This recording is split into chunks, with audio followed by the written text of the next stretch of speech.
They had the play. The ball was a little overthrown, but you can't fault the quarterback on that because that defender had some really good position and the ball would have had to been thrown perfectly to keep it from being intercepted. The intended receiver was Jeremiah Payton, who is a transfer out of University of Miami. It's great to be able to hit that receiver, but it's also good for a quarterback to be able to see the defense so he can throw it away from that defense. Second down and 10 at the Garden City 29-yard line. Back to pass. Wolf has all day, rolls to his right, looks down the field, throws it away out of bounds. Instead of trying to force a pass, he throws it out of bounds on the far sideline. So the Grizzlies now look at 3rd and 10 from the Garden City 29-yard line with 13:33 to go in the second quarter. Oh, I hate to think about that. Jake Wolf was sprinting out to that sideline on the right, and those down markers were over there. Remember Hutchison last year, and exactly right. He was on a play spot. just like that and ran through those down markers. Knocked him out for the season, but he's not out now. They didn't drop those markers down in time, and he tripped over the chain at Hutchinson and was out for the year. Here's a handoff near sideline, goes to Paris Brown, and Brown bounces off one tackler and goes ahead a couple of yards off the left side. Short gain there for Paris Brown. Brown is another outstanding running back. He is 5'9", 180-pound sophomore out of Powder Springs, Georgia, and McEachern High School. Coach played that pretty cautious right there. He's got a 4th down and 8. He said, I'm in field goal range. We're not going to get it intercepted. We're going to run the ball. We've been doing that effectively. We made 10 yards several times with it. You know, this is going to be Caden Clausen on for this long field goal. Actually, I guess it is Carson Art. They told me that it is Art. They told me Clausen would do anything over 30 yards. Here's the kick is on its way, and it is no good. Oh, why? Might have been short. It sure looked like it went through the upright, didn't it, Dennis? Huh? I mean, it was. Yeah, those two officials right there. Oh, yeah. And, so no good. That was a long field goal attempt. That would have been 44 yards. I was told earlier this week that Caden Clausen, young man out of Wichita Heights High School, would do the kicking if it was field goal kicking if it was any more than 30 yards out. That with a little wind, that might have been 30 yards out. No, it was 44 total. No, wind behind him, maybe. Here's two receivers and a left receiver on the right. Handoff goes up the middle. Break him through. Look out. 45, 50. Near sideline. 40. He may go. 30. And they can't get him. The 15, 10, 5. Touchdown. That is Davian Hodges. And he goes all the way. And now there's flags being thrown for excessive celebration, I would imagine, against Garden City.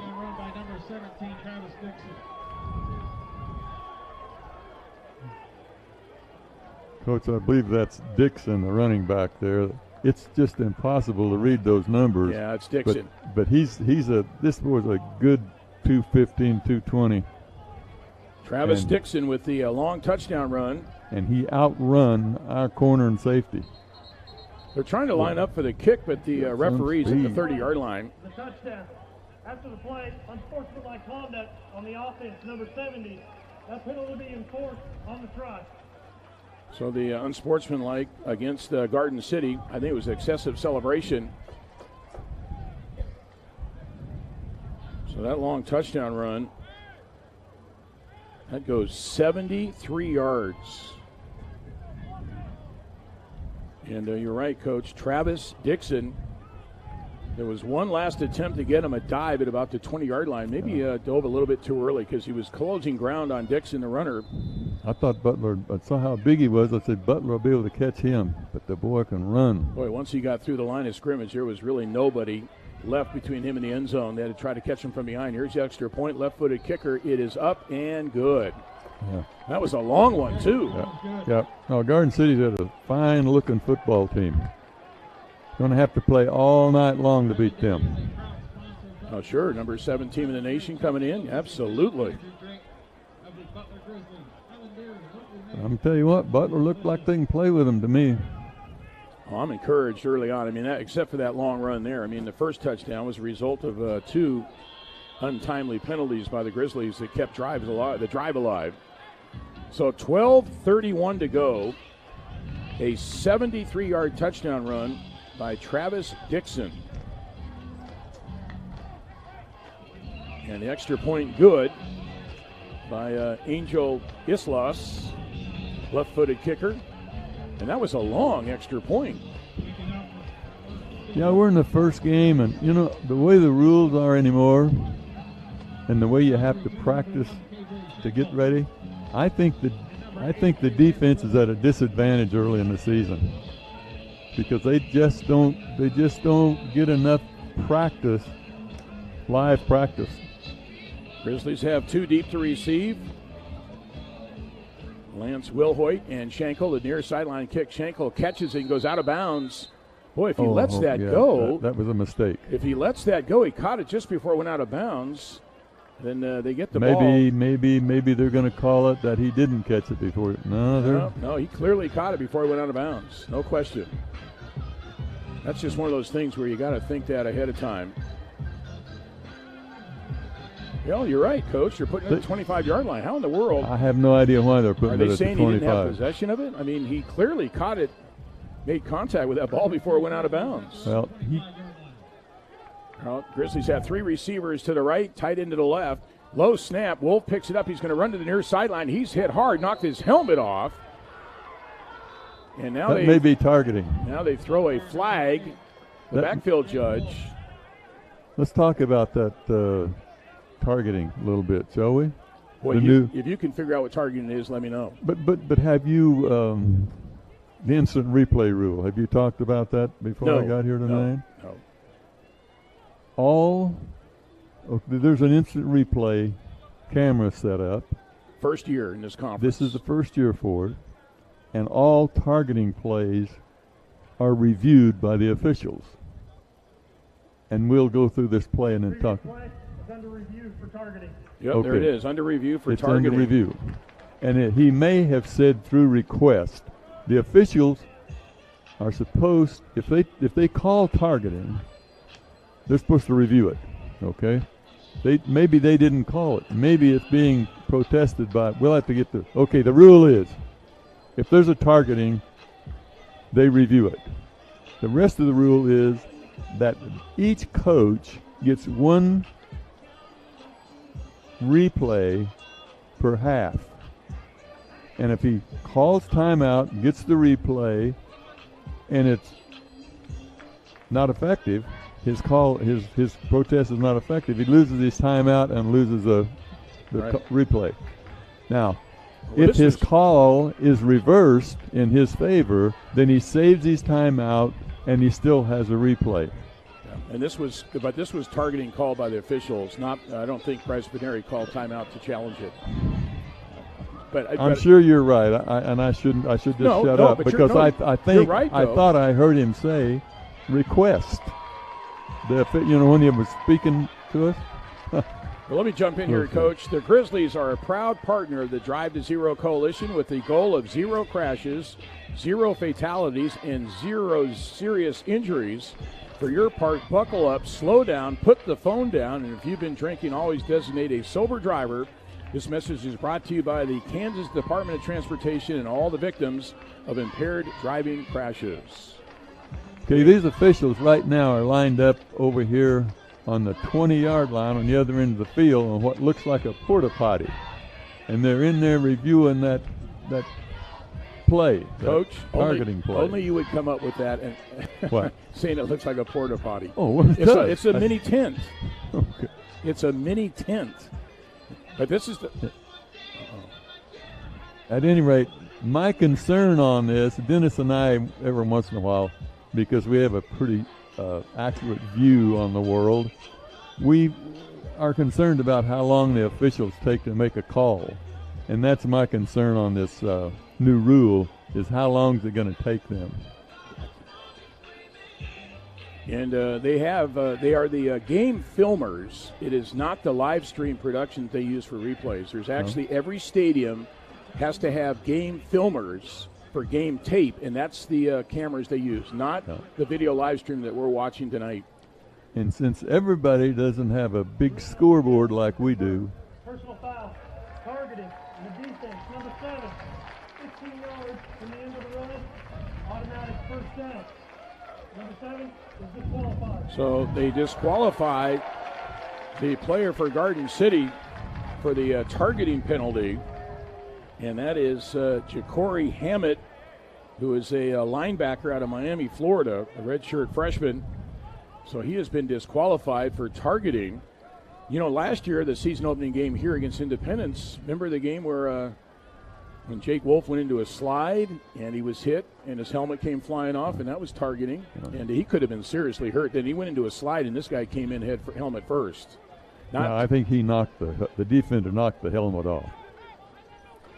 So the Grizzlies benefit 15-yard penalty, targeting, automatic first down. The ball's at the 37-yard line, their own 37-yard line, with 12:21 to go in the first half. We're 14-7, Garden City leading. Handoff near sideline. This is Schenko. He's to the 40, 45, cuts it back along the sideline, still on his feet inside Garden City territory, all the way down to the 40-yard line. They're going to mark it the 42.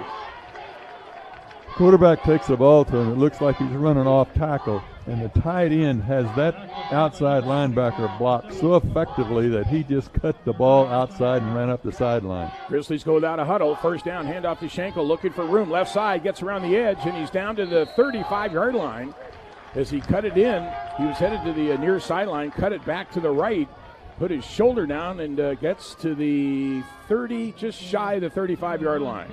That's the old stretch play where all the linemen are reaching for their block, and they're reaching them so effectively that running back is getting all the way outside. The reach blocks usually create a seam up there somewhere, but they're getting everybody blocked inside. Second down and 4 for the Grizzlies. 2 receivers to the right, tight end to the left. Running back behind the quarterback, Wolf.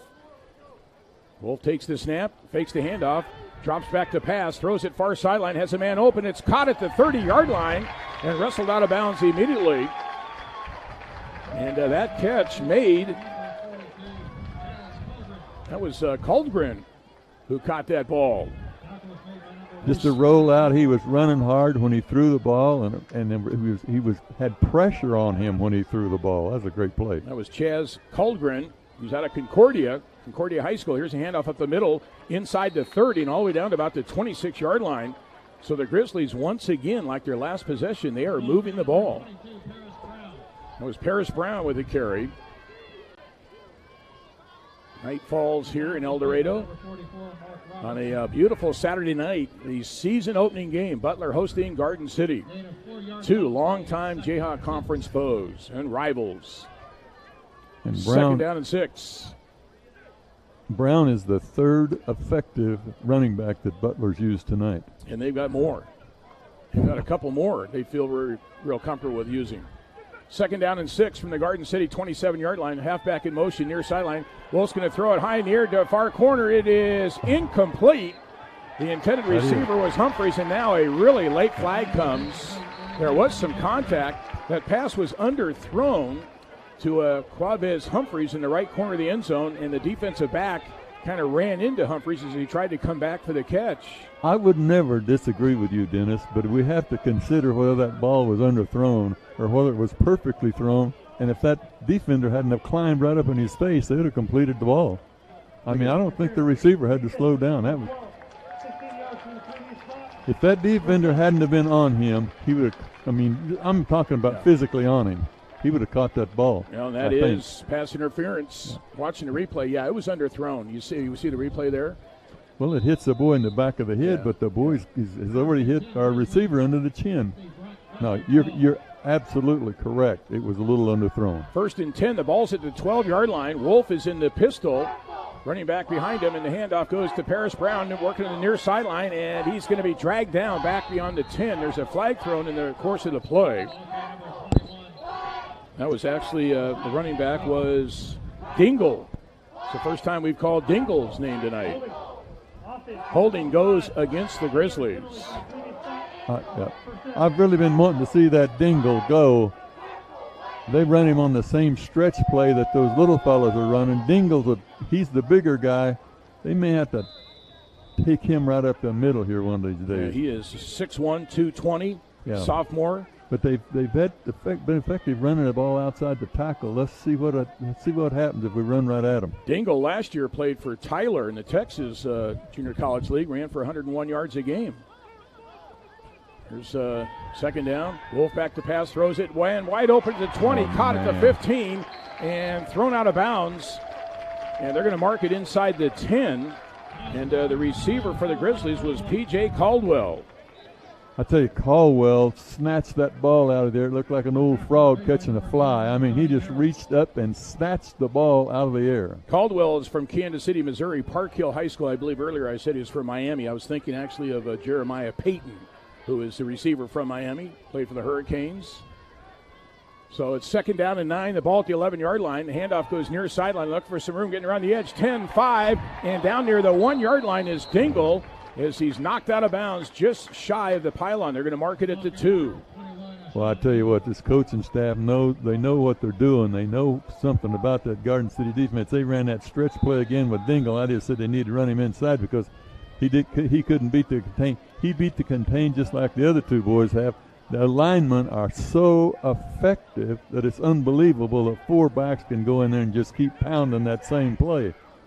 I have an injury on the field right now for Garden City. A chance for us to remind you that Garden City, or actually Butler Community College, which is Wichita State's #1 feeder school. Save your money with Butler and get a valuable education that prepares you for the next level university. You're already paying more for food and gas. Why pay more for general education credits that are easily transferable? Visit butlercc.edu. That's butlercc.edu today. Butler Community College, ready for more. Coach, you turn that AC down, and it's all of a sudden it's an oven in here. We can't seem to find a happy medium in the booth here. We've got the AC, and when you turn it down, it gets ice cold, and as soon as you turn it up a few degrees, it gets like an oven in here. Injured player on the field at about the 10-yard line. Well, the Grizzlies next week 2 of the season, will be in Highland. We'll be over at Highland for a Saturday afternoon ball game against the Scotties. And we'll have the broadcast for you right here on 98.7 and 1330 KNSS. Now they're going to see if the injured player can walk off the field. Maybe a cramp the way he's reacting. That is one of their big defensive linemen. That is Zach Blackwood, who is out of Goodyear, Arizona. Grizzlies' first-year head coach, Bryce Veneri, his first game ever as a head coach here tonight. And a longtime junior college coach. He's had an outstanding career wherever he's been. Is Tom Minnick in his 4th season at Garden City. Previous 11 seasons, Coach Minnick at Arizona Western. Coach Minnick recently suffering a stroke. And we're happy to see him here on the sidelines tonight. He was getting around earlier during warm-ups on a scooter. And I can see Coach Minnick over on the sideline right now with a cane, but good to see him up and moving around. Get well, Coach. So it's now 1st and goal at the 2. Wolf is in the gun. Running back is Dingle to his right. They're going to hand it off to Dingle up the middle, and Dingle is through, and no sign yet. Touchdown. Touchdown for Dingle from 2 yards out.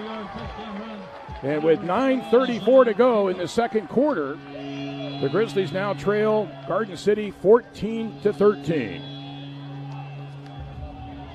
That's officially a 2-yard touchdown run by Dingle. Here's the extra point now by Carson Arndt.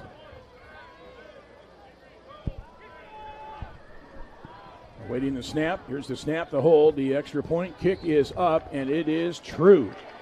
So with 9:34 to go in the second quarter here at BG Products Veteran Sports Complex, it's the season opener for the Butler Grizzlies against number 7 ranked Garden City, and we are tied 14-14. Okay, so Butler gets them a drive after being propelled by a penalty. That was a big penalty that got that drive started, just like Garden City scored their first touchdown after a big penalty. But Butler took advantage of it and drove the ball very impressively down the field with the 4th running back joining the party. You know, Coach, I think the 5 or 6 running backs they have, I think they're A1, A2, A3, A4, and A5, and A6.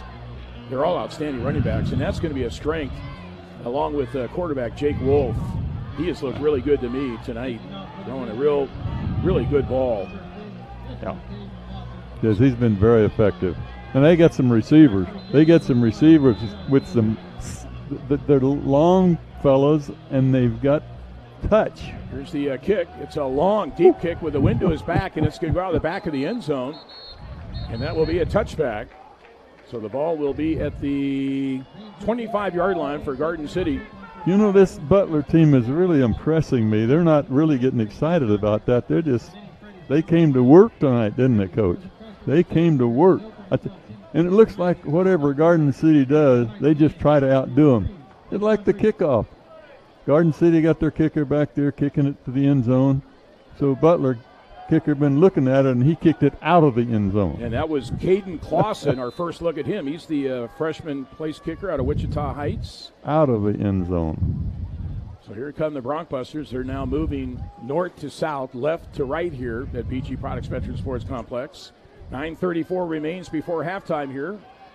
And Garden City looks confused, and so whistles blow. I think the officials are confusing them. They wanted to put the ball in the middle of the field for some reason. Probably because it's following a kickoff. Quarterback is Ty Perry for the Broncbusters. Redshirt freshman out of Dallas, Texas. He takes the snap on first down, fakes the handoff. Pass goes left side, caught out to the 25 and thrown to the ground about the 27-yard line. It'll mark it to 26th. Quarterback fakes the fullback on the right side and just throws a quick little slant to the wide receiver, and he almost broke it. Second down and 4. Second down and 4. And the handoff goes left side and stonewalled. Nothing. Loss. Boy, that right side of the defensive line there, they stood their ground, and that running back was stood up right at the line of scrimmage. And there again, Garden City's first play, they made a big play, that little slant pass. And now then the second play, Butler's defense makes a big play. That's the way it's been all night long when Garden's got the ball. Third down and 5 for the Broncbusters. Boy, this is a battle here for field position. If the Grizzlies can hold, they might get decent field position with a punt. Perry back to pass, pressure coming, he rolls to his left, and he's going to be sacked inside the 25-yard line. That was Mason Thrash, the linebacker, back for another season. He is a McPherson Bullpup, went to high school at McPherson. He got him from behind with good pursuit. And Malik Berry was in there too, so both linebackers were after him. Get a good look on the replay there on our live stream. So now punting into the wind. And deep to receive this punt for the Grizzlies. This is Smaje James. He's going to move all the way up inside, about his own 45-yard line for the upcoming punt. This will be punting into the wind. Here's a good snap, and the kick is away, and it's going to get knocked down by the wind. You can see it, but they get another good bounce. Garden City gets another good bounce. It's going to go and down at the Butler 41-yard line. Boy, that thing goes the other way. Look. Butler had 2 great plays down there on defense. They stuffed a run. They came back and rushed the quarterback. The reason they were able to run the quarterback, the seam route was wide open, and they were going to complete that maybe for a touchdown. But all 4 purple jerseys was hunting that quarterback. Now let's see if Jake Wolf will air one out here with the wind to his back. The ball is at the Butler 41-yard line, left hash mark with 7:31 to go before halftime here in El Dorado. 14-14, Butler and Garden City. Wolf passes it, slant route, caught at the 30, 40, down to the 35-yard line. And that pass was completed to Lance Wilhoit.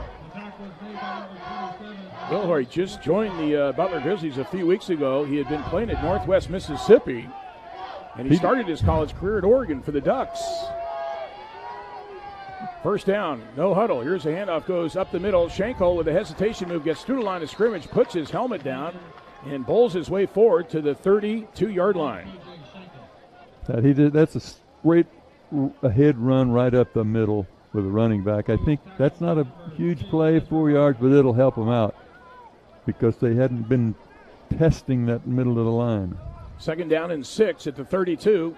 Here's a handoff, goes to Schenkel, looking for some room up the middle, knocks over a defender and gets to the 30-yard line. He picks up 2 yards the hard way. Well, he thought he had a cutback, and maybe he did, but Garden City just defended the play pretty well. Third down and 4. They bring Paris Brown back in at running back. So it's third down and 4 with 3 receivers wide to the right. Gain of 2 yards on the play. It's 3rd and 4. Third down and 4 from the Garden City 30-yard line. 14-14 score. 6:14 to go. Clock running before halftime. Grizzlies moving right to left here, south to north. Play clock is down to 6. Wolf in the gun. Takes a snap pass. Man wide open at the 25. Caught. Breaking free on his feet and breaking all the way down to the 20-yard line. That was a second man in, and he ran a stop route, and there was nobody around him. I don't know how he got that open. Brendan Searles out of Mansfield, Texas with a reception. Another fine receiver for the Grizzlies. Here's a pass over the middle, almost intercepted. That slant route to the left. And I don't think that Jake Wolf saw the underneath coverage, and that was almost intercepted. Probably would have been a pick 6. Jake was really emotional with his wide receiver that time. He was supposed to have cut a real short slant route, and he tried to run a long, skinny post. So now it's going to bring up a second down and 10 from the 21-yard line, Garden City 21-yard line. Wolf takes the snap, back to pass, has time, looking, pressure coming, and he's going to be sacked back at about the 32-yard line. And that's a cover sack. The coverage was so good. Yellow flag going up in the air, and yellow jerseys are jumping up and down, hollering at those referees like they didn't do it. Yep, so we've got a penalty coming against. I think they got him mouthed off. I think it's going to be a unsportsmanlike conduct, excessive celebration. They're going to march this off, the penalty. And they're going to march it all the way down inside the 20-yard line. So that goes from being a sack to a big penalty. Yeah, there was no physical contact. That had to just be a verbal penalty. Yep, excessive celebration there. 1st and 10. Wow. So automatic first down. The Grizzlies have the ball. 1st and 10 at the 17-yard line.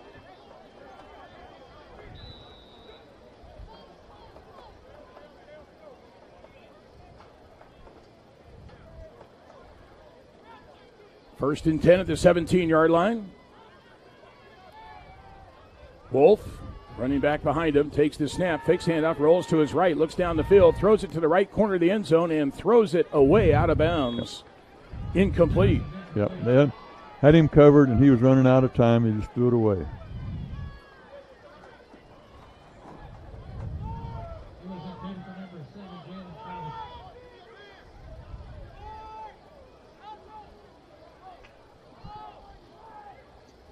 So it brings up second down and 10. Ball is at the Garden City 17-yard line. 5:03 to go. Wolf is in the gun. Handoff goes near sideline and through the line of scrimmage left side all the way down to the 10-yard line. Nice run there by Paris Brown. Just handed off to him. That wasn't the stretch play. They handed off to him over the left tackle.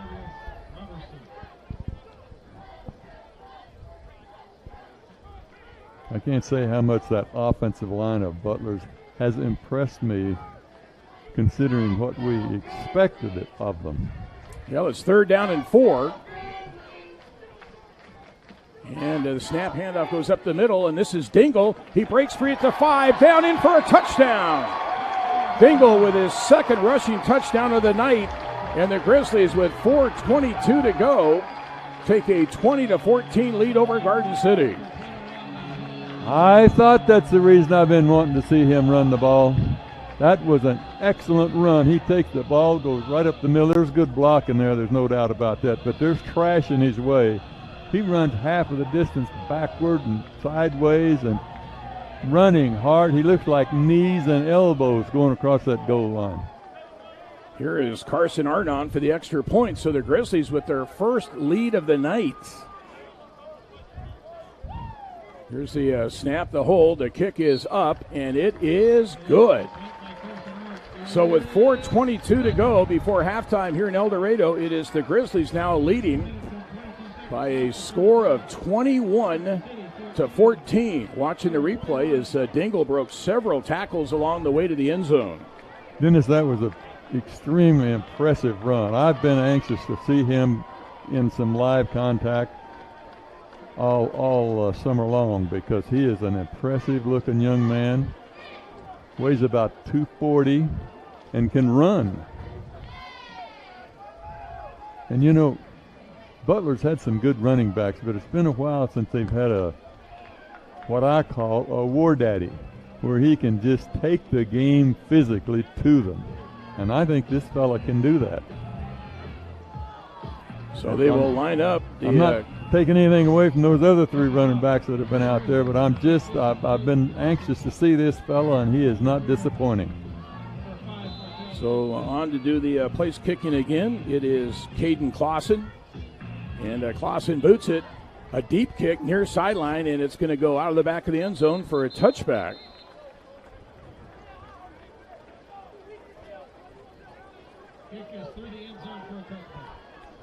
Well, those kickers continue to try to outdo one another, it seems like. Well, I tell you, we got a 21-14 ball game. 4 minutes and 22 seconds left to go until half between Garden City and Butler. Butler's leading this game, folks. And Garden City's ranked number 7th in the nation. And I'm feeling that this game is just kind of getting started. They're really going to have to stay with it all night long. 4:22 to go before halftime here. And the Grizzlies with a 21-14 lead over the Broncbusters. Ty Perry, the quarterback, in the gun. Sends the receiver in motion, and his swing pass goes right side and hit immediately at the 20-yard line. A loss on that play, and what a great defensive play for the Grizzlies. Forson. By Jonathan Forson, young man out of Worcester, Massachusetts. That swing route came out of the backfield, and he looked like he's wide open, and all of a sudden this purple streak shows up and just ran through him just as he caught the ball. That is great reaction by that linebacker. So clock running with 3:46 to go before halftime. 2nd down and 14 now for the Broncbusters. They're moving left to right here. Perry gets the snap, and he throws over the middle. Man is open. Catch made at the 35-yard line. Boy, that was a nice throw and a beautiful catch. Perfect play. That reception by Dawson Otto, who is from Fort Collins, Colorado, for the Broncbusters. And that will move the chains for a first down with 3:15 to go before halftime, clock running.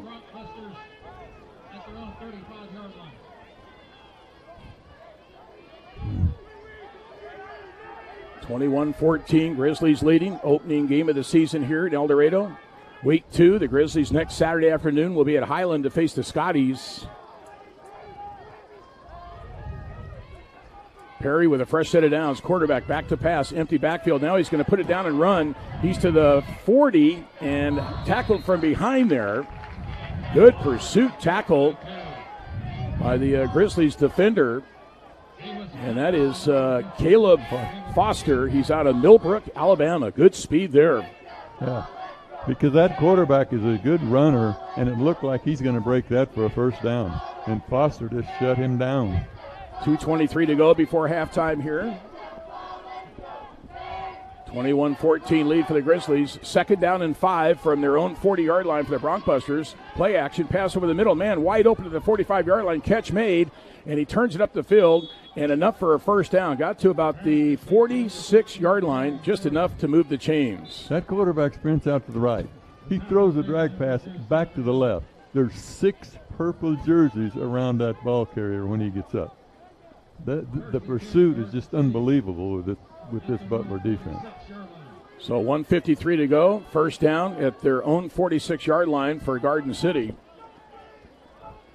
Perry gets the snap. Pass goes quickly to left side. Caught up the field to the 50, 45, 40, and all the way down inside to the Butler 36-yard line before he's tripped up the receiver.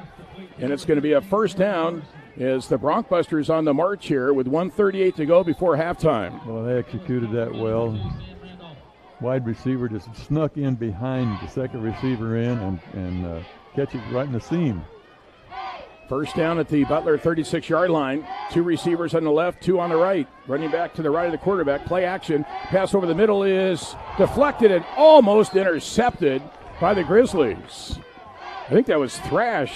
The linebacker got a hand on it, knocked it in the air, but nobody could retrieve it before it hit the ground. 2nd and 10. There was a drag route coming across the middle of the field. It looked like it was wide open. A quarterback may be fortunate that he didn't get the play away because there was, by the time the play ended, there was 3 purple jerseys closing on that receiver. Incomplete pass. Brings up 2nd and 10. 1:18 to go. 2nd down and 10 now for Garden City at the Butler 36-yard line. Perry back to pass, sets up a screen left side. They got it well defended, but around the edge, 35-30. Down the far sideline, still on his feet, out of bounds inside the 20. Boy, it looked like they had the guy corralled in the backfield, but he broke free. Pass complete to number 11, Taiwan Taylor. They really have some athletes over there that can, when they get them in the open field, they're dangerous. That was Taiwan Taylor out of Plainfield, New Jersey with that reception. Almost impossible to read these jersey numbers. Yellow jerseys with white numbers with the lights on here at the stadium. And now the penalty flag's thrown and the play stopped. Whistles blow the play dead. 1:08 to go. He got that ball all the way down to the 19-yard line with a first down.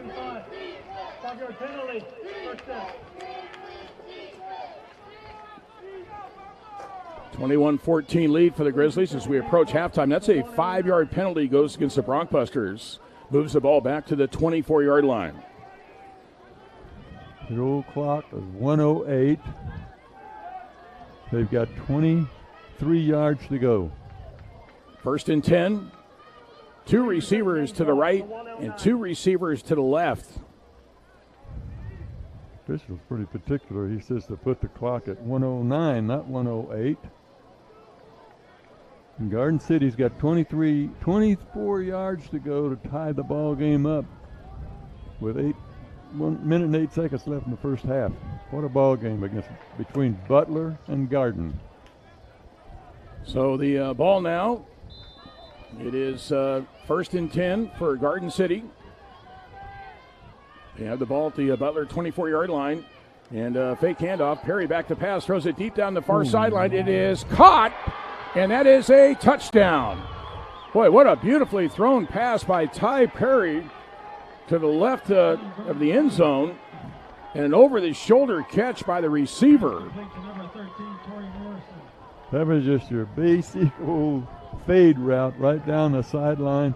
And I thought that the defensive corner was going to get pass interference call on him because he actually made contact with the guy about 5 yards before he caught the ball. And the ball was thrown just perfectly. I thought he had pretty good coverage, but it was just so well thrown. Great coverage. Dropped it right in there. Here's the extra point attempt to try to tie the game with 1:03 to go here in the first half. Understand we were off the air there for a moment on KNSS. We're back on now. Here's the extra point is up and good. So we are tied with 1:03 to go in the first half here in El Dorado at BG Products Veteran Sports Complex. And a 21-21 tie.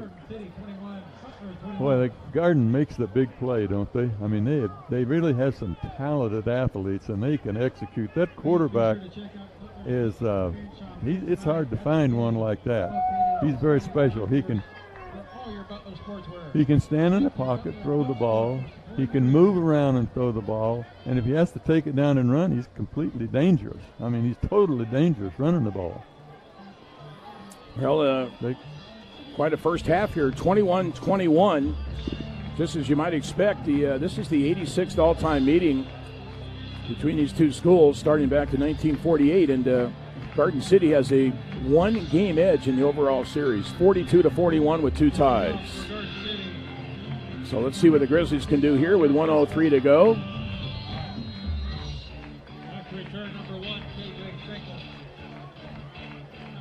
Here comes the kick from the left hash, and it's a deep kick, and it's going to go over the head, and it's going to roll into the it's going to be out of bounds at the 1 yard line. But the Butler player touched it, so it'll be possession on the 2 yard line. I'm not sure why he did that. Well, I think he was trying to get it out of bounds. I think he might have been afraid one of his teammates touched the ball. I don't know why. Yeah, that was not the case. That was Paris Brown. But it was very safe. He kicked it.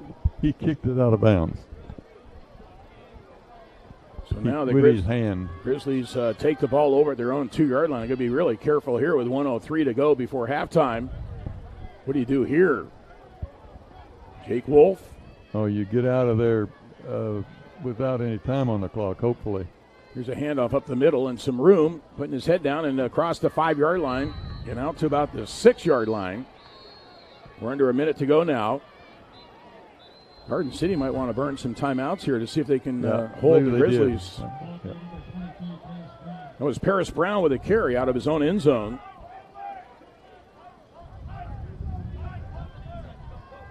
Well, I thought they called timeout. The official came in there. 53 seconds to go. The clock has stopped. 21-21. Dennis Higgins along with Coach Fane Henson with you tonight on 98.7, 1330 KNSS on the radio side, and also ButlerGrizzlies.com/watch live, the Butler Grizzlies live stream. You can watch just about every single athletic event with Butler Community College now on the live stream.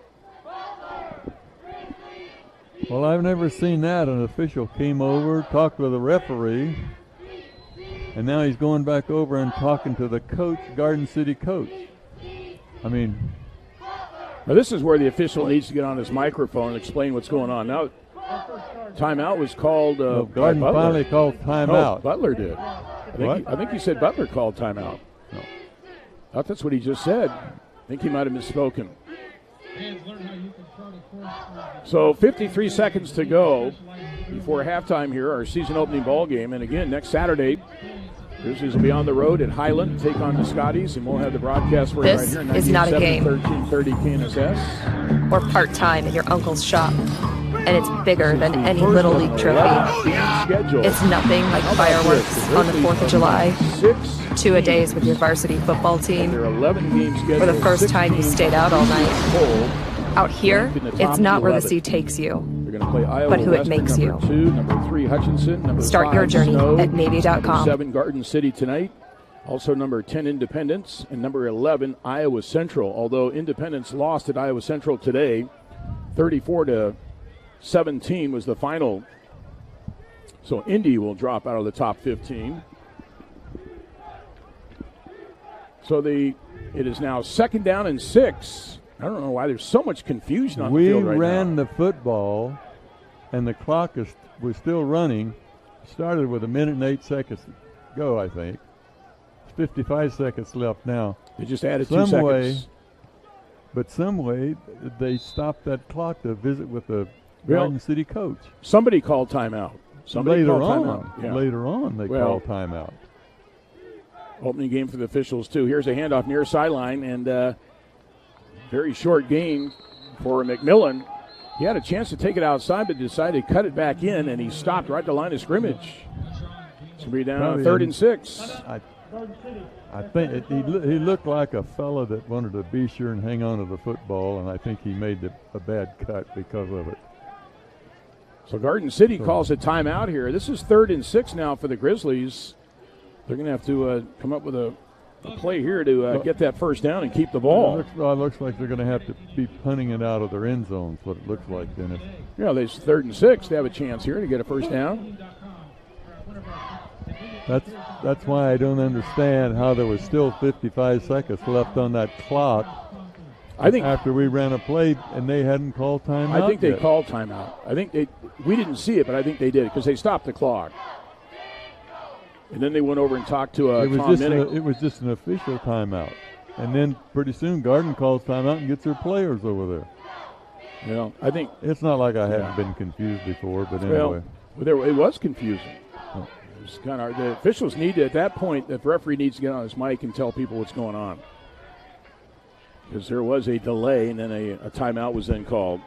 All right, 3rd down and 6 for the Grizzlies. 49 seconds remaining in the first half. Grizzlies at their own 6-yard line. Wolf takes the snap, handoff goes up the middle, and a short gain, battling out to near the 10-yard line, but well short of a first down.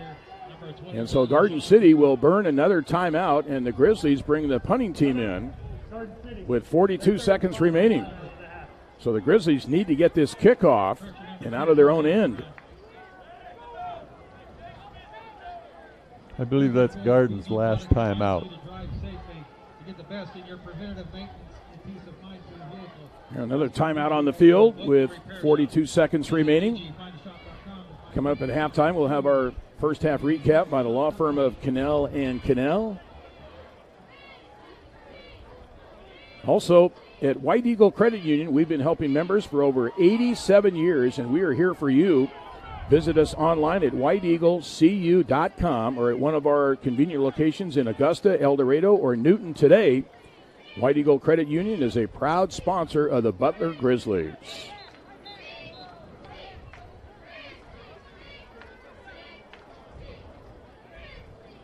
.42 seconds remaining, and now on to the punt for the Grizzlies out of their own end zone. This is Adam Young.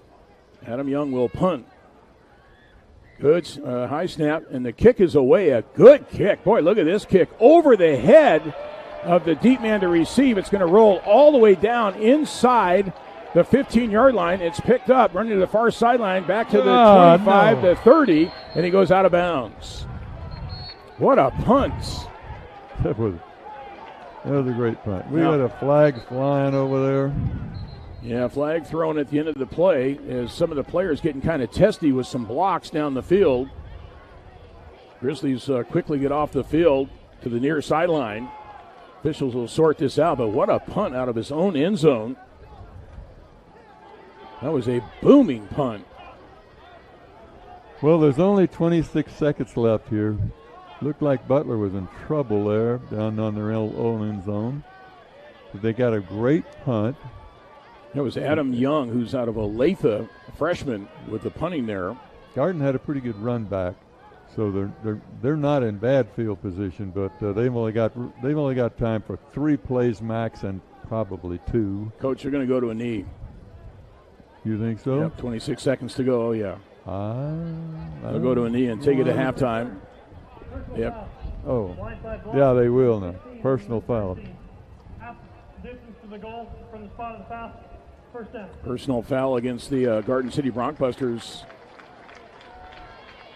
They may take a knee now, but they wouldn't have if that ball would have been back out on the 40-yard line. It's halfway back to the goal penalty. And they're going to place that ball at the 10-yard line. They were.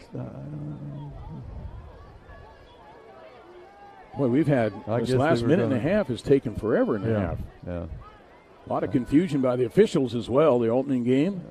I'm still so confused how they stood over there and talked to that Garden City coach. And it isn't going to matter. It ain't going to matter. Take a knee and let's get out of here. Get to the halftime. What do we got to replace the football? Now they're moving the ball even. They're even moving the ball further back. Totally, when officials do that, it gives you the look of confusion. I mean, they put the ball down to 10, and now they move it back to the about the 8-yard line. Had to do some quick math there. Halfway to the goal. Garden City looks like they're going to go to a knee here. There's the snap, and there's the knee, and that'll be the final play of the first half. Unless the Grizzlies want to burn some timeouts, hopefully not. Looks like we're going to halftime, Coach, 21-21. Yeah, let's don't ruin a good football game by standing around out there on the football field. Well, there's the final. That last minute and 18 seconds took us about 15 minutes. Yeah, there's the final seconds ticking off at the end of the first half. This season opening game here tonight in El Dorado, and a good one. Building here for you on KNSS. Halftime score, 21-21. And, Coach, we'll cut you loose for halftime and hope you come back for the second half. You know, I hate to complain about officials, so I'm going to do it.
Okay, thank you.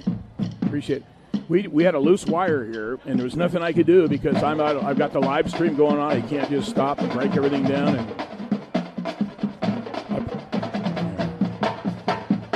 All right. Perfect. That's all we could do. All right, thank you.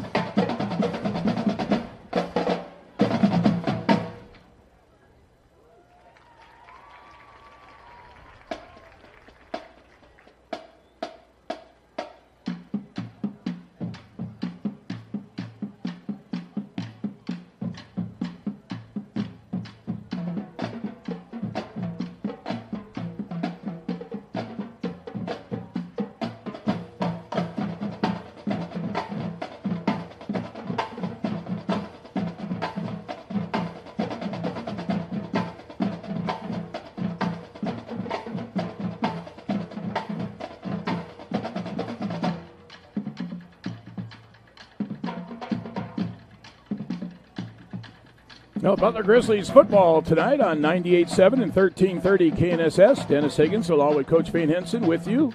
And good to have you with us on the radio tonight. Also those watching on ButlerGrizzlies.com/watch live, our live stream. A very entertaining first half until the final minute, 8 seconds. It seemed to take a long time to play with some confusion on the field by the officials, but we got it done. The first half is in, and the scoreboard shows 21-21 our score. And remember, the Grizzlies received the opening kickoff, so they will be kicking off the Garden City to start the second half. Unfortunately, we've been told that the stats are not operable tonight, so we will not have any stats for you here at halftime. Hopefully, maybe they can remedy that, and we might have some post-game stats. But for the moment, no stats here at halftime. They're having some issues with the computer, apparently. We can tell you about some scores from around the conference. Earlier today, Independence ranked 10th in the preseason poll as the Pirates traveled to Iowa Central and they lost on the road to number 11, Iowa Central, by a final score of 34-17. That was this afternoon at Iowa Central. Also today, Dodge City, the Conquistadors, they traveled to take on number 2, Iowa Western, up there in Council Bluffs, and Dodge City loses that game 46-0. And also this afternoon over at Gowan Stadium in Hutchinson, an impressive showing by third-ranked Hutchinson, the Blue Dragons. They beat a historically good Navarro football team out of Navarro, the Texas Conference. They won that game 42-0. So Hutchinson with a huge win today, and they are ranked number 3 on the preseason poll coming into the start of the season. And also, we get an update from Coffeyville. Coffeyville is hosting Highland tonight, another conference matchup, and the Red Ravens, Coffeyville leads that game 21-0 over Highland at halftime. So there's your latest on the scores from around the Kansas Jayhawk Conference. We'll take a break here, come back with more of the halftime show. Halftime, it is Butler 21 and Garden City 21. We're back with more on KNSS.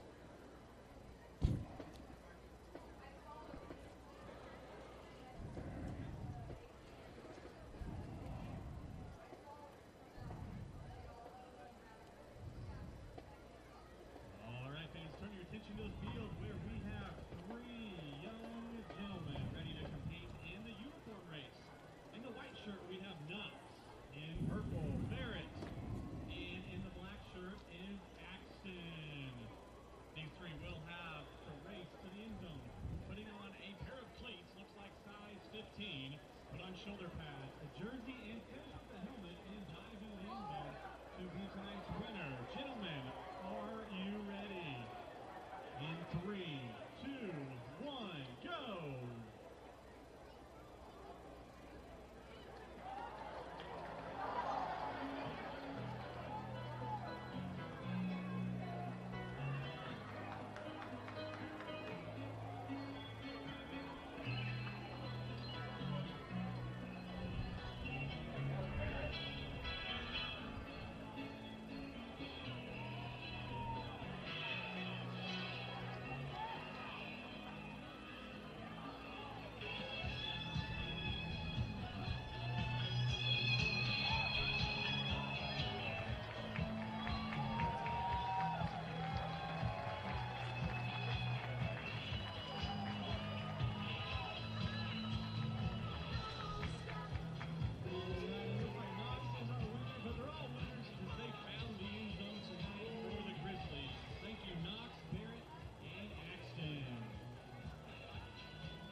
Barbecue Best Tailgate Party Contest winner. The winners are the Jake Bull Fan Club out of Kansas City.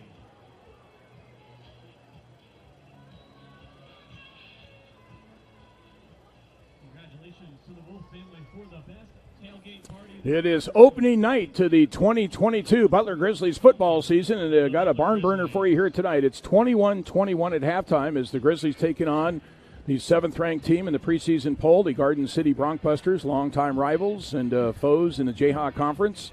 So a conference season opener, and we are tied 21-21 here at halftime. They'll master the art and science of fine cuisine at the newly opened Redler Institute of Culinary Arts in Andover. Butler Community College is elevating culinary skills by preparing chefs for American Culinary Federation certification. The Redler Institute of Culinary Arts, where technique is critical, farm-to-fork valued, and entrepreneurialism and hospitality ingrained. You can call 316-323-6256 or visit butlercc.edu. That's butlercc.edu/Redler. Ready for Butler, or ready for better at Butler. All right, let's check out our halftime recap brought to you by the law firm of Cannell and Cannell, longtime sponsors of Butler Grizzlies football.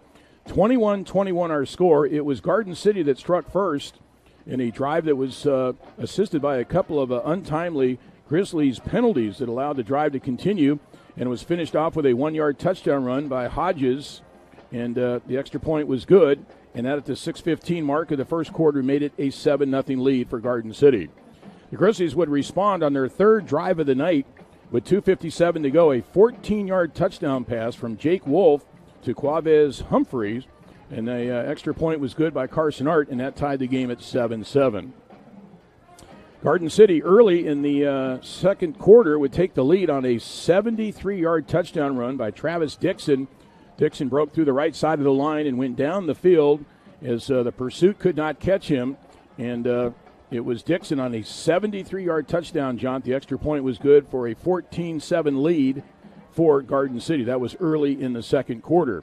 The Grizzlies would come back and tie it with 9:34 to go before halftime on a 2-yard touchdown run by Azan Dingle. Dingle in from 2 yards out. He broke a couple of tackles and got in, and the extra point was good by Carson Art to make it a 14-14 ball game. Then the Grizzlies would hit their first lead of the night. That came at the 4:22 mark of the second quarter. With 4:22 to go, a touchdown run by Dingle, and that made it a 21-14 lead after the extra point was good by Carson Arndt. However, Garden City would march down the field, and a beautiful touchdown pass from Ty Perry to Torrey Morrison, and that came with 1:03 to go in the first half. The extra point was good for the Broncbusters, and that's where we're at right now at halftime, a score of 21-21. Our first half recap sponsored by the law firm of Cannell & Cannell right here in El Dorado. Cannell & Cannell has been serving the legal needs of Kansans for over 75 years. So if you need legal advice for business or personal, contact Ray or Tim Cannell. That phone number is 316-321-4300, 316-321-4300, or you can check them out at CannellandCannell.com. The law firm of Cannell & Cannell in El Dorado, committed to providing excellent legal work and extraordinary service in all areas of the law. We're just under 10 minutes away from the start of the second half, and remember, Garden City will be receiving the second half kickoff from the Grizzlies. As we take another break here, we're in El Dorado tonight, a beautiful Saturday night. Good to have you with us on the radio. Grizzlies next week will be on the road Saturday afternoon at Highland against the Scotties, and we'll have that broadcast for you right here on 98.7 and 1330 KNSS. 21-21 our score halftime. We're back with more from El Dorado right after this.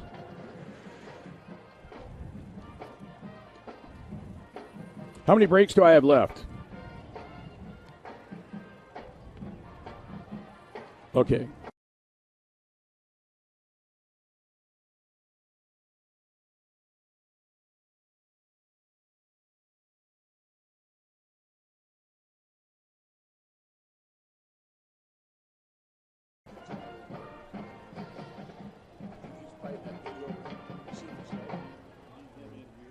Drink it in. Powerful, vibrant, nutrient-rich fuel for healthy, active, experience-rich lives. Each ingredient chosen carefully, every blend crafted masterfully. Nurturing your passion, nourishing your purpose. So you can be your best self, live your best life, and rule the day.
Beautiful BG Products Veteran Sports Complex on this Saturday night. Jayhawk Conference football, the season opener, the Grizzlies in Garden City tied 21-21. Lots of great sponsors of Butler Athletics over the years, and one of them is Highland Dairy. It's time to rethink your recovery drink. Highland Dairy low-fat chocolate milk is a natural for post-exercise recovery. It has what it takes to help you rehydrate, replenish, and rebuild after strenuous exercise. And guess what? It tastes great, too. Every post-workout routine should include refueling the body with carbs, protein, fluids, and electrolytes, which can all be found in low-fat chocolate milk. So recover like the pros and the Grizzlies and drink delicious Highland Dairy chocolate milk to refuel and rebound. Highland Dairy is the official refueling drink supplier of the Butler Grizzlies, and they have been for many years. Well, we have a couple extra minutes here to fill, so I wanted to invite into the broadcast our Assistant Athletic Director, Tyler Nordman, the guy that makes everything go here in Butler. And Tyler, there's a great football game going on tonight, but there's a whole lot of other sports going on at Butler. Tell us about it. Yeah, so we're well underway, Dennis. As you know, the soccer team's off to a really hot start. They have 4 wins now, actually, over ranked opponents. So they're obviously off to a hot start. Their home opener is actually tomorrow here at BG Products Stadium at 11 a.m. against another ranked opponent. So really a tough schedule there for Adam Hunter. Butler volleyball team picked up 2 nice wins after they went to a tournament on opening weekend and lost 4 to all ranked opponents. Picked up 2 wins this week, one last night at Colby, so really off to a good start there too. Fans are able to buy season tickets for all sports. How do they do it? Yeah, go online, butlergrizzlies.com/tickets, and you can purchase games for any of the upcoming events, even season passes if you wish to. But yeah, all the ticket information can be found there, and we'd love to get you out here into El Dorado and to a game. Butlergrizzlies.com. That's a great website. That's one of the many projects that Tyler Nordman overlooks as the Assistant Athletic Director. Got a nice crowd here tonight. It's really nice. It's the home opener. You're working out some of the kinks from the production side of things, but it's been a lot of fun. Obviously, we got a great game going, and I'm excited for the second half. Tyler, since you've gotten here a few years ago, the sports production class has just exploded, and we see the results with all the live streams now. And you're the guy behind all of that, the hours you spend in here. How much sleep you got this week? But I want to say, give a shout-out to the students out there who might think about joining the sports production. Yeah, not a lot of sleep this week, but it's been a lot of fun. And I couldn't do it without 2 things, resources that Butler provides us, and then obviously the great students that we're able to bring in and year out. And they're all working tonight. I think we got 15 on staff just for the video production alone. It's a lot of fun. Scholarship opportunities for students. They're all on scholarship. They work all the home events. Obviously, we put out the best product we can for Butler Athletics. They gain a lot of experience, and then they're getting scholarships at the next level and even really nice summer jobs out of the deal. So how can they go about applying to be a sports production class? Interested in working in sports or, joining the sports production team here at Butler, there is a form online at the Butler Athletics website, but you could also email me at tnordman1@butlercc.edu or contact me on Twitter or the Butler Grizzlies Twitter. Anyway, on social media to get a hold of us. We'd love to have you. We're always trying to build our team. And again, the experience these students get and some of the resources we're adding, especially this year with the new production trailer that was donated by Evergy. I was going to ask you about that. We're going to be able to do some really cool things, new video boards, a new control room inside the power plant. So a lot of really fun things coming up on the production side here at Butler. Great opportunity. And it's, you've done a great job getting that sports production up and running, and fans really, really enjoying these live streams, not just the football, but baseball, basketball, men's and women's, and soccer and everything. Yeah, it's a lot of fun. We did 136 total live streams last year, and I think we're already this is 5 on the season, so we're getting rolling. It's August, and it's go time here in Grizzly and Bucco Nation, baby. And on top of all that, you've got the Nordman boys at home. We do. So Tucker's up here tonight. Boston stayed home, but my wife Stephanie, they're awesome, very supportive. Of course, couldn't do anything we do without their awesome support, but Tucker's getting to the age, he just turned 3 last weekend. He's at the age where he really enjoys coming out and coming to practice and meeting the guys. Tyler, thank you so much for stopping by. I appreciate it. You bet. Go Grizz. Tyler Nordman, the Assistant Athletic Director at Butler Community College, our guest for the last couple of minutes. We're going to take a final break here and come back with the second half action. We got a good one for you tonight on 98.7 and 1330 KNSS. We're coming back with second half action. Scoreboard shows Butler 21, Garden City 21. More coming up right after this.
Set for the second half kickoff. We do have some stats here quickly to pass along. In the first half, total offense, Garden City had 32 plays for 226 yards, and the Grizzlies 44 plays for 256 yards. So the Grizzlies will be kicking off to Garden City here to start the second half. Game is tied 21-21. These two longtime rivals going at it here. Garden City has 3 deep to receive this kick. The Grizzlies will have the wind to their back here to start the third quarter. And the place kicker for the Grizzlies, this is Caden Clausen. And he puts the boot to the ball. It's a kick that's going to go out of bounds. Out of bounds on the near sideline. He was trying to kick it into the corner. And so Garden City's going to have great field position to start the third quarter here.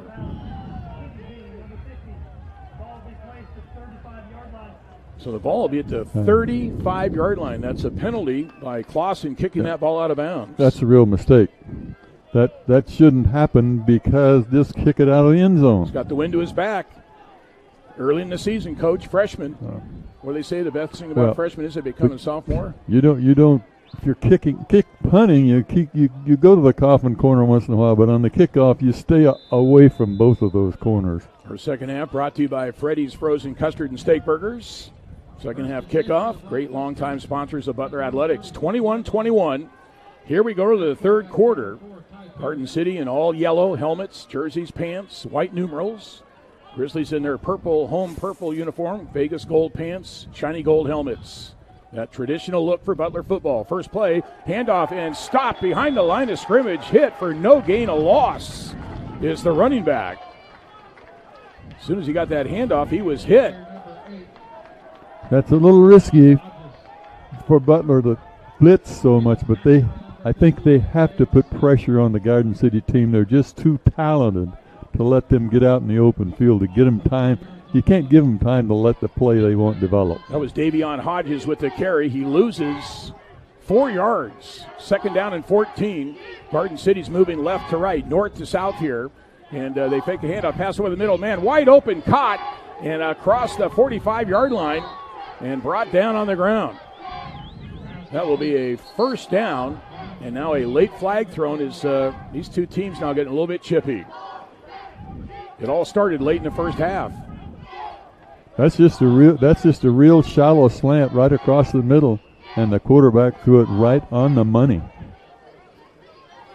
That's a quick hitting pass over the middle. Ty Perry in the first half, 14 of 16 for 152 yards. Jake Wolf, 10 of 18 for 94 yards. Touchdown and an interception.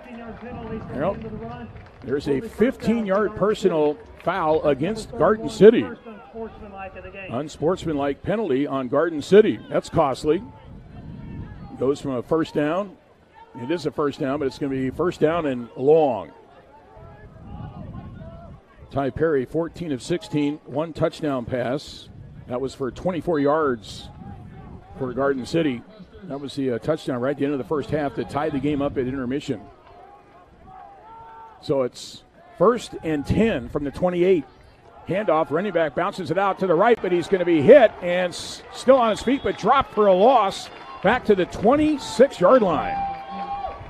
That running back takes off right up the middle and bounces it outside, and it looked like he's clear out there, and that big defensive end just reached out and grabbed him like he has done several times tonight. That's that Hiram Stanley. So brings up second down and 16. That was a loss of 6 yards there. The ball is at the 26-yard line of Garden City. Perry in the gun. Rolls to his left, looks down the field, throws a pass. It is caught and across the 35-yard line, going out of bounds immediately. They'll mark it at the 38-yard line. So the receiver did kind of a curl back. That was Jalen Young out of Miami, Florida, with the reception. When he has time, Dennis, he's going to complete the pass. The ball is at the 38-yard line. Now the Grizzlies may have jumped offside, or maybe they were drawn off, and the whistles blow the play dead. But it's crucial. This is a crucial penalty. It looked like it was a either blitz. team. Looked like it was a blitz there by the Grizzlies. Offside. Defense. 51. Yep. 5-yard penalty. 5 yards against the Grizzlies. Offsides. I believe that penalty was against James Smith out of Lawrenceville, Georgia, a freshman defensive lineman for Butler. He said 51, number 51. They're trying to do what's necessary, which is put pressure on them, but they just jumped off sides doing it. So it's 3rd down and 1 for the Broncbusters. Just underway in the third quarter. 21-21 ball game.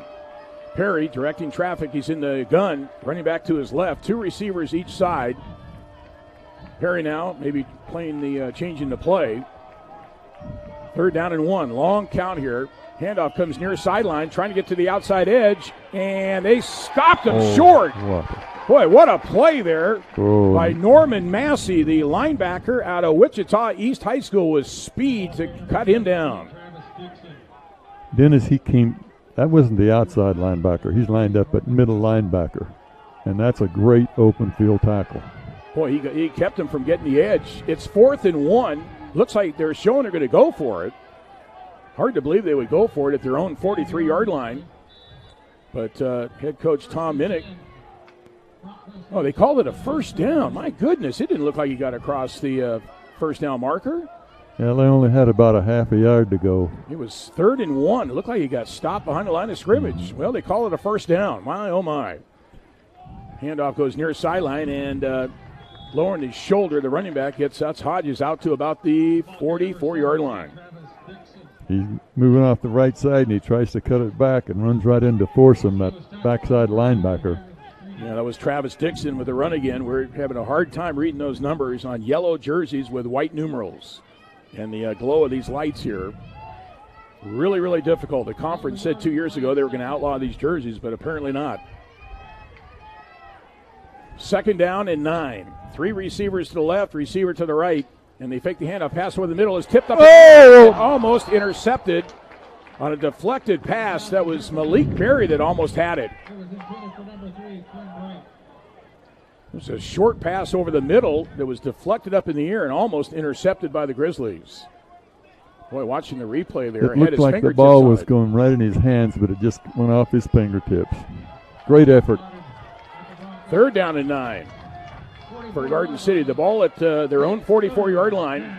2 receivers on both sides. Low snap. It's on the ground, but flags thrown and whistles blow the play dead. Boy, the Grizzlies got through the line of scrimmage quickly. Now, were they offside? 31. 5-yard penalty. Penalty goes against Garden City. Apparently a false start. It's going to make it 3rd down and 14 now. Butler had great pressure on that quarterback that time, but there's a low snap, too. Yeah. They would have had him, I think, for a sack. 3rd down and 14. Garden City has the ball at their own 39-yard line on the right hash mark. 11:14 to go, third quarter here at BG Products Veteran Sports Complex in El Dorado. Game tied 21-21, Butler and Garden City.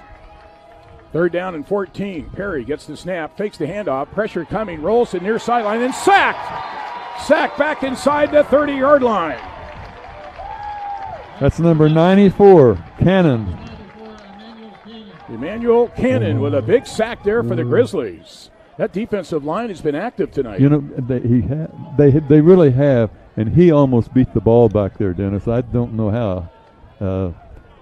Old Jake's been working him on that, moving through the gap once in a while, and it paid off right there.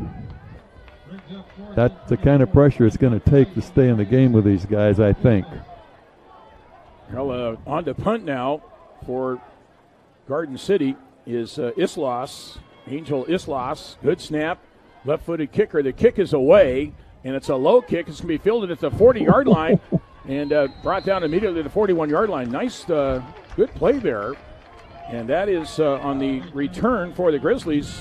Didn't call a fair catch, but took the hit, and that's Samaj James out of Tallahassee, Florida. Last year played at Fort Scott here in the conference, but Fort Scott. You really thought he should have made a fair catch, but he handled the ball well. didn't make any yards out of it, so it really wasn't worth the gamble. Well, he saved that ball maybe rolling 15, 20 yards. Yeah, that's correct. So the Grizzlies have the ball now at their own 42-yard line, 1st and 10, 10:21 to go, third quarter, game tied 21 apiece. Handoff goes up the middle, and short yardage off the right side out to the 44.5-yard line.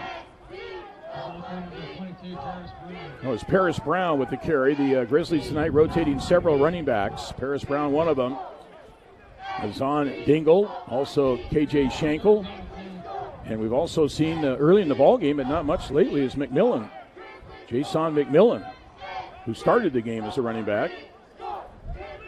Pickup of 2 yards there by Brown. Second down. Actually, now they're saying, second down and 8. Second down and 8. Just shy of the 45-yard line. Snap to Wolf. Wolf fakes the handoff. Now he rolls to his right, looks down the field, throws a pass, caught at the 45-yard line to the 40, and knocked out of bounds at about the 35-yard line. Boy, a beautifully thrown pass. He threw a bullet, a strike. And he's on a dead run. He just up and going to throw a 2-step drop. The play was covered. Pressure was coming on him. He sprinted to the sideline. The receiver found him an open spot. Jeremiah Payton, here's his snap that's on the ground. It's picked up by the running back. That is Paris Brown. He's going to run it to the right, the far sideline, and he's going to be stopped at about the 41-yard line. So a low snap. I don't know if Jake Wolf was expecting that snap. And now we have an injured Garden City player at the 45-yard line. Boy, that's a unfortunate break there for the Grizzlies. That low snap. Well, Paris Brown picked that ball up and salvaged about 6 yards, or it would have been a really disastrous play. Now I don't know who they're trying to penalize here. No, that's an injury timeout. Well, the Garden City players had to be helped off the field on the far sideline. So we have 9:07 to go in the third quarter. Game tied 21-21. The Grizzlies have the ball inside Garden City territory at the Garden City 42-yard line, looking at second down and 16. Well, that was a costly low snap. Wolf takes the snap. Back to pass, has time. He's going to throw it deep down the middle of the field to the end zone, and it is overthrown. He had his receiver, but it was overthrown. Cuevas Humphreys had 5 yards on the defender, and the pass was just out of his reach. Yep. Third down and 16. Lined up on the right side of the split end on the right side, ran a very deep post, and Jake led him really well, but just a little too much. Well, that was in the end zone. That was Travis, the receiver. I thought it was Humphreys, but it was Travis just out of his reach. Garden City showing blitz. Third down and 16 for the Grizzlies at the Garden City 42-yard line. 8:48 to go. 21-21 score. Wolf gets the snap, back to pass, throws a pass, and it is incomplete at the 30-yard line. Tried to throw a seam route there. Got to be pass interference. There was some contact, but no flag on the field. That might have been inconsequential contact. Contact on the balls in here is not inconsequential, Dennis. Boy, and you can see they got by with one there. As Wolf comes off to the near sideline, he's clenching his fist. He knew he had Jalen Travis was open by 5 yards on that deep pass just out of his reach, right down the middle of the field. So the Grizzlies will punt the ball away. And this is Adam Young. Garden City's going to burn a timeout here. Well, Coach, you mentioned it a moment ago. We have had a lot of coaching changes this year with head coach Tim Schaffner leaving after 7 years. Coach Schaffner heading over to Idaho State to become the defensive coordinator after being the head coach here for 7 years. And Bryce Veneri is the new head coach. And a number of other changes is Nate Haremza is now the offensive coordinator, going from the line coach, offensive coordinator. And Kyle Woodall is now the defensive coordinator. And those are all former Butler players. And then some of the new coaches that have come in this year. Greg Hollins is in charge of the receivers. And Kiana Hurd is in charge of the tight ends. He's also a former Grizzly player. Justin Stolberg is in charge of the quarterbacks, a former Grizzlies player. Dreamus Smith, running back coach. He was here from 2011 to 2012. Isaiah Gray and his brother Maurice Gray. Maurice Gray was an All-American player here. He's now in charge of the defensive backs. Great new coaches. Here's the kick. It's a short kick to the far sideline. They get a little bit of a roll, actually a good roll, and it's going to be down at the 15-yard line by the Grizzlies. Also, Jake Landahl is the new defensive line coach, replacing a legend, Steve Bratt, after 43 years as head coach for the Grizzlies, or actually as defensive line coach, assistant to head coach, finally retiring. And you're the guy that brought him in here his first year, Coach. No. Jake is fitting in really well with those defensive linemen, too. Showing that tonight, yeah, doing a great job. I miss Steve Bratt, but that's just out of old habits. I think everybody does. Everybody misses Coach Bratt. You could not help but notice when he was around. You could always hear him yelling. Intensity. You'd think he was in his first year of coaching. There's never been a coach more a part of Butler's football program than Steve Bratt. First down now. Here's Perry under pressure. Throws a side screen, and it's read well by the Grizzlies defense. And the pass was caught, but dropped right at about the 12-yard line. Complete pass, but dropped for a loss. They almost completed that pass, and the pass rush was really good, and the coverage was great. Without either one of them, they would have made good yards on that play. The effort from the Butler defense is really impressive. Second down and 14 now for the Broncbusters, deep in their own end. The ball is at the 11-yard line on the right hash mark. Ty Perry, their redshirt freshman quarterback, 14 of 16. Passing in the first half. Handoff goes left side, trying to get around the edge, and not able to, and stopped at the 11-yard line. Boy, great speed on that pursuit by the Grizzlies defense. He stopped by 3 people behind the line of scrimmage on a wide play. Now, one of those in on that tackle was Caleb Brown, who is out of Lithia Springs, Georgia, transferred from Kennesaw State. One of a number of Division I transfers to the Grizzlies this year. So it's third down and 14. No gain on that stretch run. Third down and 14. Can the Chaos Tempo defense hold here and force a punt into the wind? That wind is still whipping pretty good from the north. Perry has it, rolls to the left, looks down the field, throws a pass. It is incomplete at the 25-yard line, which would have been close to a first down, but it's a little bit overthrown. The receiver jumping up couldn't haul it in. Good coverage, He's a right-handed quarterback. He had to move out to his left when the pressure came, and the pressure stayed on him, did not allow him to complete that pass.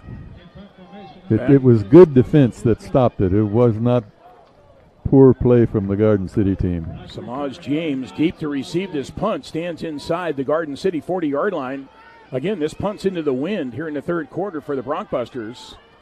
Is their punter, Angel Islas, in the end zone about 6 yards deep. Good snap, and the kick is away. It's a low kick, and it's going to bounce all the way out to the 46-yard line of Garden City. That was such a low kick, it almost hit some helmets coming through there, Dennis. That's the concern. But they got a helmet. They got a good roll on it, and it turned out being not that bad of a punt. Our second half. Butler still has a good field position. Our second half brought to you by Freddy's Frozen Custard and Steak Burgers, with Freddy's delicious cook-to-order double steak burger and crispy shoestring fries. And finish it off with their signature turtle sundae made with their fresh and creamy frozen custard throughout the day, with 8 Wichita area locations. One right here in El Dorado at 1809 West Central. Freddy's Frozen Custard and Steak Burgers, the taste that brings you back, open till 10 p.m. First and 10 on the handoff up the middle. And left side, inside the 45-yard line, is the running back for a short gain. That is Paris Brown with a carry off the left side, and he picks up about 3 yards. Well, we had 21-21 game at the halftime. There's 6 minutes and 31 seconds left to go in the third quarter, and we're still 21-21. In the second quarter, in the last half of the first quarter, it was like a track meet out there. They were just taking turns scoring. Second down and 7 for the Grizzlies. They're moving right to left, south to north here at BG Products. Wolf has the snap, has time, throws it deep down the far sideline, has a man. It is caught! Touchdown, Humphreys! Beautifully thrown pass, 43 yards by Jake Wolf. I think that's the only thing that was called was a fade route to the wide receiver. And he beat the defensive man. He was like 5 yards behind him and caught the ball in the end zone. That is a 43-yard touchdown strike by Wolf to Humphreys. Humphreys' second touchdown reception of the night. He never broke his stride catching that ball in the end zone. And, beautiful play. Extra point by Carson Arndt coming up here. Here's the snap, the hold, and the kick is up, and it is good. Boy, that was a low snap, and the holder on the snap was able to recover that low snap. I better check and see if that holder's hand's still on the ball, because he was trying to sit the ball on the tee when it was kicked. And that was Adam Young, the holder. He's also a punter, and that was clutch. The extra point is good, and the Grizzlies lead 28-21.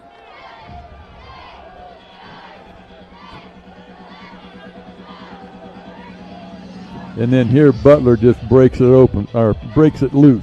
6:09 to go here in the third quarter. We got a good one for you tonight on 98.7 and 1330 KNSS. 28-21, the Grizzlies leading. 43-yard touchdown pass. Wolf to Humphreys. Beautifully thrown over the shoulder catch.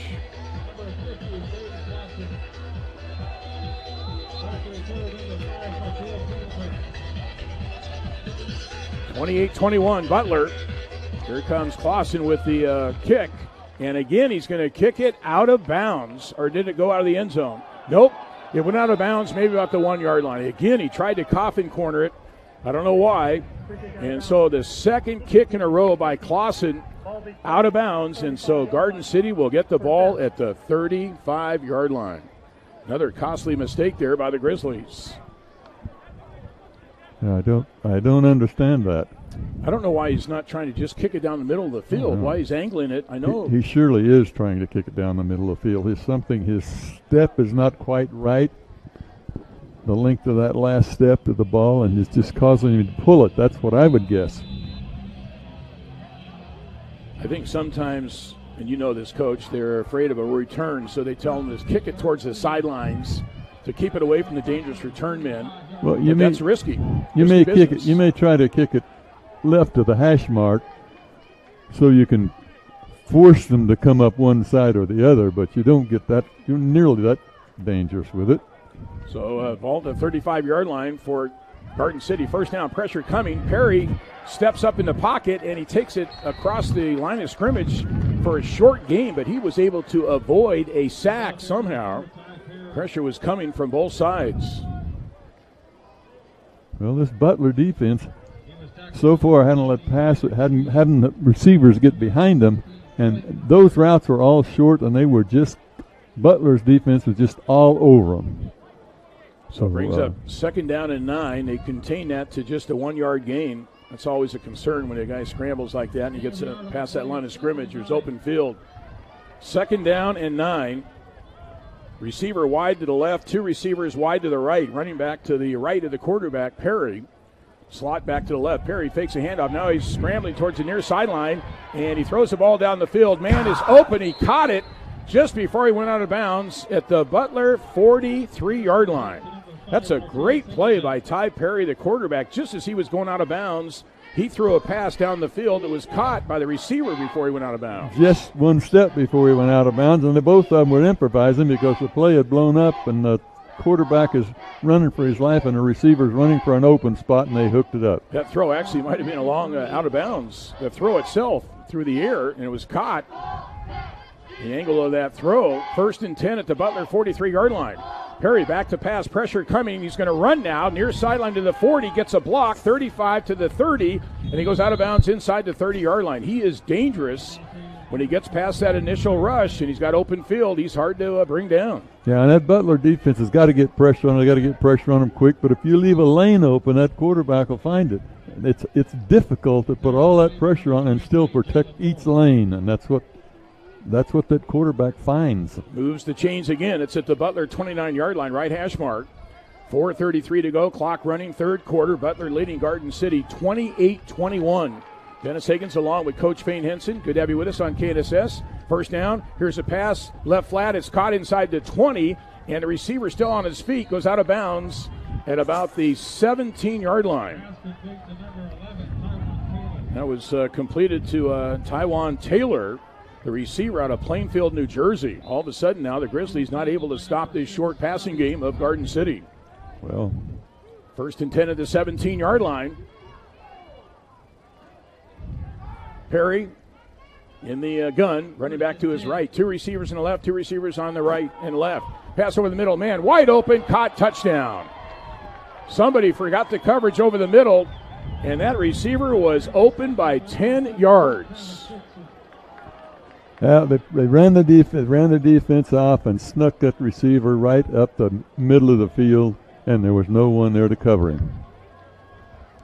Well, they're going to have to come up with some scheme there. That series there, they could not stop that short pass game of Garden City. Well, I think Butler's pressure forced Garden to sprint left, sprint right, get out of the pocket, get away from the pressure, and then that time he just dropped straight back and threw it right up the middle. Here's Islas on for the extra point, left-footed kicker. The kick is up, and it is good.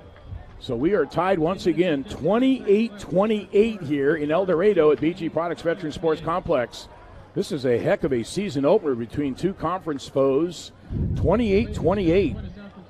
Yeah, if you're just sitting here watching this game, you wonder, can either one of these teams win this game?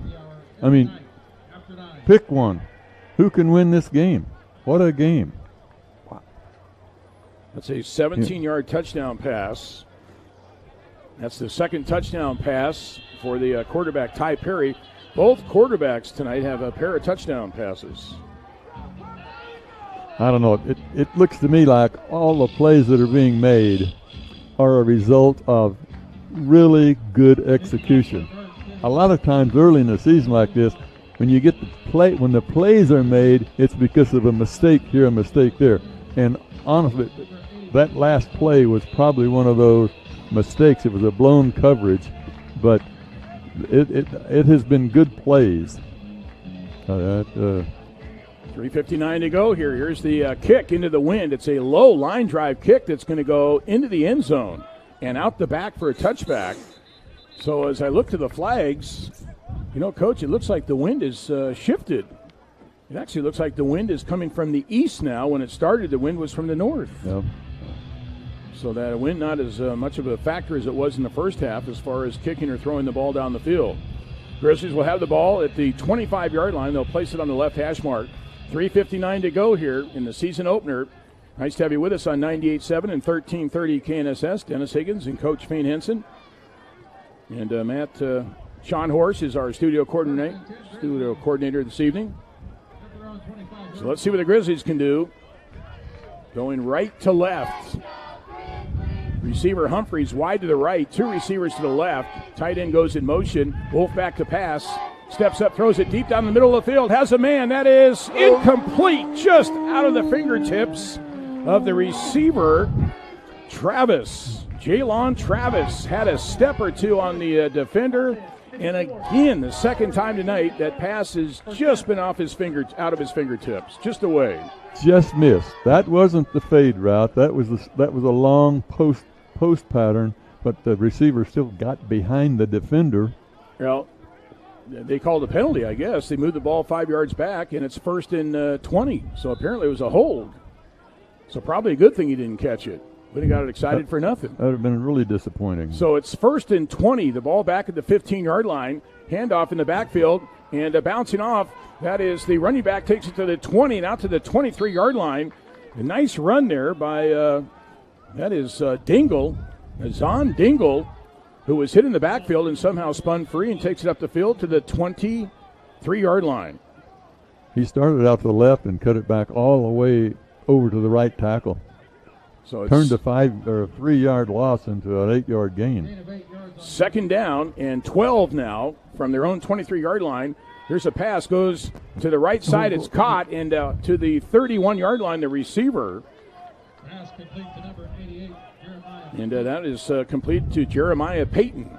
Just the stop route to Payton out there about 6 yards. Here's a third down. Third down and 4. Third down and 4 for the Grizzlies. 2 receivers to the right, receiver to the left. Running back behind Wolf.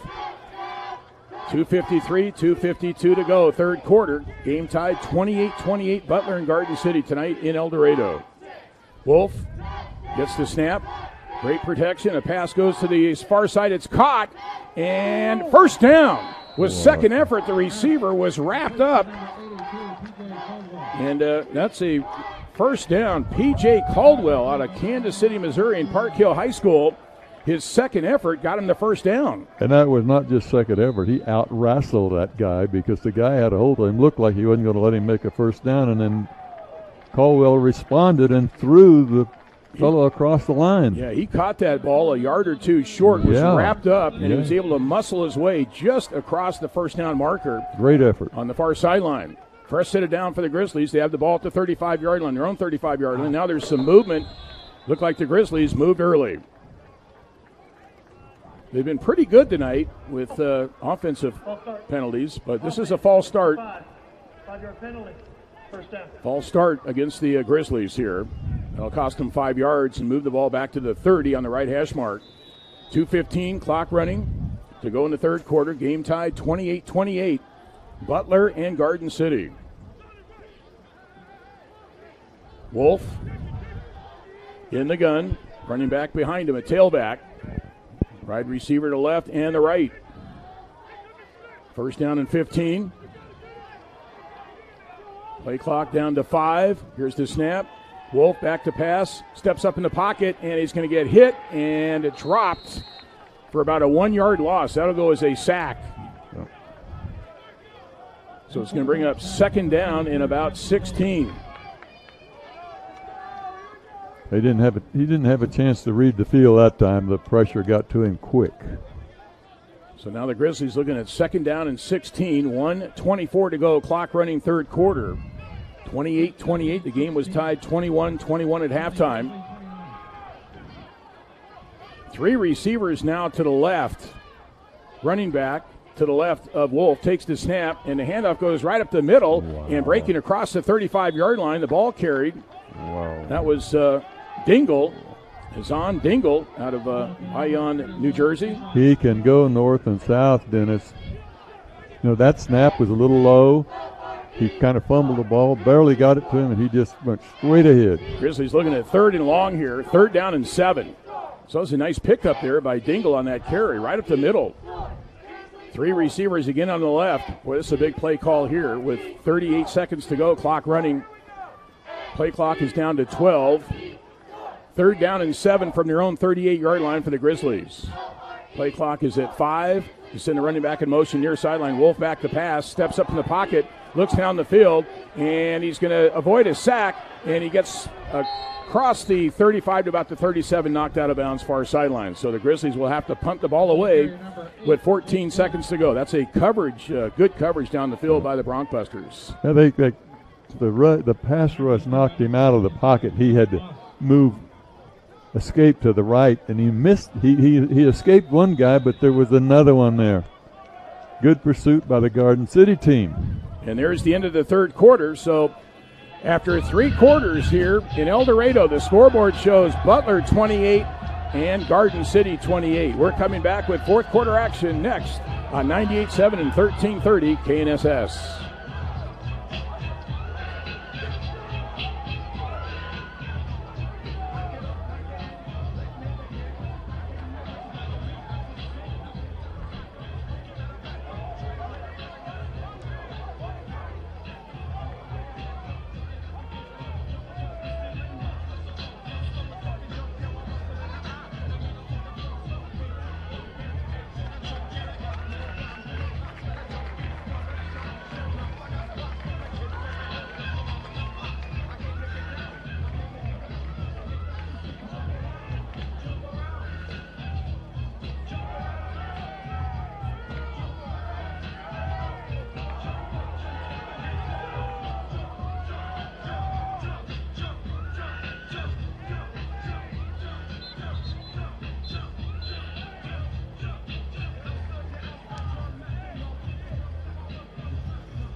Well, the season opener here tonight, we got a good one for you, BG Products Veteran Sports Complex. It is 28-28 as we move to the fourth quarter, and Butler's going to punt the ball away. And deep to receive, the Broncbuster at the 25-yard line, his own 25. Here's a good snap, and the kick is away. It's a low line drive kick that's going to hit and bounce. It's going to be downed, actually. The Grizzlies player was able to leap up and keep that from bouncing back towards the towards Butler territory. So the ball is downed. Where are they going to mark that at? It looked like that low kick was going to bounce for Butler and go on toward the end zone, but it took a reverse bounce. Yeah. But alertly, one of the Butler players leaped up in the air and was able to keep it from going too far back the other way. Ball is spotted at the 27-yard line, the left hash mark. Fourth quarter just underway here on 98.7 and 1330 KNSS. Garden City now has the wind to their back, or at least a little bit of wind to their back in the fourth quarter. Ty Perry, who's had a really good game quarterbacking his first game for Garden City. Two receivers to the right, two receivers to the left. Running back to his left, takes the snap on first down pass. Thrown is incomplete, and it should have been intercepted. It was thrown right to Caleb Brown, the defensive back for the Grizzlies, and I think the fact the ball was thrown right to him he couldn't believe it. I believe in a situation like that, he's got the man made a cut on him, and he's really got his eye on the player, and just didn't have the ball in his vision at that time. Boy, that would have been a timely interception there. Yeah, it looked like he was going to intercept it. I mean, the ball was going toward him, right at him. Second down and 10. Game is tied 28-28. Start of the fourth quarter. Butler and Garden City, conference matchup.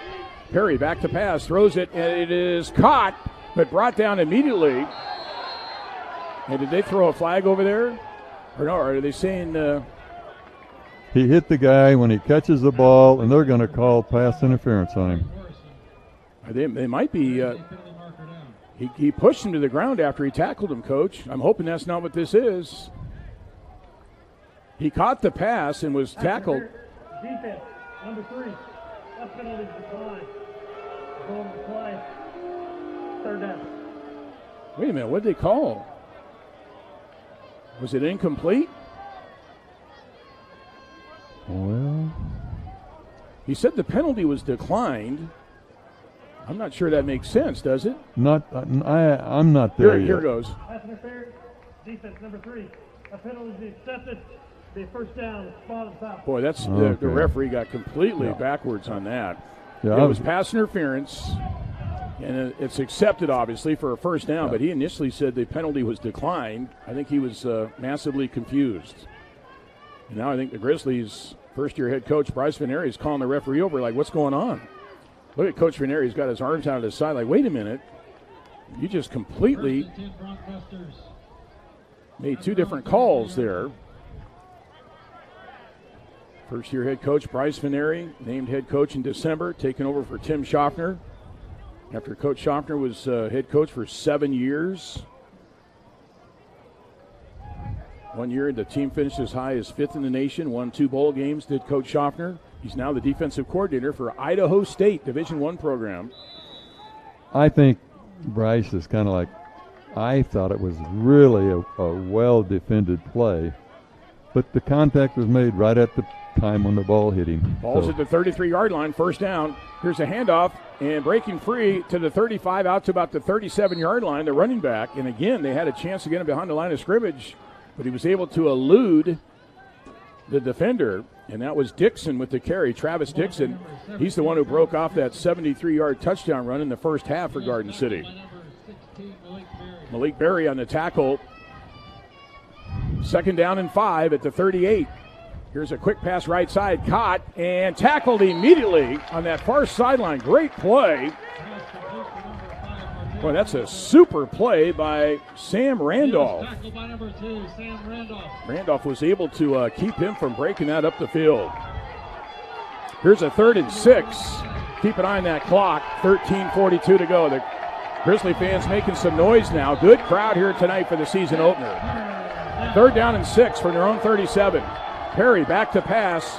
Pressure coming. He rolls to the right, and he's going to run, and he's going to get a first down. They couldn't get him in the open field. He was able to elude a tackler with a quick move to his left, and he runs for a first down. And the drive stays alive for Garden City. Boy, that Ty Perry has had a great ball game tonight. Watching the replay on the live stream, it looked like Randolph might have a chance to get him, but he cut it back to his left, and he got first down yardage out to the 44. Broncbusters keep the ball. Perry in the gun, takes the snap, and he throws a pass over the middle. It's caught, and a big hit delivered just short of the 45-yard line.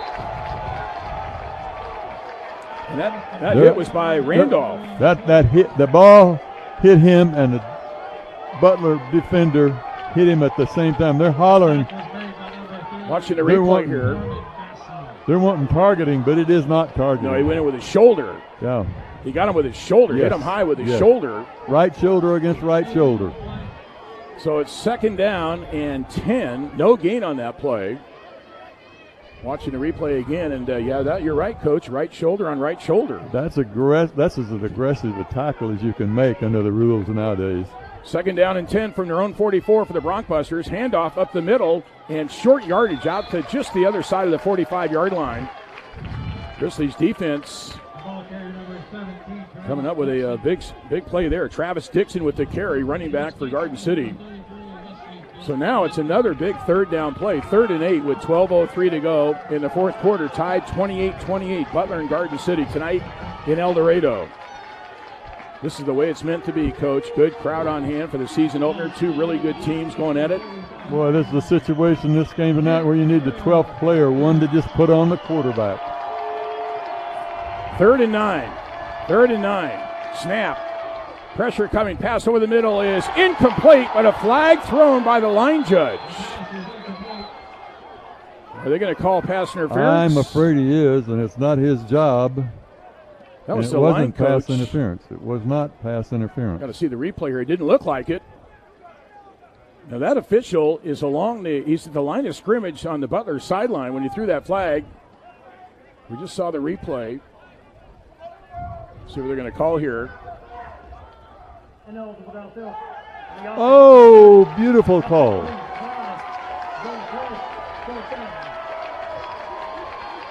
So it's ineligible receiver downfield for Garden City.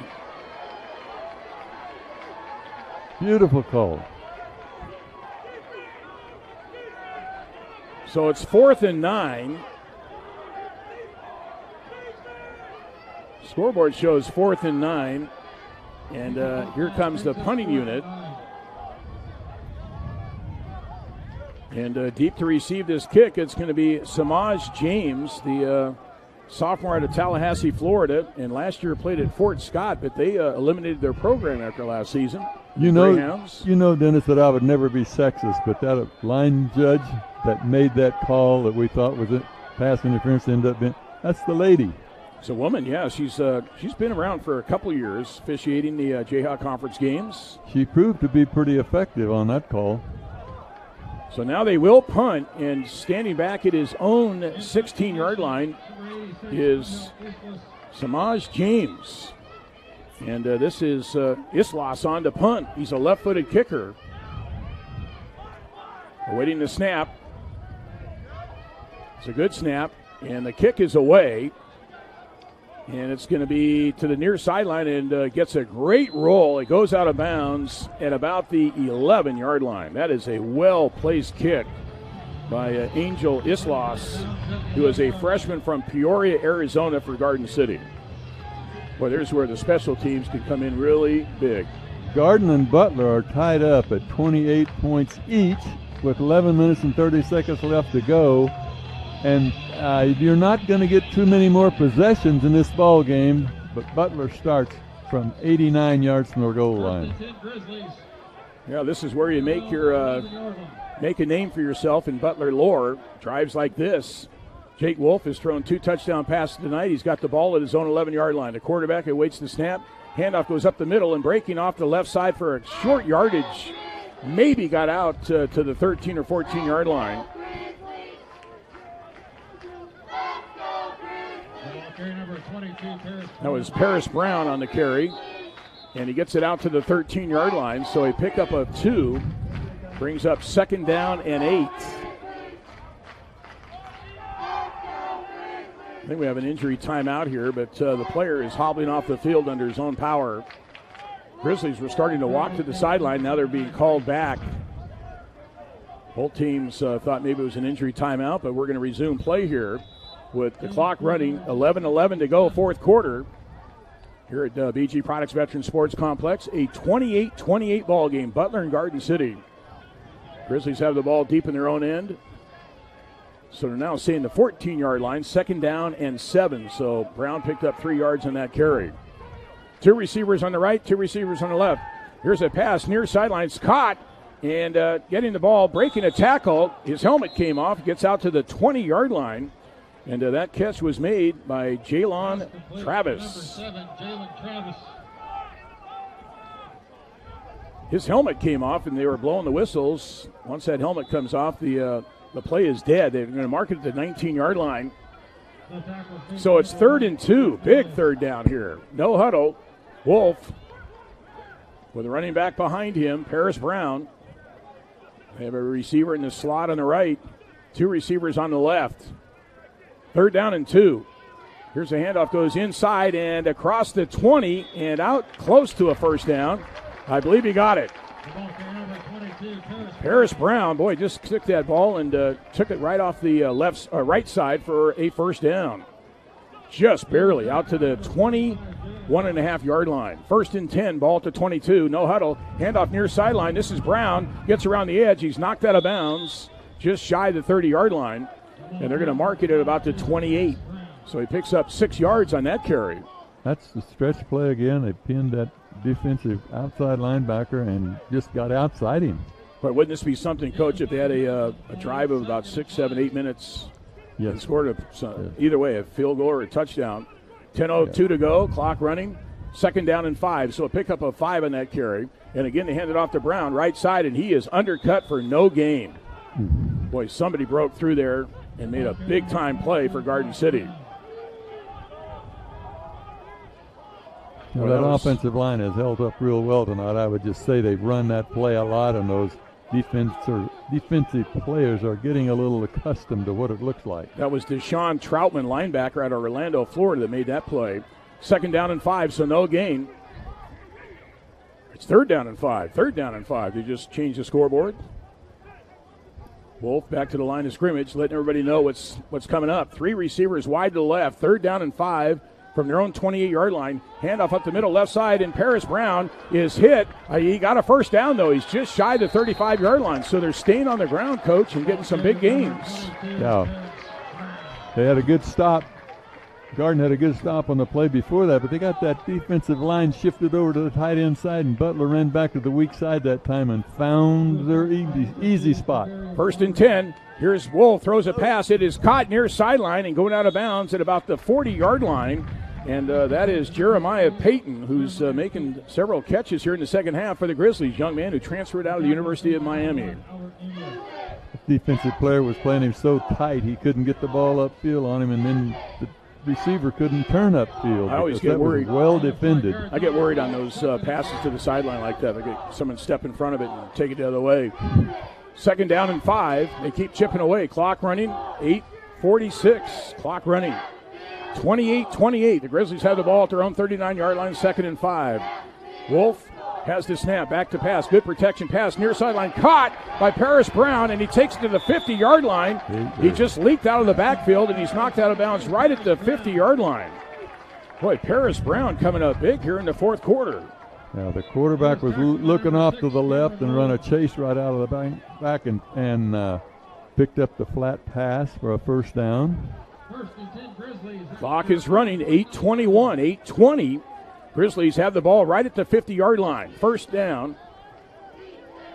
They're going to say the ball's actually at the Butler 49-yard line.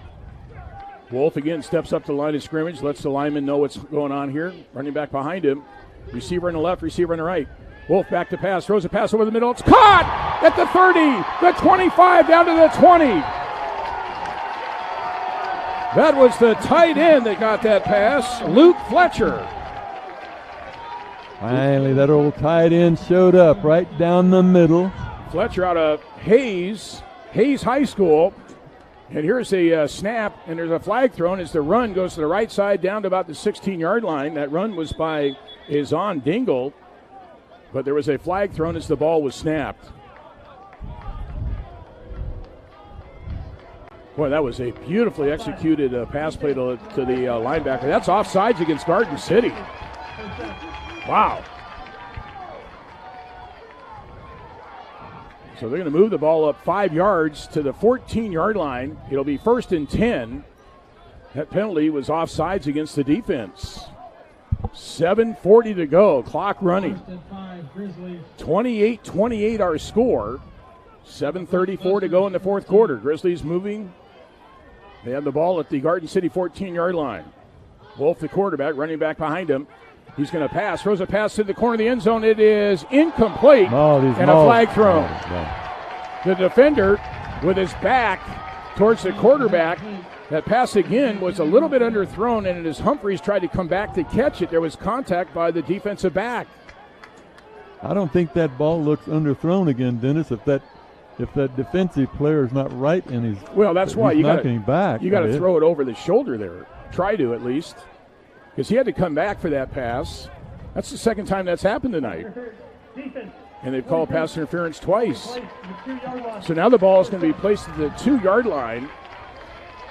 And with 7:21 to go, the Grizzlies have the ball 1st and 10 at the 2. Here's a handoff up the middle. Dingle takes it in for a touchdown.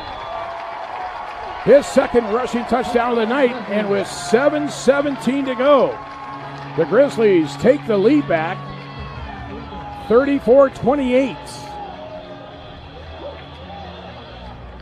That's a 2-yard touchdown run by Dingle after that pass interference penalty in the end zone, put the ball to 2. Here comes Carson Arnon for the extra point, the all-important extra point.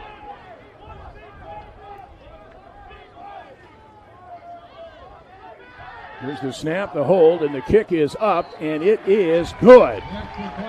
Carson aren't perfect tonight in PATs, 5 for 5. I believe Butler took 6 minutes off of the clock with that drive. Now, we don't have all the statistics exactly. Another thing, those running backs for Butler have been really impressive, but that number 21 Dingle adds another dimension because he can take the ball and run it right up your throat. I'm telling you, they feel blessed with the receivers, the running backs, and the quarterback. The only question coming in the game tonight really was the offensive line. They're all new, all 6. I fell in love with the offensive line tonight. You're talking about those skilled people. They're playing really well. Line. I mean, look back when McMillan and started those drives, and that offensive line is really coming off the football. And Coach, they're giving Wolf all sorts of time to throw in the pocket. But now the Grizzlies got to step up defensively. One deep to receive inside his own 5-yard line for Garden City. Impossible to read the jersey numbers. White numbers on a yellow uniform. Here's the kick. It's a short, high kick. And it's going to be caught at the 25-yard line to the 30, to the outside to the 36-yard line, tackled there. Boy, a short kick. After kicking the ball out of bounds twice, apparently Coach Bryce Veneri figured, let's just do a high sky kick. And good field position for Garden City here. 7:13 remains in the fourth quarter. He was tackled by number 28, DeMarcus Robinson. DeMarcus Robinson with the tackle on that return. It looked for a moment like it might break free with the return. So Robinson coming up with a big tackle there. Here comes Garden City. They're moving right to left, south to north here at BG Products Veteran Sports Complex. 35-28, Butler leading. 7:13 in the fourth quarter remains. Ty Perry, the quarterback's had a big night for the Broncbusters. Tight formation. He's back to pass. Pass is caught in the right flat and out of bounds at about the 39-yard line. Short pass caught. And it's a nice gain on first down. Just a chase route out in the flat. That receiver had to turn his body fully around to locate that ball. That was Dixon again. Dixon's had a really nice night is a running back for Garden City. Travis Dixon out of Hollywood, Florida. 2nd down and 7. So it's just a 3-yard pickup. It looked like it was more than that with a naked eye, but only 3 yards. 2nd down and 7 from their own 39-yard line for the Broncbusters. Here's the snap. Perry throws it over the middle. It is incomplete, overthrown at about the Butler 40-yard line. And actually 2 Butler defenders were closest to that pass. 2 defenders back there, but the ball went right between the 2 of them. He overthrew the pass is what happened. I don't know if that receiver stopped and he shouldn't have. I think he ran the wrong route. Watching the replay, I think he ran the wrong route. He cut in and was supposed to cut out. That, I believe, is right. Here's 3rd down and 7 now with 6:36 to go in the 4th quarter. Butler leading 35-28. This game was tied 21-21 at halftime. Perry in the gun. 3rd down and 7. He rolls to the near sideline, looks down the field, throws a pass. It is caught inside Butler territory at the 45-yard line as the receiver, Jalen Young out of Miami, was open. And that's a number of times tonight, Coach, where you mentioned that Ty Perry's a right-handed thrower, but he rolls to his left, and he's very effective throwing.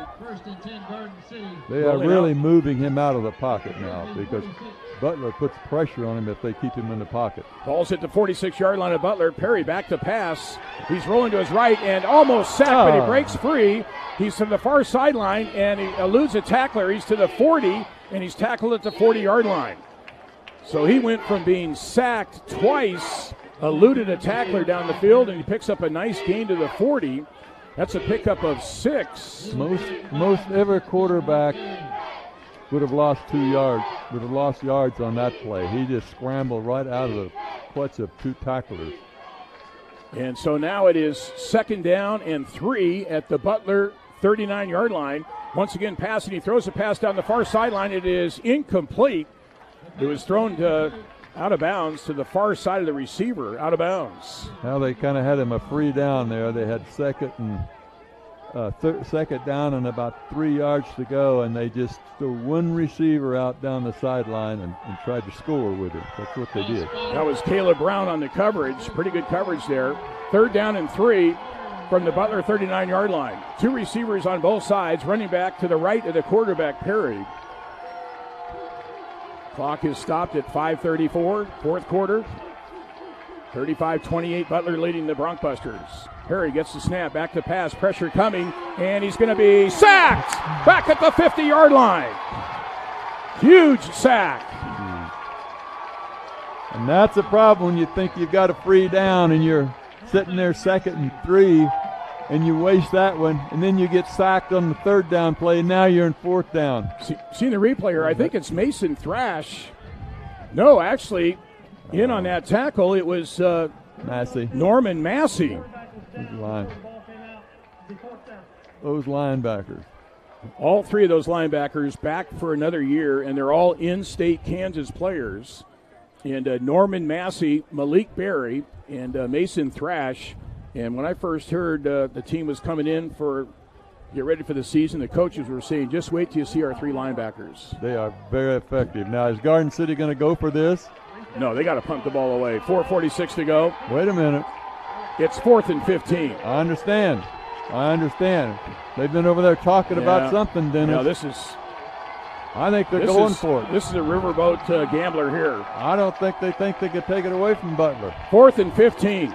They think this is the last time they're going to get the ball. The ball's right at the 50-yard line, 4th and 15. Yeah. So here we go. They're going to go for it on 4th and 15, unless they quick kick it. Crowd making noise. Perry awaits the snap. He's got it. Back to pass. Throws a pass far sideline. It is incomplete. A leaping catch attempt by the receiver. Good coverage by Caleb Brown on the far sideline. And Garden City turns it over at the 50-yard line. Back on 2nd down and 3. They put the big receiver over there, let him go to the end zone. Looked like they were going to do the same thing that time, but they stopped him short, and the quarterback overthrew it. I mean, they intentionally. It wasn't like a back shoulder. It was like a 15-yard stop route that looked like it's going to be a streak. Looked like they were running the fade route, but they stopped him at 15 and almost completed it. Now here come the Grizzlies. Can they possess the ball? 5:01 to go. Grizzlies have the ball right at midfield, the 50-yard line. Wolf gets the snap. Handoff goes up the middle, and a short gain right up the middle. Short gain. They'll bring up second down. I want to chew up some time here off the clock. This is where you wonder, why not go into a huddle here? They can let the clock run down. I think they will. But that was a gain of 2 on that first down carry. And the play clock is at 17. Jake Wolf is talking to the line of scrimmage, the lineman right now. 35-28, Butler leading with 4:21 to go, clock running. Second down and 8. Ball is at the Garden City 48-yard line. Wolf gets the snap. Handoff goes up the middle and breaking inside the 45-yard line. The ball carrier. Dingle. The big boy. Yep, that was, you're right. Yeah, he might two more times, and he might be able to make a first down. Coach, that is actually Antoine Parker, the running back. Antoine Parker out of Fort Worth, Texas. I'm sorry, it looked like the Dingle. He ran it straight ahead. It's 31. He's 31, and Dingle's 21. He's the 5th different running back tonight. They fake a handoff. Pass goes to the 40-yard line. Caught, breaking a tackle, and down inside the 35-yard line. The reception made, and that is Jeremiah Payton. So the big tight end got him on a big seam route down to the end zone a while ago, and that time they just run a little seam, little baby seam with him stopping out there for the first down. Big tight ends. They got 3 of them. And the clock is running. Garden City has 2 timeouts left. The Grizzlies 3. Great play calling here. Nate Haremza, the first-year offensive coordinator, making these big calls in this ball game tonight. His first game as offensive coordinator for the Grizzlies. 1st and 10 at the Garden City 34-yard line. Under 3 minutes to go. Handoff near sideline. And this is Parker. Puts his head down and gets inside the 30-yard line. Antoine Parker, boy, they just relentless, keep coming at you with different running backs, the Grizzlies. Clock is running. The all-important clock ready now. 2:31, 2:30. And they stopped the clock because there was a player for Garden City that was down. I think he's feigning an injury here. He got up quickly, and he's walking off like he's okay. The officials are going to talk here. I wonder if they might penalize him for that. He was down on the field. They blew the whistles to stop play. Then the player got up and walked off the field as though he was okay. Well, I think what they've got to do is start the clock. Now they start it now. The clock, so we still got what on the play clock? 35 seconds. Yeah. They can run this thing down under 2 minutes. Yeah. Play clock's at 30. Yeah. And the game clock running at 2:14, 2:13. Grizzlies leading 35-28. A first down right now, Dennis, would really be huge, and they've got 2 downs to make it, and maybe 3 downs. Garden City Probably has 2 timeouts left. The Grizzlies 3. Play clock is at 10. No reason to snap it here. Wolf is in the gun. Parker, the running back, behind him. Handoff goes to Parker, and he's the right side. He's to the 25 and tackled at the 24. Good hard running by Antoine Parker. This is the first time he's run tonight, this series of downs. To bring him in here at a critical time, 1:47 to go. Garden City burns one of their last 2 timeouts. So with 1:47 to go, the Grizzlies leading 35-28. 1st and 10, the ball is at the 24-yard line. What are they doing? There's timeout on the field. Garden City called timeout. What are they doing with that down marker? Oh, they're finally moving the sticks. Okay. It is a first down.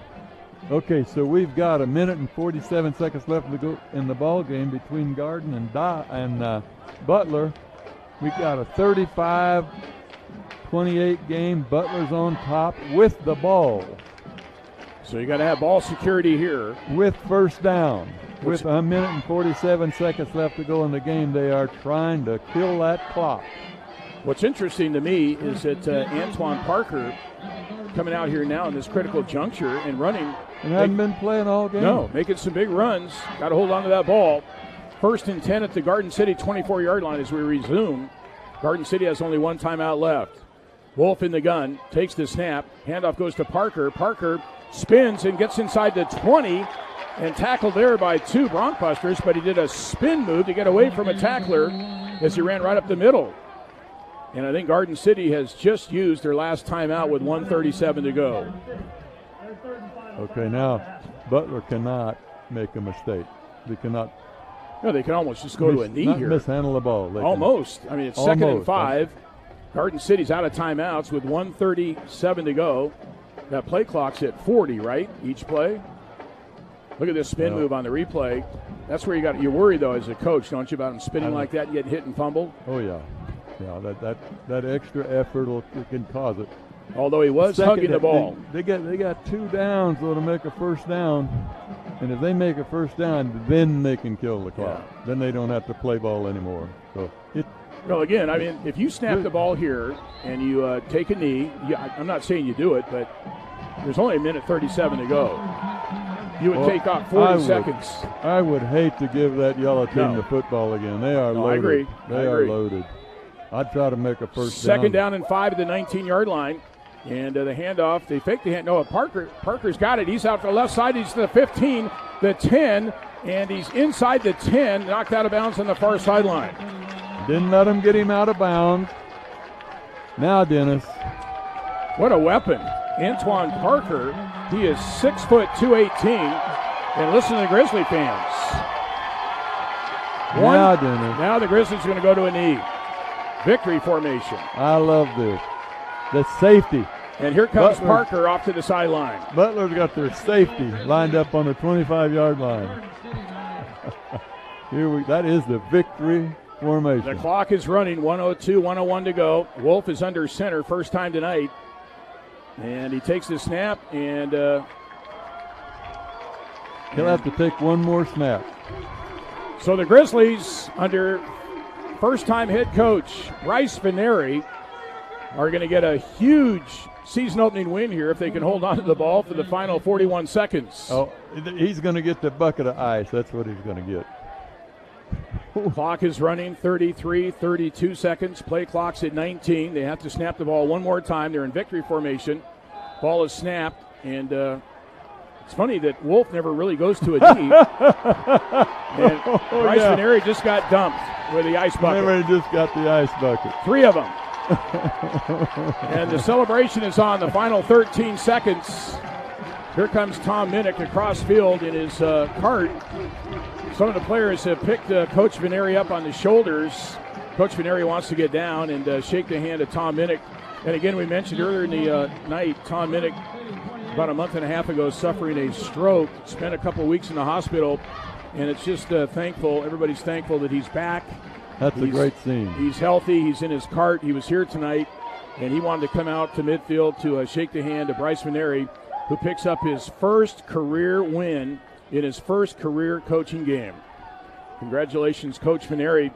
The Grizzlies do it. They win this game by a final score of 35-28. Game was tied 21-21 at halftime, 28-28 at the end of 3. And the Grizzlies get the only touchdown of the fourth quarter and win this game 35-28. That's that little Garden City quarterback just went down and congratulated Veneri and his team. Yeah, and he just went back out of there. Yeah, that young man. He was actually last year played. I mean, both teams are huddled up now on their own end, but that quarterback had gone down there. Yeah, that's Ty Perry. And Coach, I was told that he played.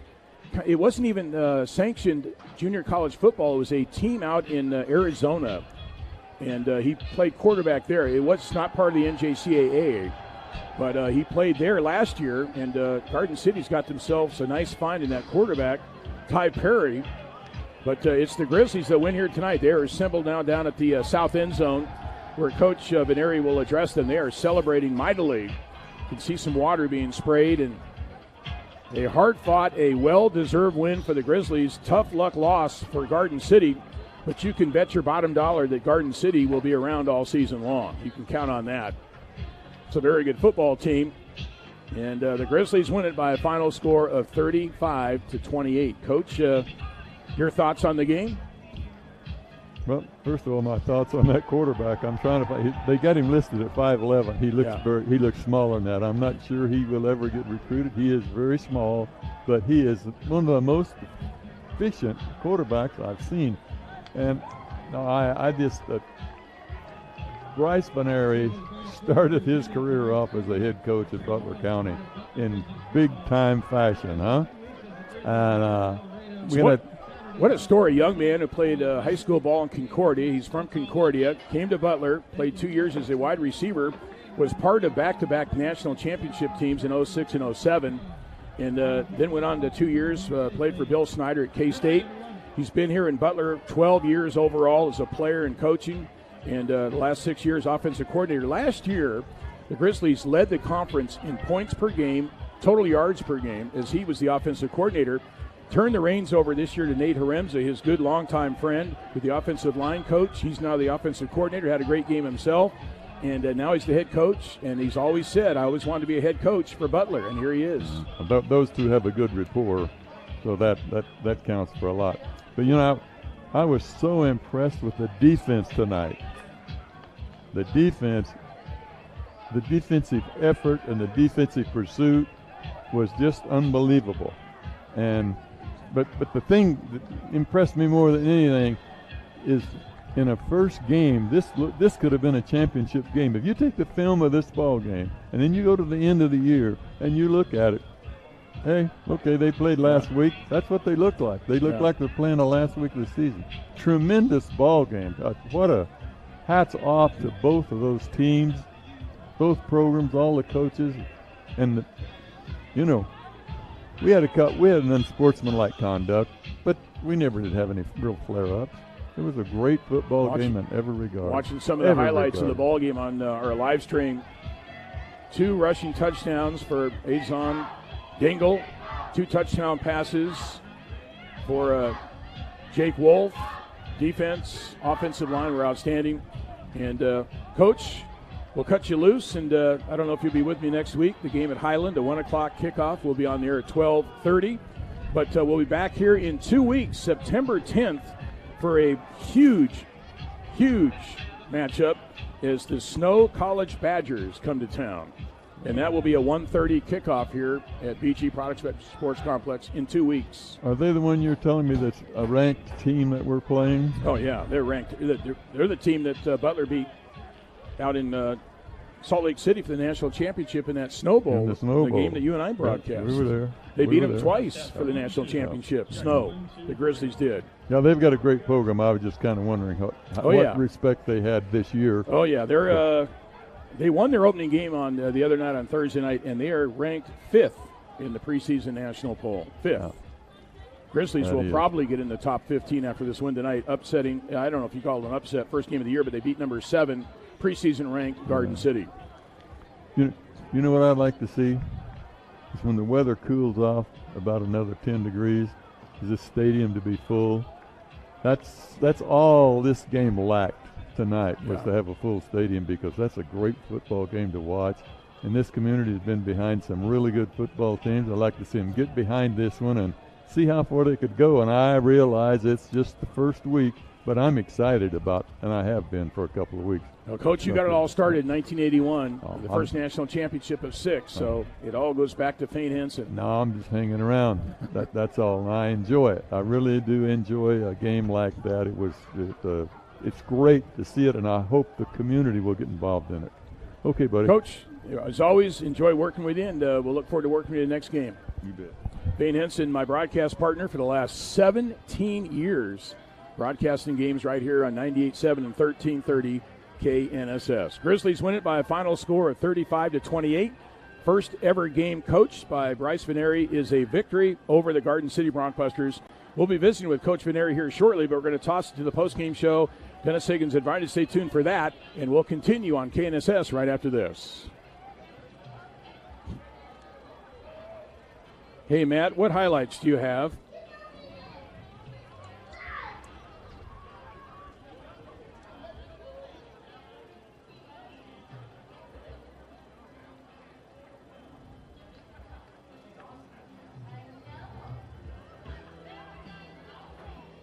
Okay. Okay, so you said 30. Okay, there's a 43-yarder. Okay, let's do those three that you have that you just told me. The Wolf to Humphreys in the first quarter. Right? Did you have that one? 14-yard touchdown pass. Wolf to Humphreys, first quarter. Okay, those are the three we'll go with then in the postgame. Great job, Matt. Thank you very much.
No, Dennis Higgins here at beautiful BG Products Veteran Sports Complex, where the Grizzlies beat the number 7 team in the nation in the preseason poll, Garden City.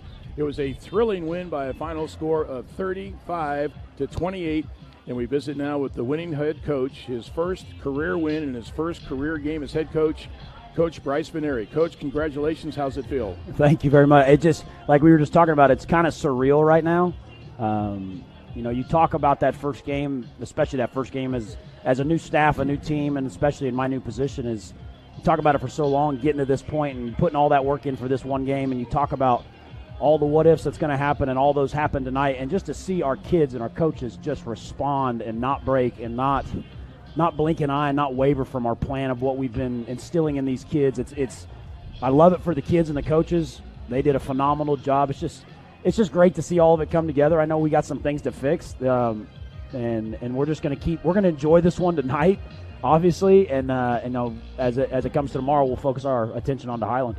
And that was great to see the players dump not one, not two, but three buckets of ice water on you there in the celebration at the end of the ball game. So much to talk about. Before I forget, I want to mention Nate Harems, you're a good friend, the guy that's now the offensive coordinator. The Grizzlies tonight amassed 457 yards. Yeah. There was some really good play calling. Yeah, like it took him a little bit to kind of get settled in. And, first game he was nervous, but my goodness, when he got a roll going, and that's the good thing about calling plays, especially offensively, is when you find that rhythm and you know what we're good at right now and what we can do well, and then you can start manipulating it as the game goes on. And I thought he did a phenomenal job, again, just communicating to the offense. And number one thing, getting those 5 guys ready up front. I thought they played a phenomenal job, protection-wise, run game-wise. There were some times we were outnumbered by 2 guys and we were still getting 3-4 yards. So my hat is off to him. My hat is off to Woody. Oh, my goodness. He gets those kids to play so hard. They gave him a couple touchdowns in the first half. We ran kind of a wrong play, and they had that long touchdown. Then we had a couple penalties that shifted the field. But, my goodness, to watch those 2 really grow in that role and grow into what they're going to be, and they're both going to be phenomenal coordinators before the end of this season and moving into the future.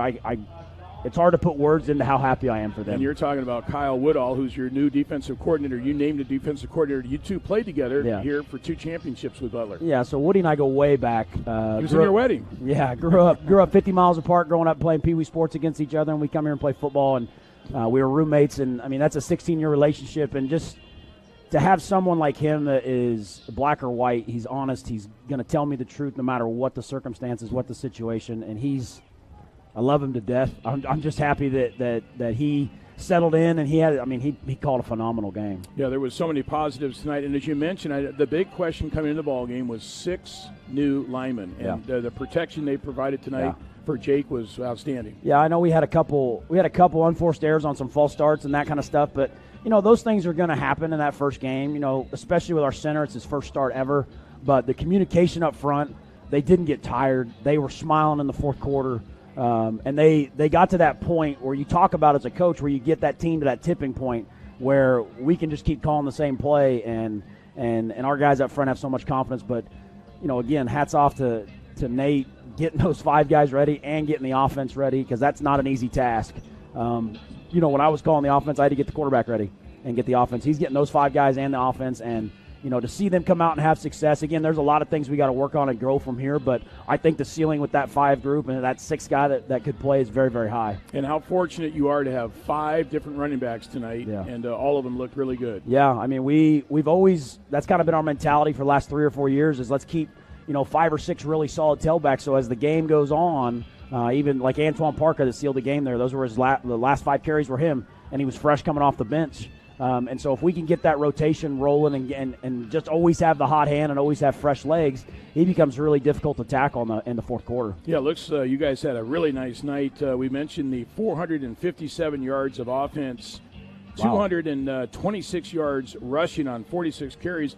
And that was unique that you brought in Antoine Parker, who had not played all night. You brought him in at a critical juncture, and he had some big runs and hard runs. Yeah, and I told him, hey, we're going to put you out there. You're going to square him up. You're going to get 3 and 4. He's a 6'1", 220-pound kid, fresh legs. It's going to be hard to tackle. As I'm looking at the stats, I see third down 53.8%. That, to me, that's why you win games. You look at the other side, it's 27%. So our ability to stay on the field and get first downs, and we're 4-5 in the red zone. Like those stats are what I'm looking for. The yards and stuff, that's just kind of window dressing. But being efficient, time of possession, taking care of the ball, keeping the chains moving, and then if you get a couple big plays in there, that's even better too. I know you have a very special relationship with Jake Wolf, and last year had that devastating injury at Hutchinson, and had the massive surgery on his knee, rehabbed religiously in the offseason. Comes out here tonight and leads the team to a win, and his final number is 19 of 29.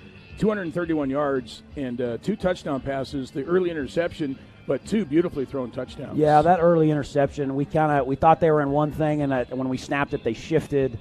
They brought pressure from the backside, and he had to roll out. And like I told him, when he came off the field, he knew, he's like, I got to put it where the receiver can get it. He just kept it a little low. And we had a couple other shots at some long plays, but we were throwing with the wind. The wind kind of took it. So it took him a couple drives to settle back in. He trusts that knee.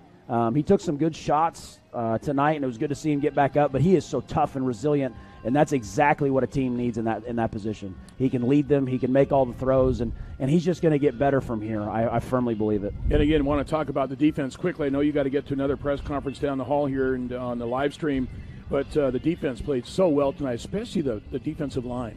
Yeah, hats off. Jake Landahl we have a couple sub packages, and they got on the field, they got off the field. We had a couple miscues, but again, that's what we tell the kids. We're gonna have those, especially in the first game.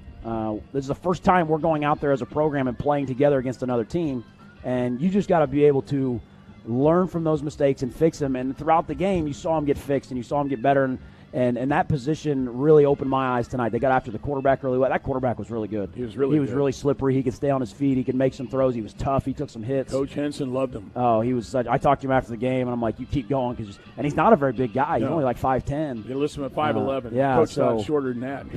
he's a tough kid, and I was proud of our guys there at the end. I was telling them, we get a sack here, the game's going to be over. I think we'll run the clock out. And again, hats off to every single kid in our program, from the kid that played the most to the kid that played the least, and all our coaches, the trainers, this town. It was a great crowd tonight.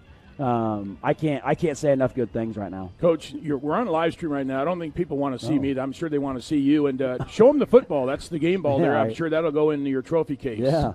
The kids gave me the game ball after the game, and so that was pretty special to get. And again, you play the game to win, but like we told our kids, you also got to understand there's going to be a winner and a loser, and we just got to play to the end, and whatever happens, happens. And our kids never quit. Our kids never gave up. They kept playing. They played hard. And again, I'm just overwhelmed right now with how proud I am of them in this program.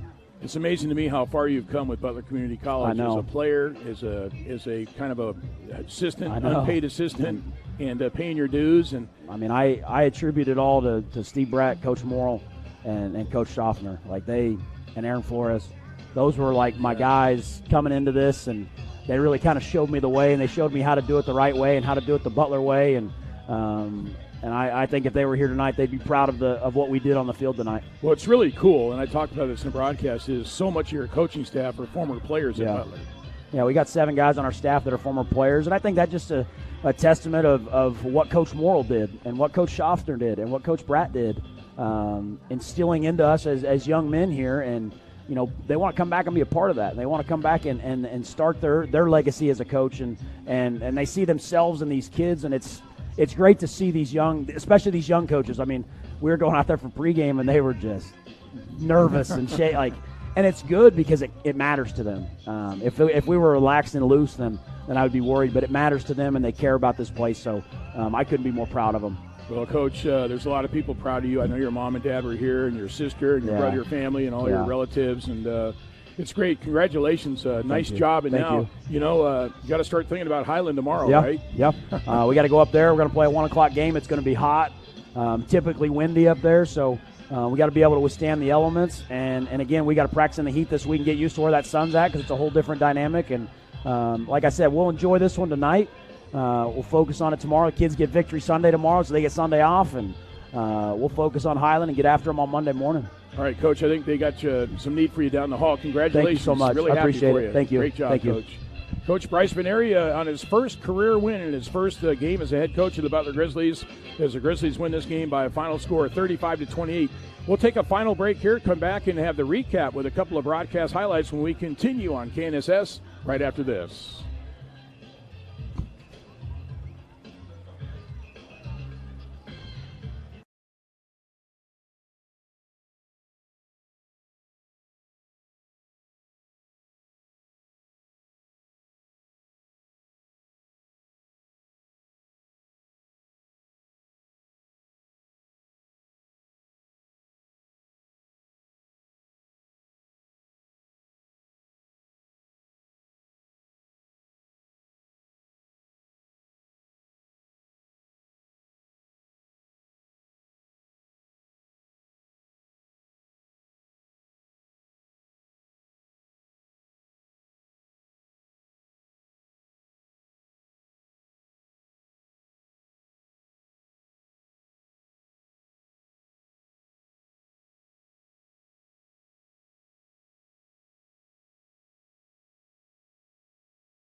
Win for the Butler Grizzlies here on their home field, BG Products Veteran Sports Complex. Congratulations to Coach Bryce Veneria for the win, 35-28 final over Garden City.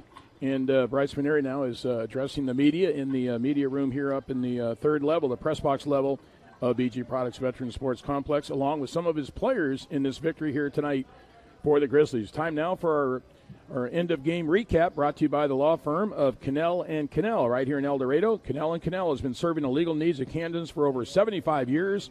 If you need legal assistance for business or personal, contact Ray or Tim Cannell, their brothers, at 316-321-4300, 316-321-4300, or you can check them out at CannellandCannell.com. The law firm of Cannell & Cannell in El Dorado, committed to providing excellent legal work and extraordinary service in all areas of the law. All right, we begin the recap. It was Garden City who scored first, as the Broncbusters. They scored on a one-yard touchdown run by Davion Hodges, and that came at the 6:15 mark of the first quarter, and the extra point was good, and it made it a 7-0 lead for the Broncbusters. The Grizzlies would respond quickly with 2:57 to go in the first quarter. It was Jake Wolf connecting with Quavez Humphreys to tie the game.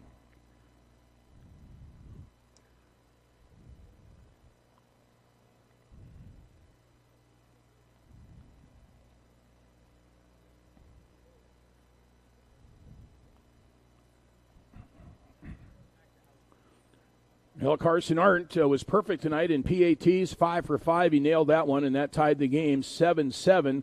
That came at the 2:57 mark of the first quarter. The first quarter would end that way, tied 7-7, and that took us to the second quarter, and it was Garden City that took the lead back at 12:31 as Travis Dixon broke through the right side of the line for 73 yards to the end zone.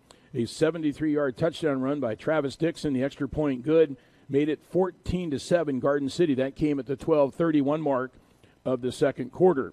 Grizzlies would come back and tie the game a few minutes later to 9:34 mark as Azan Dingle rushed in from 2 yards out, and the extra point by Art was good. That made it 14-14.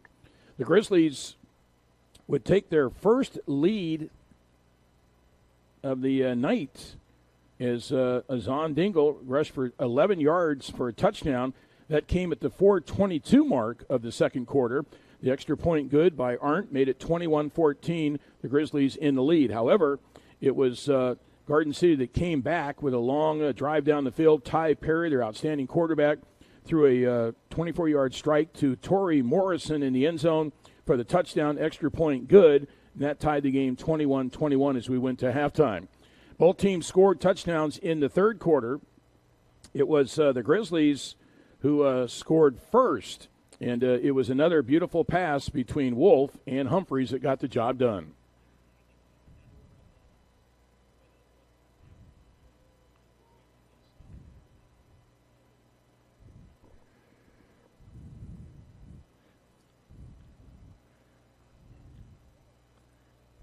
There it was, Wolf's second touchdown reception or pass of the night to both of them, to Humphrey, Quavez Humphrey, the young man out of Junction City, beautifully thrown over the shoulder into the right corner of the end zone. He caught it actually in front of the end zone, took it in for the end zone to the touchdown. 43 yards, extra point good by Arndt. That made it a 28-21 lead for the Grizzlies. But Garden City would come back and score a 17-yard touchdown pass to tie the game after the extra point was good. That touchdown pass with 3:59 to go by Ty Perry to Travis Dixon for 17 yards. Dixon, the running back, leaked out of the backfield right down the middle of the field. He was wide open and just was able to saunter into the end zone for the touchdown to tie the game at 28-28. The only score in the fourth quarter was the Grizzlies. And here's the winning score.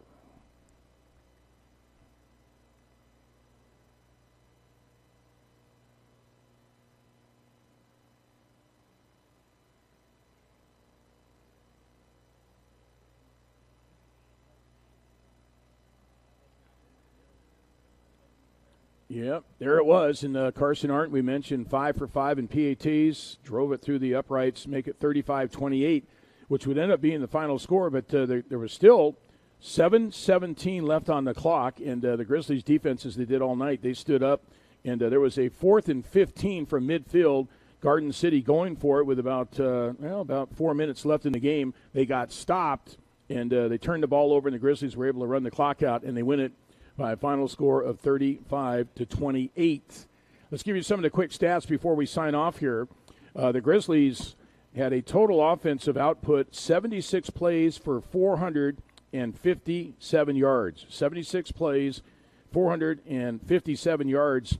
Rushing the football tonight, 46 carries for 226 yards. And passing the ball, it was Jake Wolf, 19 of 29, 231 yards, 2 touchdowns, and 1 interception. Rushing the ball, it was McMillan had actually KJ Schenkel. They got him with 12 carries for 129 yards, a long run of 34. Azan Dingle, 8 carries, 41 yards, and his long run was 11 yards. And Paris Brown, 14 carries for 39 yards, his long run 6 yards. And Antoine Parker, they're showing here 5 carries for 29 yards, his long run was 29. Receiving the ball, Paris Brown had 1 reception for 10 yards, and Chaz Carlgren had 1 catch for 4 yards. Cuevas Humphreys, big night, 4 catches, 64 yards, and 2 touchdowns, long reception of 43 yards. Brendan Searles, 1 catch for 9 yards. P.J. Caldwell, 2 catches, 15 yards. And Lance Wilhoit, 1 catch, 23 yards. And Luke Fletcher, the tight end, had a big catch, big reception in that game-winning drive. Fletcher, the tight end, got open down the middle, 1 catch for 32 yards. And Jeremiah Payton, 4 catches, 43 yards. We mentioned Carson Arndt was 5 for 5 in PATs. And punting the ball, Adam Young, 3 punts, 99 yards, averaged 33 yards per punt. His long punt was 36 yards. Quickly, for Garden City, the Broncbusters finished the game with 63 plays from scrimmage for 329 yards. They rushed the ball 29 times for 79 yards. So the Grizzlies' defense did a great job holding them to 79 yards rushing. And passing the ball, Ty Perry was 25 of 34, 250 yards, 2 touchdowns, no interceptions. So that young man had a fine, fine game for Garden City. Running the ball, it was Travis Dixon, 6 carries, 81 yards. He had that 73-yard touchdown run. And Freeman, 2 carries for -1. Quinn Bright, 1 carry, -4. Ty Perry, the quarterback, they're showing him with 13 attempts for 8 yards. And remember, they factor in sacks for his yardage. And Davion Hodges, he had 6 carries for -5 yards. Receiving, it was Taylor, 3 catches, 29 yards. And Morrison, 8 catches for 55 yards. Jalen Young, 3 catches for 44 yards. And Travis Dixon, 3 catches, 27 yards, including a touchdown. Torrey Morrison also had a touchdown reception for the Broncbusters. And Bright had 2 catches for 17 yards. And Singleton, 3 catches, 29 yards. All right. Let's check out the scores from around the conference. Earlier today, it was not a good start for the Jayhawk Conference. Number 10 Independence traveled to number 11 Iowa Central. Iowa Central wins that game, the Tritons, by a final score of 34-17. Also, in the state of Iowa today, over at Council Bluffs, number 2 ranked Iowa Western defeats Dodge City, the Conquistadors, a final score of 46-0. Hutch looking better than ever as they played this afternoon at Gowan Stadium, their home field, and they beat Navarro by a final score of 42-0. Last we heard at halftime, it was Coffeyville leading Highland by a score of 21-0 over in Coffeyville. Okay, our studio coordinator tonight doing a great job in his first game this year, Matt Schonhorst. And our next broadcast is going to be next week, as we will be in Highland, and that's going to be a 1 o'clock kickoff. We'll pick up the game right at kickoff right here on 98.7 and 1330 KNSS. A start at 1 o'clock right here in the broadcast as the Grizzlies travel to Highland to take on the Scotties in week 2 of the season. I want to remind everybody, great crowd here tonight. Hopefully we can build on this and keep the fans coming out and seeing some exciting Grizzlies football. Grizzlies' next game will be, home game will be here in 2 weeks on Saturday, September 10th. As they will take on the 5th-ranked team in the nation in the preseason polls, Snow College, and that will be a 1:30 kickoff time here at BG Products Veteran Sports Complex. Great night for Butler football. is first-year head coach, his first game ever, former player here, longtime assistant coach, and now the head coach, Bryce Veneri, and the Grizzlies defeat Garden City by a final score of 35-28. For Coach Fane Henson, Dennis Higgins saying so long and good evening from beautiful BG Products Veteran Sports Complex in El Dorado.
All right, we're here with head coach Bryce Veneri after the Grizzlies in the home opener, season opener. Defeat Garden City, the number 7 ranked Broncbusters, 35-27. Now at the podium, head coach in his first victory of his career, Bryce Veneri. I'll tell you what, it feels kind of surreal. I was just telling Dennis, you take over a program and you talk about this day for a long time, and when you finally get there, you're nervous, and your coaches are nervous, and your players are nervous, and so just to see our kids and our coaches play and coach so darn hard, it's very gratifying to me to know that the message is being received, and our kids, you see our kids doing this on the sideline. We talk about mentally breaking teams, and I think we achieved that tonight. You started to see certain things happen, and I thought our kids played really disciplined football. But right now, I'm kind of overwhelmed a little bit. It was a great home opener. It was a great crowd, but hats off to my coaches and the players, the trainers, the student managers, everybody a part of this program. Everybody had to do a part to get us to where we're at tonight. In the past, your guys wouldn't say that I didn't use the word soft, but I don't think that's ever described about the football. But in the past, like, you get teams to score on you, you go back and forth, your guys are kind of, okay, here we go again, and especially the last couple of years. But now, you guys are shot for shot, and then you took that lead, and it felt like you guys took another level. Yeah, and that goes back to how we train, and my hat's off to our strength coach Kyle Woodall. He's also our defensive coordinator. That's how we train. Next play mentality. You can't control what's happened. You can only go forward. And I thought the kids were very resilient in that fact. They had that long touchdown, and the defense is coming off saying, "We will stop them. You keep scoring. We will stop them." And it's just the belief that the kids have in each other, and the coaches have the belief in the kids that they know if we can play till the end of the fourth quarter when it says 0-0, we're going to have a very good shot. We can't have any laps in there. We can't have any plays off. We can't do any of that. And I thought we did a really good job of rotating our guys in to keep them fresh because it was hot in that first half.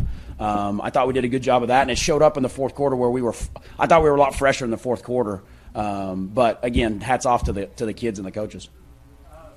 This game, you guys will probably say it out loud. There's kind of a rubber match from last year. You guys beat them, they beat you in the playoffs. So this game was probably like, hey, this is one that we marked. I mean, what's it feel like to get that win and to get your first win? It feels great. In all my years at Butler, even when I played here, this is such a big rivalry game between Garden City because when I was here in the early 2000s, they were right up there neck and neck with us, and it's good to play good competition. You never want to go out there and just blow a team out. You want to go out there and earn your paycheck, and you want these kids to go out there and play against the best. And we did tonight.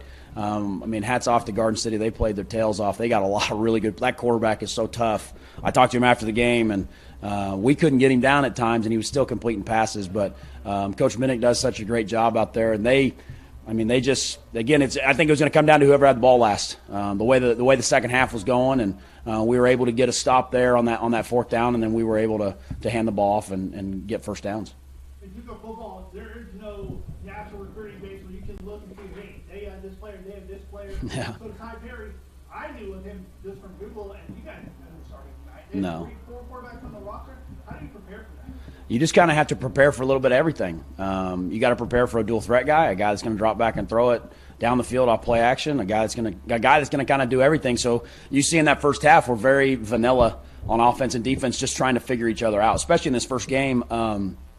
Offensively, we kind of had an idea schematically, but again, you don't really know those pieces of what they've got. Defensively, we really didn't have an idea because they got a whole new defensive staff, and so we didn't really know what they were going to do. So you've really got to prepare for a lot of stuff, especially this first game. Hopefully moving forward, we can, we'll have some film, at least a game on this team that we're going to play next week, and be able to kind of pare down what we need to prepare for, and these kids will be even more confident. We talked in media day about Dingle being such a big guy. We saw it tonight. Even though he spun around 3 or 4 times for that one touchdown, he's just such a big body that you can use in a goal line situation. Yeah. We saw it tonight. 3 touchdowns within 10 yards. Yeah. Right there. He's a guy that we haven't had for a while. As I look back in my years, Kobe McCrary reminds me the most of him. A big, he's 6'1", 237 pounds, and he runs a 4.6. And when he gets those shoulders square to the line of scrimmage, he's very difficult to tackle. And we knew that's what we needed to go get this year. And to see him have success early, you always want to see your kids have success early, especially in junior college, because that one play can kind of mess them up for a while. So it was really good to see him have a lot of early success. How does it feel to go in victory formation like that? Best formation in football. It's the best formation, hands down.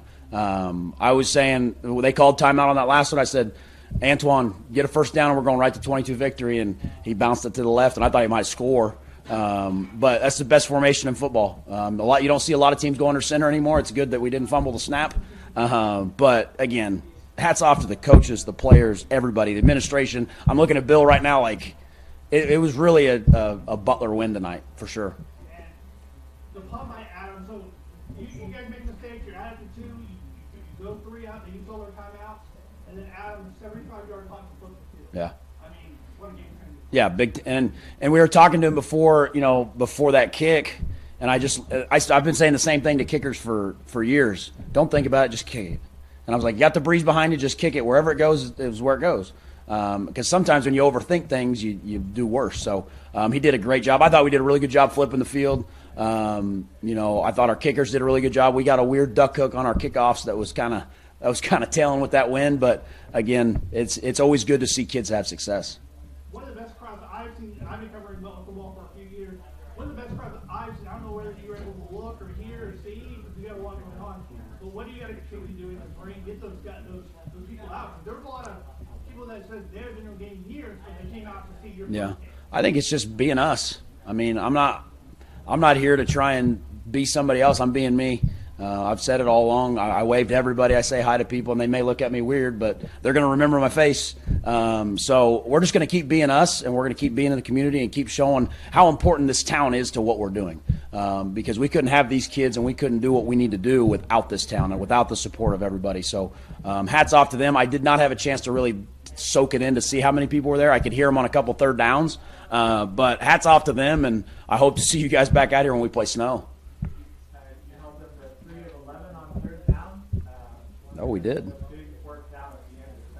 Yeah. I told Woody before that series, we kind of switched a package up from what we'd been doing all game. I said, go get after the quarterback. If we can sack him once, we'll win the game. And he just grinned ear from ear, and I let him call the defense. So it was good to see, our kids be in the right spots and our guys make big plays. I'm looking at the stats here, and I mean, we were 53% on third downs. I mean, that's efficiency at the highest, and that's what we've been talking about since the first day we took the field for practice in the spring. Is go out there and be efficient, be where you're supposed to be, don't fool anybody, and do your job. So I mean, I'm looking. Yeah, we were 1 of 1. We were 4 or 5 in the red zone. I mean, if we can keep being that efficient and that sound in football, we're gonna have a really good shot to win our next game. Yeah. It was just, like I said earlier, it was just kind of figuring out what they were in. We didn't really know what they were going to do, and once we figured it out, that's the great thing about offense. You couldn't pay me enough these days to be a defensive coordinator. That's the great thing about offense is, you go out there a couple drives, figure out what they're in, then you can start manipulating and giving them different looks. And, Jake and Quavez, they had a great hookup tonight. I thought we did a really good job of spreading the ball around. We did a really good job. I mean, we had 6 guys carry the football. We had 11 guys catch a football. So when we can do that and we can spread the field, we become very difficult to defend. But when you're just throwing to one guy, you're pretty simple. So I thought they did a good job of spreading the field. And again, hats off to Nate. I mean, Nate really settled in and started to see the whole field for what it was. And that's what we've been talking about. He's coached offensive line his whole career. I'm like, now we're going to have to go outside those 5 guys and let's see all 11. And I thought he did a great job of that. And once he got in a rhythm of doing those things, the stats kind of speak for itself. At halftime, we looked at the stats, and Garden City had over 100 yards and penalties.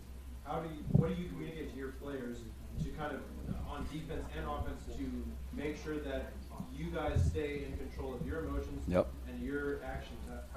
And that's what we've been preaching that since winter workouts, that discipline wins. Discipline wins. The old school still kind of works. And you could hear us yelling it on the field. We said it at halftime before we came back out. Discipline's going to win the game. Because you can't have those emotional penalty type things. I thought our kids did a really good job of getting guys out of those, because it's a very emotional game, and I thought they did a really good job of getting them out of them situations. But again, hats off to our coaches and our players of receiving that message of what we were trying to get done. And you see at certain times of the game how much of a momentum swing that can be if you get a big penalty here, if you just walk away and you don't get the penalty. So again, hats off to them. Is your plan moving forward to have such a balanced rushing and passing offense, or are you leaning towards a certain direction? No, you always go into a game wanting to be 50-50. But like we tell the kids, whatever we got to do to win. If we got to throw at 75 or run at 75, that's what we got to do. So I think the more balanced you can be and the more stuff you can do, it makes you harder to be defended. But again, whatever we have to do to win the game, and I thought Nate did a good job. I mean, how many times did we throw it? 30 times, and we ran the ball 46, and that last drive had 7 of them. So I thought we were pretty balanced tonight. Obviously, as the season goes on, you got to fix some tendencies and do that type of stuff. But I want to keep being as balanced as we can. But if it comes down to where we've got to throw it 100 times, that's what we'll have to do.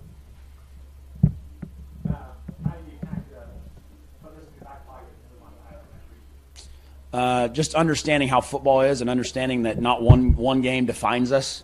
Not one game's going to do what we need to do. We set out to be 1-0, and we achieved that goal. It goes to 0-0 right now. We'll enjoy it till about midnight, and then we'll move on, and we'll move on to Highland tomorrow. And again, you work all year long for 11 of these opportunities, and so if you're just satisfied after one, I don't know why we're in the business. So our kids and our coaches will enjoy this one, and then come tomorrow, we'll clean the slate and we'll move on to Highland. We saw Schenkel walking around with crutches and without the shoes on. How's he doing? I haven't really. I think he may have sprained his ankle, but I'm not really sure what happened there. I know Dr. Bruner was looking at it. I'm sure I'll get a full assessment of him when we get back to the office. All right, guys. Congrats, Coach. Thank you so much. Thank you. Next up, starting quarterback freshman from Kansas City, number 8, Jake Wolf.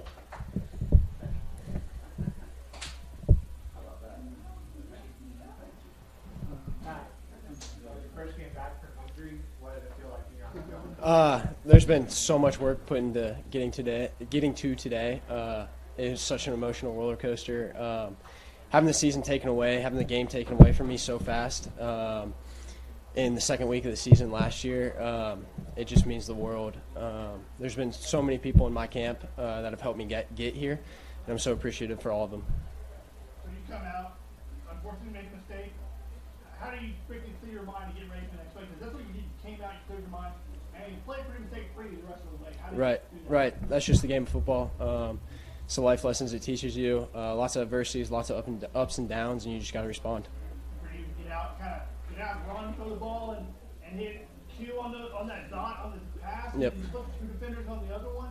What's it kind of get out, play football like, what's that? Yeah, like I said, it means the world. It took me a second or two, a couple drives to settle back in. But once I got comfortable and once this team gets confidence, we're rolling, and I'm taking my guys over anybody. So you guys, I felt like you guys were really trying to hit that long ball, especially with the wind. Was that kind of game plan that, hey, let's use the wind to our advantage? But your receivers were able to get behind. I think there was two. You either got excited or the wind carried it, but yeah, you were able to hit those guys who were getting behind the game. Yeah. Well, first of all, those 5 guys up front, they played amazing. All credit to them. We can't do anything offensively without them. And then secondly, our receivers, they're just running by dudes, and it makes my job a lot easy. But no, that wasn't necessarily the game plan going in. It was just kind of an adjustment we made, some things we saw. And when we got chemistry like that, it's easy to do. You only gave up 2 sacks. I feel like offensive line may have been a question a little bit coming in. How big were they? Yeah, I think a lot of people doubted them, and they responded amazing. Like I said, it starts with them 5 up front, and we literally cannot do anything without them. They played amazing. What's been the big difference for you from last year to this year? We know you're healthy, obviously, come back, but what overall team mentality? When you guys talk about accountability and being better teammates in the offseason and fall camp, but how are you able to actually apply that? Right. I mean, I had the opportunity to leave here, but I chose to come back because of what we have as a team. The chemistry we have, it's just different here. I have not been a part of a team or a group of guys that when we walk into the same space, walk into the locker room, walk out on the field, we have that instant connection, and it showed tonight. What did they do that Garden City presented on defense that made it, I wouldn't say so easy for them, but what were you able to do that, or what you saw that made it, I guess, give you success? Our run game. It wasn't necessarily anything they did differently, but those 5 up front, they just mauled all game, all night. Our run game set up the pass game tremendously. So. There were a couple drop passes by your wide receivers. As a quarterback, what do you do mentally for yourself, and as your wide receivers, what do you tell them? Say, hey, I still trust you, and you continue to throw it. Well, I mean, there's nothing else you can do except pick them up. It's play's done. We're moving on. Got to trust them. We're teammates. We have that trust. We know we can do it, and that's exactly what I'm telling them. Did you feel any pressure coming into this game? Yes and no. I think a little bit more personal pressure than anything. Like I said, it took me a second, a drive or two to settle down, just given the emotion of the day. But You had the 3 guys with 4 receptions, a bunch of guys that had receptions. Yep. What was it like to spread the field? You're going to have the advantage with wide receivers all season? Yeah, the guys in that room, the guys in our tight end room, we got some dudes in there. I can count on every single one of them. Any of them can go out. I'll tell them to run whatever route, and I have the ultimate trust in them that they're going to do it, they're going to win, and we're going to complete a pass. All right. Thanks, Jake. Congrats.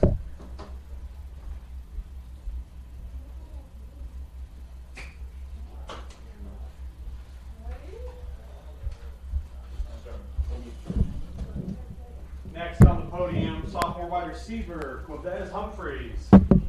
How you doing? You know, it all starts up front, like you were saying earlier about the O-line. You know, we can't do anything without those 5 guys, those hog maulks. So it was all great. Then me and Jake has a really good connection from the spring and the fall we just had. So I trust him to throw me the ball, and he trusts me to catches it.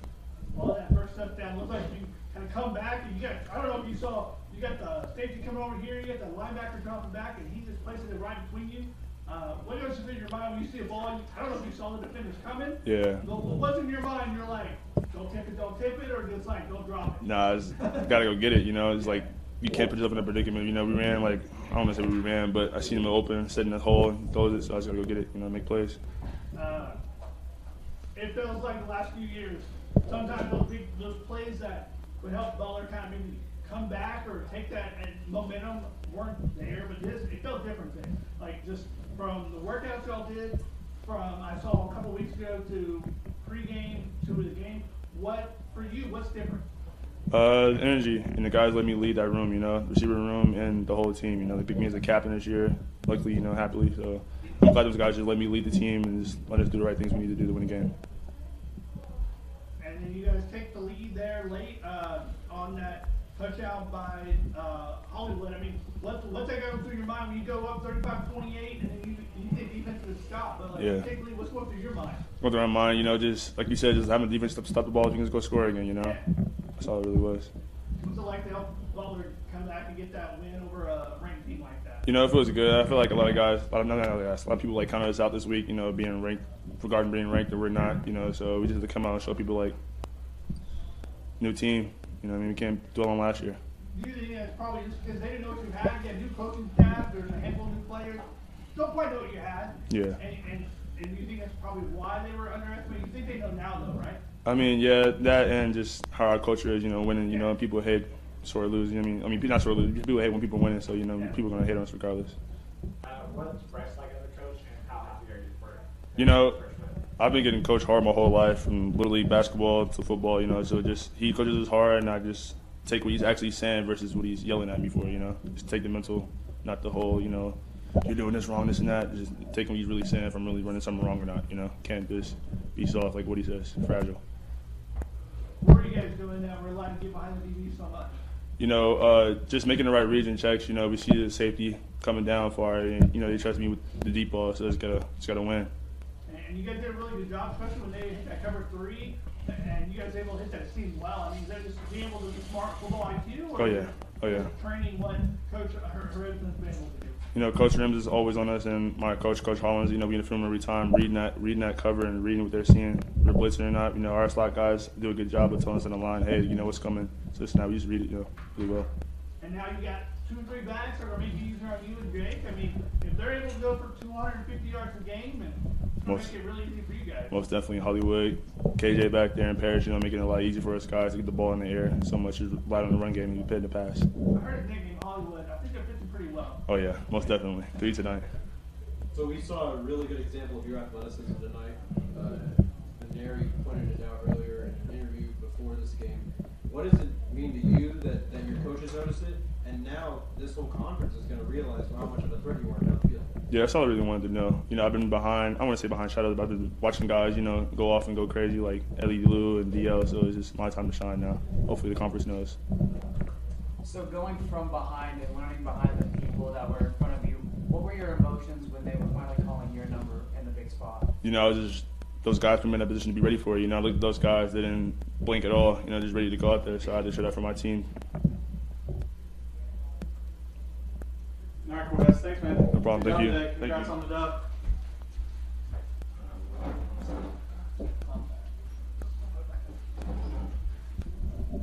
Now the podium running back for 21, sophomore Jean Dingle.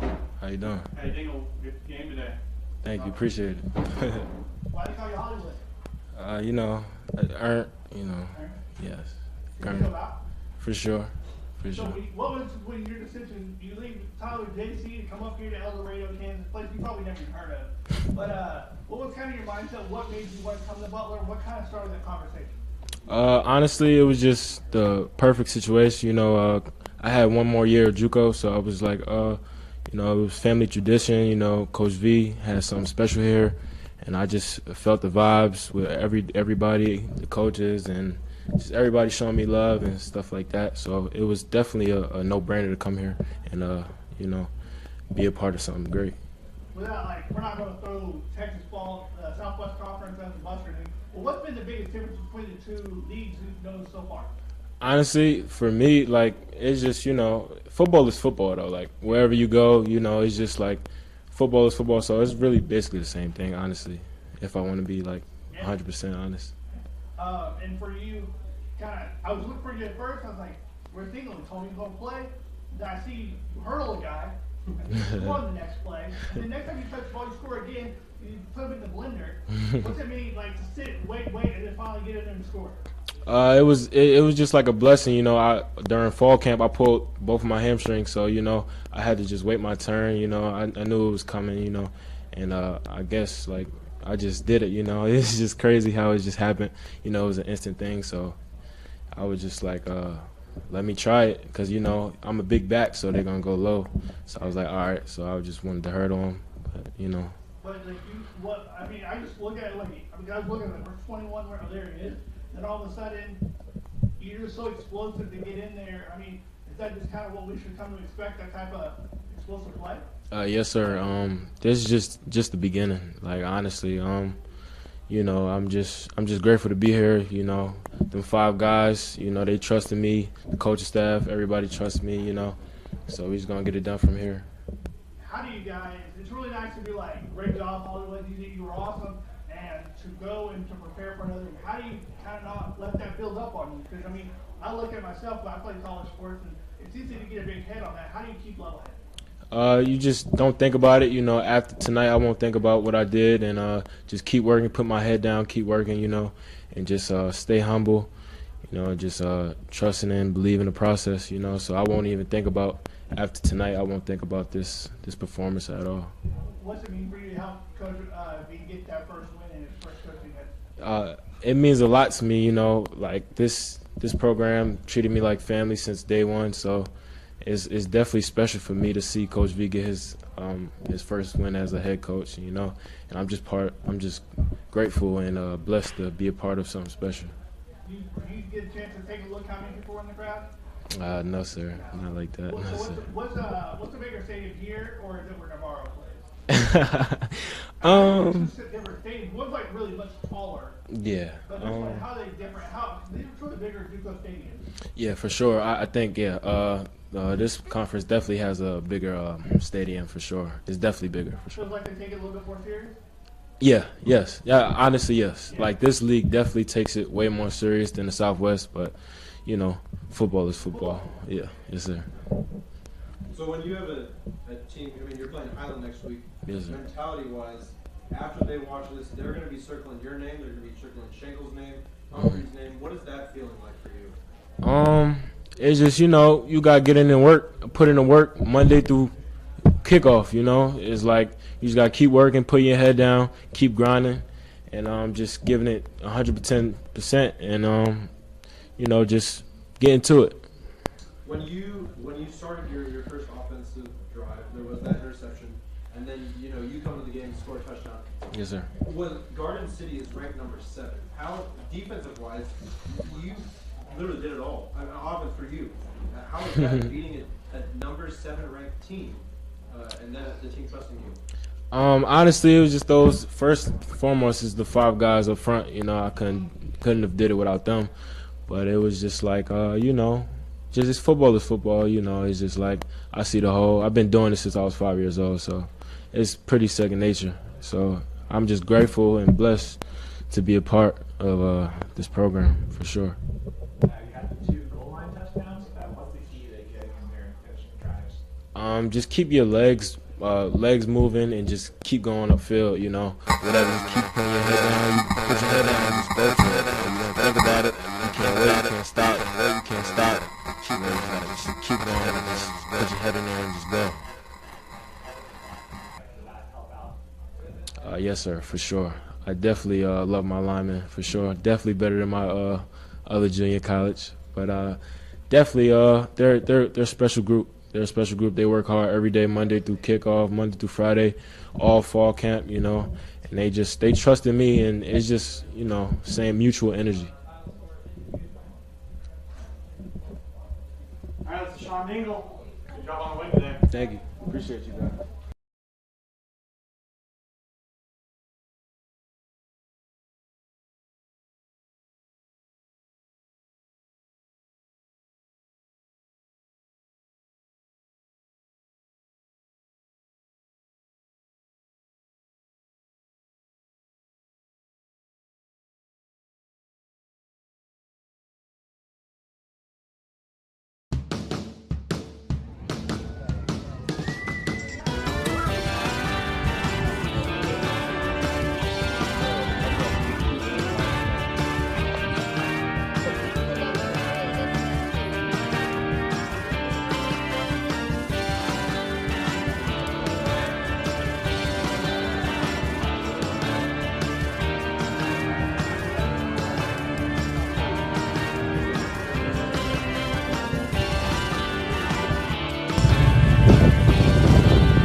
Well, welcome everybody to BG Products Veteran Sports Complex here in sunny El Dorado, Kansas, where we have a heavyweight fight on our hands this morning.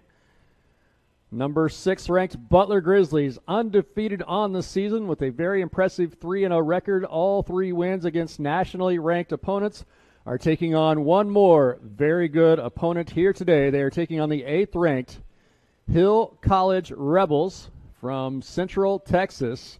And this has been a good rivalry over the years, kind of a recent developing rivalry because these two teams ended up playing each other in the postseason a couple of times. In fact, there was a district tournament that Hill hosted at a baseball stadium in their home area that was really kind of a cool concept to have the soccer field on the baseball field at their stadium. I think that was probably back in 2017 or 18. I'll have to look that up to be for sure. But this is a matchup of programs who have started playing each other pretty consistently after that initial postseason matchup, and now they are playing here today in El Dorado, and it promises to be a good one. Grizzlies, as we said, are 3-0, and they've had 3 very good wins. Their very first win of the season was in New York. So I actually drove the team in the Butler bus up to Kansas City, and they got on a direct flight from Kansas City to LaGuardia Airport. Flew into LaGuardia, and then they got on a charter bus and drove 6 hours up to Rochester, New York. And there they played Monroe College, and they won that one by a score of 4-0. That Monroe game, against Monroe, they won 3-0. Kinsey Godwin had the first goal on a breakaway assist from Yossi Villagrana, and that kind of opened the doors for the Grizzlies. That was in the 26th minute. And then 5 minutes later, Butler got a goal from Caitlin Irwin on an assist by Joy Jaboini, and then Jaboini got her own goal late in the game, 77th minute. In the second half, Joy Jaboini scored on a goal with an assist from Logan Riley on a header, and the Grizzlies won that one very impressively, 3-0 over nationally ranked Monroe. Then the Grizzlies, the very next day, they got a day off, I guess, and the next day they played Iowa Western in New York, so a neutral site field for those 2 Midwestern programs to go to upstate New York and play. And the Grizzlies fell behind 1-0, and then they tied it on a goal by Kim McAlpine on an assist by Kinsey Godwin. That was 1-1 at halftime. In the second half, Yossi Villagrana scored a goal. Then Iowa Western tied it 2-2. Then the Reavers took the lead 3-2, and the Grizzlies in the 87th minute got a goal from Kinsey Godwin on an assist from Yossi Villagrana to send it into overtime and double overtime. In the 102nd minute, Brooke Sullivan, the transfer from K-State, scored a goal on an assist from Megan Wing-Sutton, and that's what gave the Grizzlies a 4-3 win. And then on Friday, they drove down to Oklahoma City, and they got a victory over 5-1 victory. That was over Rose State College. In that game, Kinsey Godwin scored. Brooke Sullivan scored twice. Actually, Kinsey Godwin and Brooke Sullivan both scored twice. Emma Colby scored a goal. Emma Colby also had an assist. Brooklyn Hunter had 2 assists, and Treasure Valcine scored her first goal of the playing in her first game of the season, had an assist as well. They're going to play the national anthem here. We will honor the flag while they do so.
There you have it, the national anthem. And now they're going to introduce the starting lineup. First for Hill College, it'll be Libby Mayfield. Jessel Gonzalez out of Duncanville, Texas. Liliana Mejia out of Mesquite, Texas. Ella Brown from Klein, Texas. Jamie Anderson from Austin, Texas. Davia Richards from Kingston, Jamaica. Sarah Tate from Burleson, Texas. Christina Salmon out of Kingston, Jamaica. Remember that name. And Reagan Dash from Benbrook, Texas. Ilana Yates from Joshua, Texas. And Zoe Ellis will be the goalkeeper out of Pflugerville, Texas. So that's a look at the starting lineup for Hill College. All their players are from Texas with the exception of the 2 Jamaicans. And Christina Salmon had 3 of her team's 4 goals in their season opener against Murray State from Oklahoma. As we said, both of these teams are undefeated. So somebody will have a mark on their record by the end of the game today, either a tie or a loss. Grizzlies will start Kyra Klump in goal, 5'5" sophomore goalkeeper from Valley Center, Kansas. From Wichita, you have Yossi Villagrana, 5'3" sophomore midfielder. From Buhler, the defender, 5'6" sophomore Madeline Bowman, getting a start, as usual. And then you have the hometown girl from El Dorado, went to Circle High School, Brooklyn Hunter, 5'4" sophomore, daughter of head coach Adam Hunter. From England, Megan Wing-Sutton. She's a 5'3" sophomore midfielder. Brooke Sullivan, the transfer from Kansas State, is 5'6", listed as a freshman from Goddard, Kansas. Corinne Hackney, a returning starter for the Grizzlies, sophomore midfielder out of Rose Hill, but she played a lot of defender last year. Logan Riley, a freshman, 5'4" defender out of Derby, Kansas, gets the start. From Germany, Amelie Koenig getting the start here today. The goal scorer for the Grizzlies, leading goal scorer on the season so far for McPherson, 5'3" sophomore forward Kinsey Godwin with her incredible speed. Joy Jaboini, she has been putting her name in the scoring column so far this season. Joy Jaboini from Topeka, went to Topeka High. And that's a look at the Butler starting lineup here today. So Hill College in the all-red kits today, red jerseys, red shorts, red socks, various colored shoes, and the Grizzlies will be in their gray tops today, black shorts lined in white with gray socks. Temperature right now is 84 degrees. It feels like 90.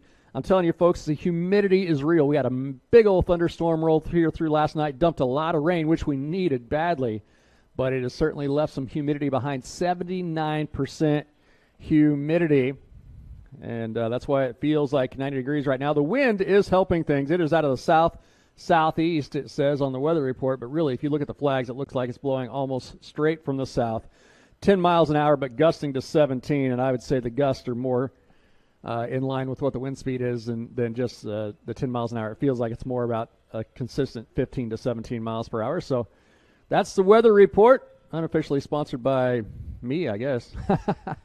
I'm Matt Jacobs. I'm the director of BCTV20 here on the El Dorado campus. Spent 12 years working with Butler Athletics and really am quite fond of this Butler soccer program, but want to bring you an unbiased version of today's events on the pitch. Looks like we are just about ready to get started. 45 minutes showing on the clock. Butler versus Hill, a matchup of undefeated programs, both ranked in the top 8 nationally. Grizzlies ranked 6th. And they've done everything to prove that they deserve that ranking. And Hill is ranked 8th, and they are undefeated as well. And Hill takes the possession away from the Grizzlies immediately. Grizzlies, though, do have good defensive pressure, but they give the ball right back away. So 2 errant passes already for the Grizzlies have resulted in Hill possession. And the Rebels try to turn and make something happen. A little chip forward. Here's a race to the ball as it heads toward the inline. The wind will certainly help it up. Corinne Hackney is battling, and it's going to be a corner kick. So the first break of the game goes to the Rebels, and we are just 30 seconds into the contest. We'll see how Hill sets up for the set piece here. Taking the kick will be Davia Richards out of Kingston, Jamaica, and she will be looking for her Jamaican countrywoman Christina Salmon, the one who scored 3 goals in the season opener for the Rebels. Grizzlies must mark her well. There's a ball into the box, and it's cleared out of there, at least initially by Butler. Hill, though, with the possession, playing it back to their defense, heavily into Butler's side of the field. Pass in. What will happen here? A shot is coming, and it's wide left. Looks like Salmon wanted to take the shot, and Hill is clamoring that the ball was touched and that it should be a corner, and it is going to be just that. Boy, 2 corners here in the first 90 seconds of this contest. Grizzly defense being put to a test early on. Grizzlies marking up on each post. You have Logan Riley on one post and Amelie Koenig on the other post. This corner coming from the opposite side of the field. It's a good service, bouncing in, headed away by one of the Butler defenders. Kinsey Godwin gets a head on it, cannot secure the possession, and Hill still continues to possess. Ball chipped to the top of the 18. Grizzlies, can they get a touch ahead? And then a ball poked away. I think that's Yossi Villagrana working on getting the ball out of there. Now it's switched sides of the field. My Grizzlies just have not had any possession yet so far in this contest. Good challenge here. And the ball taken away by Butler, at least for a moment. Hill does come back away with it. This is Alana Yates with it now, carrying near touchline. Cut off over there by one of the Butler defenders. Here are the Grizzlies with their first marked possession of the game. They play it in the middle, now up to the top. They're looking for Sullivan. Sullivan wants to turn and play a ball out wide. It's cut off by Hill. And Hill again with the possession. Boy, we are just 2.5 minutes in here, but Hill has been the aggressor so far in this contest in the very early moments. And here's a shot from distance, going to be missing wide left. That one definitely will be a goal kick. First goal kick of the game coming up for the Butler goalkeeper, Kyra Klump. She has put up 2 clean sheets so far in 3 games played. Allowed 3 goals in that Iowa Western game. 3 minutes gone by. What a jam-packed 3 minutes of action it has been so far. Grizzlies trying to possess. Godwin couldn't get to it, and it's taken away by Yates of Hill. Her pass, though, is errant, and it's intercepted there by Logan Riley. Riley plays it up the field, but to no one in particular. And we have a ball off the touchline on the far side of the field. It will be Hill's possession. Hill College of Texas has become a national contender here in the past 4, 5, or 6 years. It's a program you never really heard much about until recently, and then they've become very good. And here's a great ball in, and a great save by Klump, but it didn't matter because Hill was offsides. But my goodness, that was a great job of Klump to come out fearlessly, take on that attacker, even though in the end it was all for naught. 4 minutes gone by. Wow. What all we've seen in this first 4 minutes. Klump sends the ball forward and taken out of the air by Hill. A ball that floats high, and Riley's going to try to bring it down. Gets a couple of different touches. It goes off of Yates and out of bounds. Grizzlies will have the throw. Taking the initial throw here for Butler will be Logan Riley, the defender. Logan Riley out of Derby, Kansas, went to Derby High School. Grizzlies have had great success recruiting players out of Derby High over the years. Throw in is knocked away again by Hill, so Butler will yet again throw it in, again with Riley. Megan Wing-Sutton is there closest to the touchline, right about the 50-yard line. You can see her just on the right side of your screen. Ball thrown in looking for Godwin. And Brooklyn Hunter had a touch. Now Hill trying to win it back, but again, they send it high in the air. Wing-Sutton gets a head on it. So does Godwin. A beautiful head flick. That was to Sullivan. Now the ball is going to be heading towards the end line for Hill, but no threat from the Grizzlies. Goalkeeper Zoe Ellis keeps it at her feet. Still at her feet. She's going to take her time until somebody challenges her. Now Sullivan does run forward, and she finally sends it away near side here to Yates. In the middle, looking for Richards. Ball in the air. Who will win it? Riley gets it away in the middle to Villagrana. Yossi tried to play it off to Brooklyn Hunter, just missed on the pass. Hill comes back with it. Yates once again. She's had a lot of touches here so far in the early going, and nifty work there by Godwin to steal it away.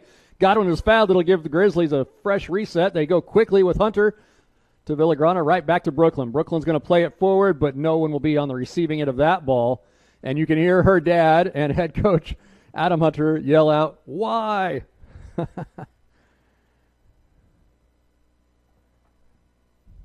I don't think he liked that decision. Well, it's really great to see the relationship, though, between Coach Hunter and his daughter, Brooklyn. I think he's handled coaching his own kid about as well as somebody could. Being a challenge here by Riley. Oh, and there's a ball, a breakaway chance, and it's knocked away. Good defending over there by Maddie Bowman. Hill, though, gets it back now. Ball cut off. And Hunter has it now for the Grizzlies. She's going to send a ball out wide, looking for Jaboyne. Can Joy make a run here? She's got it at her foot. One defender between her and the box. Stops, pulls the ball back, plays it back to Villagrana. Yossi will play it back out to Jaboyne. Can she make a move around this defender? She's trying to get to the top of the box. She plays the ball off, and she was looking for Brooklyn Hunter, but that ball didn't have enough mustard, and it was cut off by Hill. Wing Sutton takes it away. A slide tackle there by the Rebels, and they're going to come away with the ball. Nearing the midfield stripe, pulling the ball back, now playing it off, far touch line. And a ball knocked out of bounds over there by Maddie Bowman. Maddie Bowman from the Hutchinson area went to Buhler High School. Buhler, basically more or less a suburb of Hutchinson.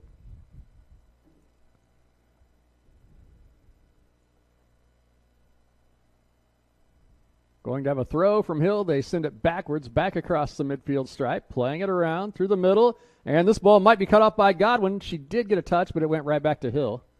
Now Villagrana settles near midfield. She will carry. Tried to slide a little pass into Hunter, but that again was intercepted. Grizzlies have not had the best of success completing passes here so far in this contest. Here's Hill quickly back the other way. Boy, they move quickly on the offensive end. That ball taken away over there. And a foul. I think that might have been Wing Sutton over there who was fouled. Now Villagrana plays it off to Bowman. Ball sent forward. Grizzlies have it and making a turn. Nicely done there, Sullivan. She's knocked off the ball, knocked to the turf, no foul. Official says clean tackle and stolen away by Sullivan. Here she has a chance and she sends it forward. It's going to be wide right by a good margin. Boy, a moment of excitement there for the Grizzlies. Looked like Sullivan might have a chance to go one-on-one with the keeper, but the defender recovered very quickly and got back on it. Here's a look at the replay, and you see that defender gets in there, and I don't know if Sullivan just mishit that or what, or if the defender impacted that ball or not, but either way, it was wide right. Here come the Grizzlies. Hunter has it. She's going to play it out to a wide-open Godwin. Godwin cutting into the box now, tries to move past one defender. It's chipped away, and the defender saves it from being a corner. She gets it out on the sideline and not on the end line. So Grizzlies have sent just about everybody forward. Even Kyra Klump, the keeper, is about 40 yards up the field. And the throw-in gets away from Butler. We're going to have a... Was it offsides on the Grizzlies? Apparently so. Free kick will come here for Hill, deep in their own end.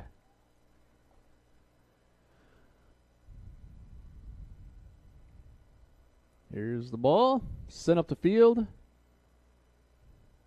Villagrana battling for it and wins it, gives it over to Jaboyne.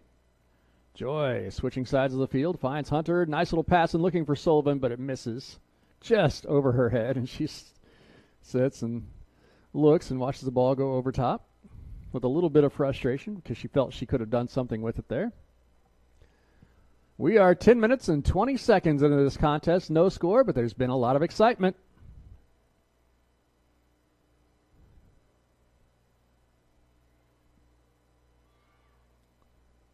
Hill with the possession. Nice little heel flick there to get the ball back into the middle. Here's an open player on the far side. And Hill will be racing towards the end line. Ball bounces off of Butler. Got one defender over there chasing down two different players. I believe that's Amalia Koenig. Hunter looking for the ball there, and now a big kick by Wing Sutton goes back to Hill. They send it forward. Hunter goes to the turf. She was a little bit slow to get up, but I think she's fine. So up top, you've got Sullivan, Jaboini, and Kinsey Godwin. In the middle, the forward or the more attacking midfielder there will be Hunter. You've also got Villagrana over there. Throw coming for the Grizzlies.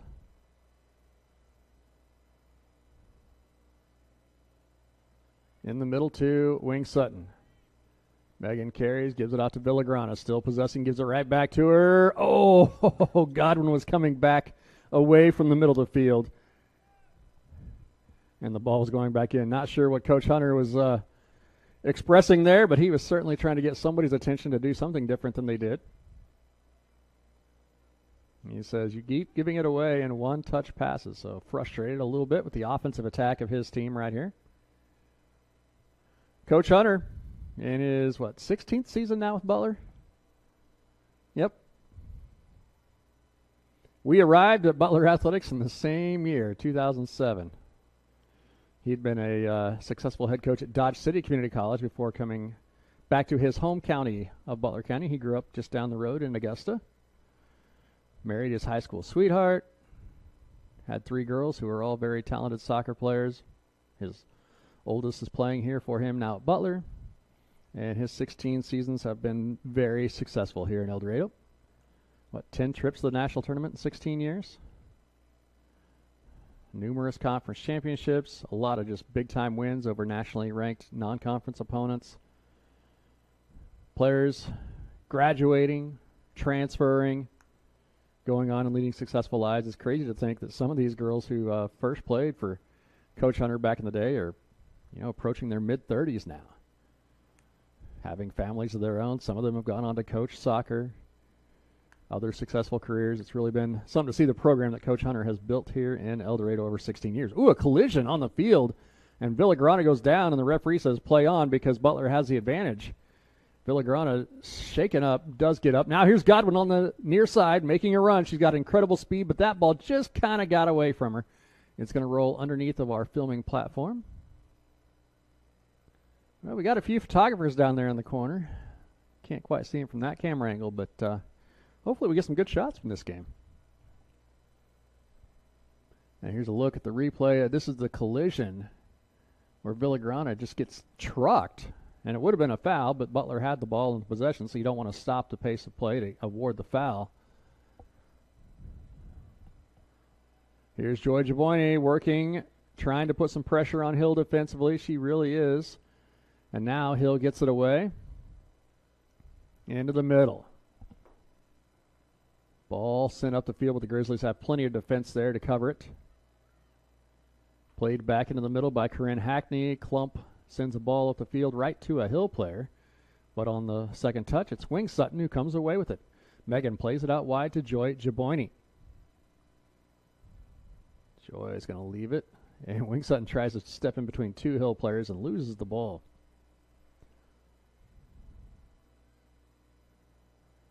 Here's Hill. And a ball sent forward. And that ball's going to hang up. And it's going to allow the attacker to get a touch on it. And the Grizzlies can do nothing but poke it away out of bounds. So it's going to be a 3rd corner kick of the game coming here for Hill College. Butler's done a nice job so far defending those.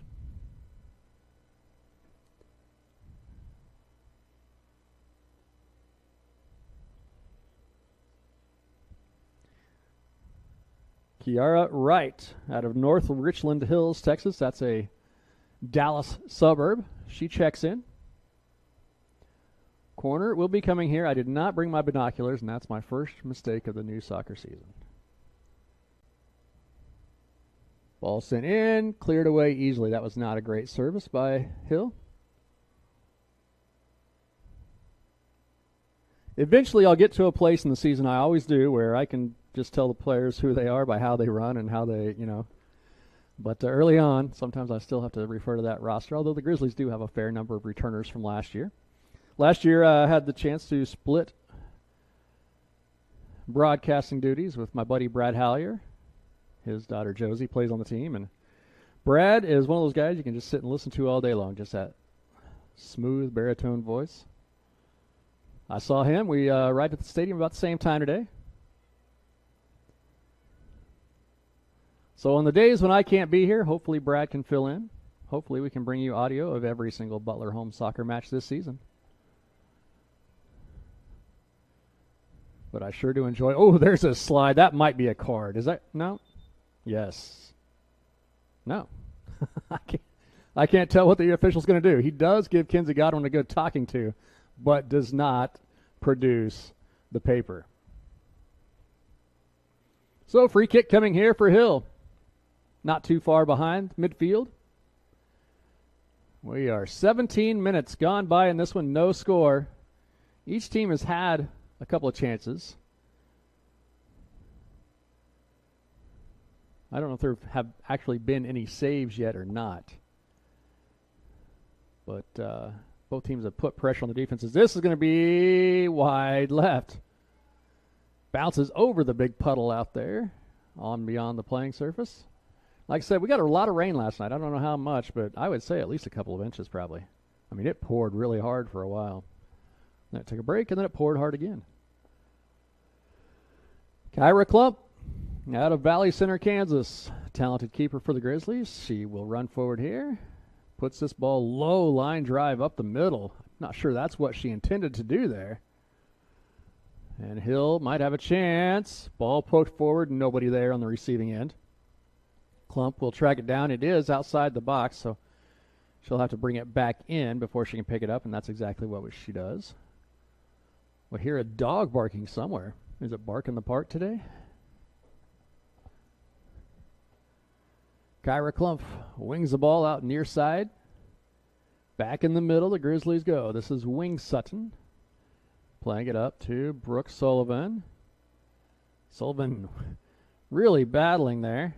And she's going to be called for a foul, and that is going to be a card. Referee had the card in his pocket already. He officially issues it to Brooke Sullivan.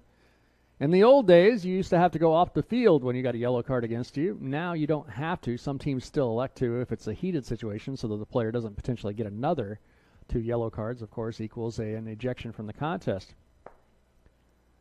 So Sullivan will have to be careful from this point on, but I think she was a little frustrated there. Really good, hard defensive pressure put on by Hill, and she just reacted at the end and, of course, got booked for it. Near side here with the possession. This is Jamie Anderson. Now passes it back off to Kiera Wright. Wright really being pressured there by Villagrana. Ball out of bounds. It will be a throw to Butler. 26 minutes, 15 seconds remaining in our contest. Of course, you guys, if you're watching the stream, you have the scoreboard there right in front of you. But maybe you're just listening as you're doing other things around the house on a Sunday morning. Of course, depending upon where you are in the world, it may or may not be morning. If you're watching from Berlin or from Scotland, yeah, it's already afternoon over there. Or England, of course. I was talking to Megan Wing Sutton the other day about where exactly in England she was from. I was in London about 3 weeks ago. Gotta say, London was okay, but I was also in Scotland, and I really enjoyed Scotland. I will go back there again for sure. But I'd like to go back and see more of the English countryside, especially after talking to Megan, and she was telling me a little bit about the part of the country where she's from. I think she said it was maybe an hour south and a little bit southwest of London.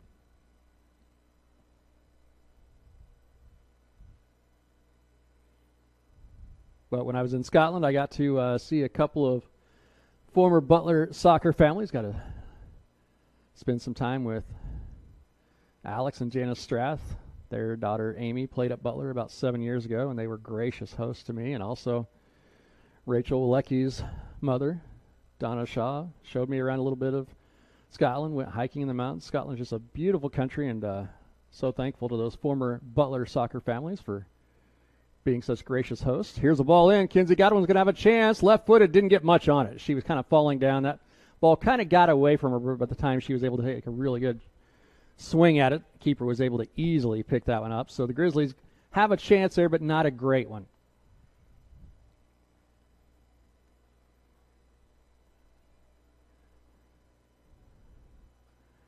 Hill still with the possession here, being defended by Butler. And look at Jaboyne come all the way back to help out on the defense. That's great work by the forward. Now the Grizzlies want to play it forward. Almost got the ball through to Hunter, did not. Hill takes it away. Ball sent forward. That has no chance. Klump will end up with it in her hands as we roll under the 24-minute mark.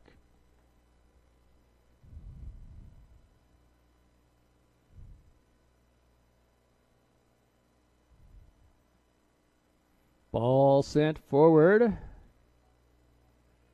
Grizzlies cannot cash in. Hill trying to bring the ball in, and they cannot. Not a very good touch there on a tough bouncing ball for Kira Wright. It goes out of bounds off of her. The Grizzlies will have the throw. No score here. No real good shots on goal yet either for either team. Wind is blowing hard. You can hear it every once in a while there in our auxiliary mic. Off the head of a Hill defender. And Butler unable to break it down yet. Sullivan gets a head on it. Nobody has settled it now. Taken by Hill. Here's a ball played forward for the Rebels. Klump, though, is easily able to pick it up just inside the box. She will wing it out to her left, finding Riley. Logan finds Wing Sutton. Megan's ball to Godwin, gets a touch on it. She might be able to do something with this with her speed. There's one defender back there. That defender will get to it, but can only play it out of bounds. That old soccer saying, right? When in doubt, play it out. A lot of action here. Nothing on the scoreboard so far for these two teams, Butler and Hill. A rank up of teams ranked nationally. As you see there on your scoreboard, Hill is ranked 8th in the country, and Butler is ranked 6th. Godwin takes a shot here, misses just to the left. Was it touched by Hill? They say no. It'll be a goal kick for the Rebels and their goalkeeper, Zoe Ellis, a sophomore from Pflugerville. It's always such a fun town to say, Pflugerville. Grizzlies make a substitution here. Megan Wing Sutton checks out.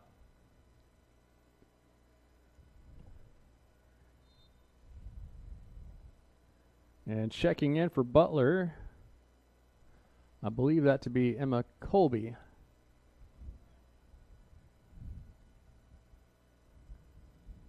Wind really making a lot of noise there in our crowd mic.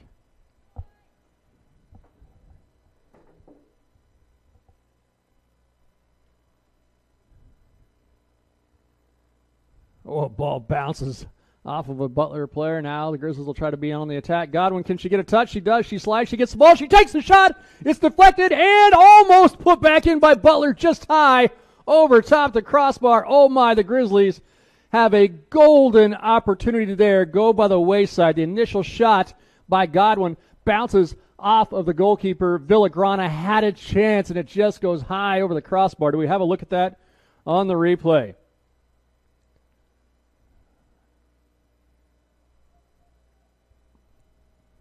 Goal kick taken here by Hill. Grizzlies trying to get back into it immediately. Left for Hunter. Hunter will get around a defender. Takes a left-footed shot and a diving save by the goalkeeper. My goodness, what a play. What a shot with the left foot of Brooklyn Hunter. And the goalkeeper has to dive full extension out to her right just to knock that ball away. Now that is a quality strike by Hunter. Wow. Good strike. Good save. So the Grizzlies will take the corner service off the head of Jaboyne. Just misses to the right. Oh, that was so close. Well, now Butler has settled in a little bit, and now they are starting to put some pressure upon this Hill Rebel defense. Man, I cannot get over that initial strike there by Hunter and the save by the keeper.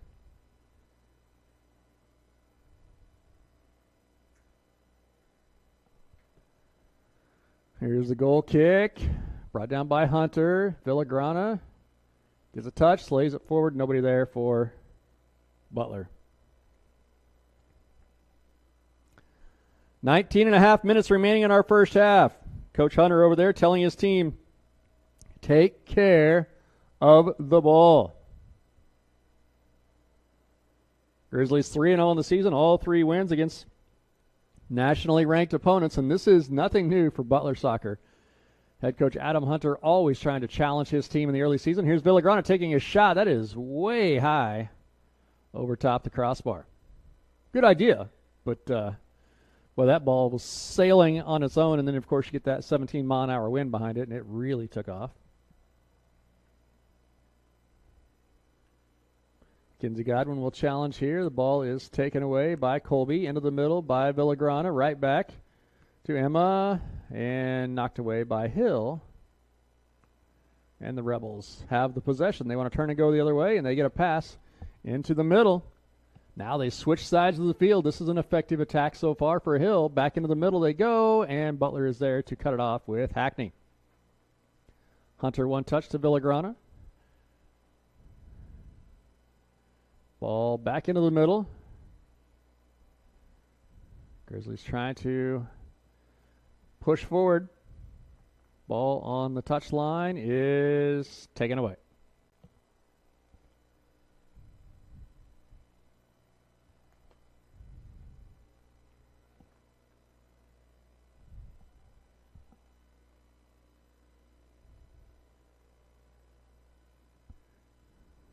Ball is headed away here for Butler. Grizzlies now with the possession. Sullivan wants to turn and go, and she is stonewalled there by the Hill defender.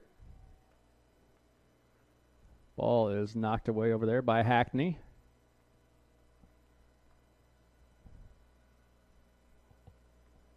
Hill is about to make another substitution here. Reagan Dash will be checking out.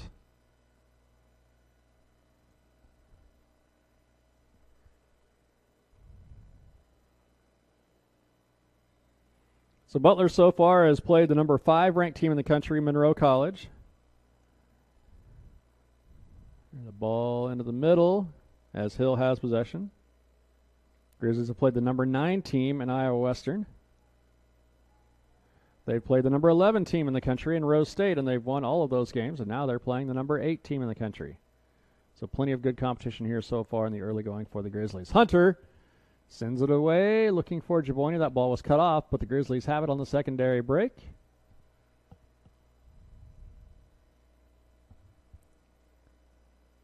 Ball played forward by Grizzlies, getting over to Jaboini, now to Hunter. Brooklyn had an excellent strike moments ago and said this time she plays it off. One more touch over to Godwin. Godwin left-footed is firing it in there. It bounces off of the keeper, and she eventually is able to pick it up after a couple of bounces.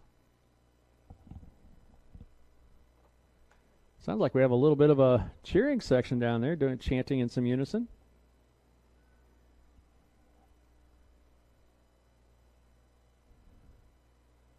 Here's Godwin again with a chance. Left side of the box. And it's out off of Hill. It'll be another corner for Butler. Butler had a very good chance on its last corner. A header from a ball from Hunter served in. Off the head of Jaboini was just wide to the right, so we'll see what happens this time.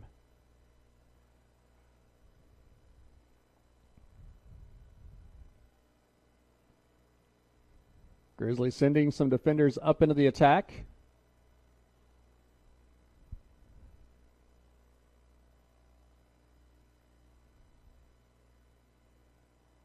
Service from Hunter into the box, bouncing around, just misses. Oh my, that trickled just off the right post.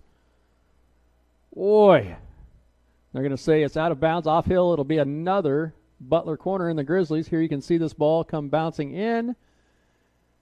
Not for sure who it hit initially for Butler, but then it bounces off a Hill player and almost went to the goal. Grizzlies making some wholesale substitutions here. Jaboyne, Godwin, and Sullivan check out. So an entirely new front line for Butler. Kim McAlpine is in. Also Caitlin Irwin. And trying to clarify who the third person was there. Oh, Treasure Valcine. So 3 new forwards in for the Grizzlies here. As we move under the 15-minute mark, which means we've played 30 minutes and change so far in this first half. Grizzlies have had some very close calls here. Lining up, Butler has a lot of players forward, as you would imagine. Good service. Headed it into the net, but the side of the net. Boy, I got excited there before I realized it was the wrong side of the net. It was the outside and not the inside. Still pretty well played there by Butler. The excitement was unjustified. Sorry. So Villagrana will turn and play it back to Colby. Now on the outside there, that is Caitlin Irwin getting her first touches into the contest and being bottled up pretty well by a defender over there. Loses the ball. Davia Richards, with the ball. Played forward. Hills finding feet at the moment. That's Natalia Herreros now with it, switching the side of the field. Grizzlies, can they take it away? Not yet. Got a few touches, but no possession. Now, Valcine comes away with it. This is Hunter. She's going to play it back to Villagrana. Now to Colby. Still possessing, still running with the defender right on her hip, and she plays the ball out of bounds. I think she thought that Irwin was going to stay forward. Irwin kind of started working her way back up the field to try to help out. So just a little bit of miscommunication there between the two. And Hill making a couple of substitutions here. Checking out, I think that's Kaylee Triggs and Kiara Wright.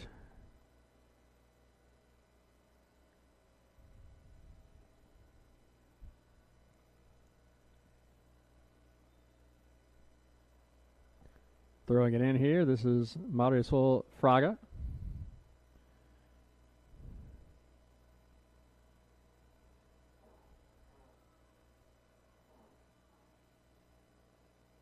Hill still with the possession here. Getting to be 12 minutes left in the first half and cleared out of there. Big ball forward. For Butler, it's going to roll all the way towards the corner. And it switches sides of the field, at least for a moment. Valcine trying to put some pressure on there. It goes out of bounds off of her towards the visiting bleachers here at BG Products Veteran Sports Complex. An exciting game here last night, a football game, American football. And the Butler Grizzlies playing their first game under brand new head coach Bryce Veneri got a thrilling 35-28 victory over nationally ranked Garden City. Big time win for Butler football, and Coach Veneri in his first season as head coach after a number of years as an assistant here. Grizzlies make a substitution here as Villagrana checks out. Checking in for the first time is Morgan Fisher out of Salina, Kansas.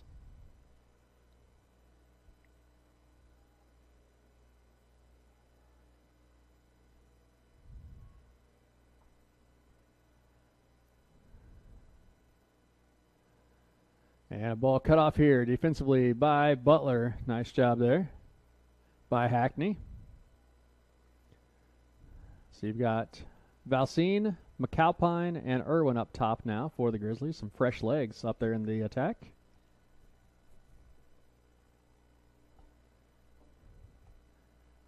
Ball cleared away by Butler defensively. Bowman sends it up the field. Trying to find McAlpine, could not connect, and it's going to come to the feet of Irwin. All of a sudden, she's like, look what I found. Gives it off to Hunter. Hunter working with the defender. Now it's going to stop, pull the ball back, play it back defensively.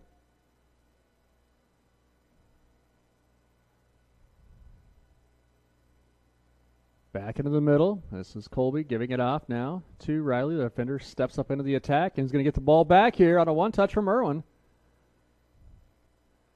Cutting inside of a defender. Oh, good little pass. Good idea there. Hill knocks it away, at least momentarily, and sends the ball out of bounds. So the Grizzlies will reset with another chance here on a throw. Under 10 minutes left to go in our first half. This is Hunter. Great striking ability. She plays this ball in. Turned away by Hill. Possessing here is Altamirano. She plays it forward. Nobody there. Kyra Klump will be outside the box by a fair margin. At least 7 or 8 yards. And as a result, keeps it at her feet. Gives it off to Hunter. Off the head of Hunter. Hill trying to settle. And they do. Ball played in. Grizzlies must defend this one. And it is poked away. Hill put a little bit of pressure on Butler right there. And we have what? We have a foul. Offsides.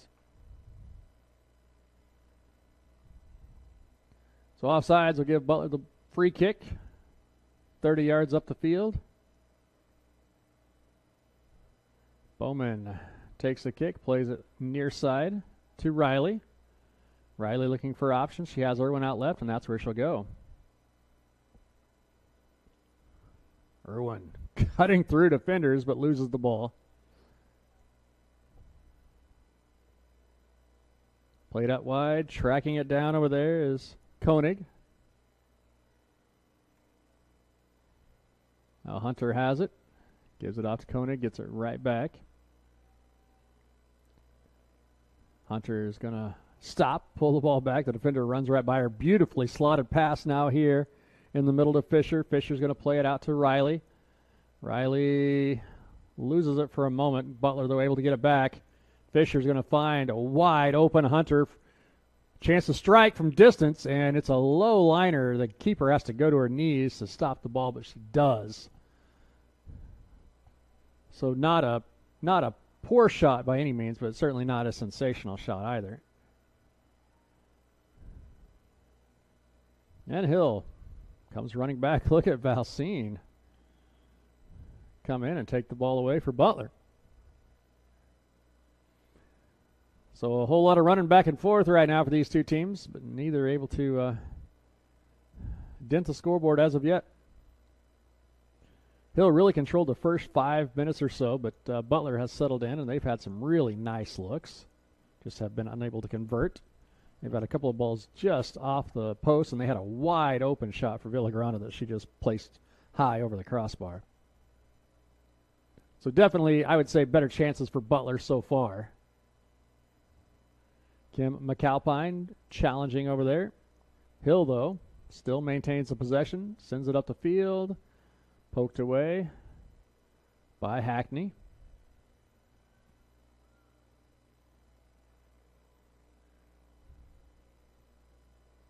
It's Emma Colby, who had it for a moment, loses it.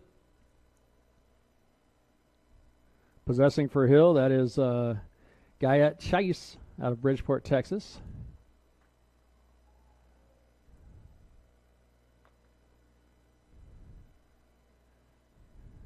Grizzlies are going to switch sides of the field, come near side.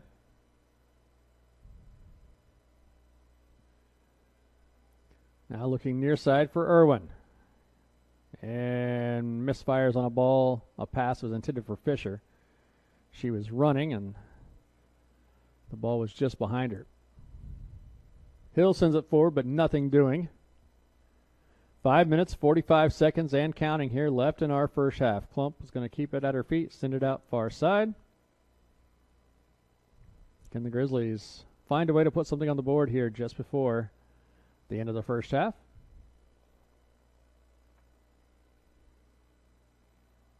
Here's a ball to McAlpine, loses it.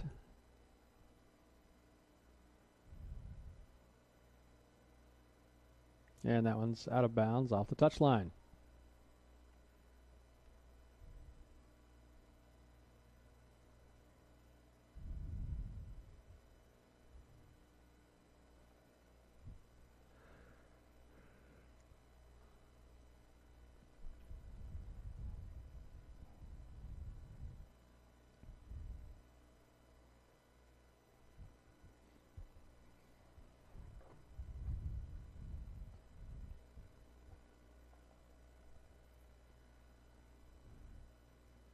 Hill will possess here.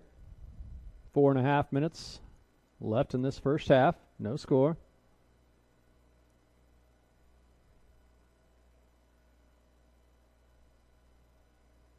There's a ball just missing the intended target for Hill.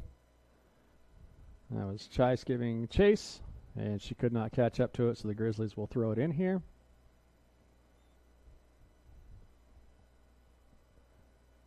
Into the middle, that goes to nobody for Butler. So Hill, once again, will have a chance to take a crack here. Josie Hallier sends that one away. And now Treasure Valcine has it. She's got a 1-on-3 situation here. What will she do? She stops, pulls the ball back, gives it off to McAlpine. Kim is immediately surrounded by two players. And sending a ball forward is Fisher. That is taken off a big hop by the keeper and knocked down.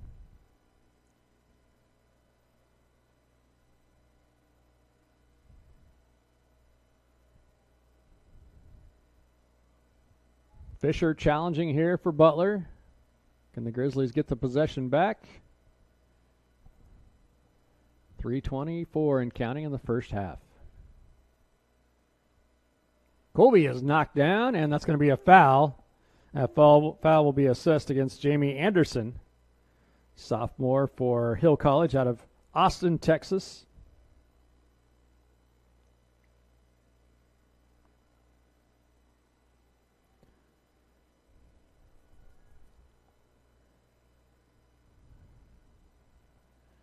Grizzlies have it with Hunter, pulls it back for Colby.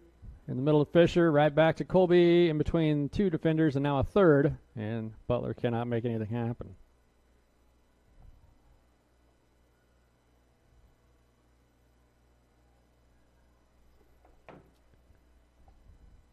Here's a chance for Hill. Ball played in, and it misses the intended target. There's going to be a play on the backside. Ball launched and high and wide left. So Hill gets a pretty good look at it there, but the shot was not on frame. And Hill's going to make a substitution here. We're going to take another look at that shot. Wide open, one touch. Player probably had a chance to collect it a little bit better, and I'm not sure if she's left foot dominant or not, but if she's maybe more right foot, she would have had a chance to bring that down and maybe take a shot with her right and maybe get a little more on it, but she elected not to.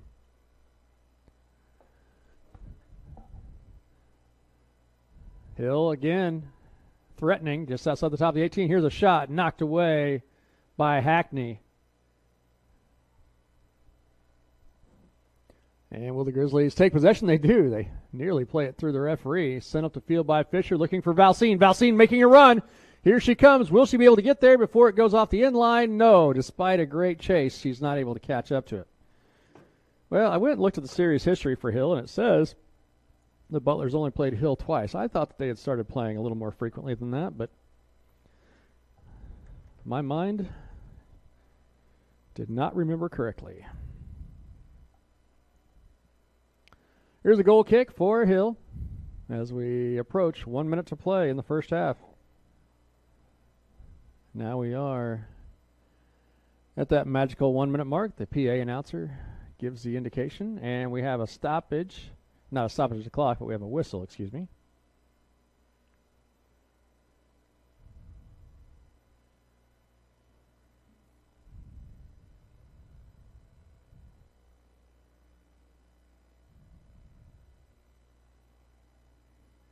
So the Grizzlies did not play Hill last year.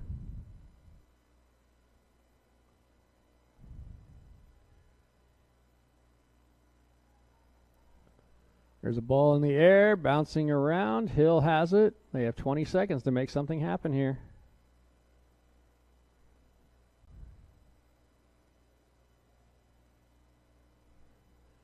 Big ball high in the air, poked out of there. Final 7 seconds of the half. Will Hill get off a shot? No, they will not. And that is the end of your first half of action here. Grizzlies have had some good looks. Hill's had a couple of looks, but I wouldn't call them great looks. So Butler's maybe had the better chances in the first half. But the thing is, neither team has converted on whatever chances they had, however good they were. Neither team has yet to make an impact on the score. We go to halftime. It is 0-0 Butler versus Hill. We'll be back for second half action from BG Products Veteran Sports Complex here in El Dorado.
All right, well, welcome back to the second half of soccer here from BG Products Veteran Sports Complex in El Dorado. No score through the first half. The Grizzlies had some good looks but could not cash anything in. So I went and did some further research, and I was wrong. I thought that Butler and Hill had started to play each other on an almost annual basis, but I was wrong. They really have only played twice in history. The first time that they played was in Cleburne, Texas at the Depot. That was during the district championships in 2018. And Butler won that one by a score of 2-0. Scoring the goals for Butler that day was Melanie Baca on an assist from Paige Akey and an unassisted goal by the incomparable Elise Liederstein, one of the better goal scorers in Butler soccer history. Here's a ball played in, an immediate corner kick for Hill, and it's out of bounds off of Hill. It'll be a goal kick coming for Butler. So Hill started each half so far with a almost immediate corner kick. Corner kicks coming within the first minute or so of each half for Hill, but they have not been able to cash either one of them in. So Butler and Hill played for the first time in 2018, and then a year later they played early on in the season here, actually down in Noble, Oklahoma on a neutral field. Butler won that contest by a score of 2-1. Here's a chance for Hill. And the defender goes down. Are they going to call it? They are. They're going to give a penalty kick to Hill right here, going down hard.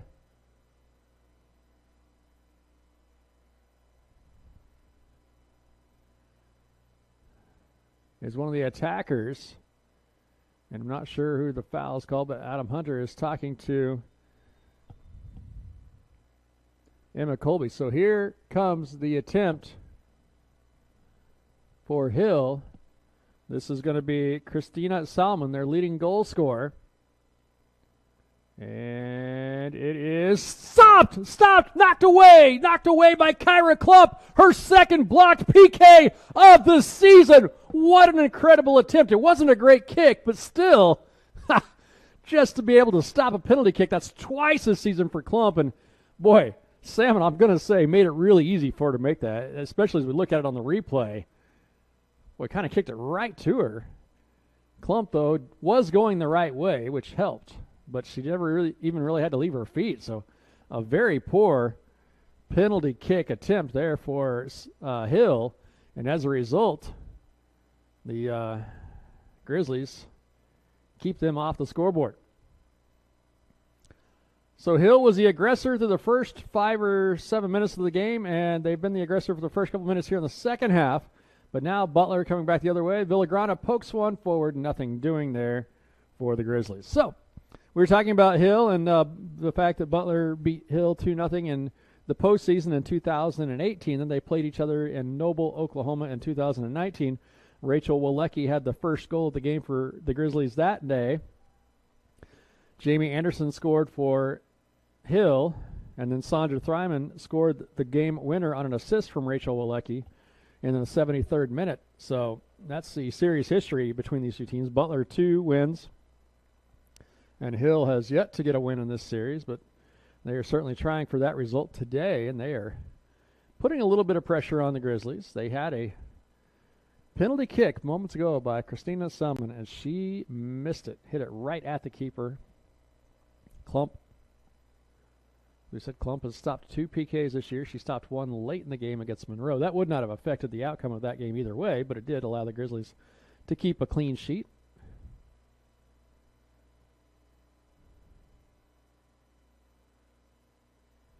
Grizzlies won 5-1 on Friday against Rose State. I think I said that Butler's had 2 shutouts this season. They've only had the one. That was against Monroe. They did give up a goal.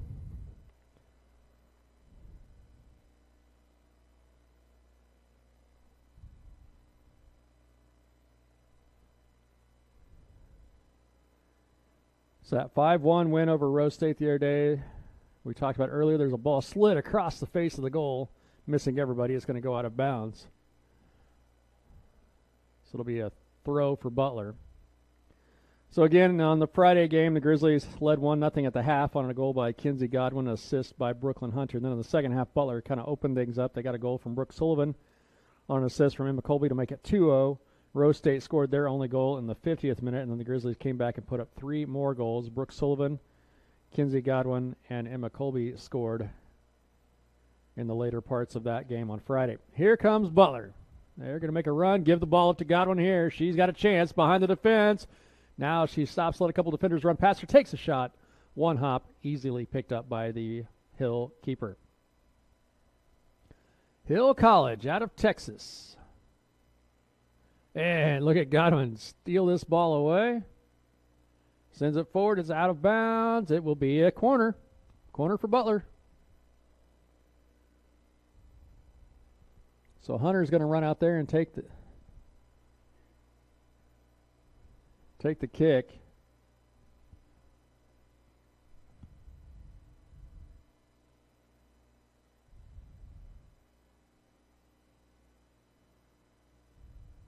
Here is the service. Bouncing away.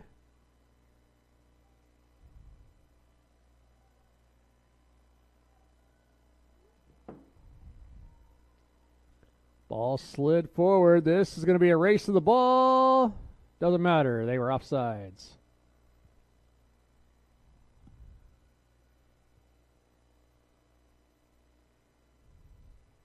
So Butler will have a free kick coming about 35 yards up the field.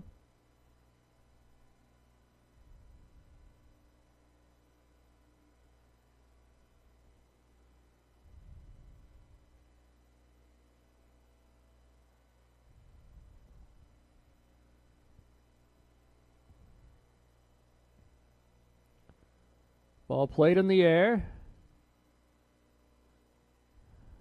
Hill comes away with the possession.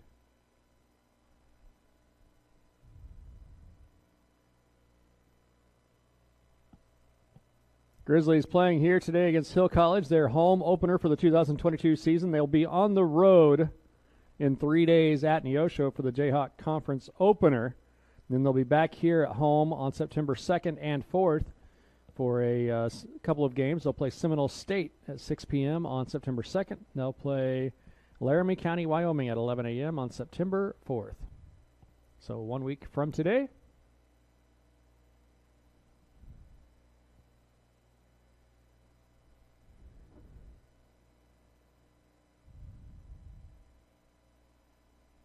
So the 31st will be Wednesday evening, 5 o'clock at Neosho. Then September 2nd, that'll be the Friday game, 6 p.m. against Seminole State. And then there'll be a Butler football will be on the road at Highland on Saturday the 3rd. And then soccer will be back home here against Laramie County on the 4th. So it'll be another busy sports weekend next weekend for Grizzly fans. 2 soccer games at home and a road football game at Highland.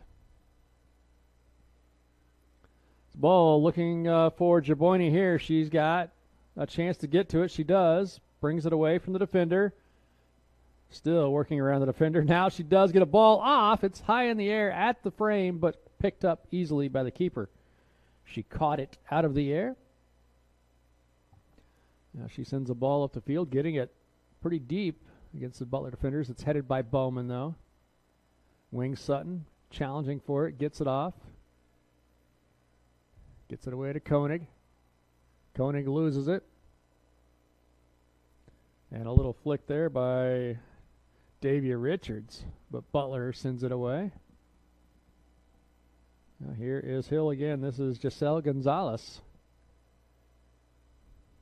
And a challenge in the middle as they take the ball away from Sarah Tate.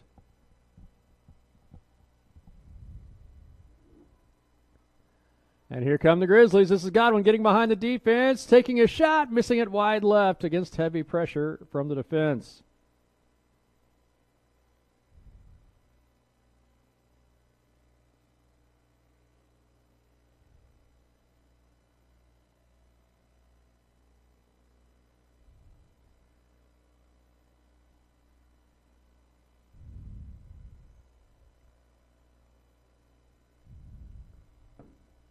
Goal kick coming here for Hill.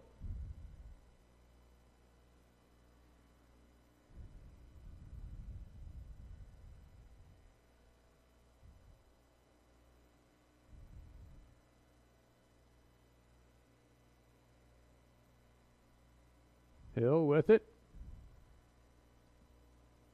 Switching the field, long run to the ball. Gonzalez challenged there by Koenig.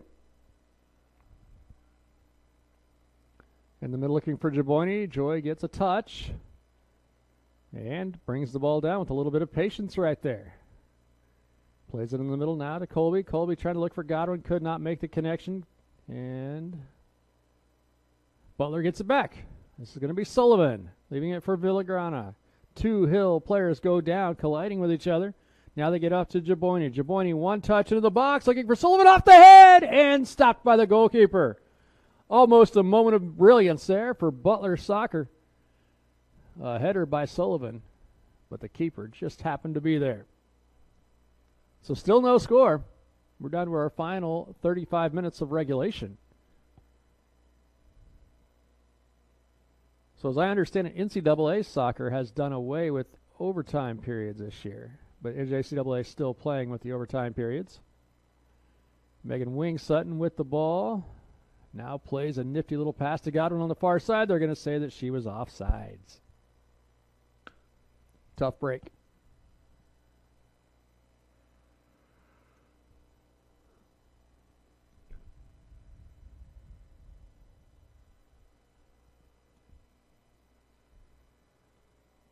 So Hill has it in their own end zone, or own end of the field, I guess I should say. Ball bouncing, it'll get out of bounds pretty easily. Grizzlies will make a substitution here. We'll see who is checking in and checking out. Kinsey Godwin goes off.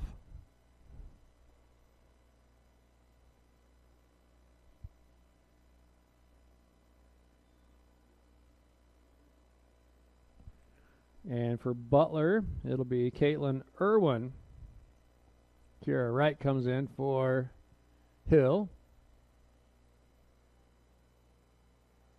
Oh, what a stop by Megan Wing-Sutton. Playing it off, far side now. Irwin has it, surrounded by 2 defenders in the corner, and it goes off of the Hill defenders. This will be a corner kick for Butler. Looks like Colby's going to jog out there and take the corner serve here.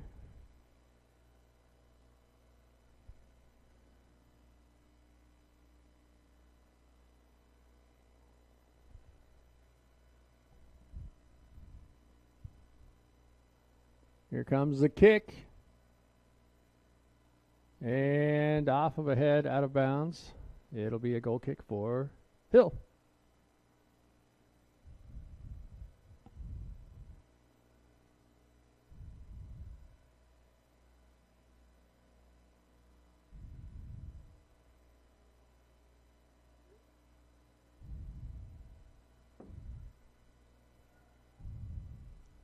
Here's Joy Jaboini stealing a ball away from Hill, getting a pass into the middle. They're going to play it back out towards her, but she won't be able to get a touch. Villagrana, though, brings the ball down. She gets around one defender, takes a shot just high over the crossbar. Oh, she didn't miss that one by much. Yossi had a wide open look in the first half off of a deflection off the keeper and could not cash it in, sending it high. But see, take a look at this one.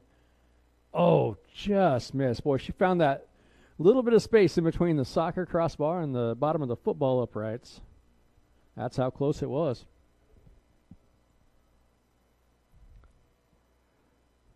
So Villagrana gets another touch on it right here. Gives it off to Koenig, to Jaboini. Jaboini unable to maintain the possession of it. Wing-Sutton challenging now. Villagrana gets back in there. And here comes Butler. Played onto the far touchline for the Grizzlies. Now back more to the middle. Oh, nice pass slotted there, but taken away by Hill. There's a little bit of pressure there put on by Irwin, and even though it was not much pressure, it still forced Hill to send the ball out of bounds. So the Grizzlies come back with the throw here.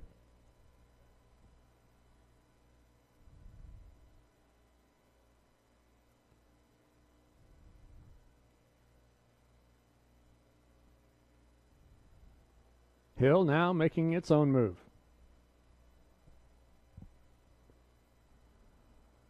Into the box, and a shot is well high, wide to the right.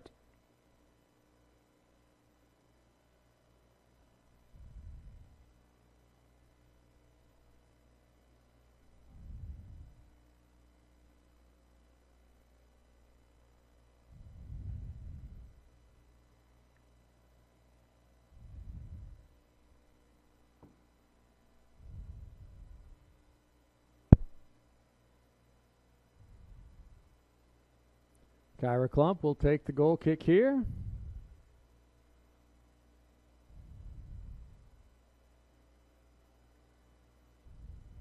Ooh, hard charging Hill attacker. Ball goes out of bounds. Be on the touchline. It'll be a Hill throw.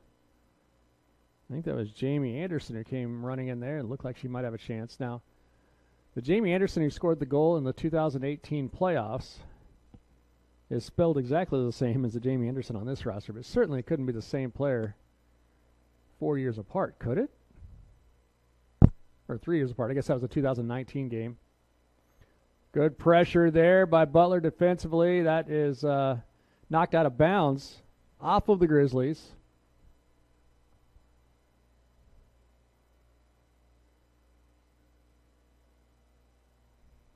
So it'll be a corner kick coming here for Hill.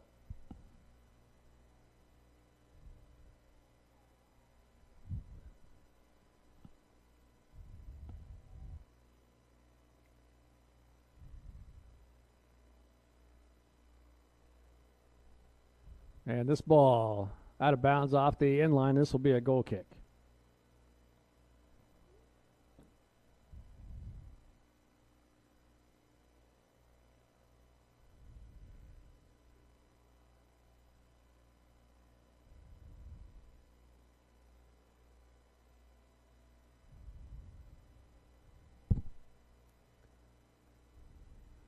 Grizzlies again facing a little bit of trouble here. Trying to get it out of there. They do for a moment. Hill, though, still with the possession on the far touchline. Playing it back to the defense now. And here's going to be a chance. No chance. Knocked away by Butler defensively. This ball will go to bounds now. It'll be a throw for Butler. 27 minutes, 45 seconds left. This game is kind of grown a little bit stale after the excitement of the first half. This second half hasn't had quite the same intensity, although we did have the stopped PK by Kyra Klump, the Butler keeper.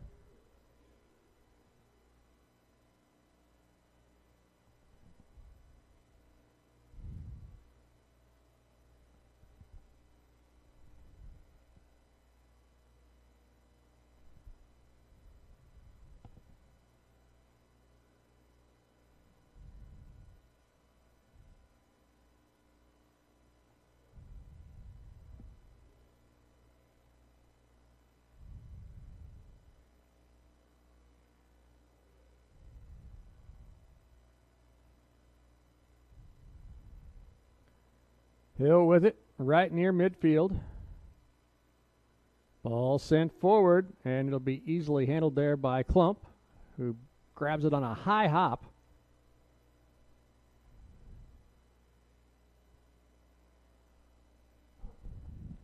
Still hear that wind noise in our crowd mic. The wind is blowing. It says it's 10 to 17 miles per hour, but I feel like it's maybe blowing just a little bit harder than that.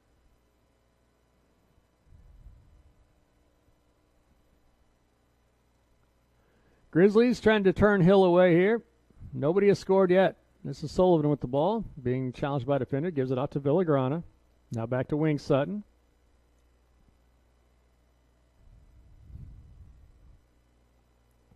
That ball out of bounds off of Logan Riley. Grizzlies will have a substitution here. Sullivan will check out, and Kim McAlpine comes back in for the Grizzlies. Kim, a player from Scotland. She is a COVID sophomore, which means she's playing her second sophomore season. She got an extra year because she was here in that COVID year that didn't really count towards anybody's eligibility. It was played during the spring season and a reduced number of games. because there were no guarantee that those games would even get played due to strict COVID protocols 2 years ago. They said anybody who played that year gets a free year of eligibility, and Ashton Conley and Kim McAlpine taking advantage of those this year for the Grizzlies.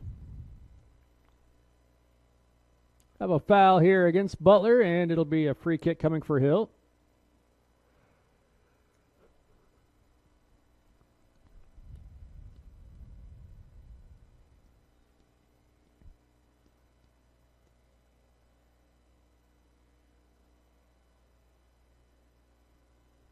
Here is the boot into the box, headed away by Bowman.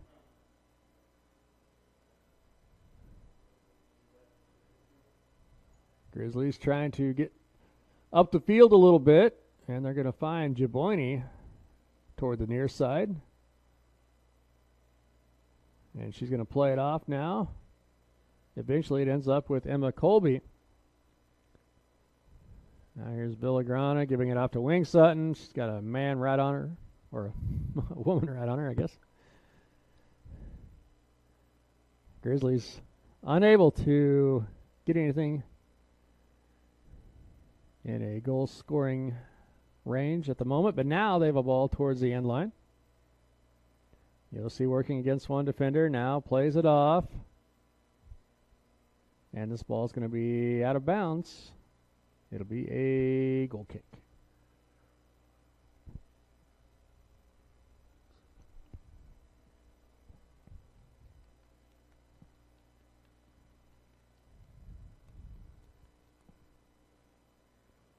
Daisy Altamirano from Duncanville, Texas, comes back into the contest for Hill College. The Hill Rebels.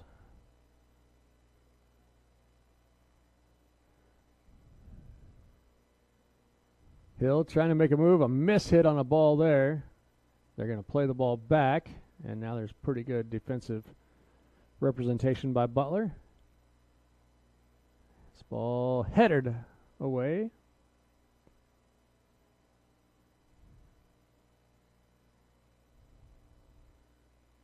And this time sent into the air down the field. Grizzlies trying to find a little bit of an offensive attack at the moment. And McAlpine goes down hard, no foul called.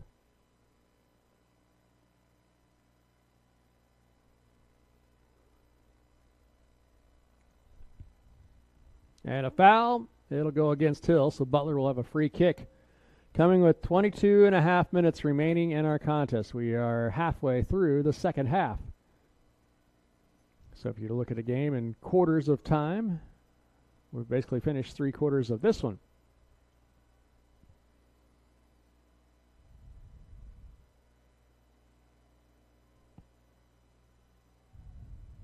Ball played forward, out of bounds. Butler throw.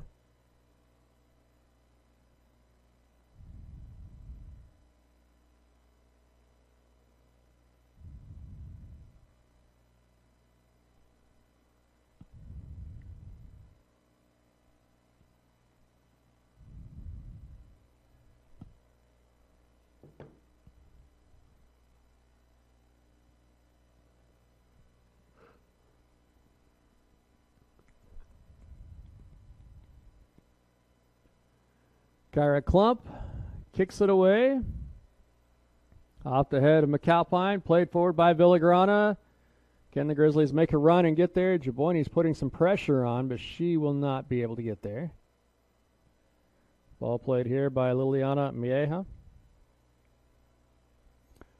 And out of bounds. Which team is going to have it? Jaboini picked it up, but the Hill player was like, no, it's our ball instead, and the official on the sideline agreed.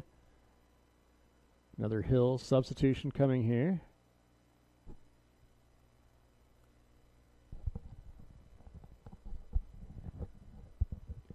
Reagan Dash back in for Hill College.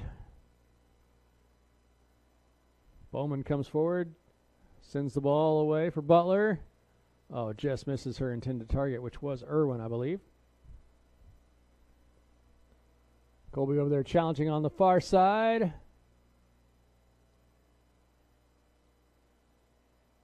Ball will be out of bounds here. Who to? And we're going to have a whistle. Guess it's going to go to Hill.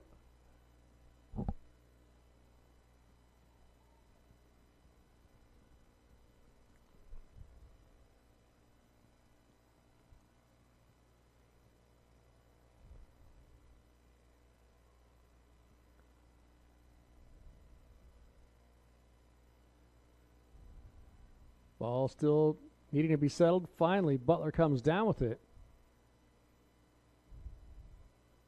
Taken away, though, by Hill. Under 20 minutes to go in this one, at least in regulation. Somebody needs to find the net, or else we'll be headed to extra time. McAlpine trying to get to the ball here. Really in a big tussle. Taken away by Hill. Butler, though, gets it right back. And into the middle. Butler will have a little bit of space with which to work here. Ball played forward. I think they were looking for McAlpine, but she's unable to get to the receiving end of that one.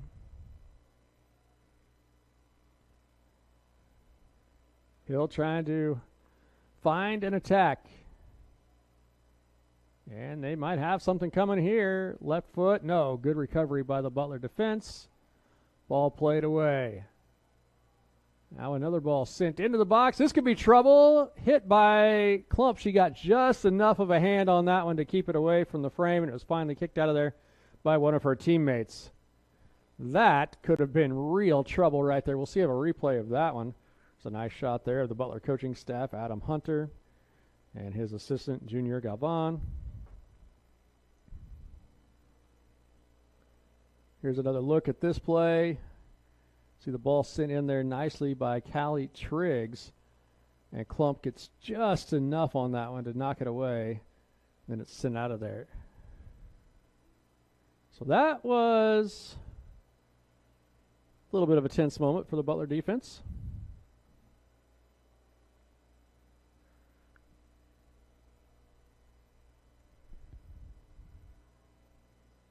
Headed by Bowman. She's still in there battling. It's going to go out of bounds off of her. It'll be a corner. Side official over there emphatically points his flag towards the turf, which indicates a corner kick.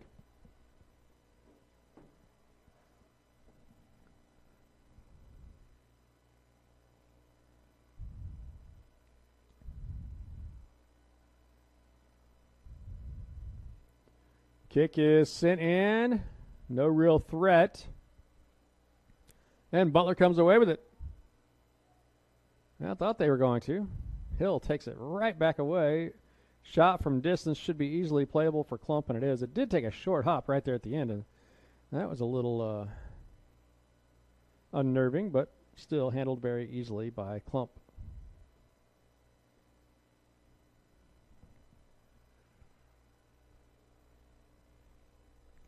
$17 minutes to go in regulation. Butler has had 5 corner kicks in the contest. Hill has had 6. Shots on goals showing officially as 7 shots on goal for Butler, just 1 for Hill. That's 7 saves for Kyra Klump, including stopping a penalty kick, which was a pretty impressive situation. Fouls are almost even, 6 for Hill, 5 for Butler. Grizzlies unable to put a shot on right there, but they get the possession back. Well, at least they did have it for a moment. Gets past the defense, but of course Klump is there to back up her defenders.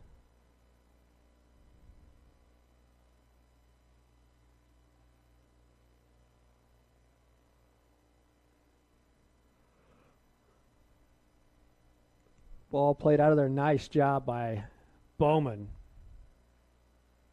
Kind of being a brick wall back there defensively.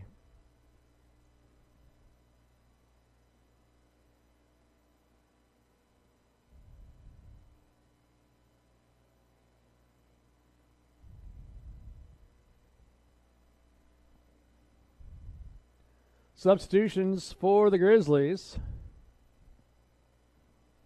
We'll see who they announced has checked in. I think Harley Wilson might be one of them.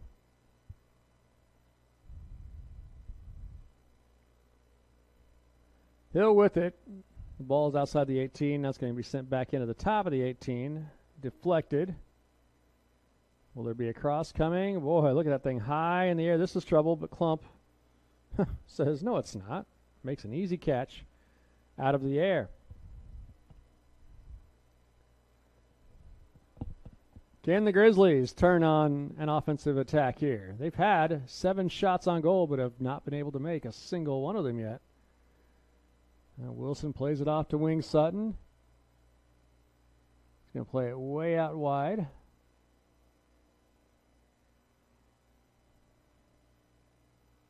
And Sullivan back into the contest. She takes that ball away from a Hill defender. She's got a chance to take a shot here. She's knocked down in the box. No foul called.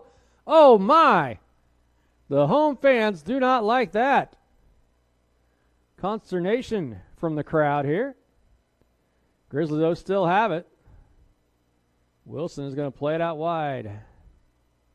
Holding onto the ball there, Megan Fisher. Now she plays it forward with the left foot. High in the air off of a Hill defender. And the Rebels send it away. Good head on there by Corinne Hackney. Now back in the middle. And switching sides of the field. Again, this is Fisher. We saw her just moments ago trying to get a ball in. Now to Jaboyne. Joy, heavily pressured by 2 defenders, loses the ball. Still fighting to get it back. And brought down by Wilson. Wilson with not a very good pass. The ball comes right back to her. And now it's poked away from her. Wing Sutton will send it forward, looking for Jaboyne. She leaves it for Fisher. Here's Wing Sutton going to strike from distance. Oh, my, that ball comes right down to Sullivan. Can she make something happen? No, it goes out of bounds off of a Hill player. It'll be a corner for Butler. They're 6th of the game, but my goodness, that ball just kind of very graciously bounced right in to the feet of Sullivan, and thought for a moment she'd have a pretty good chance to have a shot on goal, but the defenders collapsed quickly and kept her from being able to do so. So Hunter will take the corner. Off the head of Bowman, and now Sullivan has a touch. Nothing doing, though, for Butler as Hill has it. Good pressure from Wing Sutton. Plays it back to Fisher. Now in the middle to Bowman. Switching the field all the way across. He was trying to find Logan Riley over there and could not.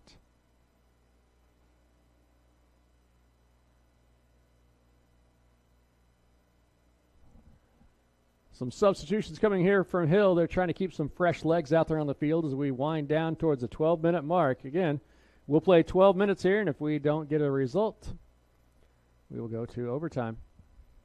Overtimes are 2 10-minute periods. Nobody scores after the first 10-minute period. They go to a second. Game ends as soon as the game-winning goal is scored.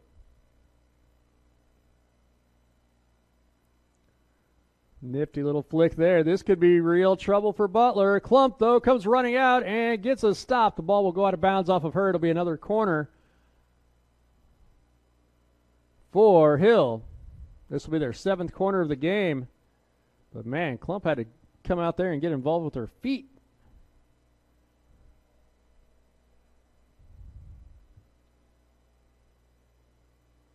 All right, so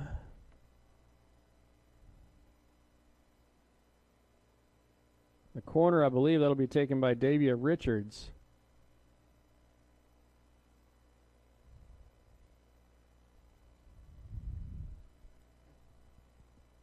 And poked away by Butler defensively. Kinsey Godwin back into the game, and she always makes exciting things happen. Now she plays the ball off, looking to get it right back. And the ball is taken away from Wilson. So here comes Hill on the return. This could be troublesome. Knocked away, though, by Butler. They're going to take another shot here. That misses wide to the left. Butler coach Adam Hunter very animated over there on the far sideline. Hill is stopping the hearts of Butler fans at times here in the last few minutes.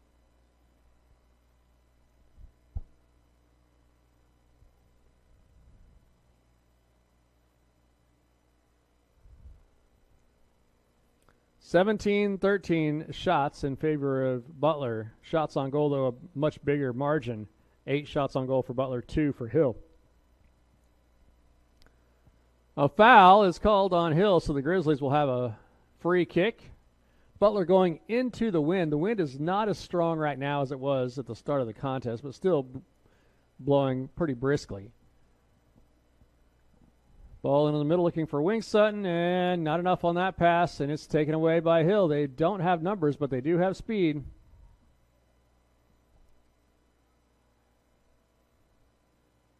Now Hill starting to add more players to the offensive attack. Riley is over there defending and takes the ball away, gives it to Hackney. Hackney pokes it. Looks like it's going to go out of bounds at some point. Maybe not. The wind just kept holding it there, and then Hunter ran back to get it. Grizzlies down. We'll get it to Jaboini. Oh, nice look here for Godwin. She's got Sullivan across if she can get it there. She goes down. No foul. Foul out of bounds. It'll be a Butler throw. Throw comes in.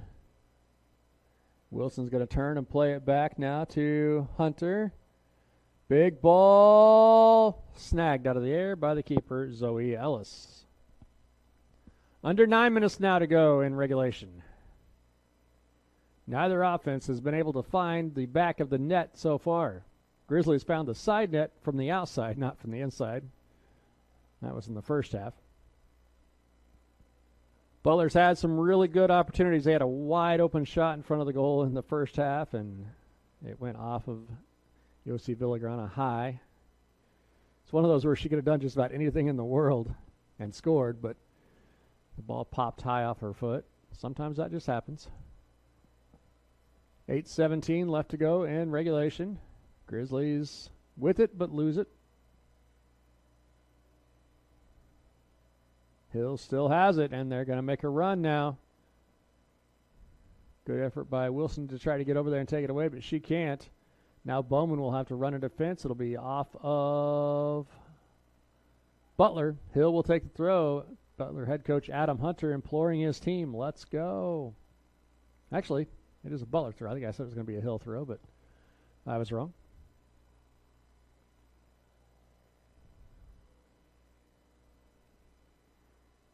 Grizzlies have not crossed midfield just yet on this possession. Now they do. Far side. Hill takes it away.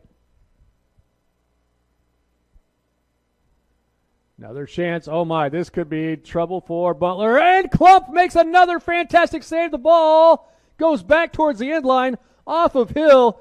How did the Rebels not score on that one? My goodness, we're going to need to see the replay. Look at this. She gets behind the defense, and Klump, all she can do is come out. And what skill there. Got in the way of that ball. It comes back to another Hill player, and it bounces off of her.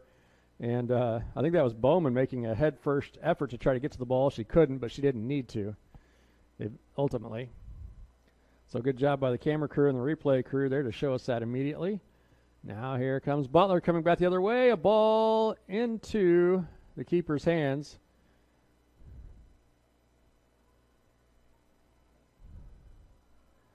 Who will have anything left in the tank in this final 6 minutes and 15 seconds? Taken away by Harley Wilson. Up the touchline. This is Jaboini with it. Back into Wing Sutton. Megan finds Hunter. Brooklyn surveys. She's going to play it out to Jaboini. One touch probably. No, 2 touches, and now a ball sent in. This could be a scoring opportunity. Bouncing around. Nobody has their hands on it yet. And now what are they going to call? They're going to say that Butler played the ball while they were on the turf. See if we get another look at what happened here. It just bounces over the first Butler attacker. Then it just is bouncing around inside of there. Not sure what they call. Oh, maybe a handball right there, I guess. Well, things starting to get a little more intense here. A lot of Butler defenders back there. A lot of physical contact. We've got a Hill player still on the turf, but her team has the ball. The official's not going to stop. They don't want to take away the scoring opportunity. Now that player is back on her feet. Butler gets the ball away, and there's all kinds of space and room for Brooklyn Hunter to work. She's going to send it up the field, but it is intercepted over there by Mahia for Hill. Under 5 to go. Well, Hill making some moves, but the Grizzlies are also getting some opportunities. Jaboyne is out in the middle of the field. She's normally on one of the sides. She has the ball right in the middle of the field. What will she do with it? Tries to play it across, a wide ball out there, but it's cut off. That pass probably not going to get through with the speed of this Hill defense.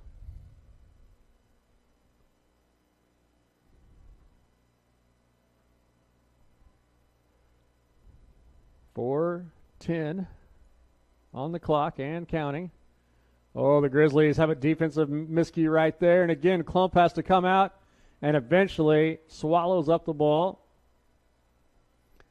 She's been having to make some plays. There's a lot of dangerous speed at the top of this Hill lineup, including Davia Richards and Christina Salmon. And Klump has had to do some work today. Still with her clean sheet, but she has earned it to this point in time. Wing Sutton's going to play it out wide, looking for Jaboyne. Good work by the defender for Hill to get there instead. Goalkeeper will keep it at her feet as she's outside the top of the box. Plays it up the field right to Fisher for Butler. Now to Hunter. Hunter to Jaboyne. Can she get around this defender? Defender is backpedaling, and now Joy cuts right in the middle. Gives it up in the middle, looking for Wilson. Wilson's going to stop. Play it back to Hunter. Hunter can strike from this distance if she wants. Instead, she gives it off to Wing Sutton. Megan gives it back in to Wilson. Now they're going to play it out wide. That's out there to Logan Riley. Riley tries to move it up the touchline, but it's going to go out of bounds off of Hill. So the Grizzlies will get a throw, and to finish off the game, there's going to be some returning legs for Butler. Yossi Villagrana comes back on.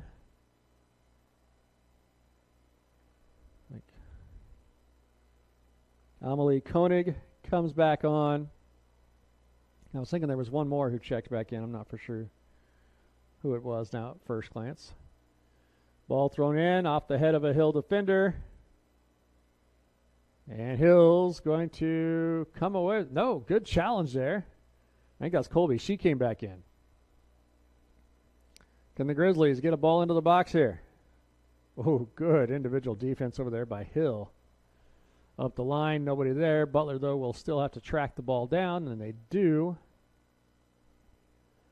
We're down to the final 120 seconds. Under 2 minutes to go now.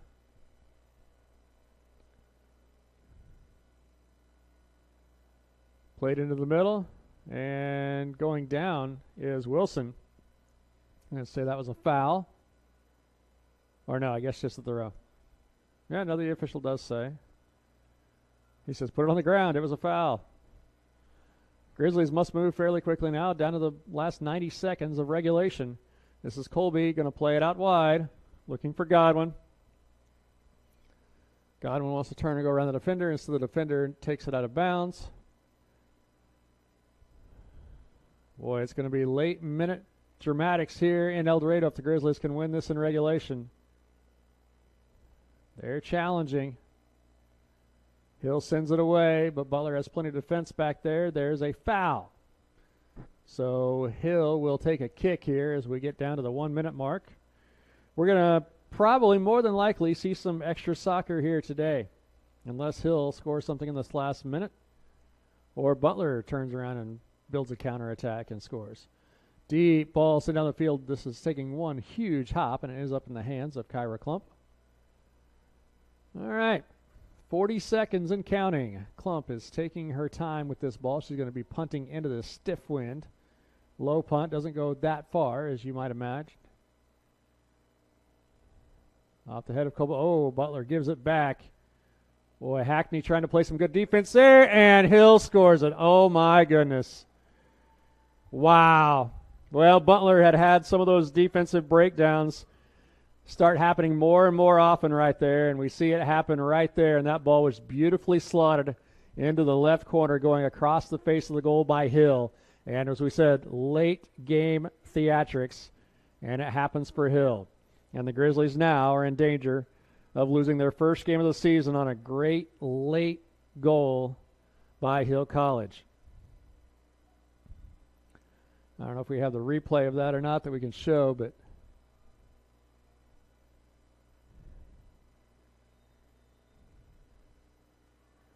yeah, here's a look at it. And Hackney just gets turned around the strike from just outside the 18, and it's slotted just inside the left post. Well, clock is running. Grizzlies have a chance here. 13.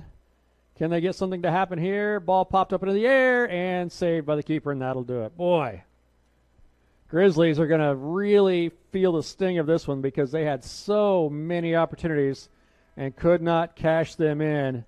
Grizzlies outshot Hill today. Shots on goal were 9-3, yet they lose on a goal with just 22 seconds left.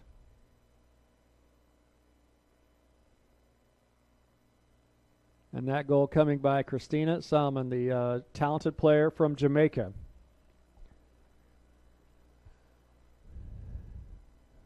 So Butler goes on the road now after suffering their first loss. They will go on the road to take on Neosho in the Jayhawk Conference opener on Wednesday at 5 p.m., and they'll be back here on Friday against Seminole State from Oklahoma. They'll play Seminole State at 6 o'clock, on Friday.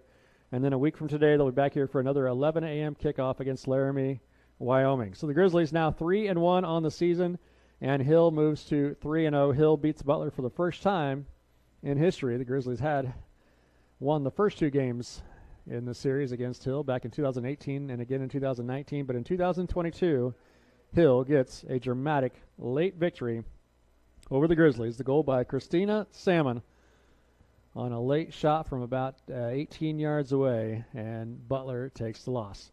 This has been Matt Jacobs, director of BCTV20, thanking you for tuning in to this presentation of Butler Soccer. We will be back for more action with the next home match. That'll be Friday, September 2nd at 6 p.m. Thanks for tuning in today.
Head coach Adam Hunter now at the podium after the Grizzlies suffer their first loss of the 22 season. With 22 seconds remaining in the game, a 1-0 loss to number 8 ranked Hill College out of Texas. So Adam, opening comments. Well, first I want to congratulate Coach Bryce Veneri and the football team on their victory last night, getting his first career victory as the head coach of the Grizzlies. So congratulations to Coach and the football program. You know, for us, unfortunately, we couldn't replicate winning the home opener. You know, I thought that we created enough chances to win the game, and it's unfortunately cruel when you don't punch one in, and we had 3 or 4 just rolling across the front of the goal, and corner kicks that we just didn't tuck away, and you leave them in the game, and they've got a couple of really dynamic kids up top that, you know, over the course of a game, they're going to get away from you once or twice, and she probably got away from us 2 or 3 times. Kyra made a couple of big saves before ultimately the goal. You know, on the goal, she shot the ball a little bit earlier than she had been on her previous couple chances. The first few times she had dribbled in and let Kyra come out and close her angle, but this time she shot early and froze Kyra, and yeah, they get out of here with a win. It's super disappointing that we can't take advantage of them playing the night before on a back-to-back and us having the day off. I think that's the most disappointing thing, is that Hill found a way to have a little bit more resolve than we did. It was one of those games where 2 top 10 teams deadlocked from the very beginning. Did it feel like it was going to come down to a goal like that for either team? Yeah, I think before the kickoff, you don't know. You know that both teams are ranked, but we had scored 12 goals in our first 3 games, and so you hope that you can keep that going and make chances, and I thought we did that. Maybe we didn't make as many clear-cut chances today as we did the first 3 games, but we still made enough chances to win the game. But as the game kind of wore on, you knew it was going to come down to a 1-goal game. I think, you know, probably 30 minutes left in the second half, and both teams started to look tired, and the heat was starting to win. The game had opened up a little bit, but kids had heavy legs, just couldn't execute quite good enough on either end. And so at that point, you figure this is going to come down to one team making a play or one team making a mistake.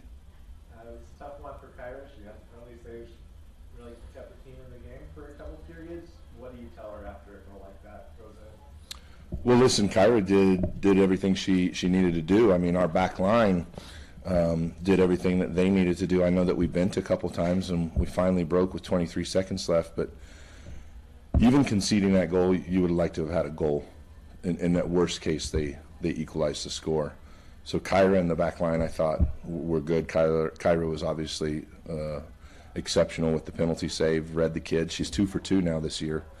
And then the couple times she came out and the kid challenged her on those breakaways, and Kyra went to ground and took the ball off of her foot.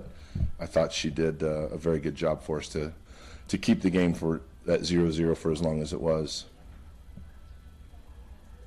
Does it make it any more frustrating that she could stop the penalty kick, but that one just trickled past her at the end? Well, the shot that the kid took, I mean, you know, I was right behind her. I had a perfect angle to see it go into the goal at far post, and it was a good shot that, you know, would have taken a special save from Kyra, and I think she maybe picked it up a little bit late. But yeah, you know, you save a penalty, and you want to feel like, okay, maybe it's a little bit destiny that the ball's going to bounce our way today. And then just when it was in front of their goal, it just wouldn't bounce in. You know, we had several chances across the front of their goal and just couldn't punch it in.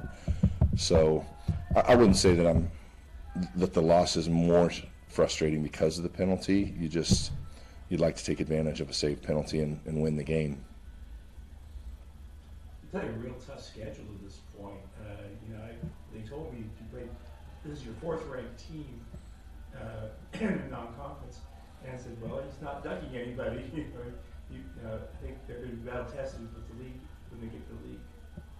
Yeah, we're trying to test our kids before we open up conference play, which we'll have a conference game now on Wednesday with at Chanute with Neosho County. But that's been kind of what we've done for many years here is try to play other ranked opposition and expose our weaknesses, find out where we can be better, and be a little bit tested before we get to our region games. And so this schedule is definitely doing that. it's definitely been a challenge in all of our games, and Hill provided that again today. 3 out of 4 hits rates. Pretty good. Yeah, listen, on the big picture, to be 3-1 right now, I can't be overly disappointed. However, the one that we lose is at home against an opponent that played yesterday.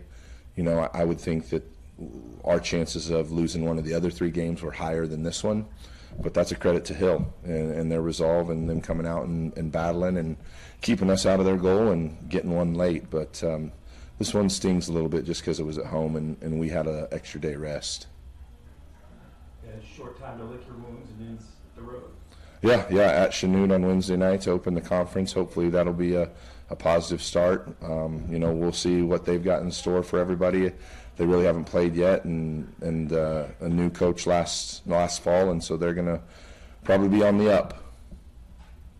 Did you feel like it was kind of a midfield battle? How did you feel like the team played in the midfield?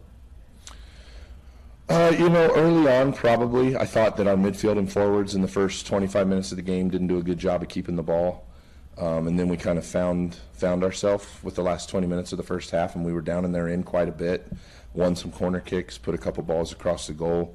But I think that as the game, again, as it wore on and kids started to fatigue and the heat got to them, it just got sloppy. And it probably came down to, you know, which midfield could run one extra sprint. And this is your first bit of adversity this season. How do you bounce back from it? Well, we let this set in and understand where we were lacking. You know, we'll talk about it more in detail tomorrow. You know, I let the team go pretty quickly. Sometimes less is best after a loss. And so we'll talk more about it tomorrow after I can sit down and watch the video and catch my breath and regroup and try to address the weaknesses and be ready to go again on Wednesday. You had 89 good minutes to look through. 89 minutes and 37 seconds. Yeah. Unfortunately, we need 90. Yeah. All right, guys. Thank you. Appreciate it. Thanks,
to your dreams in 2022 with a loan from White Eagle CU. With low rates and flexible terms, now is the perfect time to set your dreams in motion. Visit us online at whiteeaglescu.com or at one of our convenient locations.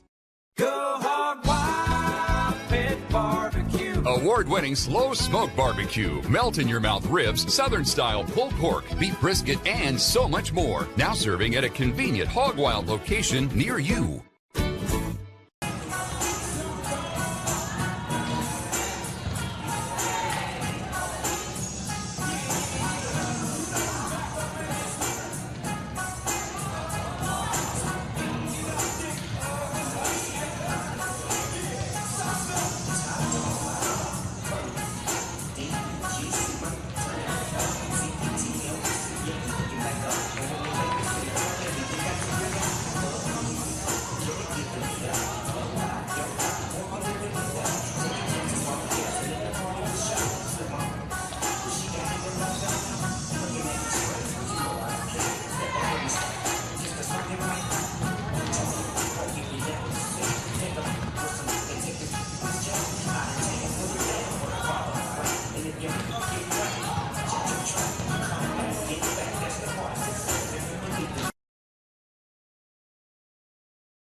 Welcome to the power plant for the start of the 2022 Butler volleyball season.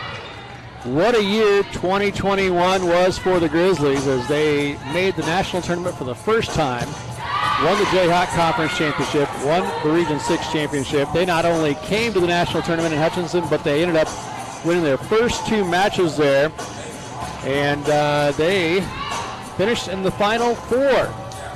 And in each of the matches in the Final Four round, they had leads after the first couple of sets and then could not secure the matches. So the Grizzlies got a taste of the national tournament for the first time. They made their presence felt, and as a result, they are ranked number 5 in the country in the preseason. But it's been a bit of a trying start for the Grizzlies. They challenged themselves immensely, starting the season on the road at Iowa Western, who, oh, by the way, is a 2-time defending Division I volleyball national champion. So who better to test yourself against in the season opener than the defending national champions on their home floor? And the Grizzlies held their own, having a lead in each of the 3 sets against Iowa Western, but eventually Iowa Western came back and won each of those 3 sets and won the match by a score of 3-0. Then the Grizzlies turned around later that day and played Missouri State West Plains. Iowa Western, the preseason number 1 team in the country. Missouri West Plains, ranked number 3 in the country, and Missouri State defeated the Grizzlies in straight sets. But again, another match in which the Grizzlies had leads of at least 5 points in each of the sets and could not hold on. So then on Saturday the 20th, the Grizzlies regrouped and they came back and they played Western Nebraska, who's ranked number 18 in the preseason national poll, and they were defeated in straight sets yet again. The same story, having leads, could not hold the leads late in those sets and ended up losing 3-1. And then they played Indian Hills, who's ranked number 19 in the country. Grizzlies did manage to win a set in that match, but they lost 3-1. So the Grizzlies come into the day 0-4 on the season. Quite a turnaround from last year in which the Grizzlies won so many games. But Butler is undeterred. The Grizzlies still looking to get 1 player certified through eligibility, and they also trying to find some other pieces, put this team together. One very big piece of the puzzle was put in place this weekend, or between this weekend and now. Sydney Morrow, who had played 2 seasons for the Grizzlies, left Butler, and she was actually working in Maine, the state of Maine, a long way from here. And coaches contacted her just to say, hey, how are you doing? And she said, well, I'm missing volleyball. And because she played her freshman season during the COVID year, she had a 3rd year of eligibility left. And she said, coaches, what do you think if I came back? And of course, Lisa Lechtenberg, the head coach, and the assistant, Tessa Cosby, both were like, hey, we would take you in a heartbeat. She jumped on an airplane, flew back to Kansas, has enrolled in classes, and is going to join the team and will be on the sideline tonight. We will see if she will play or not, but pretty incredible story to get Sydney Barrow back on this team, and she will be a big part of helping this Butler volleyball team try to get rolling this season after the 0-4 start. Meanwhile, the Cloud County Thunderbirds come to town, and they are coming in with a record of 3-1. They were also up north this weekend. They were in Beatrice, Nebraska. They beat Iowa Lakes Community College in straight sets and Marshalltown, Iowa in straight sets on Friday. On Saturday, they played Coffeyville Community College. They won 3-1, and then they lost to Central Nebraska Community College in straight sets. So they won their first 3 matches of the season. They lost their 4th. So 3-1 Cloud versus the 0-4 Butler Grizzlies. Butler is still ranked number 5th in the nation, as there's not been a new poll since the preseason poll came out. We're just about ready for play here. Both teams are lined up on their respective end lines. And you hear the soothing voice of Butler Associate Athletic Director Tyler Norman as he is on the PA. And we are going to have the national anthem coming here from the power plant in El Dorado, and it'll be performed by Eleanor Lane.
So there you have it, our national anthem. And now let's meet the teams. First, and now the starting lineups. Starting with the reserves. A 5'4" sophomore, number 3, Mariah Yonda. 5'3" freshman, number 4, Madeline Wells. 6' freshman, number 5, Abigail Graham. A 6'2" sophomore, number 7, Erin Dieters. A 5'5" freshman, number 10, Brett Doyle. A 5'9" freshman, number 12, J.C. Shirley. A 5'9" freshman, number 13, Kinsey Schwartz. And a 5'9" freshman, number 16, Jared Nordell. And now for the starters for the T-Birds from Cloud County. A 5'9" sophomore, number 1, Cameron Wessel. The starters for Cloud County, Cameron Wessel out of Sabetha, Kansas. A 5'11" freshman, number 9, Caitlin Next starter is Madison Runabaum out of Marysville. Caitlin Brogan from Topeka. 5'11" freshman, number 14, Kinsey Cooper from Wamego. And a 5'4" sophomore, Marcela Garcia from Sao Paulo, Brazil. And the libero for the Cloud County T-Birds is Zoe Bouchard out of right there in Concordia. Interesting note about Zoe Bouchard, her dad, Matt, has been the athletic director at Cloud County for 25 years. He was actually a student athlete at Cloud County back in the day and still holds the school record in pole vault. And all these years later, he went on to Cloud County and ran track and field at Wichita State. He was a Missouri Valley champion in the indoor pole vault. Eventually, his career path took him back to Cloud County, and in 1998, he took over as athletic director.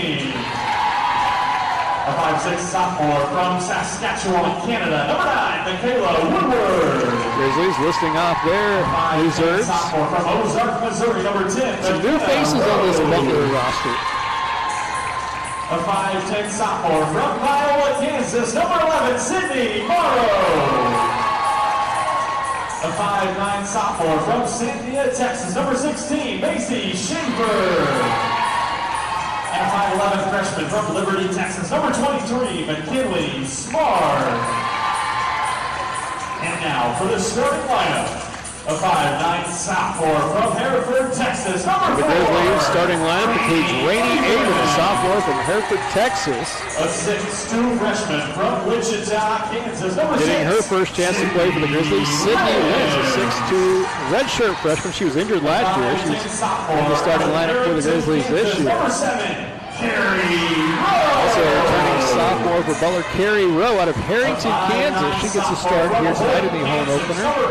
One of these standouts from last year's team, Ivy Fink out of Hoyt, Kansas, Royal Valley High School. From Manitou Springs, Colorado. From Manitou Springs, Colorado, it is Malia Glass getting a start here.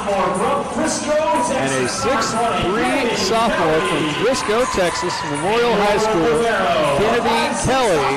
Starting libero tonight for the Grizzlies will be Macy Adams, number 1. She's wearing number 21 tonight in that libero jersey. Grizzlies coached by Lisa Lechtenberg, assisted by Tessa Costa. Both are in their 5th season with the Grizzlies. They had a great deal of success, especially last season. Cloud County, meanwhile, coached by Deb Monson. In her 19th season, she has 600 career wins against 251 losses. Her assistants are Hilda de Oliveira Pereira Ramos and Courtney Monson. So we are just about ready for volleyball action here from the power plant.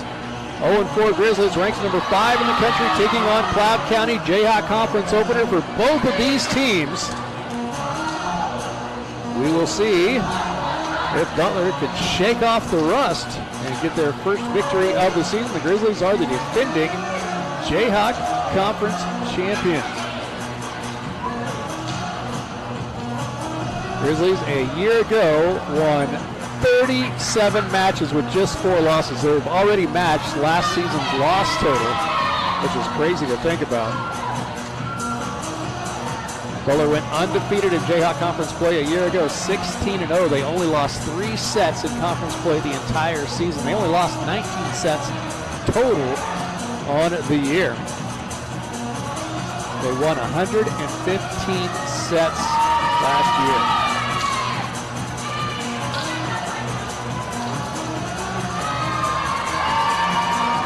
Coming off a 37-4 record a year ago. Cloud, meanwhile, was 17-16 last year. They were 5-11 in conference play, and they finished near the bottom of the standings.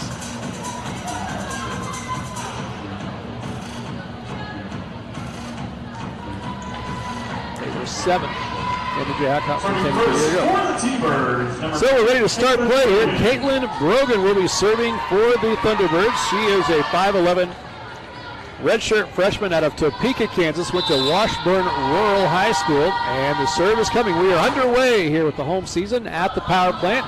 Grizzlies struggling and get it back over with Ivy Fink, but they had no kind of offensive attack there. Ball in the middle for Cloud, picked up by the Grizzlies. Butler comes near side with Carrie Rose. She showed an ability to put some balls away last year, does not get this one to go down, and Cloud scores first, getting a kill off the hands of Kinsey Cooper, the 5'8" sophomore outside hitter from Wamego, Kansas. So Cloud County takes the early 1-0 lead. Serving again will be Brogan. This serve is towards the far back corner. Grizzlies set it in the middle for Lentz. She can't get much on it. She does get a block here. Cloud keeps it in the air. Now they will come far side, hits the ball wide and out of bounds off the hands of Marcella Garcia. The Grizzlies are on the scoreboard. We're tied up 1-1, and we will see the first serve of the home season for the Grizzlies. This will be Carrie Rowe, 5'10" sophomore outside hitter from Harrington. Good strong serve there. Set and towards the back row. Rowe gets it. Lentz pops it up in the air. A battle at the net, and that is won by Cloud County.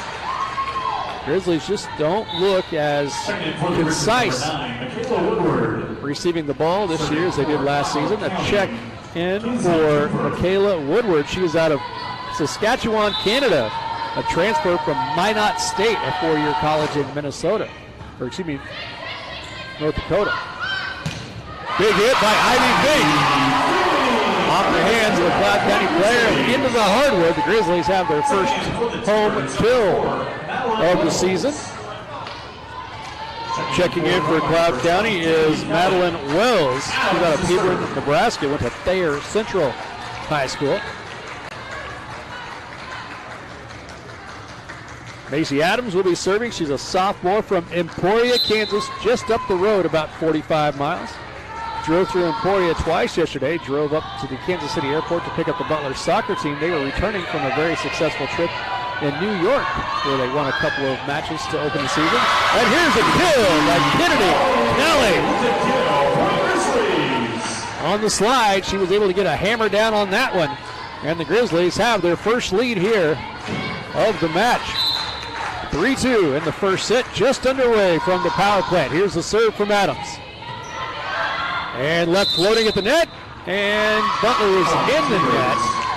It's an unforced error there for Rainey Avon. She was trying to put it down on a block, but she got into the net herself. So 3-3 now our score here. And the serve from the Thunderbirds received by Adams. Avon sets it far side for Fink. Fink hits it wide and out of bounds. Did not get the hand down like she needed to there. The serving yet again here will be Madison Ronabaum. She's out of Marysville, Kansas. It's not too far from Concordia. This ball is a service ace for Cloud off the hands of the Butler serve receiver and out of bounds into the bleachers. So 5-3, Cloud with the lead. Out of bounds serves again, this one long and out of bounds. 5-4 Butler, the Grizzlies get the serve back, and it will be Rainey Avon to serve it here. Checking in for the Grizzlies for the first time at home this season, this is McKinley Smart. 5'11 freshman, right side hitter out of Liberty, Texas, which is down in the Houston area. Avon with a good serve. She was really a solid server for the Grizzlies a year ago. An attempt at a block there by McKinley Smart just into the contest, but it bounces off of her, off the net, and goes out of bounds. So Cloud County with its biggest lead. They've led by 2 points on a couple of occasions here in this first set. Checking in for the Grizzlies, this will be Macy Shaver. She's a COVID sophomore, which means she's playing her 3rd season of college volleyball. She played her 1st season at Dallas Baptist, then transferred to Butler last year. Was on that Final Four team, and the Grizzlies get a kill with Ivy Fink powering it into the block of Cloud County. Cloud had the double block set up. Ivy Fink went right at them. Bounces off of the Cloud blockers and off the net. So Butler down by a point. It'll be Ivy Fink serving here. Good serve off the upper body of the Cloud player. They fake it with the first attacker, go with the second attacker. Grizzlies were there, though. Carry Rowe off the hands of the Cloud block. Cloud sets it up far side, but there's a violation, a 2-touch violation on the Thunderbirds, and the Grizzlies, who've been down by as many as 2, have come back to tie this thing up 6-6 in the first set. Grizzlies with a chance to take the lead here. They led 3-2 before Cloud went on a little flurry of points. Serve is going to fall. Great effort by Cloud County to get to it, but by the time they were able to get their 3rd hit, they were up against the back wall and just didn't have nearly enough power to get it all the way back across the net. So the Grizzlies back in front here, 7-6. Ivy Fink will be serving for a 3rd straight point. Ivy, supremely talented sophomore out of Hoyt, Kansas, went to Royal Valley High School. What a service ace for Ivy Fink. The Grizzlies now have their biggest lead here at 8-6.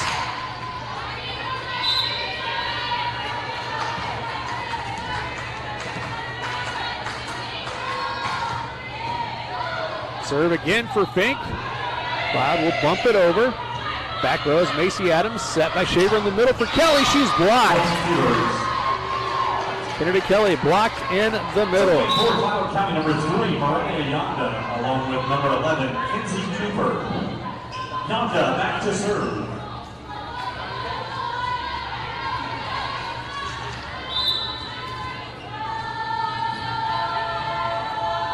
So Cloud will serve. Adams is there. Shaver sets it. Big hit by Smart. She gets the kill.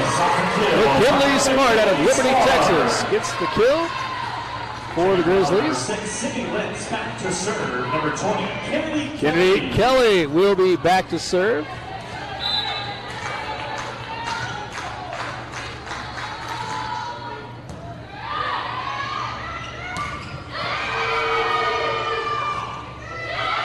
Attack from Cloud over top the Butler blockers. Grizzlies though, they're in support. Now Carrie Rowe will wind up. Will she get this to go down? Yes! She does. Zoe Bouchard went hurtling towards the bleachers trying to save it. Well, they had no luck doing so, and the Grizzlies now with their biggest lead at 10-7. And it will be Kennedy Kelly to serve here.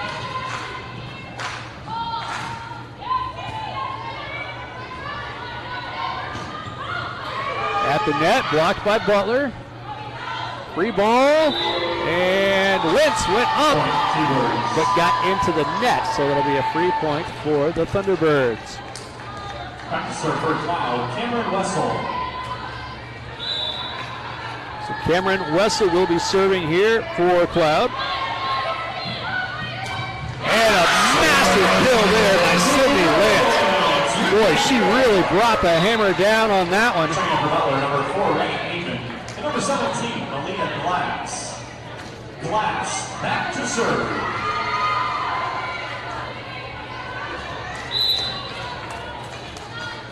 So Malia Glass will be back to serve. Gets a good one in. Thunderbirds go back row. Adams is there. One touch over by by Rainey Avon, excuse me. Now Cloud comes back the other way, finds a hole in the Butler defense despite the diving effort of Malia Glass. Something in for Cloud County, number 14, Marcela Garcia. Rowan back to serve.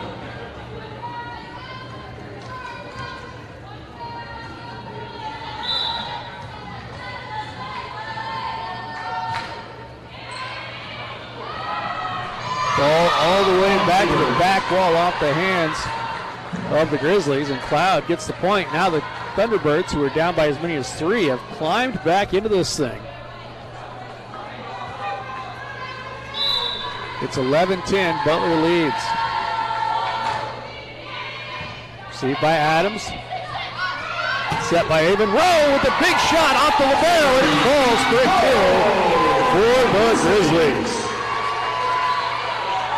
Big time shot there by Carrie Rowe. We saw her do that at times last year. The roster was just so deep she didn't get a whole lot of playing time. But they knew that she was talented. Her time was coming, and her time is now.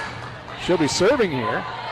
Bouchard to the floor, keeps that one alive. Back the other way, off glass. Avon redirects on the set. Now Cloud comes off the side. Adams is there. Avon will set it for Big. Ivy just out of bounds. Boy, it looked like that ball might dip in right at the end line there, but it sailed just a hair long. Starting in for Cloud County, number 6, Doa Eski. Doa Eski out of Turkey will be serving here for the Thunderbirds, and it's not a good one. Into the net, gives the Grizzlies a free point. Starting in for Cloud, number 4, Madeline Wells. So Butler back up by 2. They've been up by as many as 3. Macy Adams will be serving here.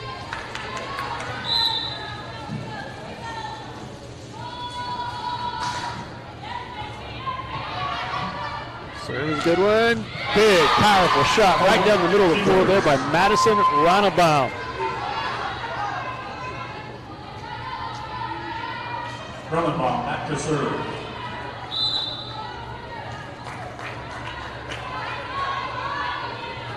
Ranabaum serves. And Grizzlies get it back across with Kelly. At the net, won by Avon, still alive though. Back over the net, Avon tries to send it over. She can't quite get it there. Glass saves it, now a ball floating at the net. Adams tried to save it, but could not. A couple of balls left floating at the net there. The Grizzlies didn't get real good touches on their attempts, and they left it floating the third time. Cloud County made them pay for that one. So the Thunderbirds have the chance to go back in front. Avon sets it behind her on the slide for Kelly. Can't get it down. And a block! Blocked in the middle of the net by Ivy. Big. Bouchard back in for the T-Birds. Checking in for the Grizzlies, number 23, McKinley Smart. Avon back to serve.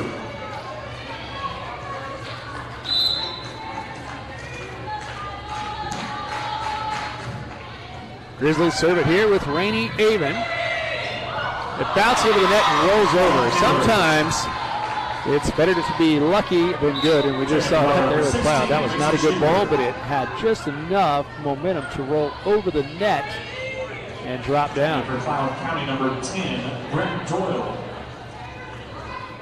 Doyle back to serve.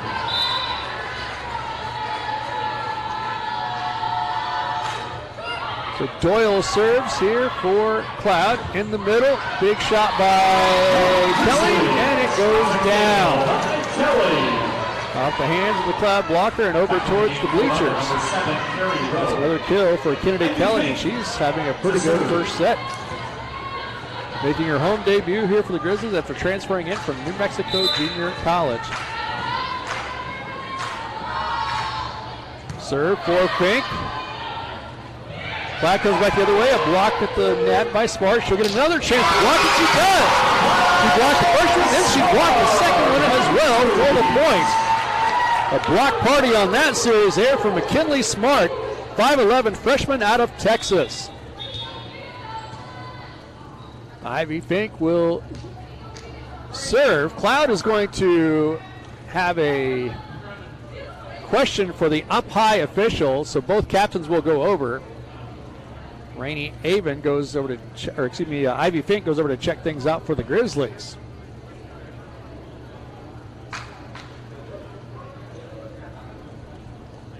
Ivy Fink, a pretty dynamic server for the Grizzlies.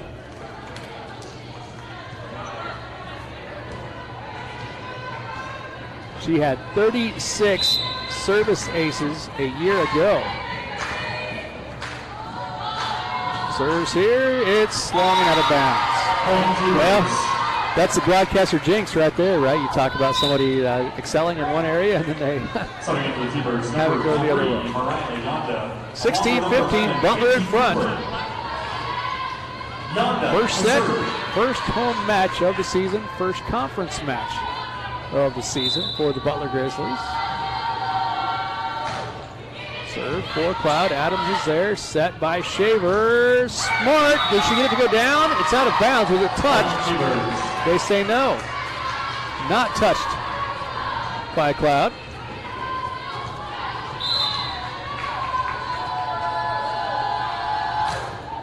Serving yet again for Cloud. This is Mariah Yanda. Far side, Garcia over the Butler block.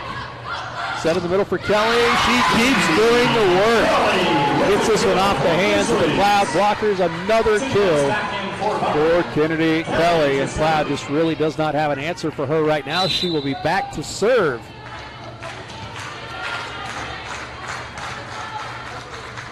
(17-16) Butler in front. Solid serve there. Cloud cannot return it. Service ace for Kelly. She's doing it all right now for the Grizzlies.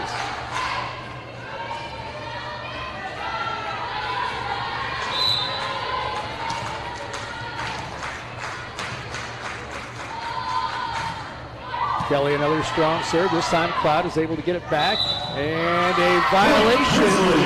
Another two-touch violation on Cloud. Their second such violation here in the first set. And Butler has once again matched its largest lead of the set.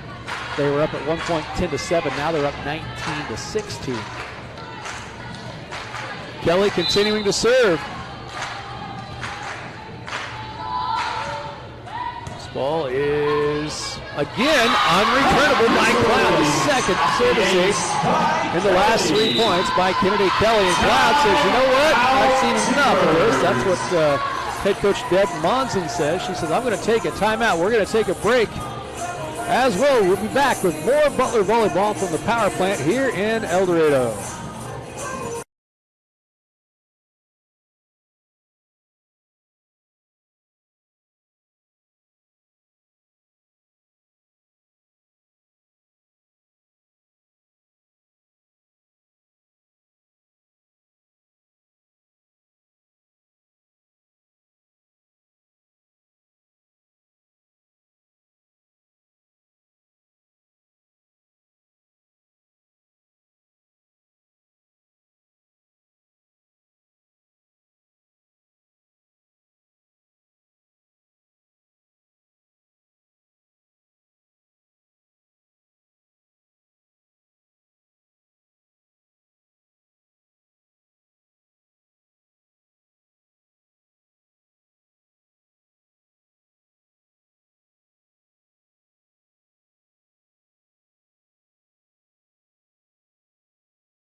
Kelly.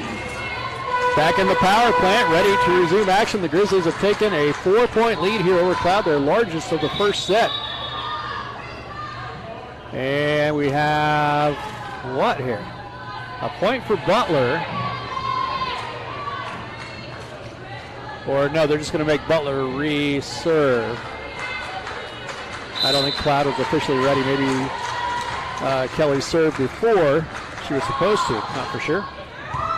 Good serve right down the sideline. Cloud will return it. Garcia sends it over. Grizzlies will play it with Smart. Towards the back row, Bouchard is there. And a weird angle of attack there for Cloud. The Grizzlies, though, ready for it. Ivy Fink sends it away. They'll go with Garcia again. And a net violation by Butler. They're going to say it was once again Sydney Lentz in the net. That's the second time she's been called for that in this first set. 20-17, Grizzlies leading. Cameron Wessel to serve. And she serves it long and out of bounds. Cloud has had a pair of service errors here late in this first set. And Butler now up by 4 with 4 points needed. 21-17. This will be McKinley Smart serving. Left-hander, strong serve, but it goes out of bounds as well. So the Grizzlies unable to really take advantage of the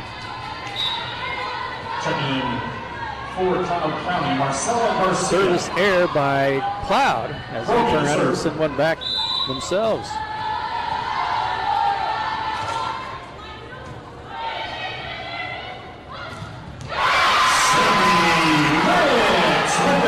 Sydney Lentz with the kill here for the Grizzlies.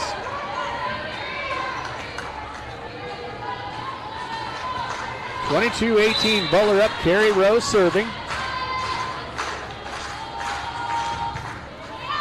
That ball is long, so the Grizzlies giving away 3 points here.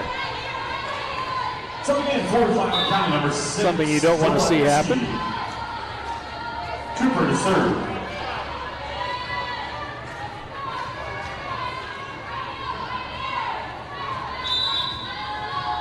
Kinsey Cooper serving here for the Thunderbirds. Gets it over the net. Fink is there. Rainey Avon sets it in the middle for Lentz. Lentz hits it into the net. All of a sudden, here comes Cloud once again. Grizzlies have been up by as many as 4, and now they see their lead down to just 2 points. Received by Adams. Fink with the kill for the Grizzlies. What a powerful shot there by Ivy Fink. Ivy Fink a year ago had 341 kills for the Grizzlies. That was second best on the team, only behind the 345 of Jaren Bidding. So she's definitely a weapon for the Grizzlies. And Butler gets a service ace here. Now the Grizzlies are knocking on the door. They're up 24-20. Set point here in the first set of the year at the power plant. Macy Adams will be serving for the Grizzlies. Trying to finish this thing off right here. And she cannot. She hits it into the net. That is at least 4 service errors for the Grizzlies in this first set. And that's going to be something that's going to frustrate the Butler volleyball coaching staff, you would think. Ronnebaum serves for Cloud. Received by Rose. Set by Avon. Here's Fink trying to end it, and it's just out of bounds. Boy, the Grizzlies are their own worst enemy right now.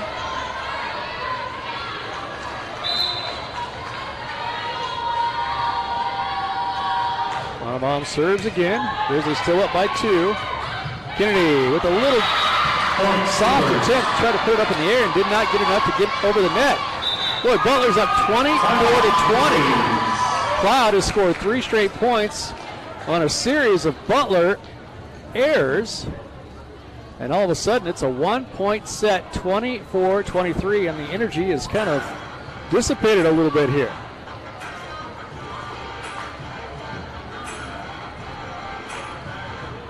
Look at the Butler team in their huddle, getting conversation, getting encouragement from head coach Lisa Lechtenberg in her 5th season.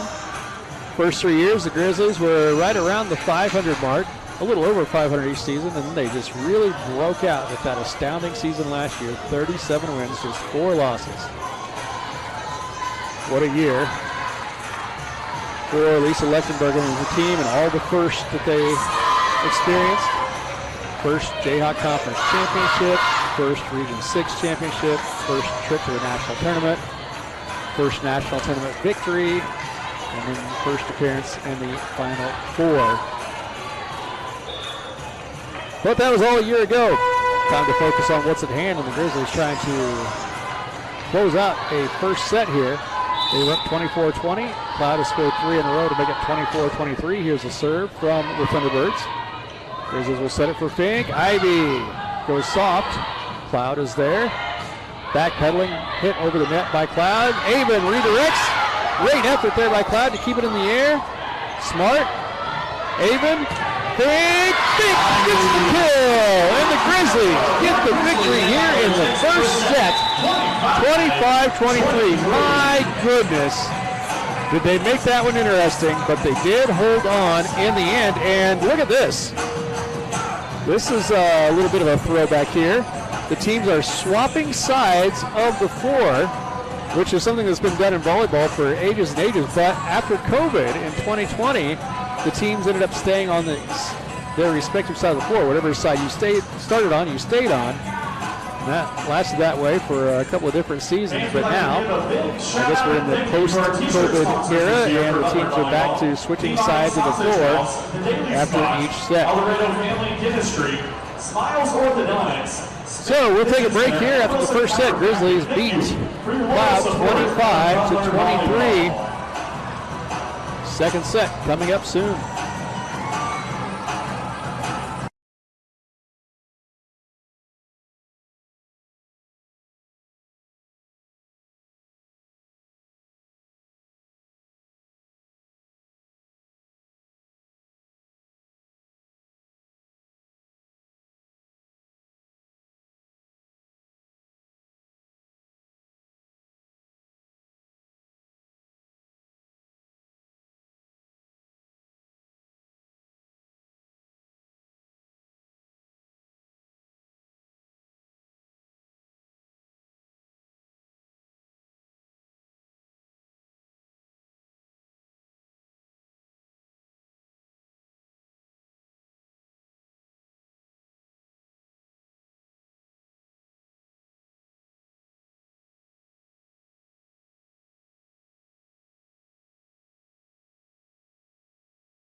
All right, back to action here at the power plant.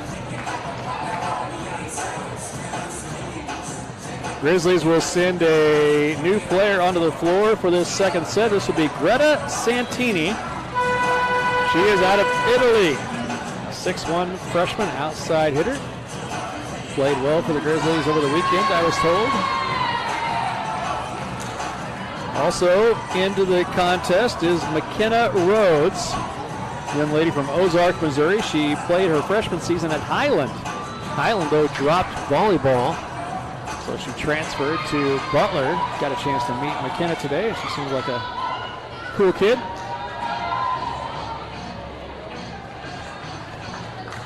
Of course, got to know so many of these players from last year's team pretty well from going on the road trips. I would drive the bus occasionally for the team, and I could. Really enjoyed last year's team. They were super talented, but they were also a great bunch of kids. And it's one of the perks of the job, I guess. Keeps me young, I guess, hanging out with these young kids. Grizzlies serve it here with Rhodes. Back of the net, and a point put down immediately by Marcelia Garcia, out of Sao Paulo, Brazil. Marcela Garcia had a kill or two in the first set. She gets one here early on in the second set. Cloud took a 1-0 lead in the first set. They take a 1-0 lead here in the second. And Rainey Avon, we saw her do that so many times a year ago. She jumps up. You think she's going to set for one of the Butler big hitters, and instead she just redirects the ball and finds a hole in the opposing defense. We'll see Santini with her first touch. It's a good, strong serve. Coming back the other way. Santini tries to dig. She cannot.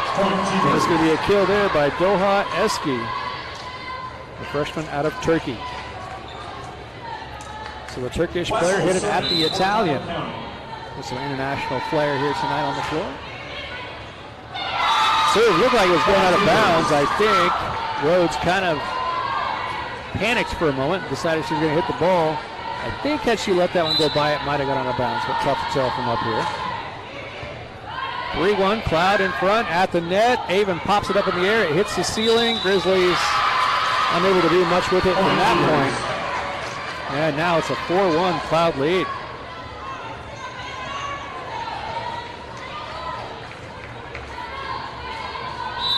Thunderbirds are serving here with Cameron Wessel. And it's long and out of bounds. Wessel out of Sabetha, Kansas. Had just a little bit too much mustard on that one. 4-2 Grizzlies. Back to serve for Butler. This will be Macy Adams. To the back rows. Solid serve. Oh, blocked! Blocked at the net. Rainey Avon and Kennedy Kelly both right there. Team up on the block. And the Grizzlies, who are down by 3, will score 2 in a row to make it a 4-3 deficit. Adams serving again. And she hits it into the top tape on the net and falls back on the Butler side.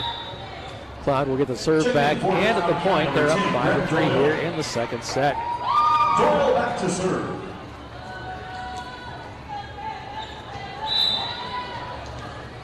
Brett Doyle will serve here. She's a 5'5 freshman out of McPherson, Kansas.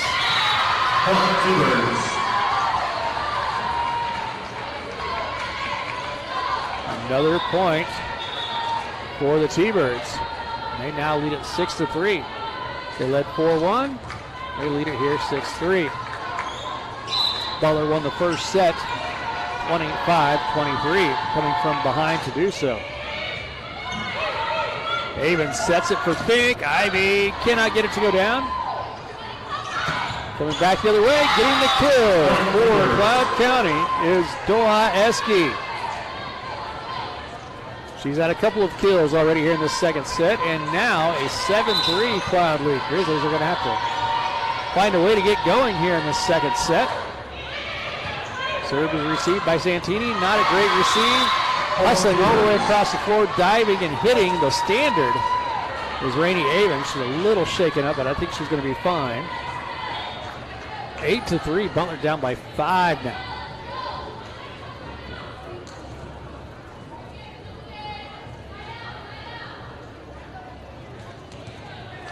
Now they call Ivy Fink, the captain, over to go check on her teammate Rainey Avon, make sure that she's okay, and she is. Cloud serving yet again. A strong serve is in there. Set in the middle for Kelly. Kelly had a monster first set, and she gets another kill. Cutting that across the floor and getting it in just inside the sideline on the far side of the floor from our broadcast location. So Butler down by 4, 8-4. Rainey Avon will serve here. Super talented sophomore setter for the Grizzlies. In the middle, blocked by Kelly, and Cloud cannot get it over. 4 touches.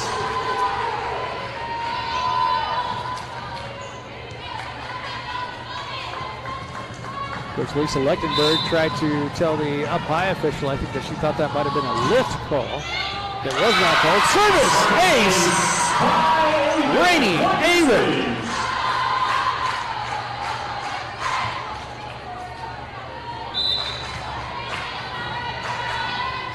Rainey Avon had 31 service aces a year ago. This time she sent it just off the sideline out of bounds. So the Grizzlies have been back within 2 points. Now they're down by 3, 9-6. Number 3, Mariah Yonda, along with number 11, Kinsey Cooper. Mariah Yenda and Kinsey Cooper check back in for Cloud County.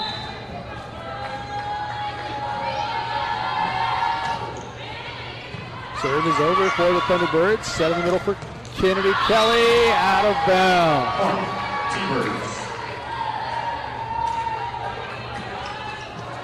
Yonda will serve again.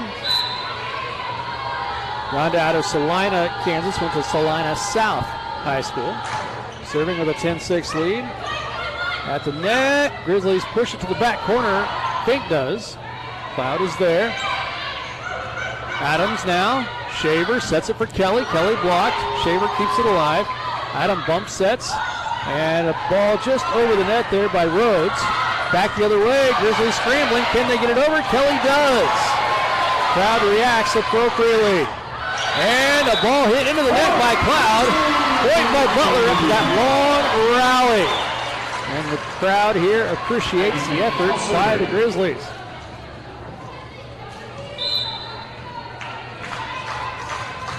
So Butler down by 3, 10-7. It'll be Fink serving here. It's a good one. Cloud, though, will get it back across. Adams is there. Shaver sets middle for Kelly. Over top block, finds a hole in the middle of the defense.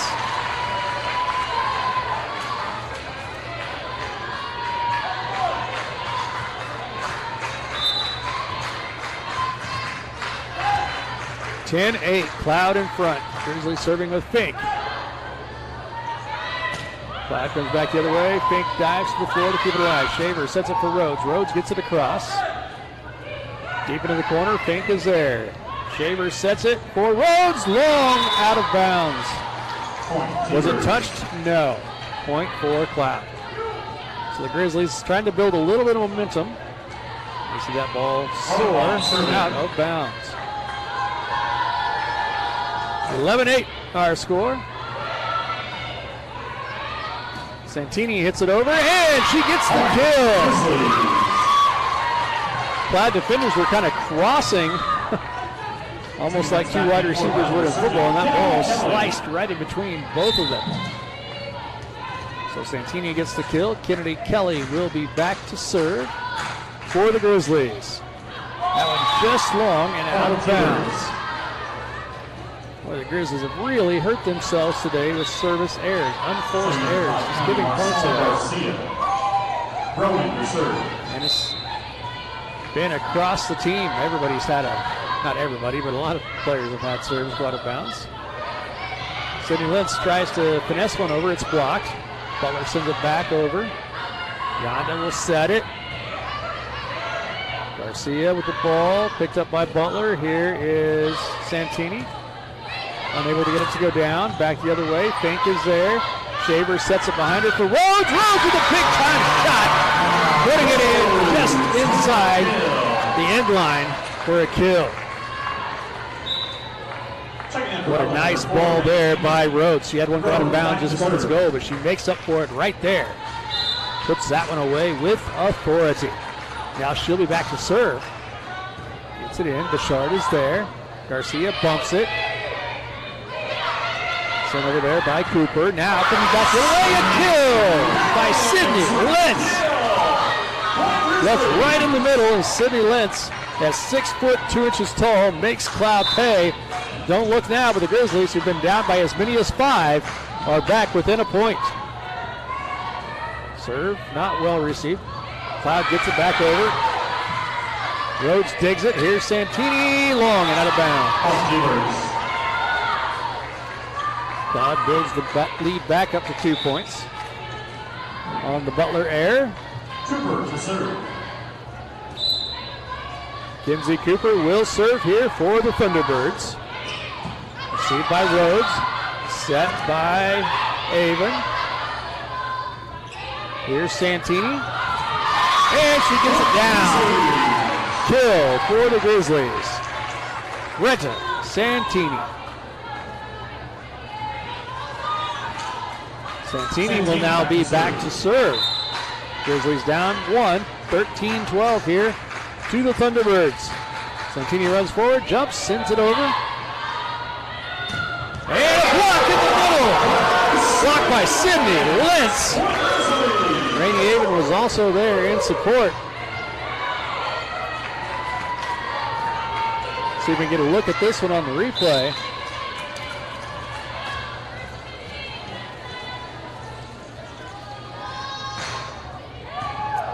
Serve by Santini again. Set in the middle. Avon tries to send it over on the set. Cannot get it there. The Grizzlies, though, Were successful in doing so. Now blocked by Sydney Lentz. So this is the first block by Lentz. Just moments ago, we're going to see the block right there, and then she follows it up 1 point later with another block. The Grizzlies bit down by 5 at one point, 8-3 are on a good run here. They take a lead 14-13, but they give the lead right back, or at least give the lead away, I should say. 14-14 our score.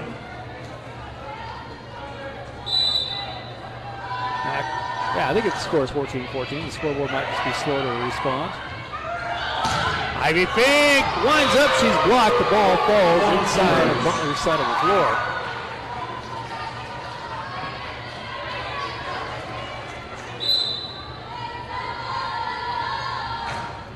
Scoreboard inside the arena shows 14-14, but I don't think that's correct. Now a block by Cloud. I believe the Thunderbirds to be up 16-14. We've got two conflicting scoreboards. The scoreboard on the stream shows 16-14. The scoreboard in the arena shows 15-14. Butler gets a point there on an errant Cloud serve. For Butler, back to serve, Macy Adams.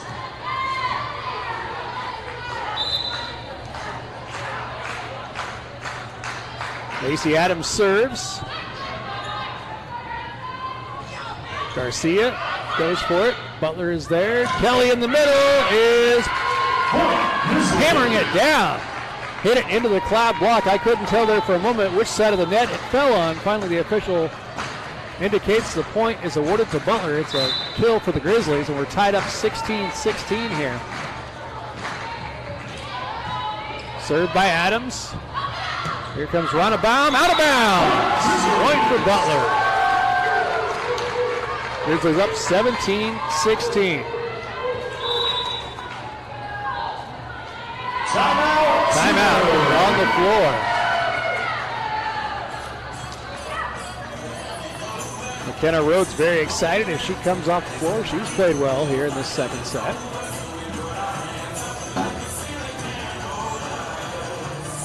We'll take a little bit of a break, step away. We'll be back with more Butler volleyball here in just a moment.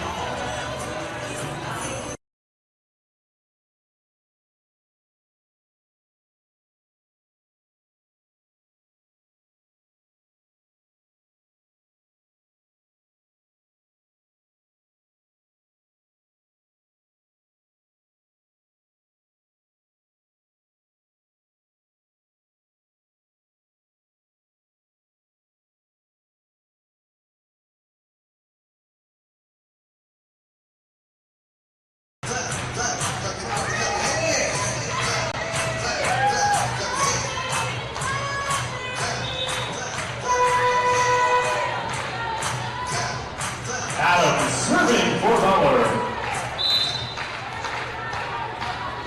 Macy Adams back to serve for the Grizzlies, coming out of the timeout, and she serves it long and out of bounds. Boy, that is not what you want right there. Serving in for Cloud County, Brett Doyle. It appears the scoring issue has resolved itself. It is 17-17.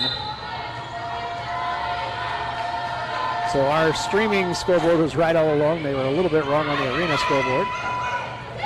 Kennedy Kelly tips it over the initial wave of blockers. Cloud comes the other way. Bouchard gets a bump set through the Butler blockers, picked up by the Grizzlies. Here comes Rhodes, gets the kill for Butler. The Highland transfer making her presence felt here tonight. Sophomore out of Ozark, Missouri.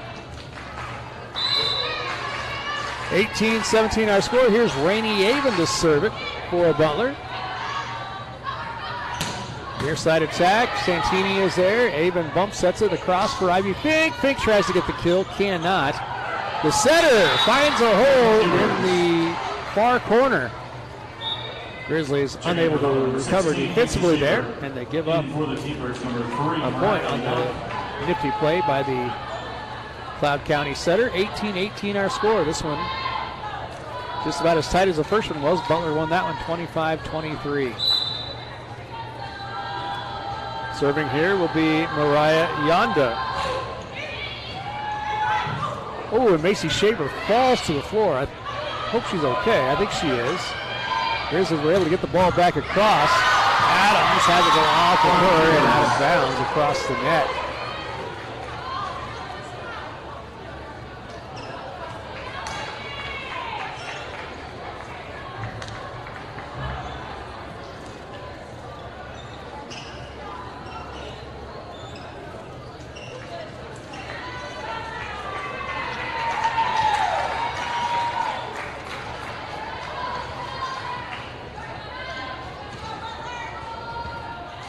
(19-18) Cloud in front here. We have a stoppage of play. They're going to wipe up some sweat on the floor.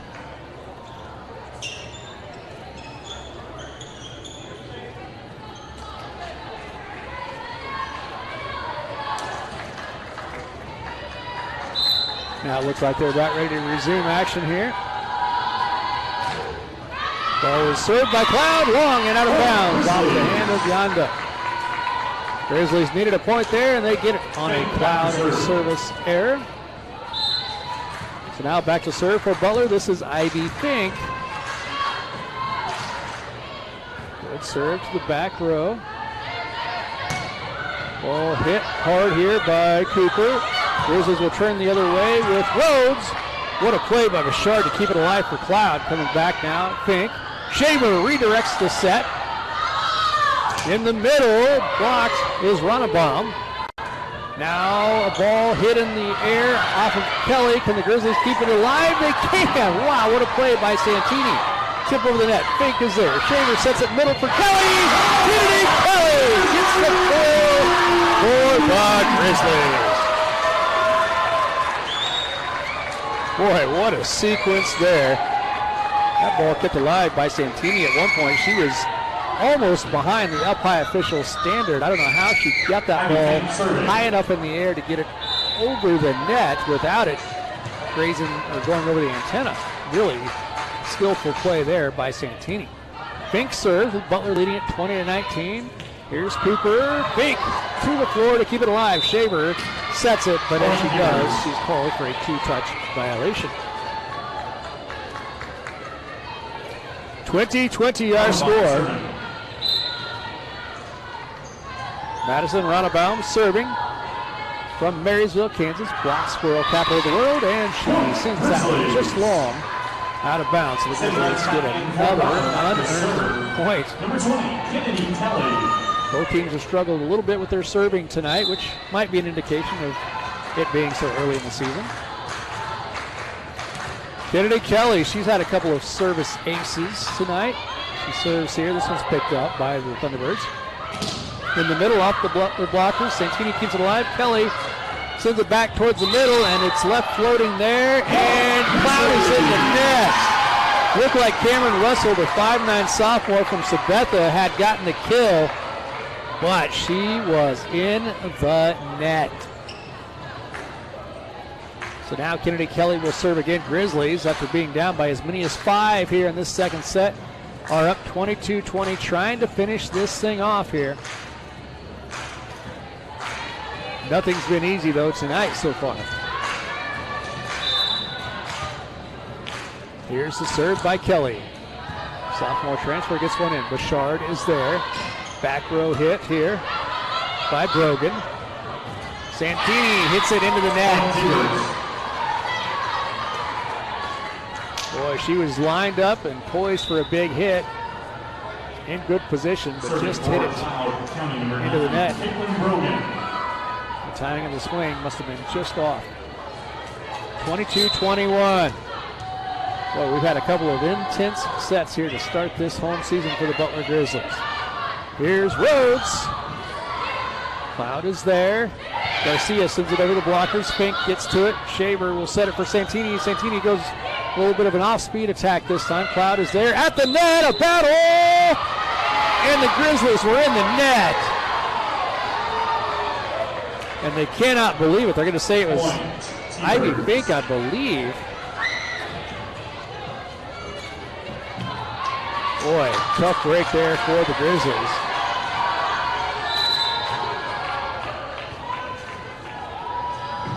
22-22. Serve is received by Rhodes. Set by Shaver. Rhodes comes around and gets the kill for the Grizzlies.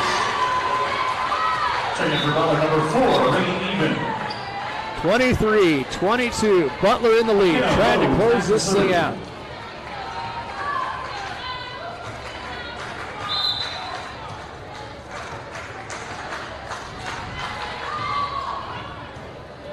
McKenna Rhodes serves. Shot and off of the Grizzlies. A kill for Cloud. Serving for Cloud, Kinsey Cooper.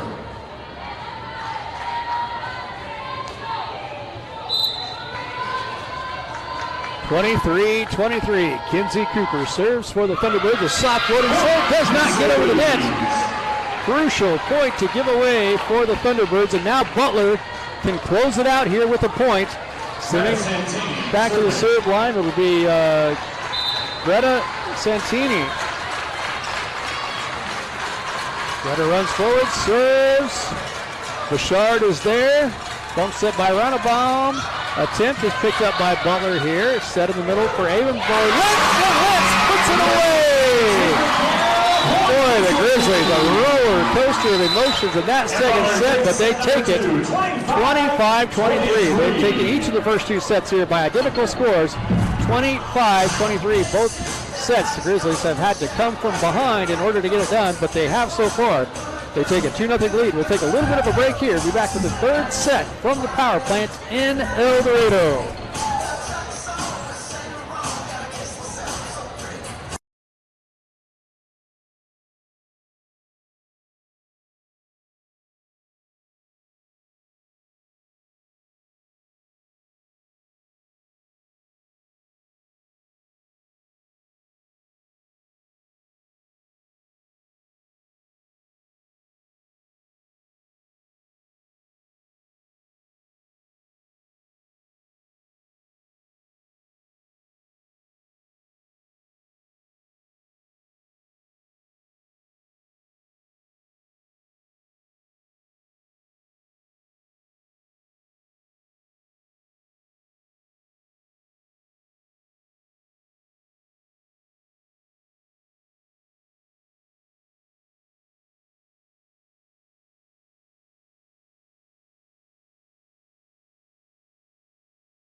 Well, we're just about ready to start the third set here in El Dorado. The Butler Grizzlies have taken a 2-0 lead over the Cloud County Thunderbirds. Jayhawk Conference opener for both teams here tonight. Grizzlies started the season 0-4, playing 4 nationally ranked teams up in Iowa this past weekend. Cloud went to Nebraska, and they went 3-1 against not as good competition. But Cloud has proven to be a pretty solid team here, and they have really given the Grizzlies everything they wanted and a little bit more. Butler won the first set 25-23. They won the second set 25-23. Brogan serves for Cloud. Here is McKenna Rhodes. She had a monster second set, and she starts out the same way here in the third. For the first time tonight, the Grizzlies have a lead to start a set. They were down 0-1 in each of the first 2 sets. It'll be Rhodes to serve here for the Grizzlies. Bouchard is there. And a ball blocked at the net, initially by Butler, and now this one's out of bounds. What great effort! And it's sent back across by Avon. Who was that? Was that Fink that went all the way towards the sideline? Now a block, and the Grizzlies get the point! Incredible effort there by the Grizzlies. Wow. Let's see if we can take another look at that one.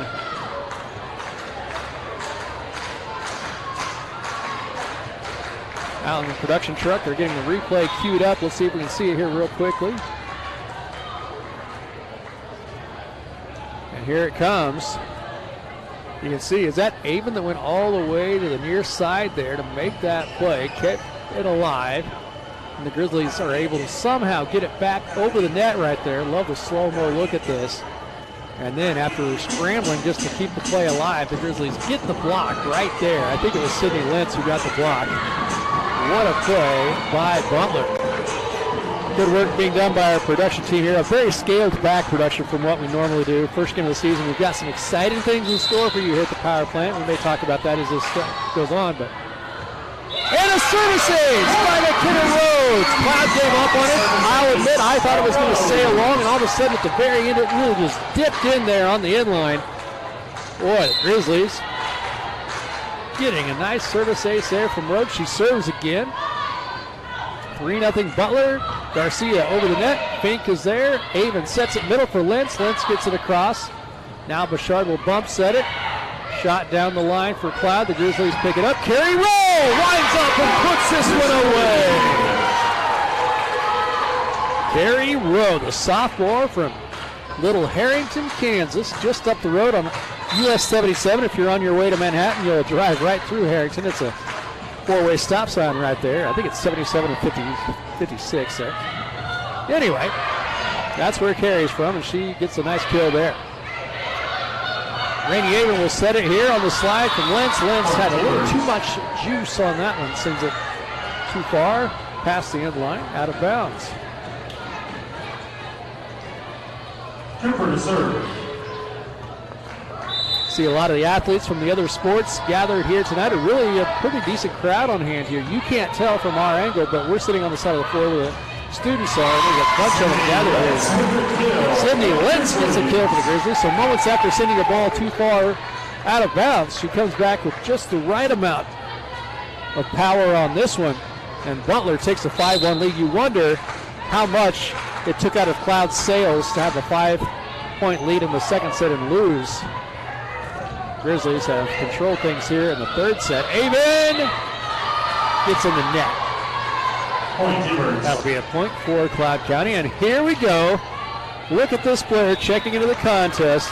This is Sydney Morrow, the 5'10 sophomore from Viola, Kansas. Went to Goddard High School. She thought she was done with volleyball. She had hung up the knee pads, or so she thought. And she got to talking to the Butler coaches last week and told them how much she missed it. And they said, you know what, if you want to come back, you have a year of eligibility left, and we would love to have you. Well, here she is. Great to have her back. Here comes Lentz trying to get it over. The Grizzlies had 4 hits there.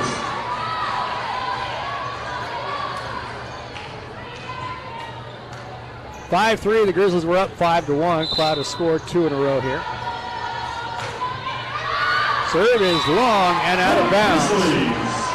That's a service error by Cameron Wessel.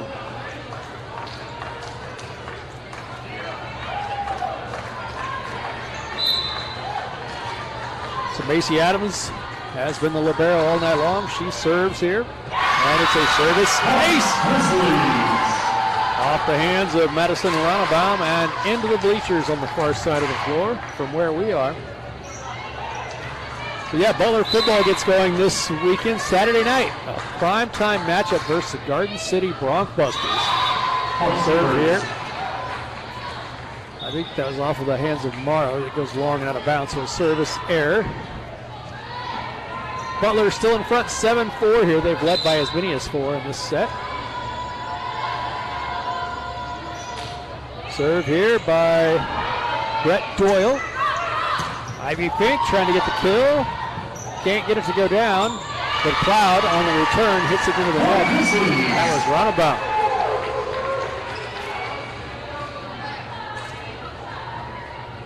Madison Ronnebaum with good size at 6 foot. Also with some athleticism, but she's had some errors here in this third set. Rainey Avens sends a serve across. They'll set it. Partially blocked by Butler. Macy Adams sends it over. Set near side, off the hands of the block. Grizzlies keep it alive, and now another block by Kelly. Wow! Grizzlies have been doing a great job of just keeping plays alive and then getting the point at the end. 9-4 Butler. They've got their largest lead so far in the entire match.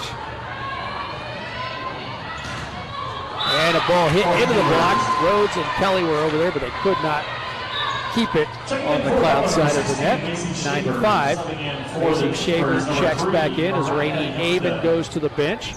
Cloud will be serving it here with Mariah Yonda.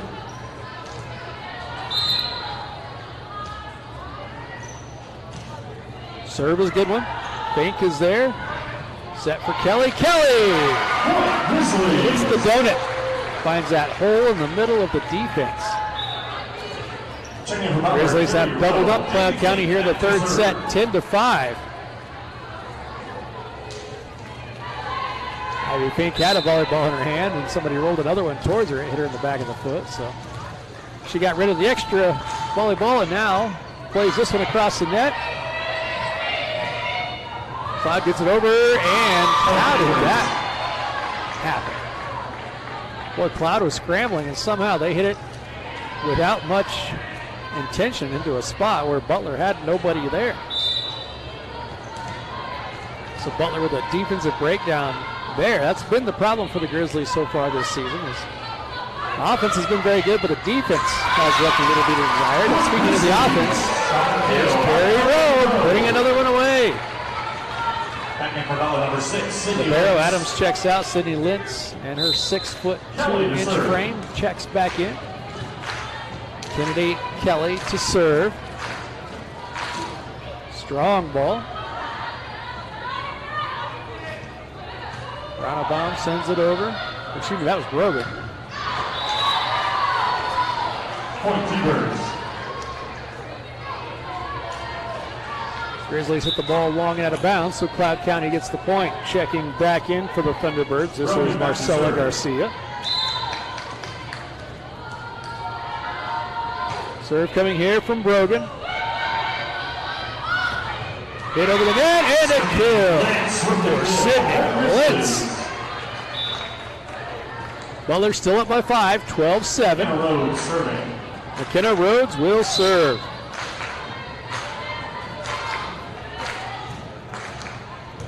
It's a good one. Cloud, though, will have enough to bring it back across. There's a block by Butler. Now Cloud sends it to the backside. And Avon gets beat on a battle at the net. She was stuffed there by Cameron Wessel. Checking back in is Ronnebaum. Trooper back to serve.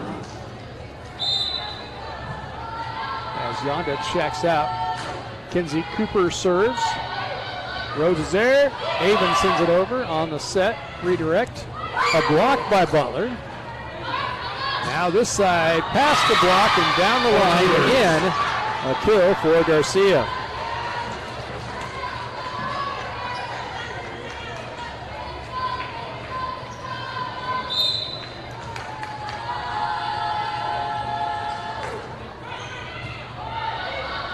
Grizzlies try to get it over with Rhodes here. She does. Garcia from the back row gets it over. Rhodes is there. Set by Avon for Carrie Rowe. High off the hands of the blockers. Back to the Butler side. Grizzlies go again with Lentz. She's blocked as well. Avon will set it again for Rowe. Rowe past the blockers. And keeps it in. Down the line. Back corner. Carrie Rowe.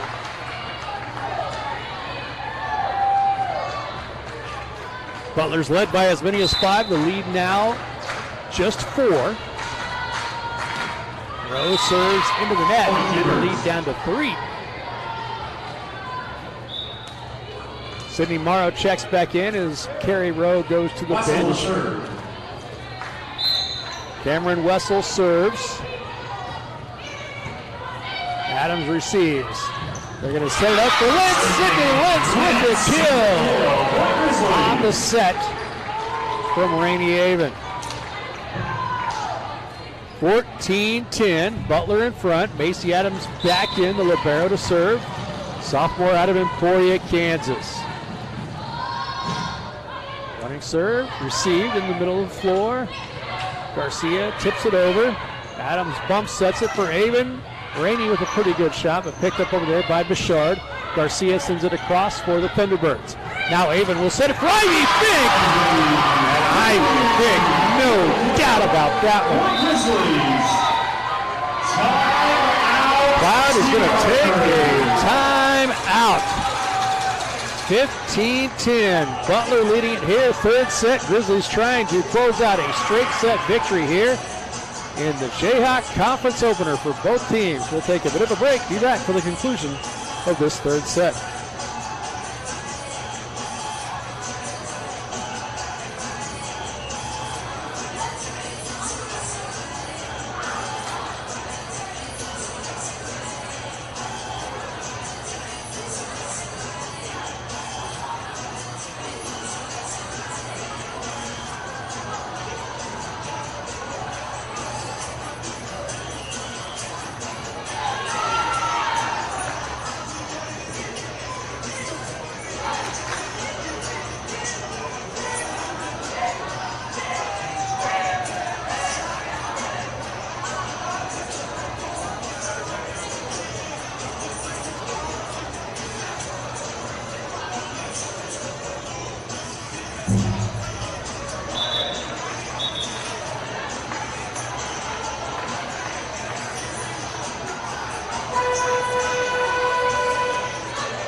Back to action here. Macy Adams serves out of the timeout, and Cloud takes advantage of the timeout. They get a kill here. That ball is put away by J.C. Shirley. Shirley, a 5'9" freshman middle hitter from Clay Center, Kansas. Clay Center, home of the Tigers out there on US 24, not too far away from Concordia. If you're going to drive from Manhattan to Concordia, you're going to go through Clay Center. There's an attempt by Fink. She was trying to cut it across the floor, and it was just a little bit too wide on the attempt. So back to serve now for the Thunderbirds. This is Brett Doyle.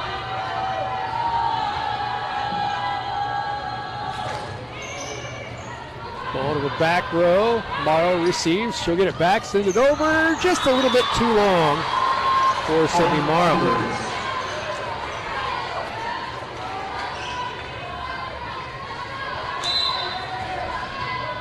15-13, Grizzlies have had a 5-point lead, but now it's down to 2. Kennedy Kelly pushes it over the net. Bouchard gets there.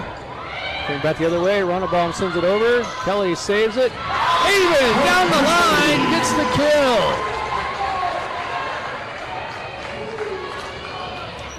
Rainey Avon serving. Nice job by Rainey Avon in figuring out where the soft spot was in the defense. It was right down the sideline. Running and serving now, it's Avon. Who just had the kill moments ago. Cloud scrambling, gets it down the line, but out of bounds. Another big point for Butler, 17-13. Our score.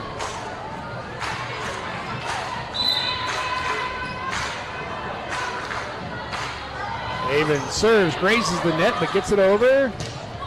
Deep, we'll run a bomb out of bounds. And Butler pushes the lead back to 5 yet again after a couple of Cloud County errors. Audubon shakes out her hands, trying to get rid of the tension.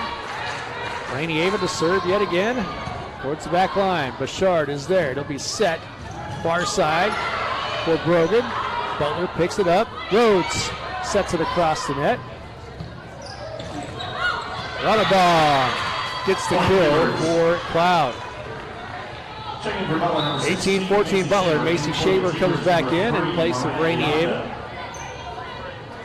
Also substitution there for Cloud. They bring in Mariah Yonda in place of Ranabam.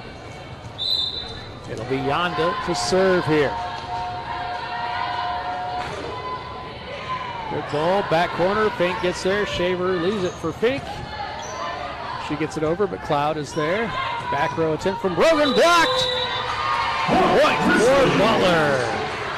Actually, I don't think it was blocked. I think it hit the net. They say it was 4 hits on Cloud. So the Grizzlies had the blockers there, but I guess they never got a chance to touch the ball because the ball never cleared the net. 19-14, Ivy Fink back to serve. Ivy sends it across. Sinking line drive. Cloud is there.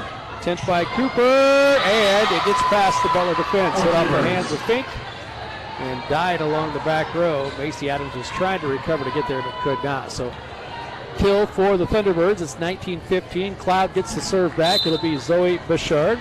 As we told you, the daughter of longtime Cloud County Athletic Director Matt Bouchard. 25 seasons now for the Thunderbirds, and Rhodes sends this one on a set to the back corner, perfectly placed. And the Grizzlies back up by 5 again. They're up by 5, needing 5. The score is 20-15.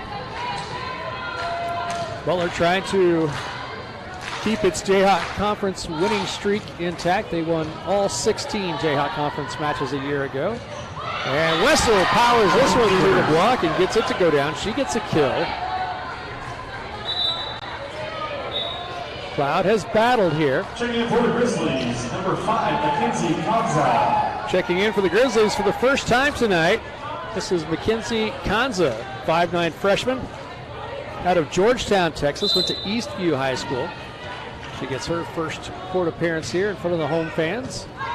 Rhodes receives this serve. She'll get it right back. Powers it through the block.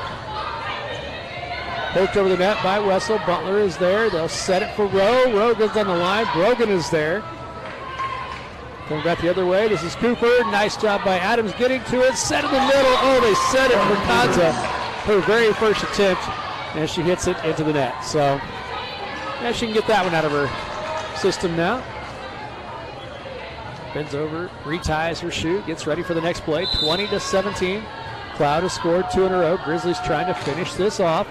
Brogan serves. Set in the middle. For Kanza, she gets the kill. Something up for Butler, number 4, Rainey Avon. Yeah, that's something. You have a player has a miss it, you feed it right back to her, and she says that the effort was worth it, or she gets the kill. And a serve receive into the net for Kinsey Cooper. And the Grizzlies back up by 5 again. It's 22-17. Butler needing just 3 points to finish this off. Cloud County's going to try to delay the ending of this one. They're going to take a timeout down by 5 points. Grizzlies needing 3 more to win it. 22-17. We'll take a short break during this timeout.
So McKenna Rhodes serves it for the Grizzlies. Good serve to the back row. They'll go with Garcia. She hits it too far out of bounds. The Grizzlies now just 2 points away. 23-17. It's Butler's largest lead here in the third set. Butler snuck by Cloud 25-23 and 25-23 in the first two sets. And another service ace for McKenna Rhodes. That's twice in this set that she has snuck one in just down the end line. And just down in front of the end line. She looks over to the sideline, gets the call from the coaches, sends it over, and Cloud returns it. Rhodes came flying in like a missile trying to get to the ball. She got her hand on it, but it did not get back over the net. So we'll do set point, match point all over again. 24-18, it'll be Kinsey Cooper to serve for the Thunderbirds. Received by Fink, set by Avon for Kanza. She gets the kill! Grizzlies get the win. Mackenzie Kanza comes in late, gets a couple of kills, helps the Grizzlies finish this one off. They win at 25-23, 25-23, 25-18 over the Cloud County Thunderbirds. Grizzlies get their first victory of the season. And they move to 1-0 in Jayhawk Conference play. They are undefeated here on their home floor. 1-0 with this victory over the Thunderbirds.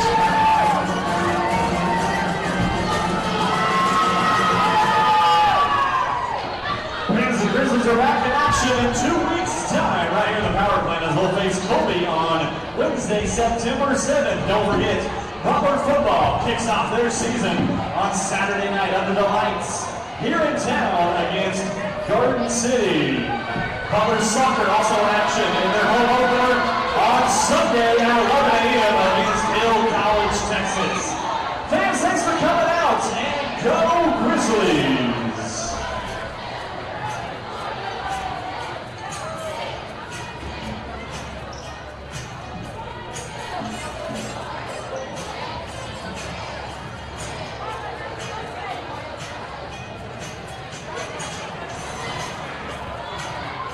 Grizzlies get the victory here. As we said, they improved to 1-0 on the conference season. They are now 1-4 overall. The Grizzlies will next go on the road at Colby. That game will be played on Friday, 6 p.m. at Colby. Then they will still be on the road next week for a match at Pratt for the first three conference matches. And then they will go on the road September 2nd and 3rd. That's Labor Day weekend. They'll be at the McCook, Nebraska Invitational against Eastern Wyoming, against McCook, and then versus Ranger, Texas, and Laramie, Wyoming. They will not be home again until September 7th when they take on Colby here at the power plant. They'll play September 7th and then again September 14th in a pair of home matches a week apart.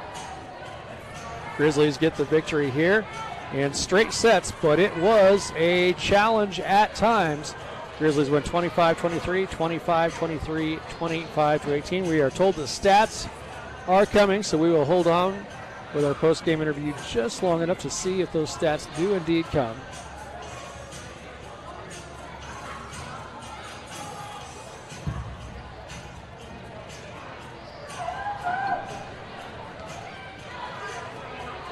If you're looking for something to do this weekend, come out to the BG Products Veteran Sports Complex Saturday night. The Butler football team takes on Garden City. That's always a very good rivalry.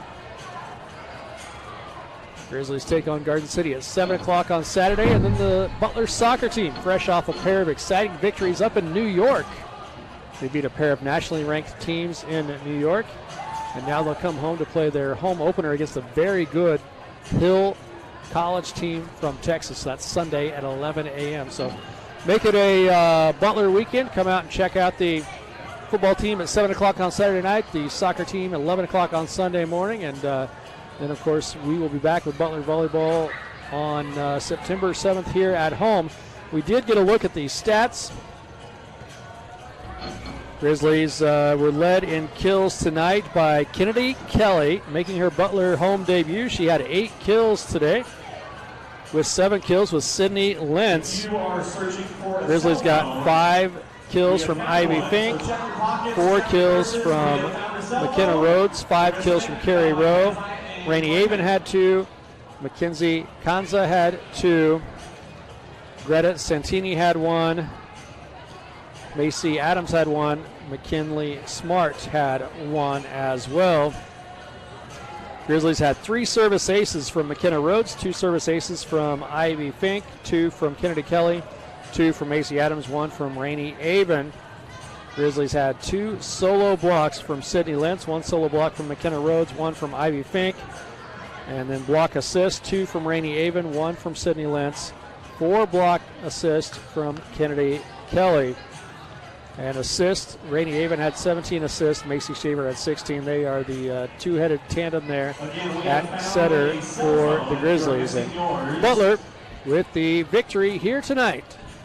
25-23, 25-23, 25-18. We'll sign off for now. We'll see you back here at the power plant for the next home match. That's September 7th versus Colby. And in the meanwhile, check out all the Butler social media channels. Check out our live streaming on ButlerGrizzlies.com. And check us out in person.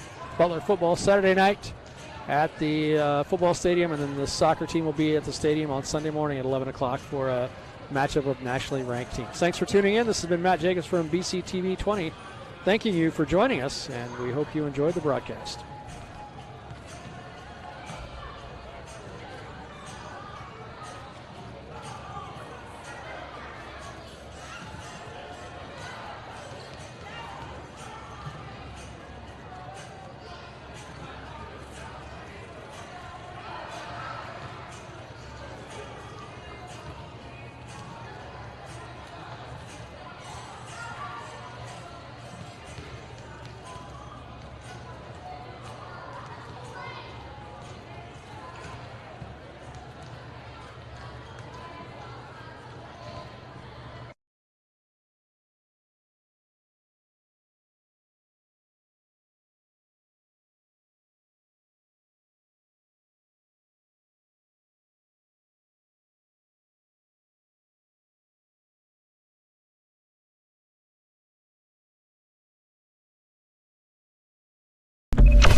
Couple different options there. You have your filmers, you have your student equipment managers, and you have your student coaches. Our student managers take care of all of our equipment needs, whether it be inside here in the locker room or out on the field.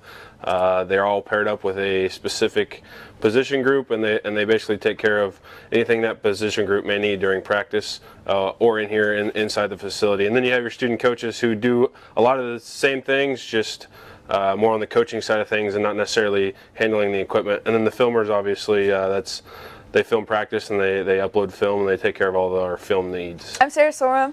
I am from El Dorado. I'm 20 years old. I went to Flint Hills High School. This morning, the boys are at weights right now. We just passed out loops and we are waiting for the other round of guys to come in to pass out their loops. I'm Reagan Hannenberg. I am a sophomore here at Butler. I manage the football team. Every day we get here about 2 hours before practice, and we just kind of walk around and make sure that everybody's like helmet is fixed and shoulder pads are fixed. Everybody has their laundry to wear. Everybody has the right size of everything. A lot of guys will come back and ask for something like 5 minutes before practice, so we make sure they get it. We also have to set up the field. We get the coaches whatever they need before practice every day. Pretty much just do whatever they ask us to do.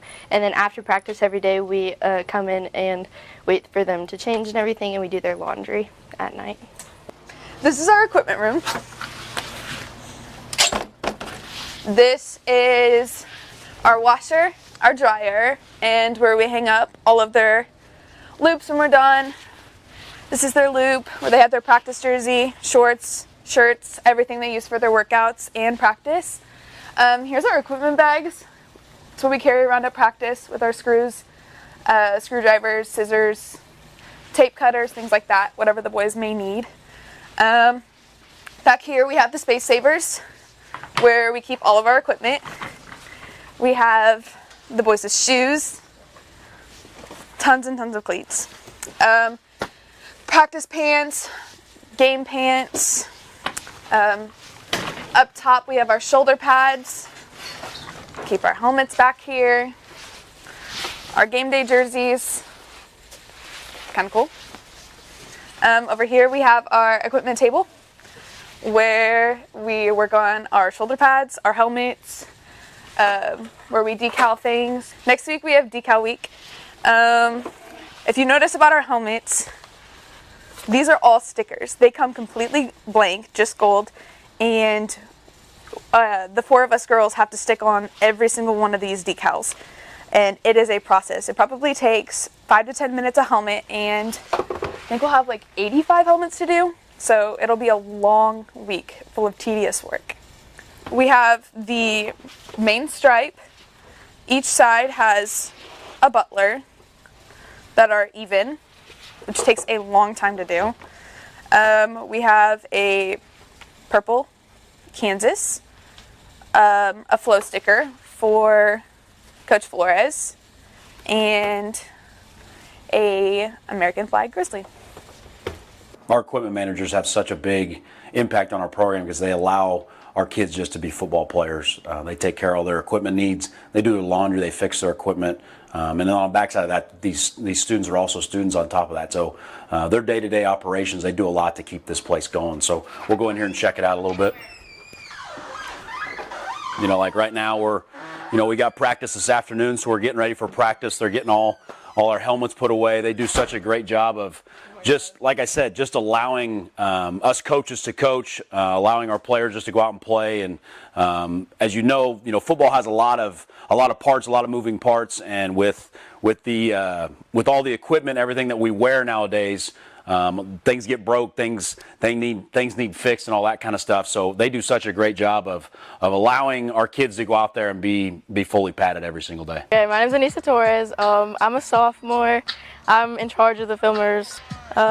Yeah, so I film practices and stuff. I stand behind the offensive line with the pole, and I get that shot, and they seem to really like it. So I'm really passionate about football. Like, most people probably don't think like a filmer actually cares about football, but I like football. Like, just like the intensity of the boys, like they get super excited.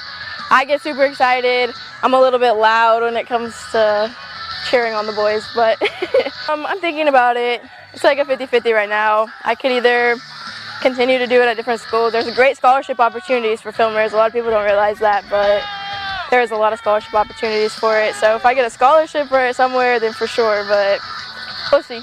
So our athletic training program here at Butler is a big part of our sports teams on campus. Big thing we do, as you can see right now, we're getting pre-practice ready for football, but every day we're getting practices ready. We're taping basketball, baseball, softball, every sport, getting them all in and out, trying to get them out quickly before we get out to practice. So day to day for a student trainer, obviously we have classes in the morning, so they're in classes till about 12:30. We ask everybody to be done by 12:30 and be down here around 12:30, 1 o'clock. That way we can get practices ready, fill up water, get that ready, and get these kids taped and ready to get out to the field. Hey, my name is Michael Garrett. I'm an athletic trainer at Butler Community College. I'm from Detroit, Michigan. Out here to have fun, be with the football team. Yeah, it'd be hot out here every day. I have fun doing it though. I get to know the team more, get to the coaches more, and help out with the team. Majority of the time, it's kind of fun. I love it. I guess I enjoy like getting to meet people and also like build my career, because this is what I want to do in the future, and I think that it's a really good opportunity because not a lot of people get to do what they're going to do in the future in college, and I just feel like I'm getting a lot of experience and making connections and like making best friends that I'll have for the rest of my life.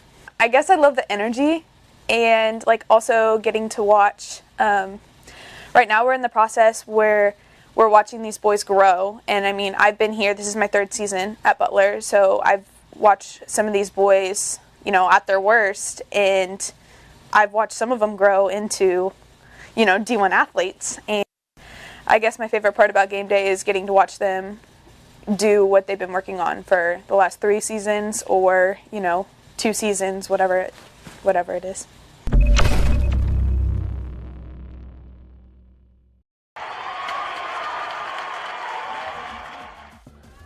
Wolf back to pass, has time, throws it right corner of the end zone, wide open, touchdown! Cuevas Humphreys with the reception in the right corner of the end zone. Grizzlies on the board, their first score of 2022 is right. They're going to hand it off to Dingle up the middle, and Dingle is through, and no sign yet. Touchdown. Touchdown for Dingle from 2 yards out. And the snap handoff goes up the middle, and this is Dingle. He breaks free at the 5, down in for a touchdown. Dingle with his second rushing touchdown of the night, and the Grizzlies with 4:22 to go take a 20-14 lead over Garden City. Wolf has the snap, has time, throws it deep down the far sideline, has a man, it is caught! Touchdown, Humphreys! Beautifully thrown pass, 43 yards by Jake Wolf. That is a 43-yard touchdown strike by Wolf to Humphreys. Humphreys' second touchdown reception of the night. Here's a handoff up the middle. Dingle takes it in for a touchdown. And with 7:17 to go, the Grizzlies take the lead back, 34-28. That's a 2-yard touchdown run by Dingle.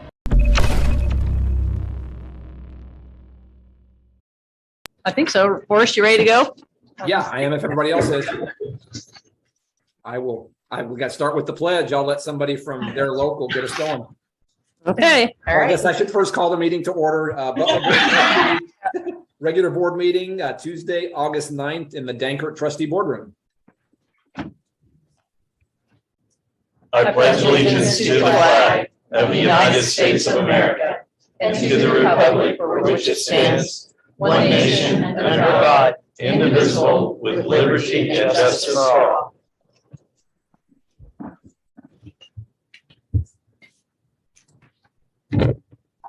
Okay, would entertain.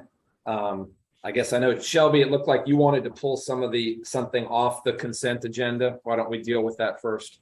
I emailed Dr. Pearl, and she's going to email that stuff out later. There's questions on the expenditure stuff. Yeah. Julie had a few questions too, and so we'll compile all of that and get it sent to everybody. Hopefully by the end of the week, I'll send it all to the budget manager. So thank you. Okay. And then Forrest, then we have the overarching MOU for the concurrent enrollment partnership agreements that needs to go on the consent agenda with the other concurrent enrollment partnership agreements. So that's the only addition that we would have to the agenda that I know of. Okay. I would move to add that to the agenda. And I second it. Oh, okay. So we would add it. C11. Can we just add it to C8 and have it be C8A and just vote on all of it together? Is that okay with everybody? Because it all goes together. Yeah, is that all right? Sounds good. Let's just add it to C8, okay? Thank you. Heather, can we call the roll on that amendment motion? Or Jennifer? I don't know who's going. All right. Trustee Good? Yes. Trustee Brungart? Yes. Trustee Jolly? Yes. Trustee Rhodes? Yes. Trustee Winslow? Yes. Trustee Shearer? Yes. Trustee Smith? Yes. Okay, that passes 7-0. Thanks, everybody. Would now entertain a motion to approve the consent agenda, or excuse me, to approve the agenda as amended. I move that we approve the agenda as amended. Second.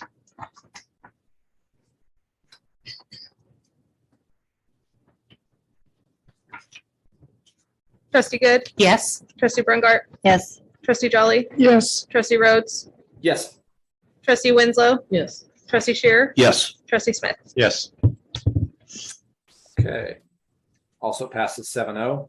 I think we're going to start off with a short executive session for discussions with legal counsel. The language for that motion is on the next, excuse me, it looks like that one's on the page 3 of the board book. Would entertain that motion if someone would like to make it. Mr. Chair, I move that the board recess into executive session for consultation with legal counsel for the board which would be deemed privileged in the attorney-client relationship pursuant to the open meetings exception for matters protected by consultation with legal counsel, and to include the board, President Kim Kroll, and Ray Cannell. And I'll second.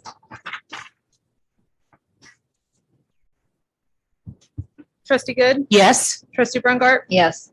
Trustee Jolly? Yes. Trustee Rhodes? Yes. Trustee Winslow? Yes. Trustee Shearer? Yes. Trustee Smith? Yes. We're going to note that's for 30 minutes. Oh, that's right. Yeah. And I guess, as we've done before, we'll note the specific time in and out once we come out. I think we need to note how much time we're going to put on for the executive session. So what do you think, 30 minutes? I don't think any more than 30 minutes. Like, right, 30 minutes. Yeah, for 30 minutes. That's what it says. Yeah. On the interface. Yeah. Sounds good.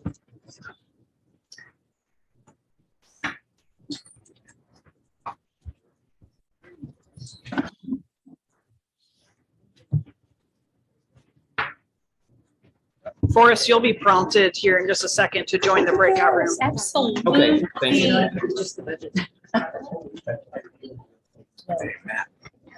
You need to get on Dylan to watch Predator because he doesn't know any of the lines. Like Dylan, get the chocolate. He doesn't have any. It's like, no, I've never seen it. It's like, how can you not have seen it? They say your name like 30 times. He's like, no. I put you in trying to.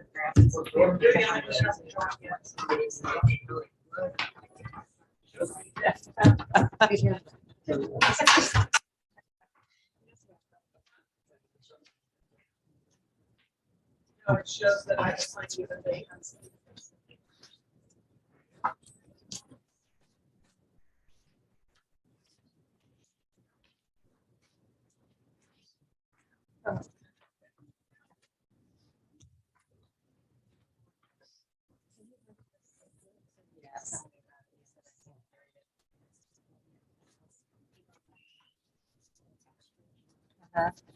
That's so cool.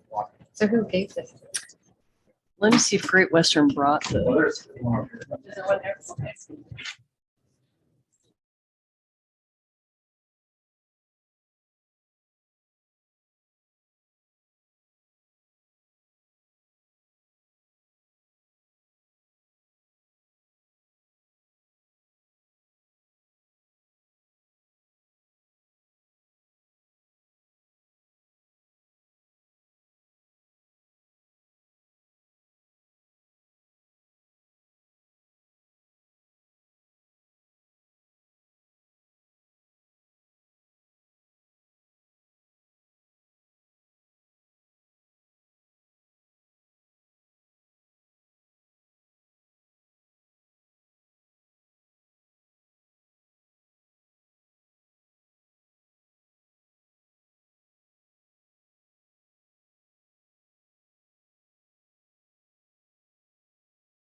We ready? Ready now? Okay, Forrest, we're ready. Okay, great. We are back in open session. I had us going in at 4:35. We officially came out at 5:02, and it's I guess 5:04 now. So we are on track. Next item on the agenda is recognition. So Dr. Kroll, I will turn that over to you. Okay, thank you. I'm going to sit here again at my microphone so that everybody can hear me. And for you folks that are being recognized, we have a kind of an upfront apology. Our certificate paper is on its way. It's on order, but it's not here. So we will have certificates printed and ready for you probably the end of the week, and we'll get them to you. I want to first of all recognize some important people that were part of leadership in CACRO this past year. So Michelle Ponce, Monica's not here, but Megan Chambers. And we have some nice letters from a couple of them from Megan, actually. Megan is the current CACRO president, and she has written a nice letter recognizing both Michelle and Monica Zavala for their leadership in CACRO, which is the Kansas Association of Collegiate Registrars and Admissions Officers. And she's written on behalf of CACRO, I would like to thank you for the support that Michelle Ponce has given our association by serving as historian and constitution coordinator for the 2021-2022 academic year. CACRO contributes to the advancement of higher education in Kansas and nationally through the professional development of its members and the use of high standards of professional ethics. Michelle's service to CACRO is greatly appreciated, as is the willingness of your institution to provide time for these endeavors.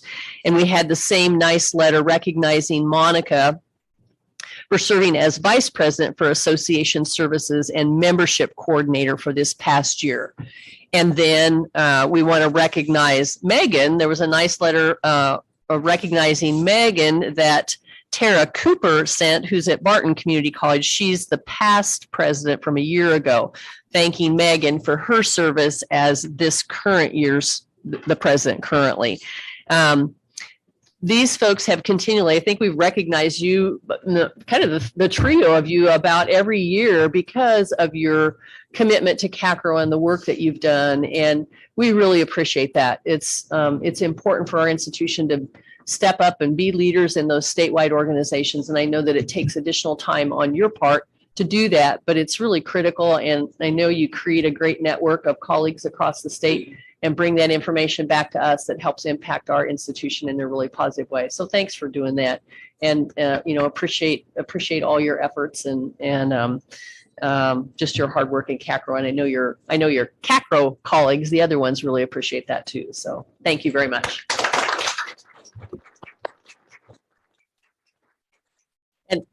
I'll give you these letters. Do you want these letters? Do you want this from Megan or no?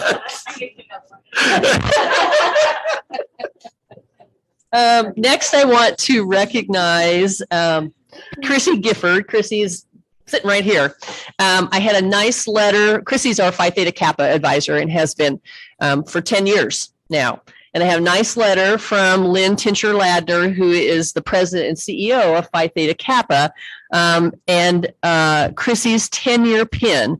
She said, we at Phi Theta Kappa owe a tremendous debt of gratitude to our chapter advisors whose dedicated service is responsible for the success of our local chapters.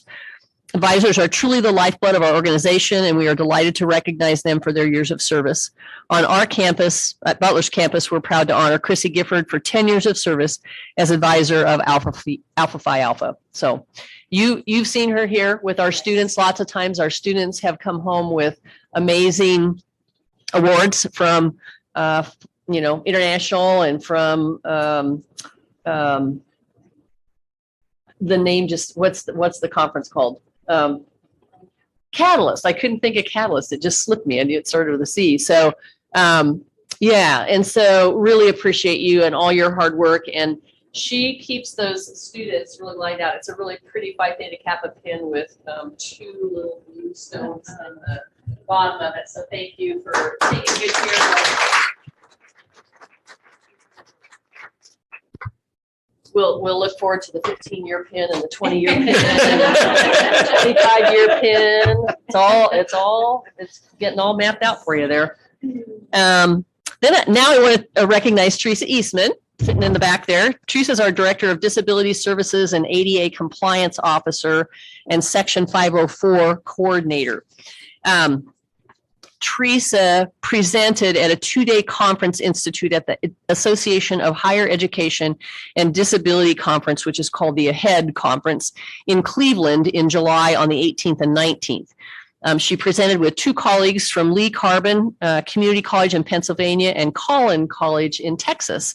The title of the pre-conference institute was Community and 2-Year College Reboot, the Rock and Roll of Our Profession. That 2-day presentation focused on the unique characteristics that community colleges face that don't necessarily exist for 4-year institutions. And Teresa specifically talked about, or her presentation included information regarding access and success within open enrollment institutions, concurrent and dual enrollment, and then highlighted Butler's early college academies for our high school students, campus partnerships, care teams, and technical standards featuring our hard of hearing nurse graduate. And then she also moderated a session on intersections impacting 2-year and community college students. She's currently serving at the national level, which is awesome, as the co-chair for Community College Knowledge and Practice Group. And she also served as a reviewer for the proposals that were submitted for this year's conference. And so, Teresa, thank you for all that you do as well. She's so integrally involved on campus in so many ways, on care team and, making sure that students that need accommodations in their classrooms or even working with staff and employees to assist them. But she brings a huge knowledge base and experience base to this college that's so impactful and so important. And she's just really, really passionate about serving students and serving Butler and our employees. So we really appreciate all you do. And again, it's kind of the same thing. Your commitment at the national level, and I know your recognition around the state is really important. That builds your network, but you have the ability then to bring great things back to Butler that help serve our students too. So yeah, thanks for being here. Appreciate that again. Then I also have on the recognition list a number of our football players, and I thought they were going to try and be here. They had practice and we're going to try and be here by 5, but so they may wander in here in just a little bit. I saw Bryce, Coach Veneri at lunchtime over in the cafeteria, and he was going to try and get him here. But Isaiah Bunn, Kareem Harden, Jake Humphrey, Wesley Williams, Hiram Stretty, Devin Davis, Josh Sudas, Anthony Mix, Amari Sills, Jonathan Forson, and then coaches Justin Stolberg and Kenyana Hurd were all volunteers for the Wichita Heart Walk. They helped set up tables, they helped hang banners, they carried water, they handed out water, and then they took everything down afterwards. And the Heart Walk folks said that they would not have been able to get everything done if our players hadn't been there to volunteer and help them. So hopefully they'll show up and we can recognize them again if they get here. But our coaches do a great job of getting our students out in front and involved in the communities. There's a number of them that are involved in the school districts and in the schools and stuff with reading programs and things like that and volunteering. So it's a great opportunity to let them serve, but let the community enjoy getting to know them as well. So that's what I have. Besides, I don't want to forget another one really important thing, and that was that Forrest had a birthday on the 1st of August. So happy birthday, Forrest. Happy birthday. Thank you. And now I'm quarantining because of it. So yeah. Okay, Dr. Kroll, thank you. Do we have any public comment today? We aren't aware of any. Yep. Thank you. Okay. Well, then we can just move right into the standing reports. It looks like student government, they're still enjoying their summer. So how about Lisa for op staff? She's on Zoom, so. Hi, Lisa. Awesome. Hi, good afternoon. So we are excited to have students back on campus and to return to a somewhat normal routine. Our first op staff event this year will be the Welcome Back tables. We will host these tables across our campuses during the first 2 days of the fall semester in a few weeks. They will be stocked with a plethora of snacks and bottled water, as well as informational flyers, maps, and promotional Butler items. These tables will be staffed by operational staff, administration, and faculty members. Offering something like this will help settle nerves for new students and give them an extra place to ask for help. Our first operational staff meeting this year is scheduled for Thursday, September 15th. That's all I have for you. Hey, thank you. Yep. Is Dr. Sater present for the professional employees? He's not. Okay. Board Finance, Mary Martha or Linda? On page 167 of your board book, Kent explained that the budget did not get moved over and it will be updated next month. That's why there's some of the zeros in there. Yeah.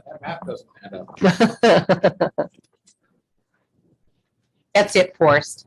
Okay, thank you. Let's see, Foundation Board report. If Tom's there, I'll just turn that over to Tom. Okay, thank you, Forrest. No report because we haven't met yet, but I did want to bring your attention on your desk. Your desk is a book by David Gran called "Killer Flowers of the Flower Moon." Never get that right. Killers of the Flower Moon. Excuse me. A wonderful book that has been out for a couple of years now, set in north central, northeast Oklahoma during the early part of the 20th century. It talks about the beginning of the FBI during this book, and the Osage Indians and their ownership of oil rights in that area, and the horrendous story that occurred because of all that. So, but the interesting thing about that is that that book is being turned into a film, and they are finishing up filming, and it should be out maybe the end of this year is what they're predicting. But anyway, the author will be with us next month as part of the Harold Smith Lecture Series, and there'll be an opportunity to hear him speak about the book. So hopefully you'll read it and hopefully want to attend. Cool. Thank you so much. Yeah, I think it's Leo DiCaprio and Robert De Niro are part of the cast, so it's a real deal. Yeah, and Martin Scorsese is the director. Oh, wow. Dr. Kroll, President's Report. Thanks. You all have received an invitation, I believe, for the Redler Institute of Culinary Arts, the ribbon cutting on the 16th, August 16th at 4 p.m. I hope you'll be able to join us. Wear purple, please. But we're excited about that. There'll be a great group of folks there, I'm sure, and a lot of excitement. And there'll be, obviously opportunities to go through the building. Faculty and staff that want to will walk through on Friday this week. We received the occupancy permit a week or so ago, and the keys, and Ireland and his team and the Hutton folks are working through the punch list. And we can come back to that if we want to in just a minute, but really excited about this. And so hope you'll be able to be there. What is that on Friday? At 4 p.m. 4 p.m. is when it starts. On the 16th, you mean? Tuesday. No. Yeah, what day of the week? Oh, the faculty and staff that are walking through? Yeah. I think 1 to 3. It's 1 to 3. It's on Tuesday. I may not be able to make it. So. Just a reminder about the retreat that starts Friday this week. I would suggest, still don't know for sure the flight plans or the flight times with Ken and Mary, but at least when we talked initially, they thought a 6 p.m. start to sit down to have dinner together would be the right start. So I would say be here at 5:30. So we can kind of get settled in, and they may be here a little bit earlier. Would we be coming from the ribbon cutting to here, or are those 2 different days? Those are 2 different The days. 16th is the ribbon cutting. That's the following week. Oh, okay. The Sorry. retreats this week. Yeah. My bad. Yeah. Tom was able, I think I emailed this to you folks. Tom was able to last week be at the correctional facility for a celebration, a commencement celebration, really a graduation celebration with 16 residents that finished the masonry certificate program. Really proud of them. We can't do any kind of PR release or anything like that because they won't let us, we can't share that kind of information, but I'm writing a personal note of congratulations to all of them. Really exciting that that first group is through. And when we toured out there, we saw some pretty amazing class projects. It was really fun to see what they had been working on. So we're excited about that and know that there are people waiting in the wings to sign up and get going in the next group. So they're doing FAFSA applications with them this week. So that'll be beneficial. I think Kent emailed just an update on the BKD information to everybody. So you've got that.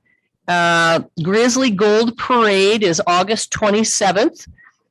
This is a sort of a celebratory parade in El Dorado.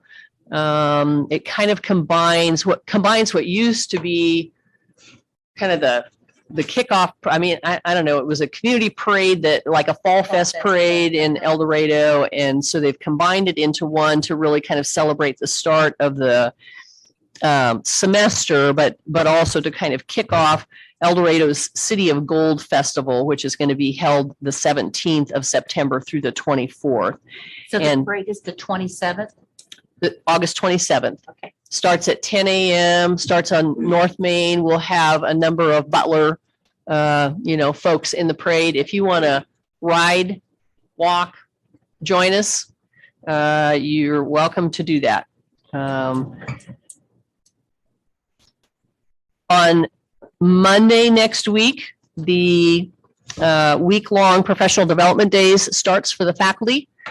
2 full days during that week of really organized meetings and breakout sessions and opportunities to learn together. And then the other days they're in their offices and classrooms and, departmental meetings and some things like that. But I always host a social, usually on the Monday afternoon. So Monday afternoon at 4, you're welcome to join us. I think Terry at one point in time characterized it as a beer bash maybe or something like that, but it's not. It's just Is a that very, in here on the calendar? I don't know if it got on the calendar, but I'm telling you when it is. What's wrong, Julie? That's all right. I'll just review that. I wasn't writing notes because Okay. I didn't realize it wasn't in the calendar. It's this coming Monday afternoon at 4 p.m. downstairs in this building in the foyer. There'll be snacks and water and pop. And, if you want to have a beer or a glass of wine, you're welcome to do that. But from about 4 to 5. You got that license just for this, right? No, It's just joking. no. Summer Plus, we emailed the Summer Plus hour information to you all from last year. We don't have the current information this year because summer's just over. And the first that we would even have information for understanding how they got applied to the fall semester would be later in the fall semester, and we can provide that information then. But I think, Shelby, you had a couple of questions about some of that information. So I didn't understand how it was broke down. can you help Jessica? Yeah. You'll have to speak into a microphone. So I don't have the data in front of me right now, but I can tell you, so what we do is the students who take 6 credit hours, they have to enroll for fall and enroll in at least 3 credit hours by a deadline. And then they would get the 3 credit hour tuition basically applied to their account. They would only be able to get the highest, or to be able to get in-state, that's the highest they could get. So if we have an international student or an out-of-state, in-state rate would be what they would receive. Does that help? Yeah, there was just kind of a summary that was, didn't understand. I can send you an email later. Okay, yeah. I think the numbers represented, well, because you put a dollar amount to those. Correct. Yeah, the dollar amount. So just showed the ones that were awarded that tuition. There are quite a few though that didn't enroll. So they were only here for the summer. So that's what that data shows. But yeah, just send me your question. I'll be happy to help. I'll be anxious to see the totals though from this summer. Once Yeah, once we have some. And then I had on my list also, mark down September 14th at 7 p.m. I know that's on the little flyer on the front of your book, Killers of the Flower Moon, but September 14th, 7 p.m. in the Hubbard Welcome Center downstairs in the Clifford Stone Room. The Harold Smith Lecture Series, cultural series, is an endowed fund in the foundation, gift given by Harold Smith.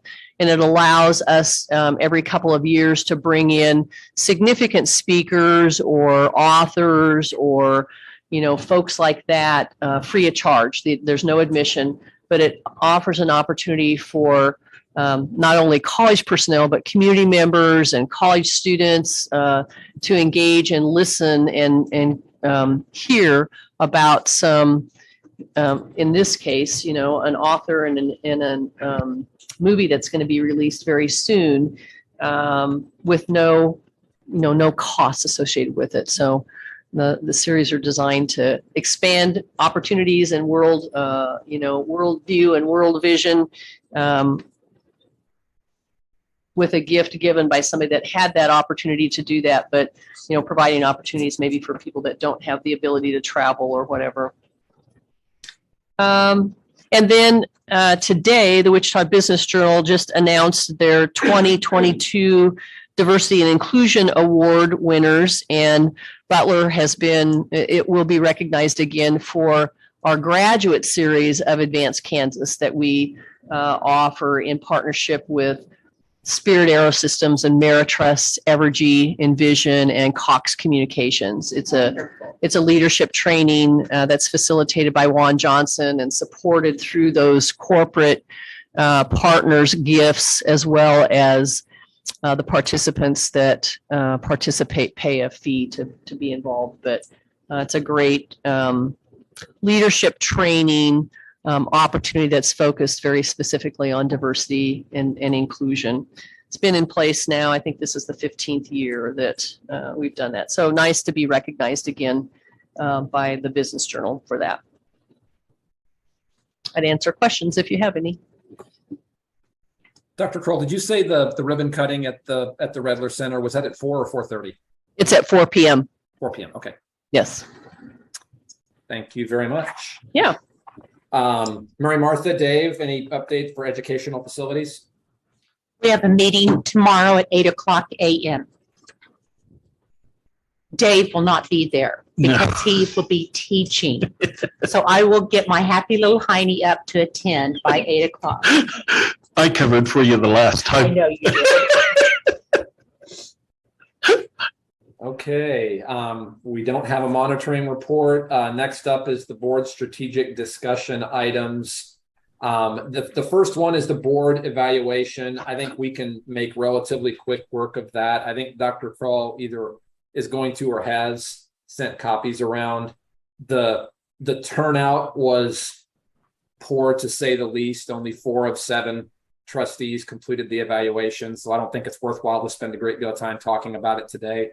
I would suggest that everybody, since I think it just went out today, why don't you take some time to look at their responses, and then we can decide if we want to have a more in-depth discussion about it next week, or next month, I mean. But at first glance that I saw of their responses, the responses do not reflect a cross-section of our current board. So I don't know that there's a lot of value in talking through them unless somebody else feels differently.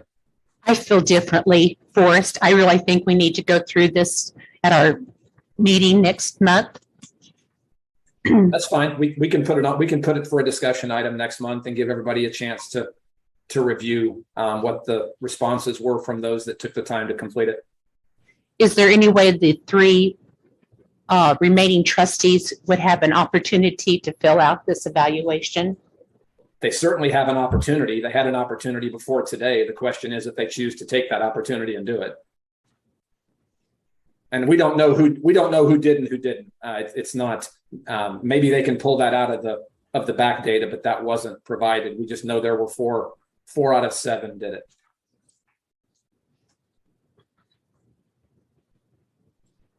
I mean, Dr. Kroll, is it possible to reopen it for a couple of weeks and then try to do this again next month? I can ask Jenna to do it. I'm sure that she can. If there are, if that's what you want us to do, I will ask Jenna to reopen it for some continued input of information. And I would encourage the trustees who have not filled this out to do so. I think it gives us more information on how we function as a board. So I encourage all of you to try and fill it out. It doesn't take very long. Thanks, Mary Martha. Okay, we'll plan on that then for next month. I'll ask Jenna to reopen it, and then I'll send you an email to let you know that it has been. You know, do you want it open for 2 weeks? Do you want it open for a shorter period of time? Sometimes if it's shorter, really long, you know, you forget again. So I would say no more than a week at the most.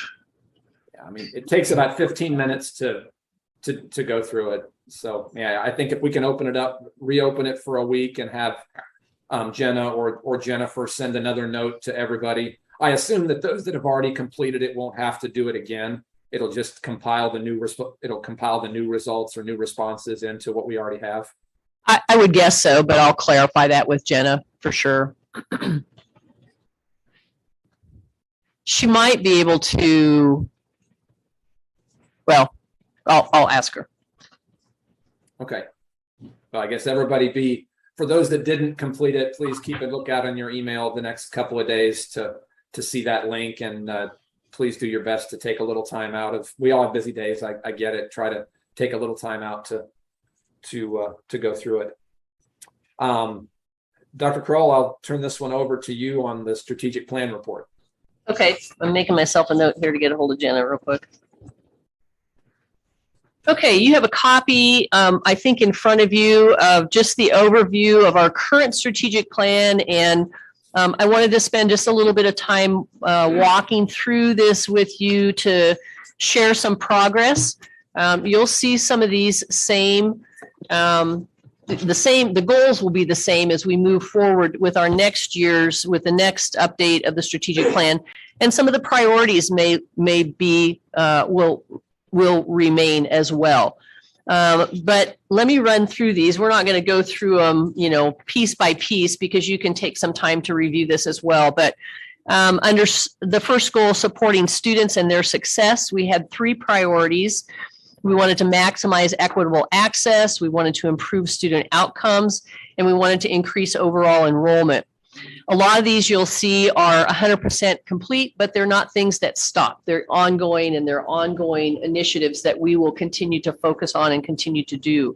And so you can see under the equitable access, we were looking at increasing hours committed to new student advising and successful implementation of the Kansas Promise Act, and then use of foundation scholarships. And you can see that we've done a good job there. 65% on the student advising and admissions, because we're still in that mode. We had hoped to hire 2 positions to help with that. We hired 1, and she did a great job for us. And so on the student outcomes regarding retention, persistence, and completion, you can see those individual successes there. Some of these even, you'll see some duplication when we look at the performance agreements that are or the performance goals that are in the back of the board book as well.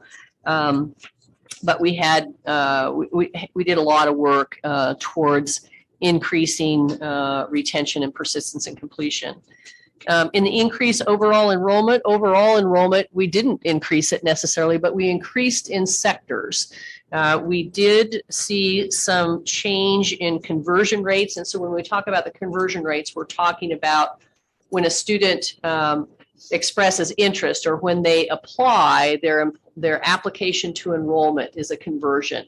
And so we did see some increases in conversion rates for transfer students in that demographic, in that sector, from a 27% conversion rate to 29%. We did see some increase in online conversion rates and some increase in the age group of 34 to 49-year-olds. We saw some increase in conversion rates. We also saw some increase in headcount of students between the ages of 19 and 21. But overall, when we looked at everything together, we didn't have an overall enrollment increase. But when we're digging into those demographics and looking at those sectors, that helps us understand where we're making progress, helps guide us in what we need to do differently to increase, those rates even further. So it's important that we have that statistical information. When we talk about advancing communities and partnerships, we had 2 priorities in this area.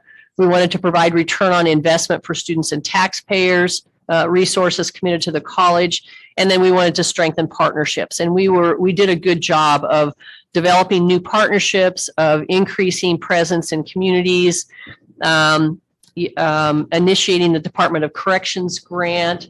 And so this is really about, again, engaging in the community and understanding what our business and industry partners need, and how we coordinate those kinds of things for student success and for college success. You'll see some of these same things probably on this next strategic plan as well. Under enhancing employee success and excellence, I don't want you to think that this was a total failure by any means. We had chosen to do some things under these 3 priorities that simply we just didn't have the capacity and staffing to get done this year. Shelley's still running, what are you doing, 3 payrolls this week, I think, or something like that. 3 this week, and yeah, she's the payroll, she's the payroll manager. And so this was simply an example of things that we chose that we wanted to do, but we weren't able to do them because we just didn't have the capacity and the people to get them done. We did, obviously, with your help, the board's help, include funding in the budget to address equity and and market compensation. So that was really good. But we still will have as a goal for next year, I know, some of the professional development and a defined professional development curriculum for staff. We've got that for faculty, and we want to build that out for staff as well. And so you'll see some of these same things again. And when we drive institutional sustainability and growth, we had 4 priorities in this area.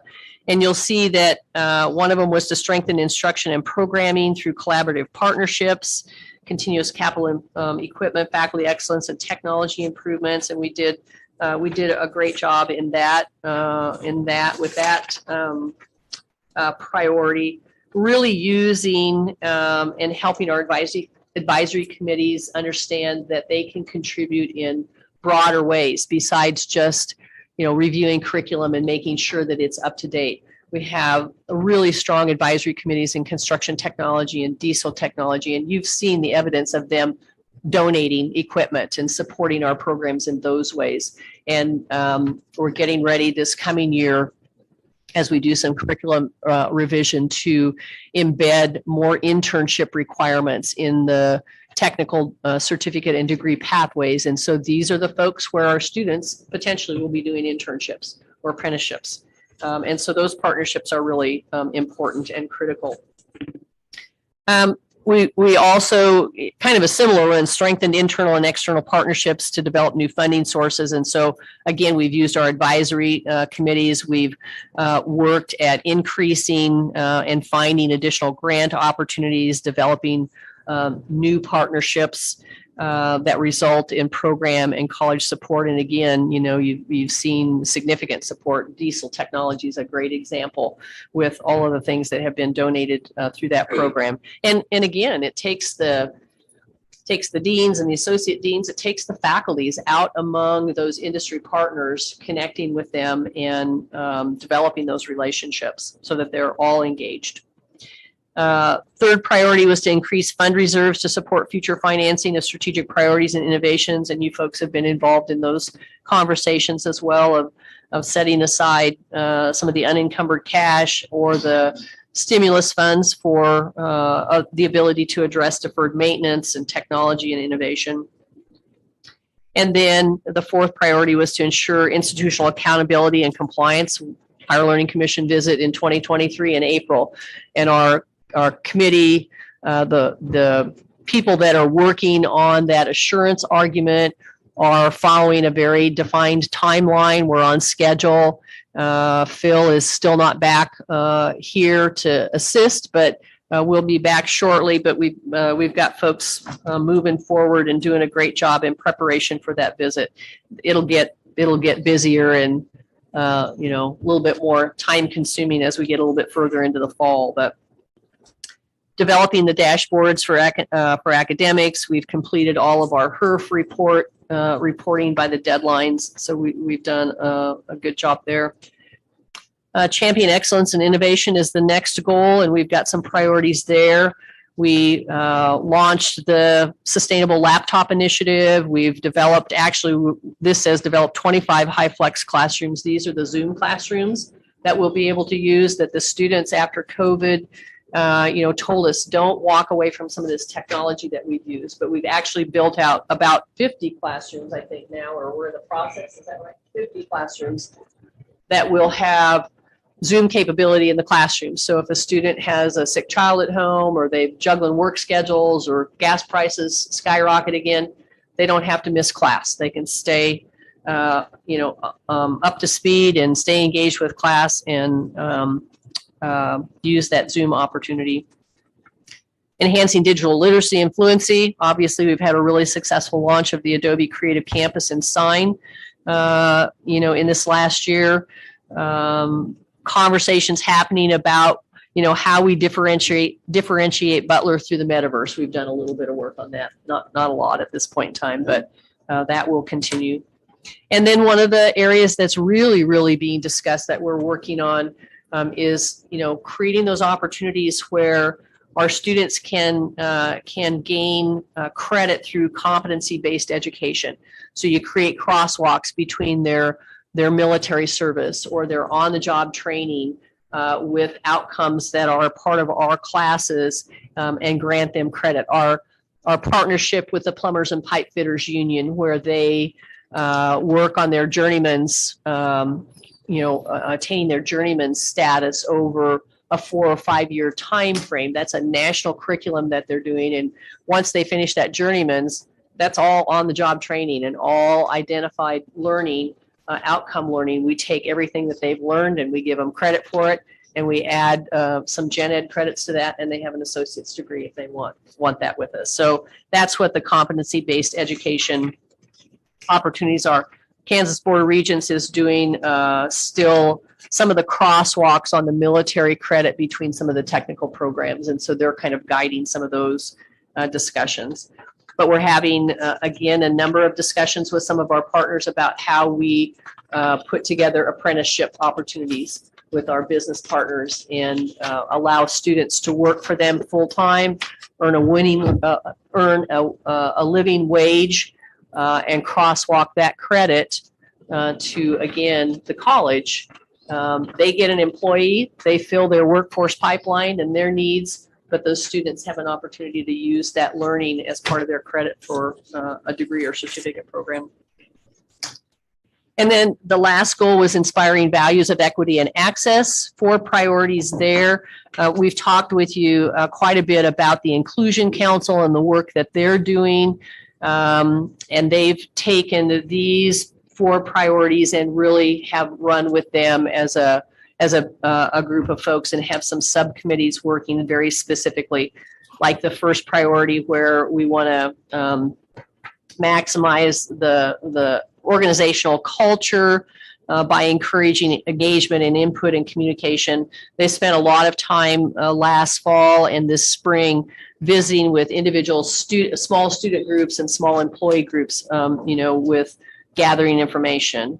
We want to make sure that we partner and strengthen partnerships with organizations that provide services and support for underrepresented populations. And then we want to close the achievement gap. We've decided that our underrepresented population will be first generation learners. And so we have the data and the statistics that we can look at that will help us understand, what are their achievement gaps? What are our retention rates with first generation learners? What are their educational attainment rates? How are they graduating? Are they transferring on? And so we're digging into those first generation learners, because we probably have We probably have between 40 and 50% of the students that come to us that are first gen learners. I don't know that number for sure. I can have ESOM look at that, but so we want to focus on them and making sure that they are supported in, academically and through student services. And then we want to make sure that we also have a focus on recruiting and hiring practices to support a diverse workforce. And it's not, we're not looking at just race and ethnicity. It's, gender, it's sexual orientation. I mean, it's everything that somebody brings to the table that creates a unique experience and a unique perspective for them. And so you can see that we're doing some training for search committee chairs to make sure that we have a focus as we go through hiring processes, that we use some specific questions that encourage discussion about some of their experiences or, things like that. So I'd answer any questions that you might have. We'll have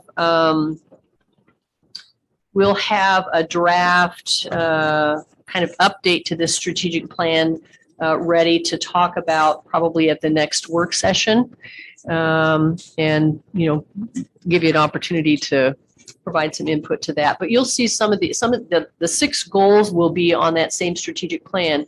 Some of the priorities will be different, but some of the priorities will remain as well, because they're things that we need to continue to work on, like the enrollment priorities still going to be there. Yeah. So yeah. Did you have a question, Mary? Yes, on page 2, priority 3, on 3B, so that should be increased conversion rates, not conversation rates.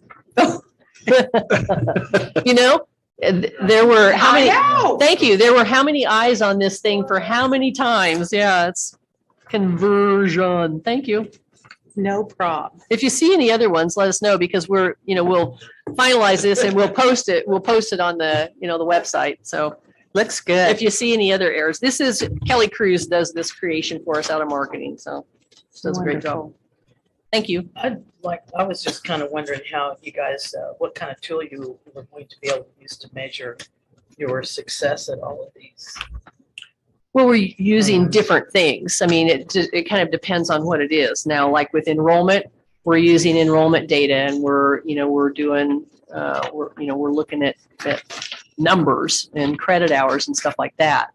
So Actually, I was probably thought of that when I got to the back page.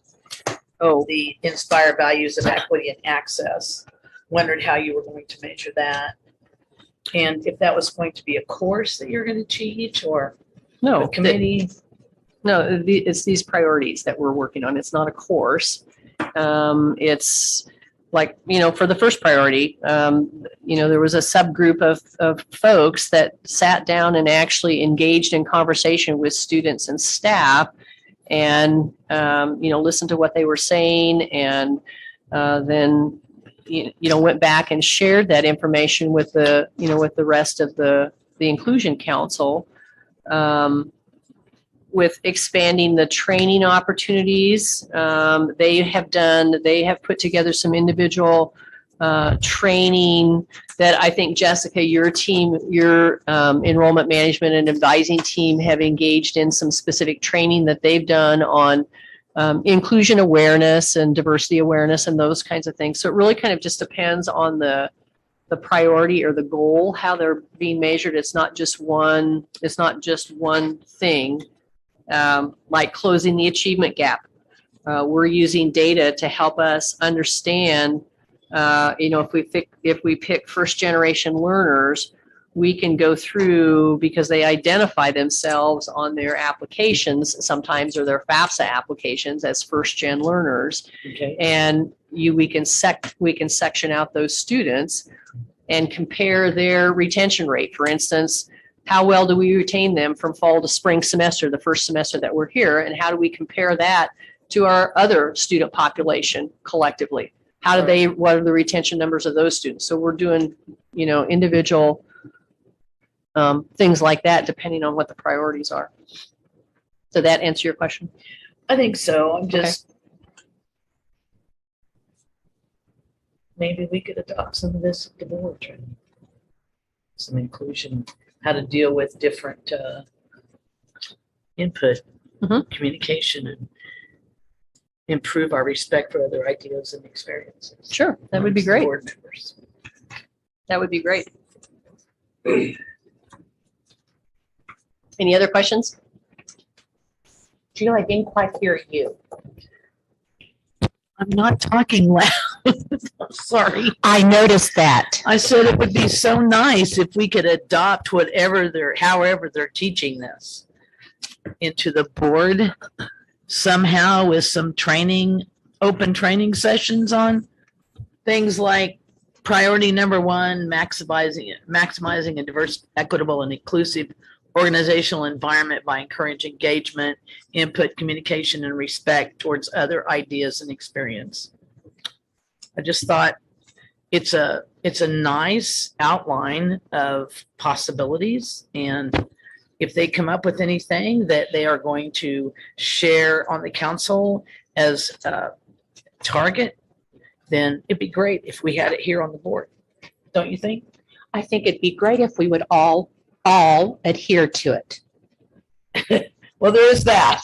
You can teach, but you may not get followers. The first one though needs to be kind. Be kind. Yes. Did you hear that? Let's put No, that. that's just ours. Oh. Other questions? Dr. Kroll, thank you. Sure, thank you. Thank you. Okay, moving on, we've got the board action item. Would entertain a motion to approve the notice of public hearing. It's page 7 of your board book. Mr. Chairman,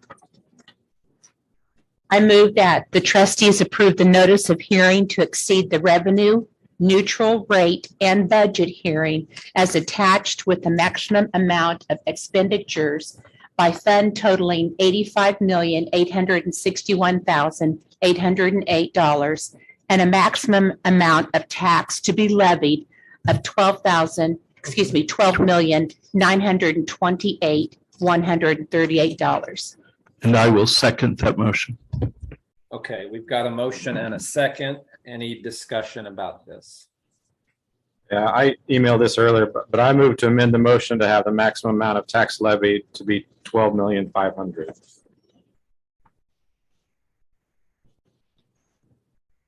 I'll second. We have too many motions on the floor right now. Well, it's an amendment. That's an amendment. Okay, Oh, so use the it a motion. So the motion to amend is now what's on the floor. Do we have any discussion about the motion to amend? I mean, it appears, Shelby, you're just trying to knock the tax rate down lower than what it is right now. What would you say, Shelby? 12,500,000? Okay. I'm just of the opinion we had 4 million additional last year. My opinion is about 25% of that's taxpayer money that's not going to be refunded. So I think taking a little less next year would be appropriate. What was the year before, Shelby? Do you remember the extra at the end? It was 2.5 or so. I 2.5, think, and then 2 the year last year it before was that. 4. I don't expect this to pass. I just want to make my motion. We can have our vote and continue on with our meeting. Any other discussion about the motion to amend?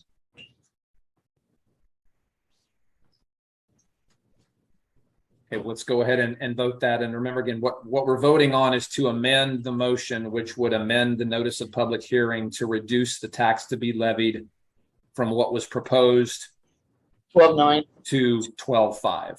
to 12.5. Yes. Trustee Good, No.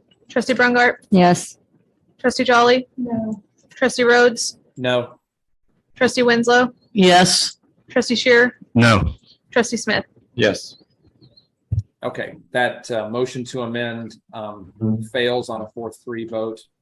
So we now have the next pending motion was the one that Mary Martha made, which was to approve the notice of public hearing as presented. Do we have any discussion about that?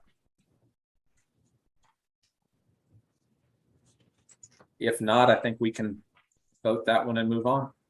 Yep. Trustee Good, Yes. Trustee Brungart, No. Trustee Jolly, Yes. Trustee Rhodes, Yes. Trustee Winslow, No. Trustee Shear, Yes. Trustee Smith. Nope. Okay, that motion passes on a 4-3 vote. So we will then have so this will get, I guess, Kent, can you give us just a quick, how does the publication of this work? We'll get it published here in the next week, probably. It has to be published 10 days before the public hearing, so we have quite a bit of time. We have a month.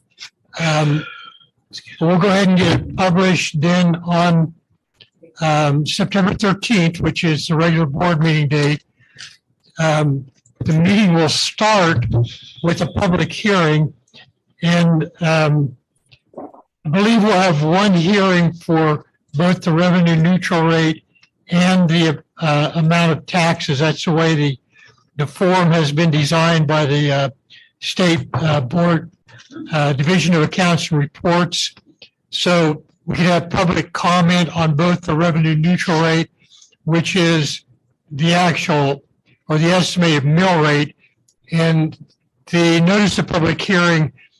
If you look down on that, we're only exceeding the revenue neutral rate by about 2/100ths of a mil, and that came about when I lowered the valuation on recommendation from the county clerk. So we're basically right at the revenue neutral rate, but we, in order to pass this, we have to have the revenue neutral rate hearing, and that can be combined with the budget hearing, where anybody from the public can come and voice their opinion on the recommendation. And then at the close of the hearing, the board will need to vote on the budget. The motion that you just made set the maximum amount of taxes to be levied, and also the maximum of each fund that shows under the budget expense and transfer 22-23 column. It's at the maximum of all those things. Thanks, Kent. So we'll have one set of public comment then at the September meeting that will cover both hearings. Yes, I believe that's the way it'll be. I have an email into Division of Accounts and Reports to verify that we can have one meeting to cover both of those topics. And obviously we have a work session, I believe, on the calendar at the end of this month. If there's any other, if the board wants to delve back into any of this at all, that would be your discretion. Okay, thank you. Would next move on to entertain a motion to approve the consent agenda as it was amended. I move that we approve the consent agenda as amended. I would second.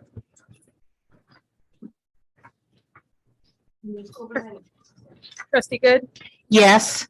Trustee Brungart. Yes. Trustee Jolly. Yes. Trustee Rhodes. Yes. Trustee Winslow. Yes. Trustee Shear. Yes. Trustee Smith. Yes. Passes 7-0. Dr. Kroll, I'll turn it over to you for supplemental information. Supplemental information starts on 166. There aren't any changes to the performance agreement information. We've already talked a little bit about the monthly statement of revenues and expenditures, and we'll make sure that that's updated for next month's board book.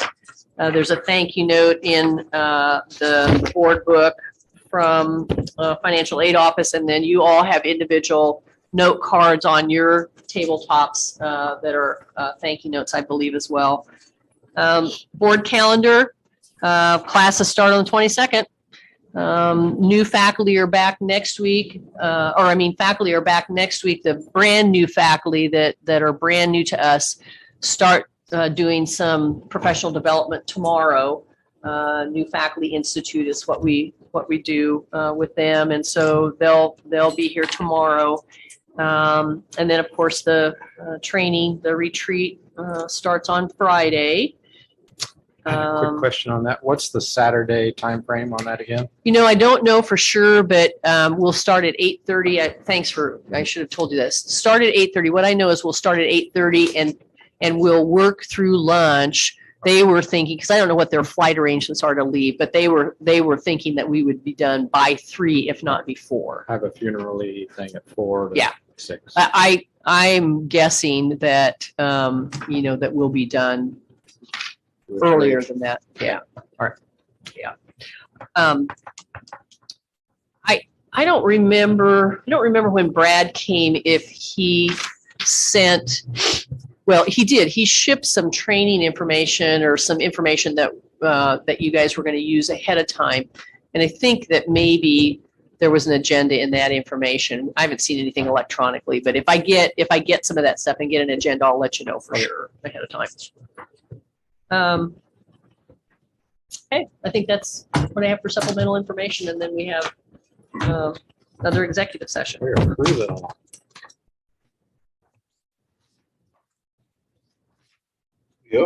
So here's the thing before we go into executive session. There's food back there. So everybody that's sitting in this room cannot leave until you go get, there's so much stuff back there. It's nuts. Did you see it? It's way more than what we need, but everybody has to fill their plate before you leave, and then everybody has to take a to-go box. Or else. 2. And then we'll go into executive session. How about that? Should we take a little dinner during break for just a executive second? session? Yeah. I didn't bring anything. So Yeah, well, you can. Motion so that we can. Yeah, we need. Oh, that's fine. Okay, Yeah. sorry. Yeah. Go ahead and make the motion. They're gonna Okay, make. let's, would entertain a motion to go into exec session. The language is on page 172 of the board book.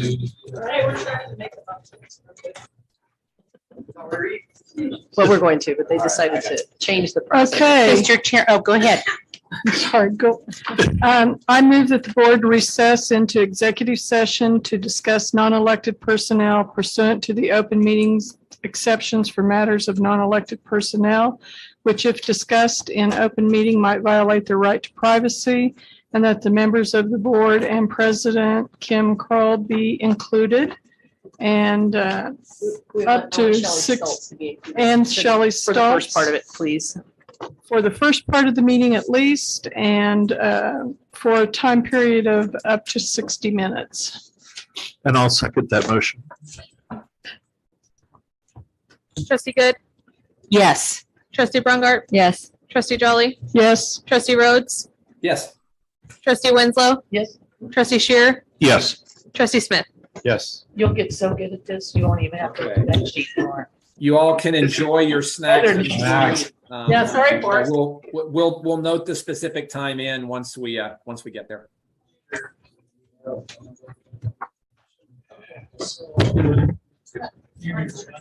Yeah. Yeah.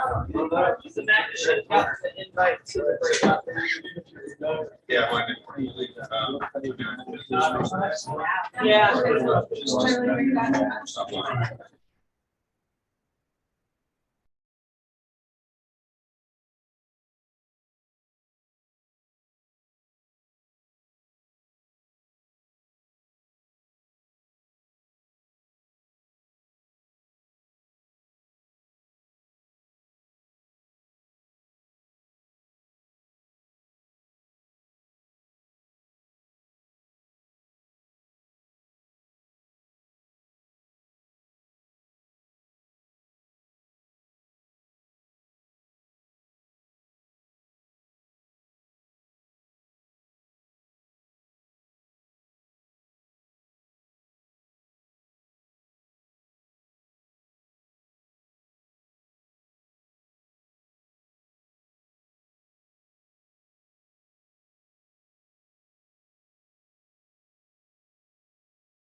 effective Have you been into, clean shaven? into public. Always. Always? Yeah. You've had Ready this for for me to so motion long to that you're adjourn. used to My it. kids are like, you look hideous. I'm like, no, I don't. I look okay. No, you look terrible, Dad. I'm like, oh.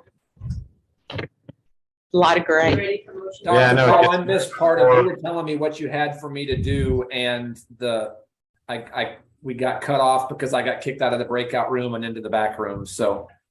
Look, I need you to sign, so I'll catch up with you tomorrow and find out if, if I can, Okay. how you're Is feeling. is there time sensitivity on any of it? Does it have to happen in the next day or two, or is it? No, I don't think so. Probably Mary They're, could sign if you're One not of them feeling is well. the contract for the faculty that we'll have you sign, and so, yeah, it's not super. Mr. Chair, have we officially come out of our executive session yet? Timestamped Oh, yeah, I it? guess we should I say would we motion have. Yeah. We went in at 6:13, so we are out at 7:06 right now, so. Go now, I'm gonna motion to adjourn. We're ready. I would move to adjourn. Second. I already motioned twice. Oh, well, Well, Shelby was just so keyed. I would amend the motion to not adjourn until 7:07. Trustee Good? Yes. Trustee Brungart? Yes. Julie got it. I don't care. Trustee Jolly? Trustee Rhodes? Yes. Trustee Winslow? Yes. Trustee Shear? Yes. Trustee Smith? Yes. Thank you, Jennifer. Keep us moving. Just jump right in there and get that vote going. Okay, thanks, everybody. Have a great rest of the week. And Dr. Kroll, Thanks, Forrest. and we'll figure out a time to get my John Hancock on stuff. Hey, I've got a full driveway, Forrest. Hey, that's fantastic. Yeah. And I'm sure your neighbors are happy now too. Oh, yeah. They're not as happy as I am. See you, Forrest. Feel better. Hey, thank you. Take care, all.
Oh, yes.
Yeah, yeah, and then so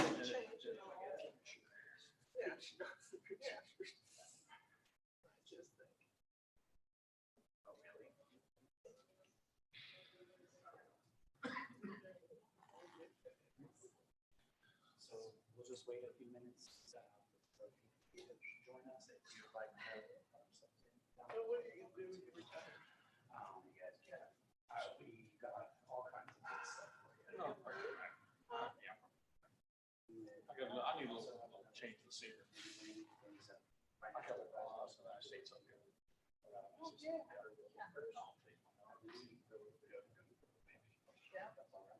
Do what you're going to do because you don't know how long you got. Yeah, that's why I was really thinking about this week. We'll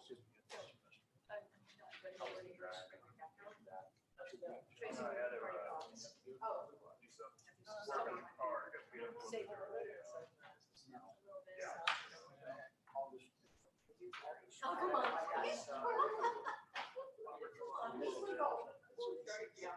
So that means something else is coming around. I'm trying to be a little helpful. Good attitude. It's just 62, but still. I'll do 62. I like the world.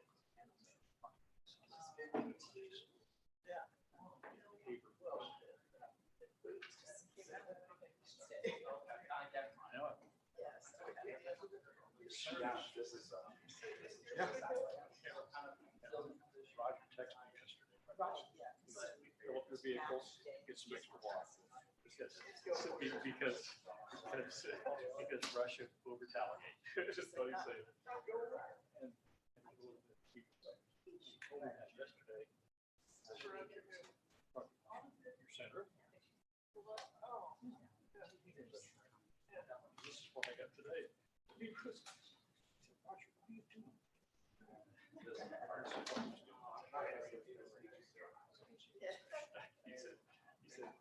I can't do this. He said, I'm fishing. He said, I'm fishing. He said, Senator, we can't do that. He's your senator. Yeah, he's your big senator. He took Bob Dole's position.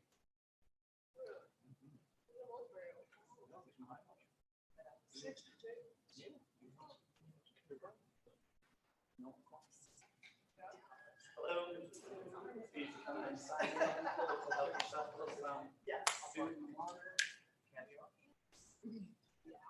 Caviar and toast. That's how fancy you are.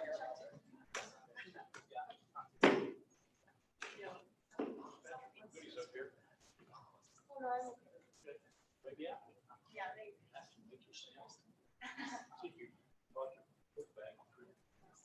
Yeah, I didn't know when I was a student, too. I'm telling you what, I would show up. I tell you what's going in my book. Samples. But Kemp's one. Don't mom and do. Yeah.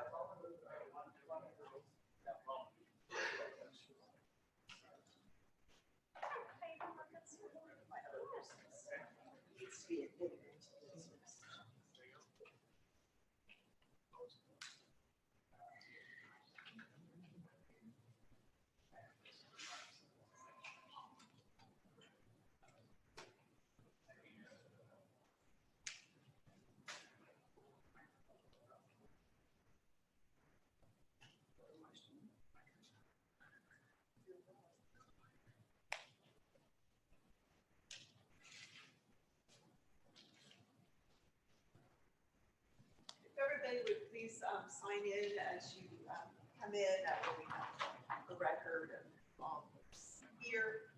And please help yourself to any of the refreshments we have available.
How are things going with you?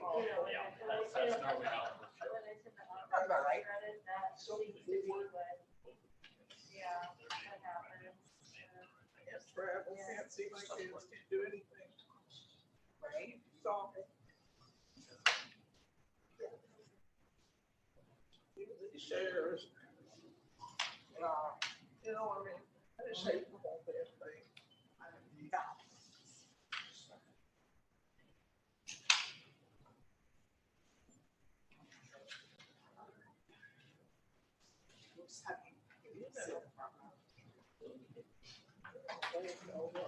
Hello, everyone. Thank you for taking time out of your day to come and listen to our speakers. We actually have two speakers for you today. We have Mayor Brandon Whipple, the current mayor of Wichita, Kansas, and then we have Min Nguyen, who is a financial advisor, and they're both going to speak to us today. They're each going to speak for a little bit of time, and then we will open it up to questions from the audience. All right. First up is going to be Mayor Brandon Whipple.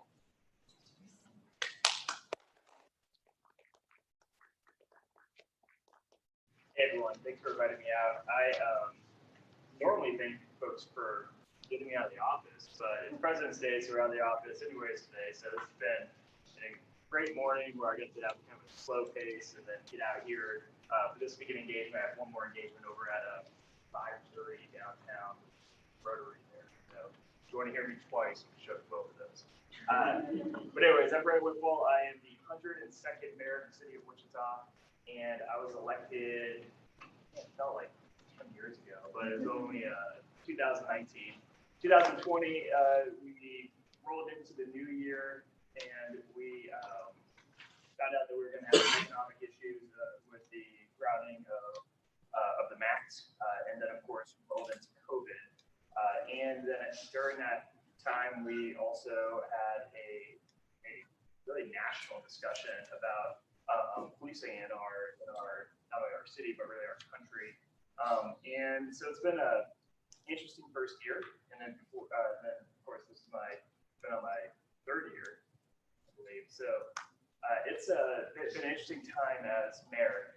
I was told to first kind of talk a little bit about my story, about how I got here, and then after I take questions about anything like at all. So feel free to ask anything you like. I actually was in college at a two-year school back in 2001 when 9/11 happened. And during 9/11, I think a lot of folks in my generation thought about what can we do to serve. There was I think a ripple of patriotism, but also just not just for folks who are into the military, but also folks interested in really just kind of serving our country. I wasn't able to go into the military. In my senior year of high school, I failed an asthma test. So I knew that was out. And I was wrapping up my two-year degree at the time, and I got AmeriCorps. Has anybody ever heard of AmeriCorps? A couple of nods. All right, so AmeriCorps is pretty much service work. It's the domestic peace corps. And I wanted to serve about a year, possibly 2 years, in a place I'd never been before. So I'm originally from New Hampshire. Does anybody know where New Hampshire is? I actually talked to folks and they're not sure where New Hampshire is. Pretty much like the very northeastern part of the map is where I grew up, just across the border from Maine. And so I had a terrible accent when I got here, by the way. It was just like kind of like this Boston accent with this Portland, Maine accent. It was awful. It's amazing. My wife at the time even talked to me, though she was my wife then. She was just someone who I was trying to impress. So I came out here for AmeriCorps. I did a year of service work over at South High School with at-risk youth, which is a little strange looking back, where I was like 21 and these are kids who are like 17, 18. So it's a little strange looking back. We're pretty close in that age category, though it didn't feel like it when you are in that role. So I was planning on spending a year in Wichita, and I never visited here, and I pretty much fell in love with the city because of the opportunities that I had. During my time here, I was able to become acquainted with the nonprofit community. I originally was going to go into the world of nonprofits and try to be really a social worker. And then I also fell in love with Wichita State University. I was very annoyed. I just wanted to take a class there to stay, keep progressing towards that 4-year degree. And I was pretty annoyed that they made me do the full-on application process just to take a class. But now looking back, I'm glad they did because they accepted me into Wichita State, transferring in all my credits, which has never happened or never would happen in New Hampshire school. And they gave me in-state tuition because I came here to pursue a job. The in-state tuition at the time was about half the cost of any school in all of New England.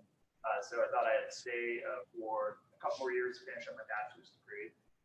During that time, I transitioned from wanting to work in social work to public policy. I was a case manager for an organization, and during this time, there was again, 4 years old, 4 or 5 maybe. There was a boy who was abused, and we all know he was abused, but he was safe when he was with us. This was a Head Start program. So he was with us like all day for school, and he actually acted out at one point. He touched another kid's butt, and I went to my boss and said, "Hey, I'll keep an eye on him. Sorry this happened. We can set it up where we have more eyes on him so that he can't act out." And my boss at the time told me we have to keep him out of the program, and I was just torn by this. And I asked, "Well, why?" And she told me the policy. Third strike or something along those lines, and he endangers the other kids, and this is a 4-year-old mind. And we didn't know if the person who was hurting him was still at the house. We knew when he was with us, he was being fed and he was safe. However, the policy was the enemy, not my ability to make an argument or my boss's ability to make a decision. So that's what brought me into public policy and policy of the study, because I thought maybe I could do a better job in a policy realm. As far as making a difference. That later attracted me to working for elected officials, and then who shared my values in campaigning. And then I realized that elected officials really aren't that smart. But the smart ones, and they really aren't, by the way, but the smart ones actually keep smart people around them, and they allow smart people to challenge them, and they become better. So during this time, I was a grad student. I was working on a campaign. I had a professor who talked about leadership and said, well, people have a lot of good ideas, but they lack leadership, so they can't get those ideas done. But I didn't know what leadership was. Does everybody here know what leadership is?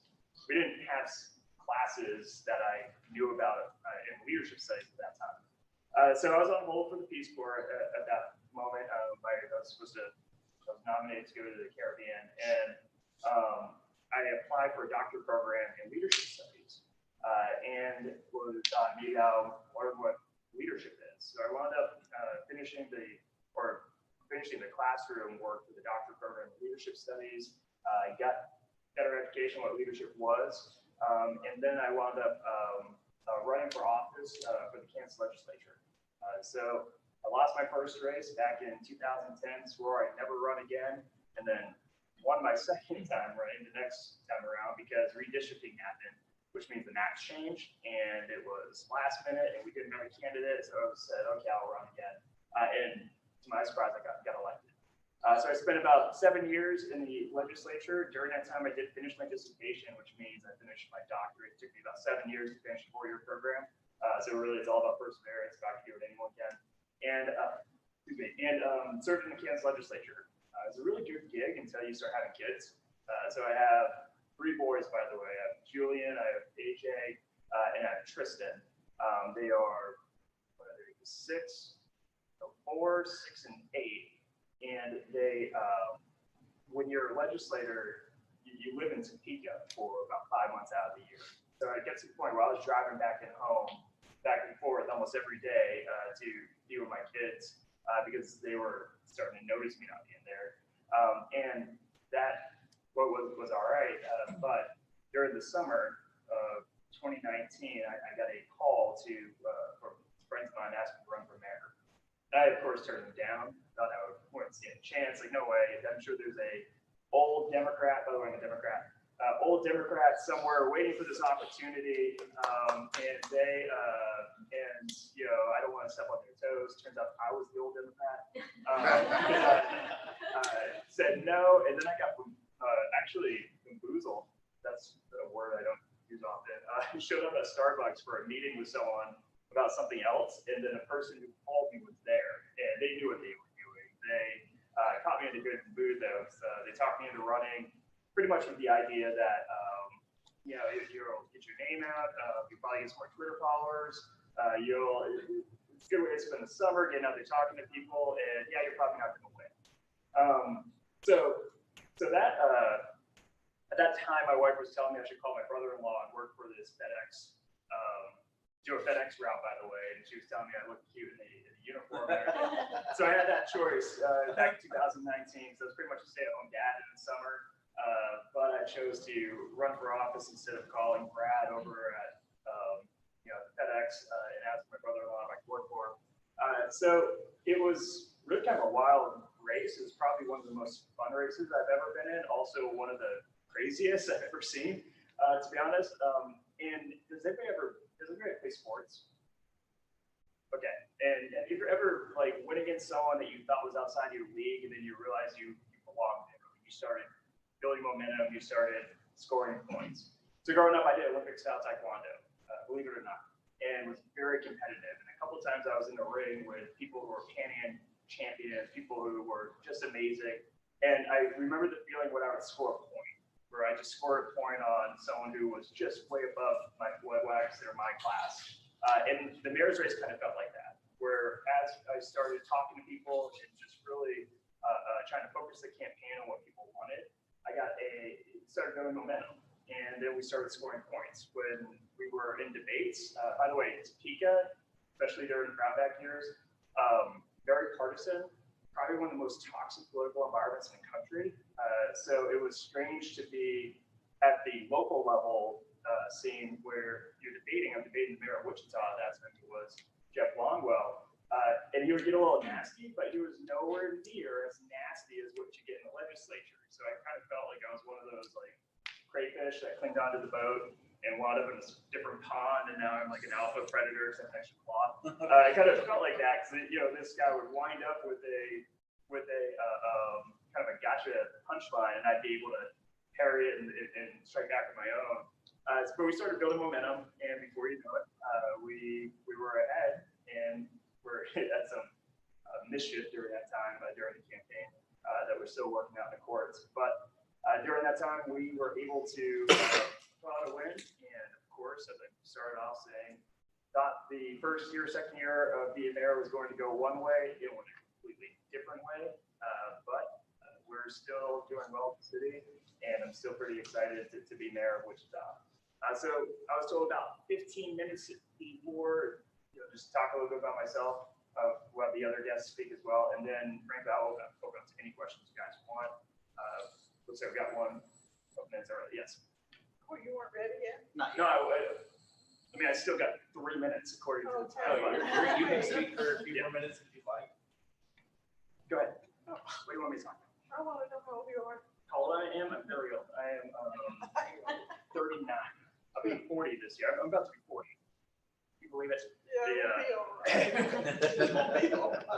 The So what's interesting is I teach at the college level over at Wichita State, and I've been teaching ever since I've been a doctoral student. And I have taught classes where I was the youngest one in the class. And I used to dress in suits and really try to make it, be serious. And then I'm teaching at night, and I have pretty much all like moms and dads who come back to school. And I can go on for about an hour about the course requirements. Just, are there any questions? And that hand will shoot up, and there would be, how old are you? Question. And then I followed up with like, you're my kid's age. And I can remember the city manager. So our form of government here in Wichita is we have the strong manager council form of government. So I am technically a member of the council on the policy side, where I'm the chair of the council, which means I have one vote on the council, and it takes 4 votes to pretty much do anything. I don't have any executive authority, unlike other mayors in comparable cities. So our manager is actually in a very powerful position because although we set the policy and we set the budget, the manager is the one that executes the budget and gets us close to the policy. And I do remember at one point him realizing that I was, I think I was 38 at the time, and you could see the wheels in his head kind of turning, where he realized, wow, you're my son's age, and was kind of thinking out loud about my age, and I had to like bring him back to refocus. But it's interesting campaigning because you have to think about what's going to be your weakness. And one, of course, I ran against folks who are older than me, and one of the ways I described my age was just having energy, where no one will bring more energy to this job than I will. And I meant that in a few ways. One, no one's going to knock more doors than me. I kind of joked, like, these guys can't physically keep up with me. And then also, being a legislator, they kept saying, and does anybody know what a dog whistle is in politics? It's when you say one thing, but you kind of mean something else. We usually see this applied in like racial terms, to be honest. It's terrible. But when they would say he lacks the experience, that was a stab at my age. So I used to joke, particularly with one candidate, that I'm not going to be lectured about experience from someone who literally has never taken a vote in their entire life, or had to answer to a constituent. But that's what they were saying. He's too young to do this. And frankly, that's an attitude I think we have to reverse here in our city, because our #1 export has been talented young people who are credentialed, who have opportunity, and they will take advantage of those opportunities in other areas. But yeah, long way around the question. I am 39. I turned 40 this summer, and I'm not sure how I feel about that. All right, cool. So that's about 15 minutes. We'll let the next speaker speak, and then I can open up to any questions. And I think he's going to be able to answer questions as well.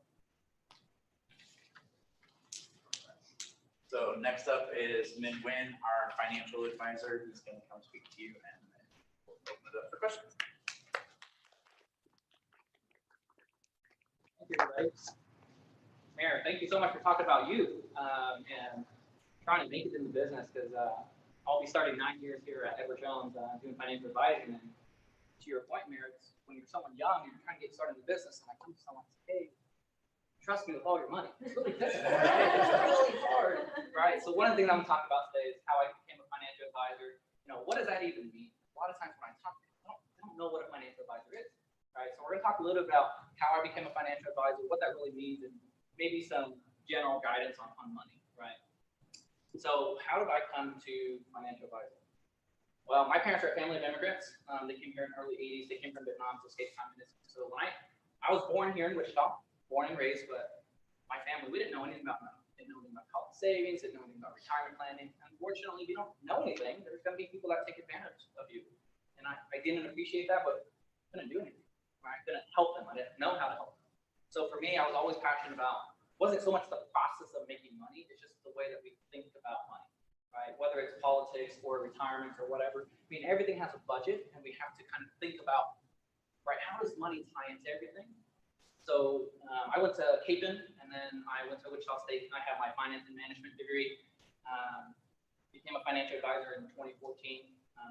And I will tell you that it was probably the most difficult experience for me, because coming from a very traditional Asian family background, like financial advising, 100% commission, that was not something that they were used to.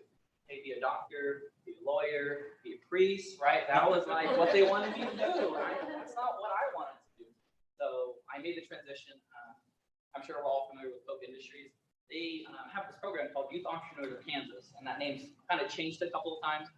When I was 16, I did a partnership with Smith Barney at the time, kind of learning about the financial advising business. And when I turned 18 years old, I opened my first retirement account. I felt like, man, this is like what I really need to be doing.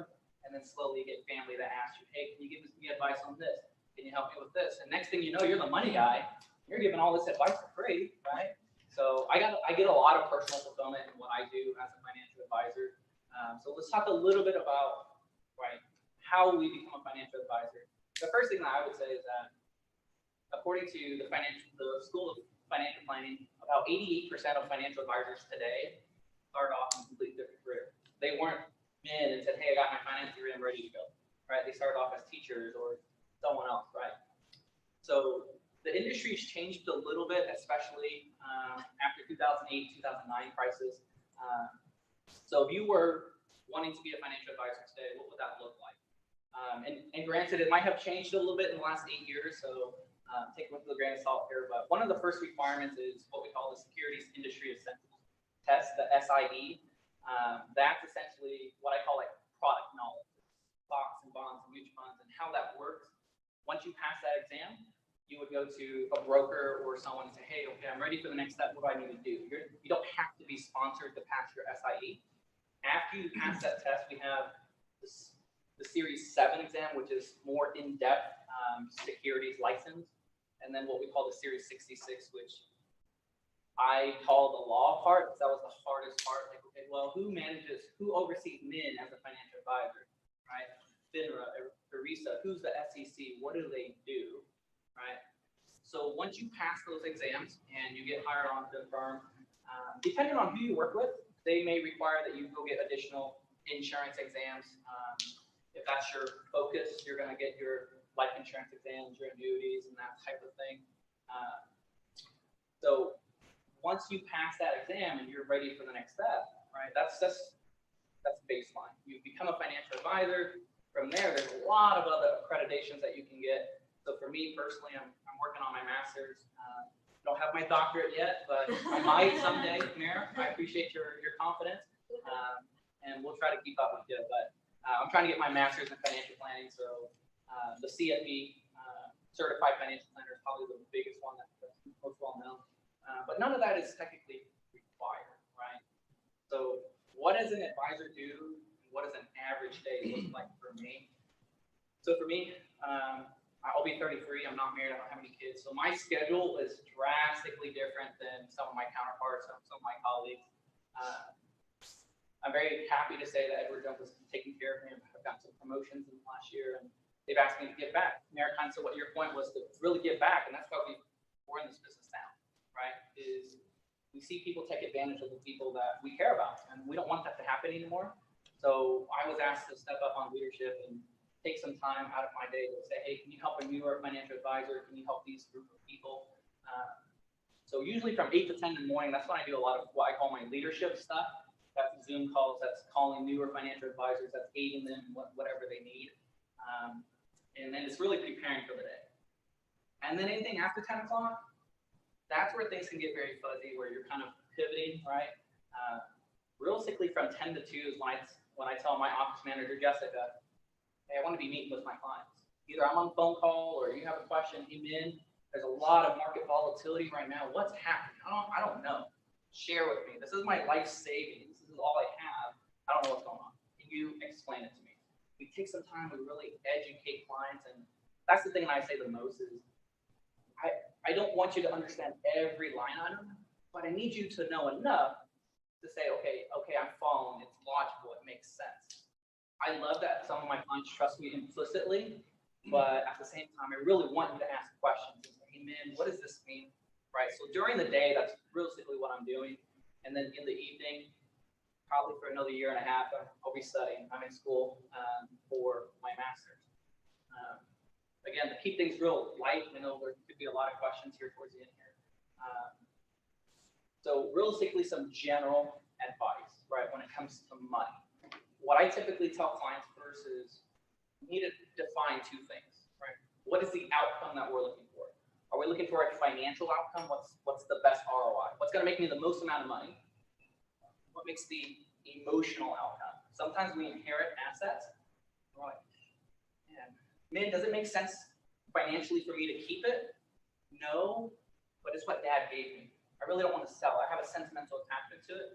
So as soon as you determine that, right, you're willing to sacrifice. It doesn't make financial sense, but it makes emotional sense, makes me feel good, and that's what we're willing to do. Then great, right? As long as we make an informed decision with that money, right? After we've identified that, what I typically tell clients is we need to be very intentional with our money. We need to be very efficient with our money. No client ever becomes a millionaire overnight by accident, right? Unless they win the lottery, right? Very planned out. Okay, what does this mean? What is the intention for this money? Hey man, I'm saving this money for college savings. The thing that I often see is sometimes clients, and we put the money in a bucket, and when we need the money, we just take it out, right? Well, I thought that was your vacation fund. Well, my car broke down, so how do you use it? Well, that money was spent for something else, and then when we come to it, there's nothing left. We've used all of it, right? That's the mistake that I often see the most. We don't identify what the purpose for that money is, right? We put it in there, and then we should forget about it. We set it aside and say, hey, this is the purpose for this money. And the other word that I share with clients is efficient. We only make X amount of dollars, right? How do we be most efficient with that money? Well, once you've determined what that, is it a financial outcome that we're looking for? We're very intentional with that money. Then we can start being, okay, what do we need to invest in? How do we need to buy? Where do we need to buy it? What's the difference between a retirement account, an IRA, and a 401k? Don't even know the difference, right? And I think my job as a financial advisor is really sit and ask the question. What's important? What are we trying to accomplish? And I think that's the part that often gets most overlooked. A lot of times when I have clients come in, they just want me to say, hey, tell me what to do. Like, what's the next hot stock? Man, talk to me about cryptocurrency, right? All of those things are fun, but we haven't identified what we want to do with that money yet. Because if we're saving up for a house, the advice that I give you is going to be very different than if we're saving up for retirement, right? So I think that's, in a nutshell, what I tell clients is I will always help you do three things. Whether you have $1 million, whether you have $10,000, you're just getting started, you're a college student, you just graduated. Number one, just helping you make an informed decision with your money. What do you need to know? But I also have to ask you some clarifying questions. What is it that you want to do? Once we've identified what we want to do, then I'm going to ask, okay, here's what we need to do to make that informed decision. Number two is helping you avoid making mistakes. In my opinion, this is probably the part that often gets most overlooked because, well, not having enough life insurance could be a mistake. Having too much insurance could be a mistake, right? And a lot of times what I've noticed is most people, we learn about money from who? Parents, right? The people that we relate to the most. And if we're always doing this, and well, this is how it's always been done, the industry's changed a lot in the last 10 years, let alone the last 20 or 30, right? So we got to be asking those questions to avoid making mistakes. And the third thing is focusing on a financial plan. Whatever that means to you, whether it's a retirement plan, whether it's a college savings plan, we have to identify what the goal is and how long we have to invest before we can really start digging deep, right? So I know that was a real fast forwarded version of what I do as a financial advisor. And I know we have plenty of time for questions. I know I went through that very quick, but questions for me, or do we want to do something first before we jump into questions? You guys are more than welcome to just ask whoever any question that you have. We'll just both stand up there and answer your questions. I would get my money back from Dogecoin. I wish I could tell you. I wish I could tell you. Oh, I was just going to say, how do you charge? What are your charges based on? I knew I would get this question. I always hated this question when I asked it, and the answer is it depends. Depends on what you buy. Depends on.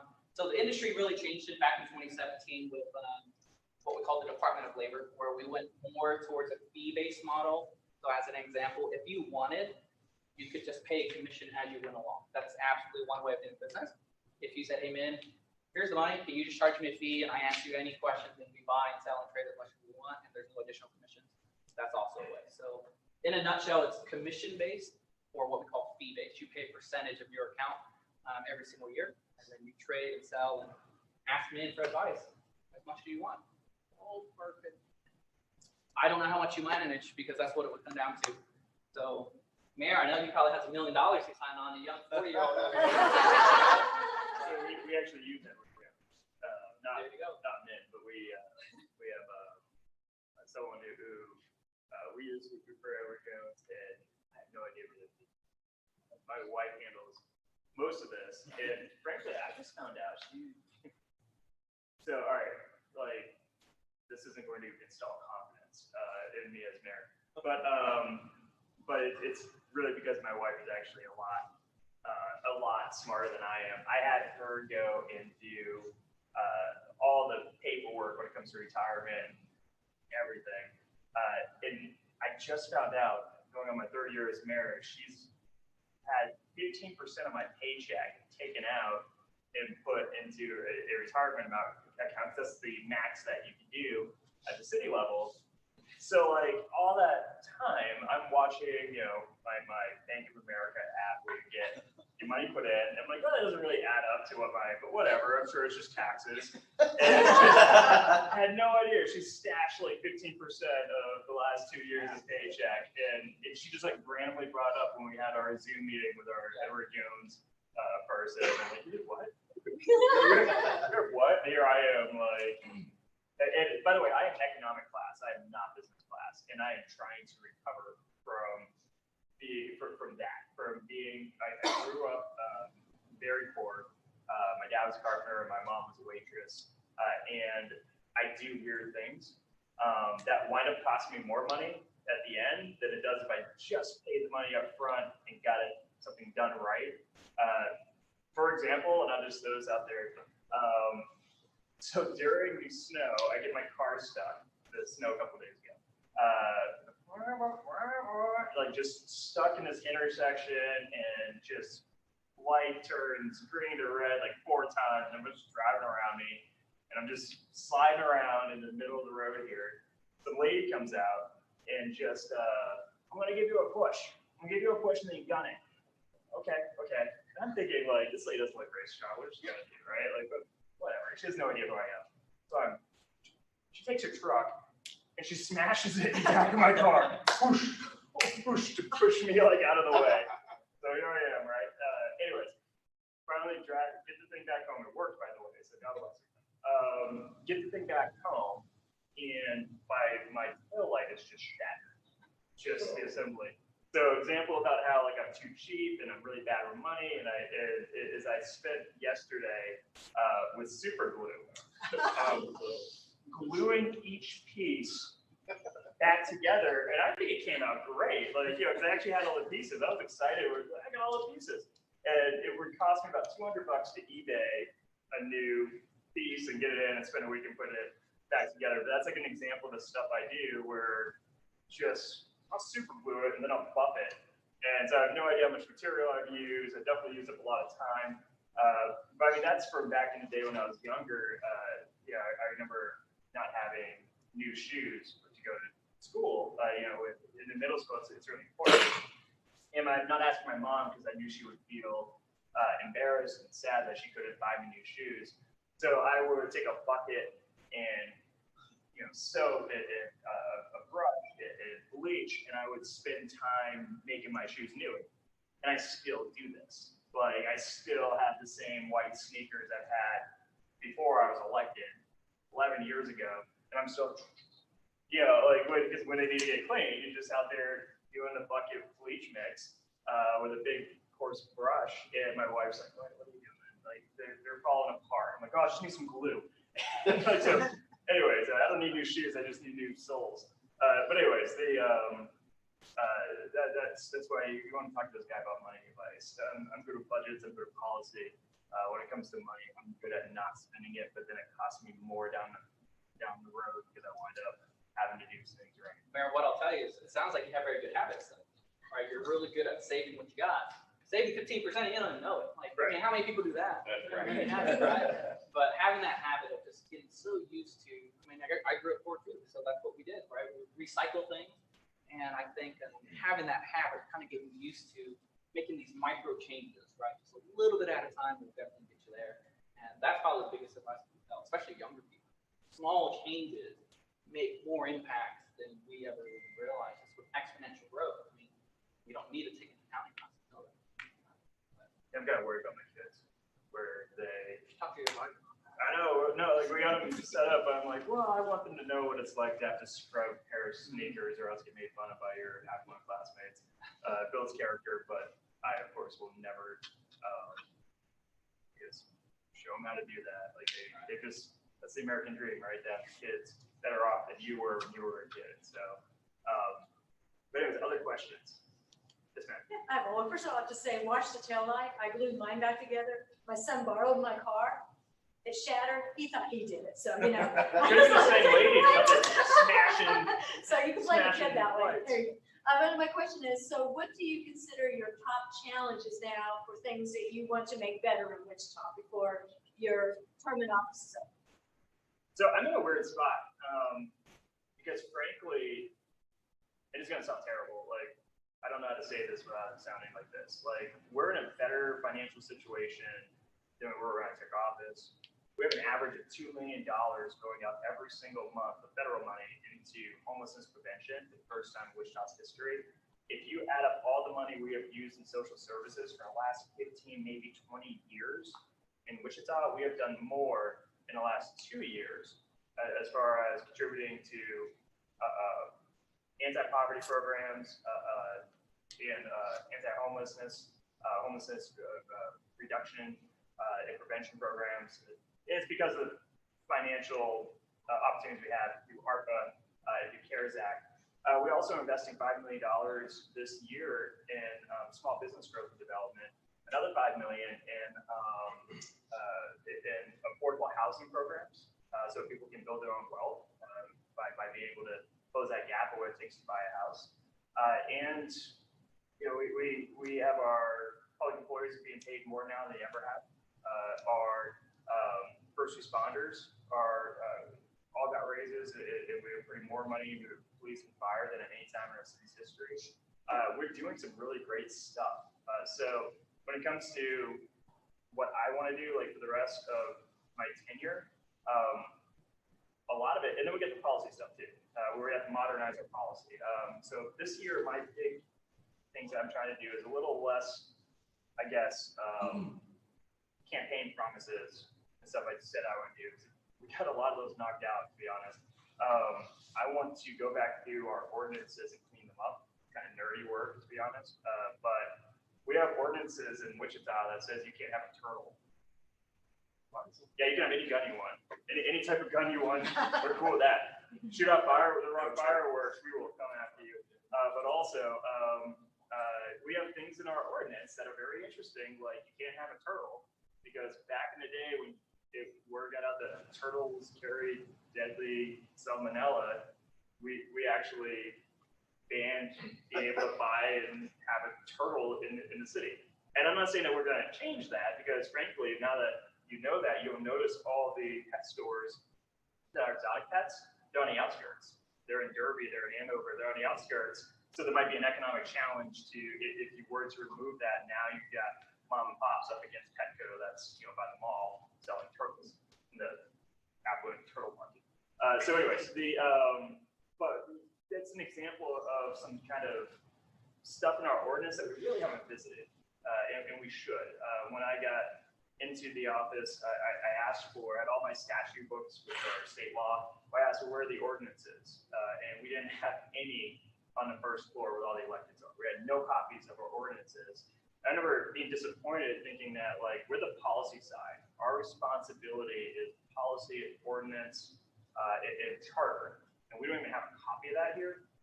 So I had them, of course, give me a copy. And so my goal is to clean up our ordinances. We have redistricting coming up, which means we change based on population. Every 10 years, we change our districts. We have 6 city council districts, how those are made up. There's a part of me, I want to see what 8 districts look like instead of 6 to try to bring more people to the table. I was successful in getting, for the first time, comprehensive ethics reform at the city level. So we have one of the strongest ethics policies that any city in Kansas has. And we got a non-discriminatory ordinance. We have the strongest non-discriminatory ordinance in the state as well. So those are two items that were just policy-based that we were able to get done to the city council. So there's a lot more to do. Financially, we're in a pretty good place. It's just how do we find either networked solutions or technical solutions to some of the problems we're facing now as the economy changes, as it not only comes back, but also when it comes to that pivot for people who might have worked this way before, now are thinking about moving this job or working from home or doing a different type of work environment. How do we keep up with some of the changes in the economy so we can retain people and still build on them? I have a question. What about criminal justice system goals? Maybe some focus on that. Maybe looking for 2022. Yeah, so we're getting a new chief. You know, I mean, for better or worse, right? Like I really liked our chief, and he is actually running for office. He's going to Minnesota. He's going to run for sheriff there. Good for him. But one of the things he did really well was build relationships within different different areas of our community that might have in the past felt like they weren't at the table. He did.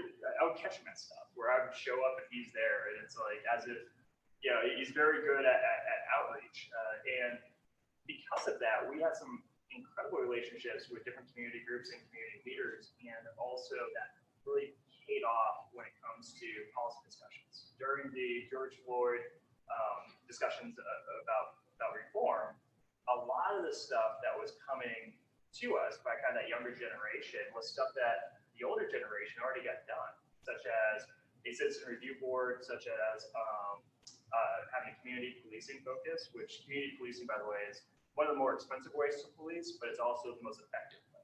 It's when officers are actually a part of the community and build relationships within a community, not just there when they're called, not just there when something goes wrong.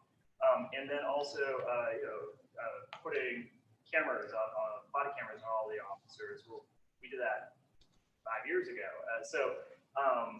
Really, it's about finding the right person when it comes to a new chief that can carry on that legacy, that can continue when it comes to the community policing aspect of what we do, that service aspect. So I think that's going to be our focus moving forward, making sure that we stay on that path that we are on. And then also, I really want to do more when it comes to domestic violence prevention. And of course, mental health. Mental health is going to be a big, that's intergovernment though, it's a little bit out of my control, although I'm at the table.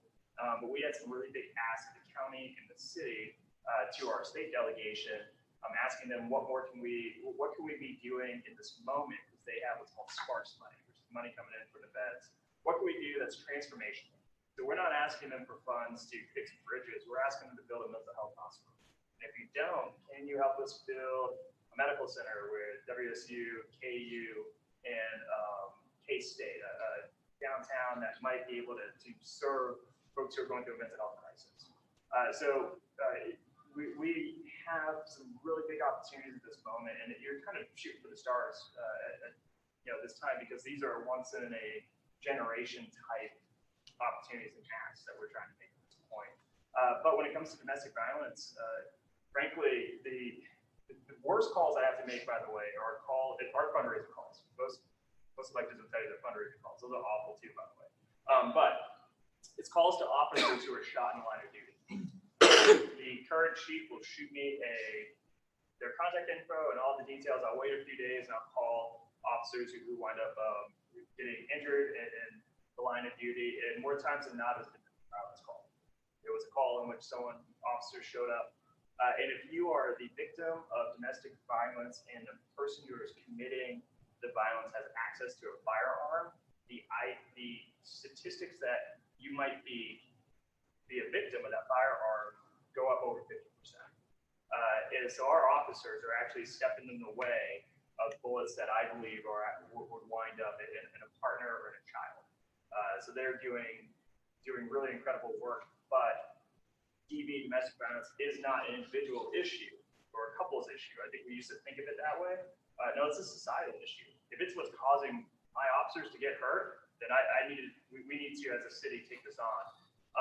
But also mental health. we get a lot of folks who talk about homelessness. And they say, Mayor, we gotta go clean up the homeless folks all downtown, they make me uncomfortable. Like, well, first, like, being poor is not a crime.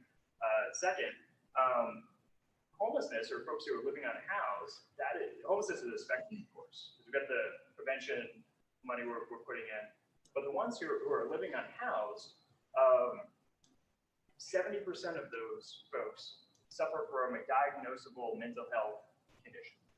Another 70% suffer from a diagnosable substance abuse, and 50% suffer from both, folks who are self-medicating. And what we're finding is you don't just build more shelters, more beds, you got to figure out how do we actually address the problem that led people here.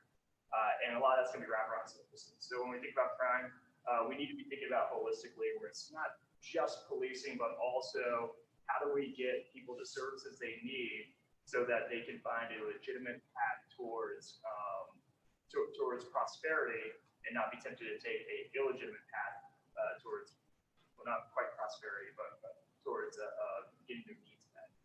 So a lot of, and I think too that's interesting is we're going to start down that path to get these things addressed, and we probably won't see the results next year. These are not knee-jerk, let's do this one thing and then we fixed it.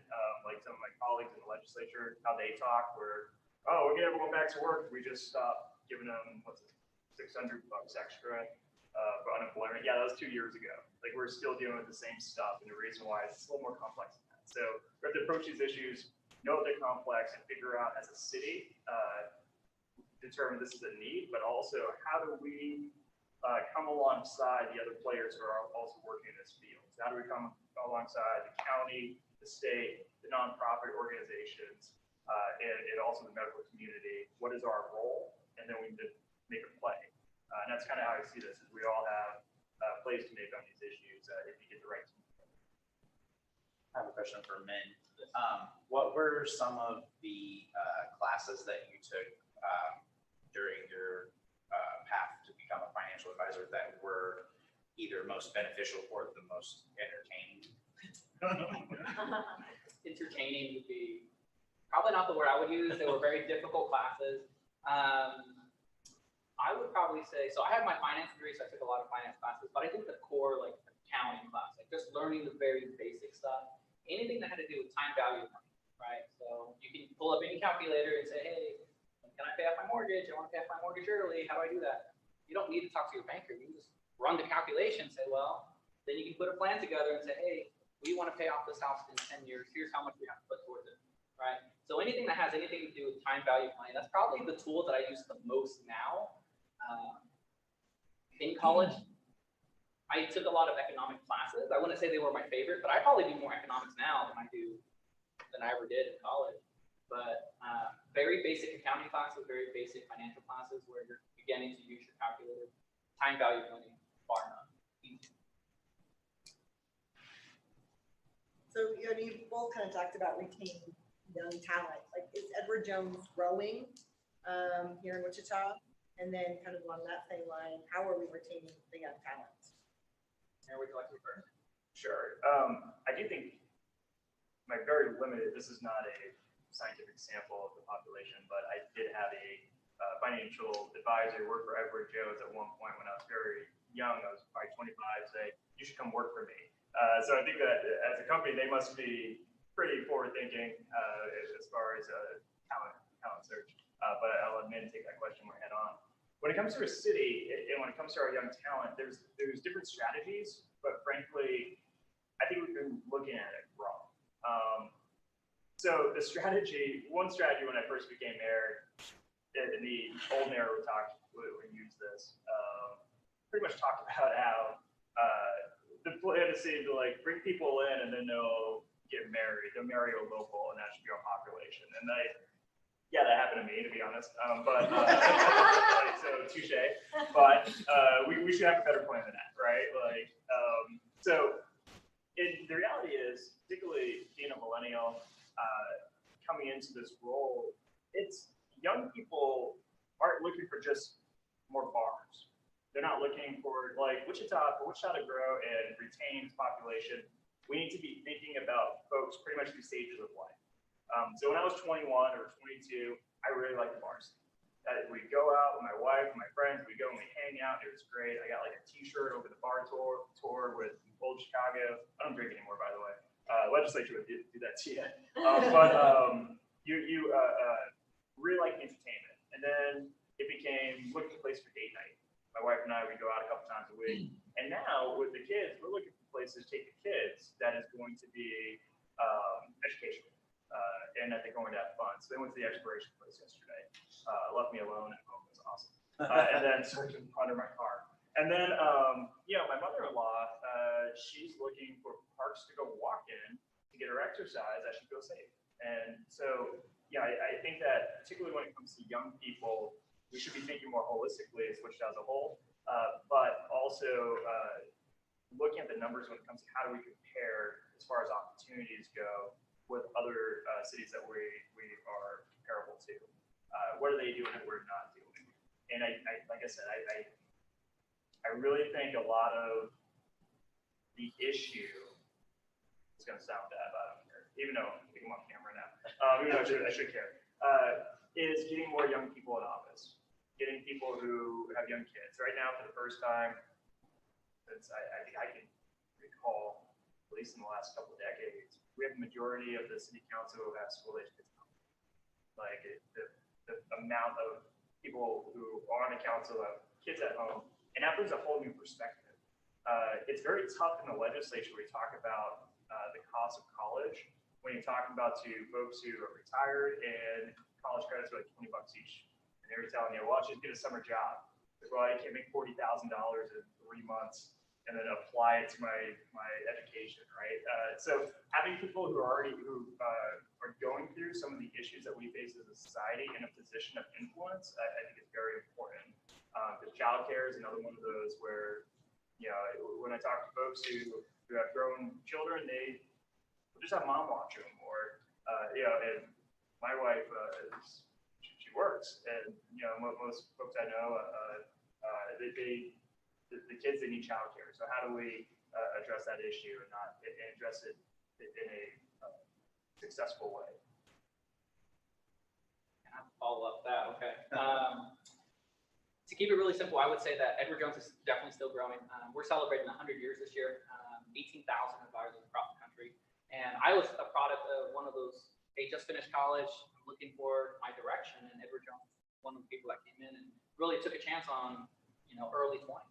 And Mayor, kind of to your point, is attracting these young people. I would say that the average financial advisor is 55, a white male, 55 years old, right? That's the average. So I know Jones has been very intentional about not just recruiting younger people, but diverse people, people that are from different backgrounds, because we do get to share ideas and especially in Wichita, we have a very large community of people that are from different cultures, different experiences. So I think Edward Jones has been very intentional. Yes, we're getting into the colleges, but we're starting to get into a Chamber of Commerce, that's Hispanic Chamber of Commerce, or into different church groups and that type of thing. Because Mayor, too, one of the things you said is that community outreach. We need to be out in that community. We can't just go up to them and say, hey, you want to be Edward Jones financial advisor? Don't know anything about it, but okay, hey, just give it a chance.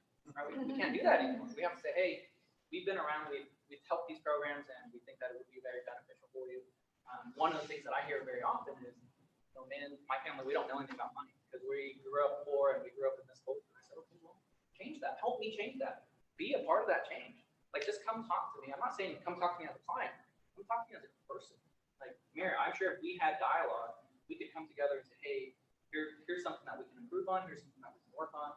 What are some of the issues that we're dealing with? Because if we're just behind here, on our ivory tower, I have no idea what's happening. We have to be out in the community. And I know that Edward Jones has, and the reason why I can tell you very candidly, the reason why we're so intentional is because they've asked me to do that. Hey, man, be in the community, do these things. So we're definitely growing, but not just for younger, college-age students, but very just diverse group. You're probably going to need that, especially in a city like this, where we are a very diverse city that I think not everyone. There are different communities that feel more like they're a part of a community than a part of the city. I think that being a part of Wichita is second to being a part of the community. So having inroads, not just with financial advising, but I'm sure that's huge where, I'm sure you walk in and into certain groups that are much more comfortable because they know your parents and they know that there's a cultural aspect there as well. And as mayor, we're the ambassador of Lao coming in next month, I think. And one of the members of the Laotian community came in to talk about, they brought a monk and they were talking about the community and how well they do with vaccines. And because the monk, whose name I forget, but he just call him monk, so I'm not sure if I'm supposed to call him by his name, was just a leader on getting people vaccinated. And because of that, the entire congregation hasn't had anyone die from COVID. But that just shows like someone who is not me, who's trustworthy within that community, was able to influence the community to really protect that point folks against COVID. So having people within different communities that they try and create that access, not just for policy, but also I'm sure for services. Edward Jones is like forward thinking on that. But you're not stealing me away from my advice, which is great. Well, hey, I want to try. I want to solicit that relationship. It might take me away from my what's that app? Dogecoin. Oh. Yeah. What's that app though that everyone doing sauce? Robinhood? Yeah. I lost a lot of money in Robinhood last year. All right, what else we got? Yes, sir. So I'm just gonna build on this question because I don't know how to ask it properly. I too grew up in like low income home and diverse, not very diverse town. So my parents they didn't exactly have careers or like really well-known jobs. It was more like waitress and worked on a farm or did his own kind of thing, like his own business, so painting houses and stuff. What would be good advice for like a person like me that didn't have a lot of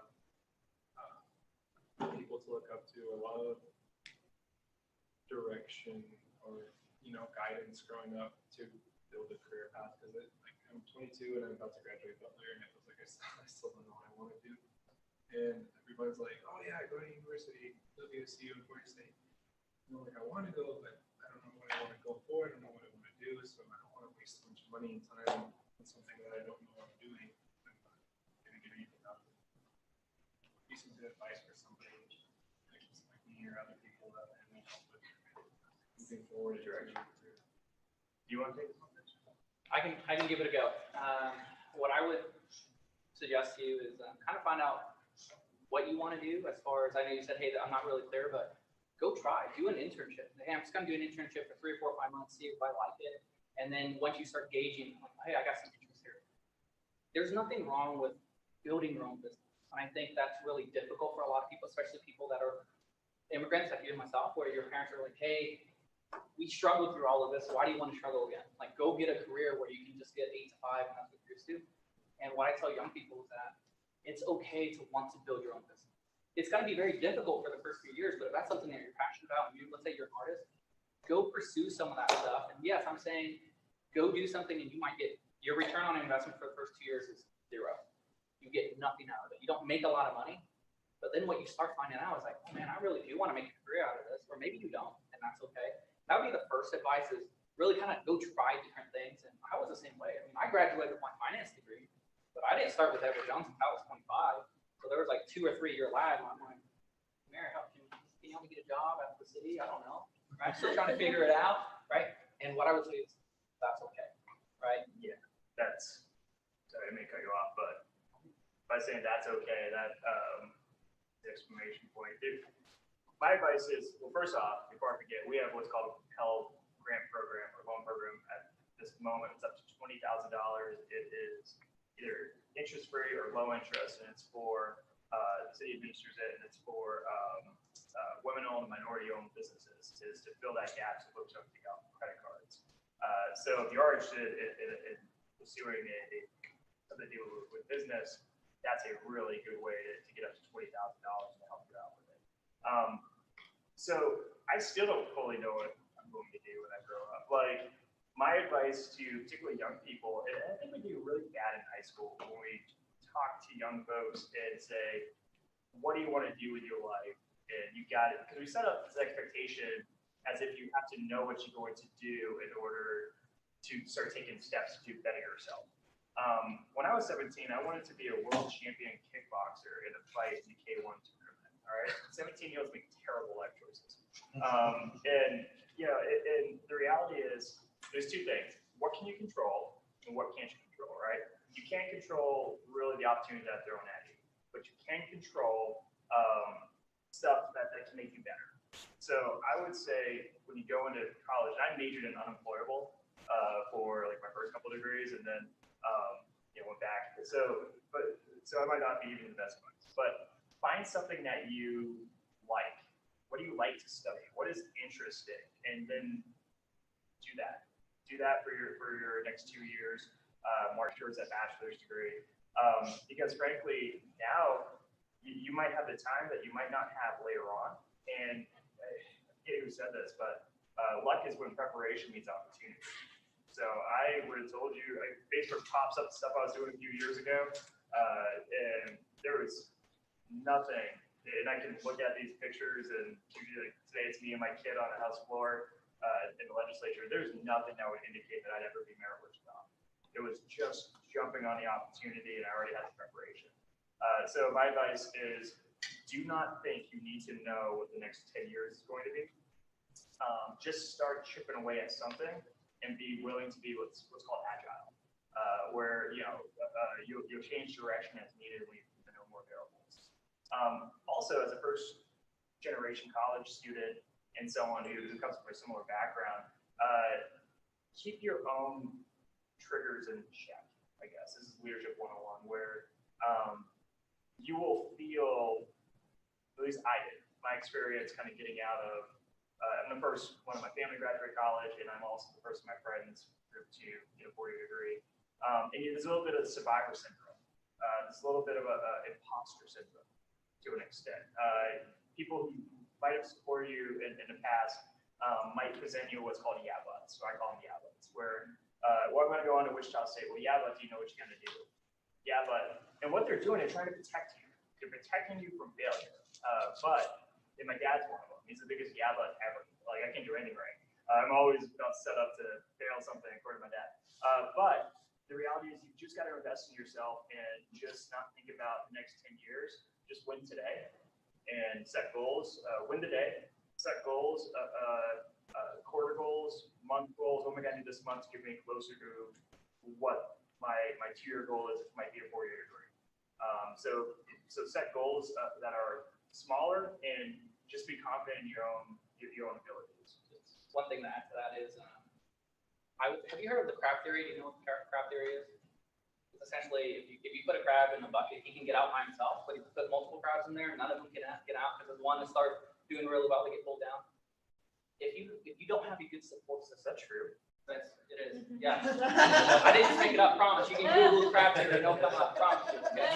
So find a good support system, whether that means outside of your family or within your family. If that means someone after college or someone somewhere else, you need good gas. That's what I call it. You need someone that's going to give you good gas. Like, we don't want the yeah buts.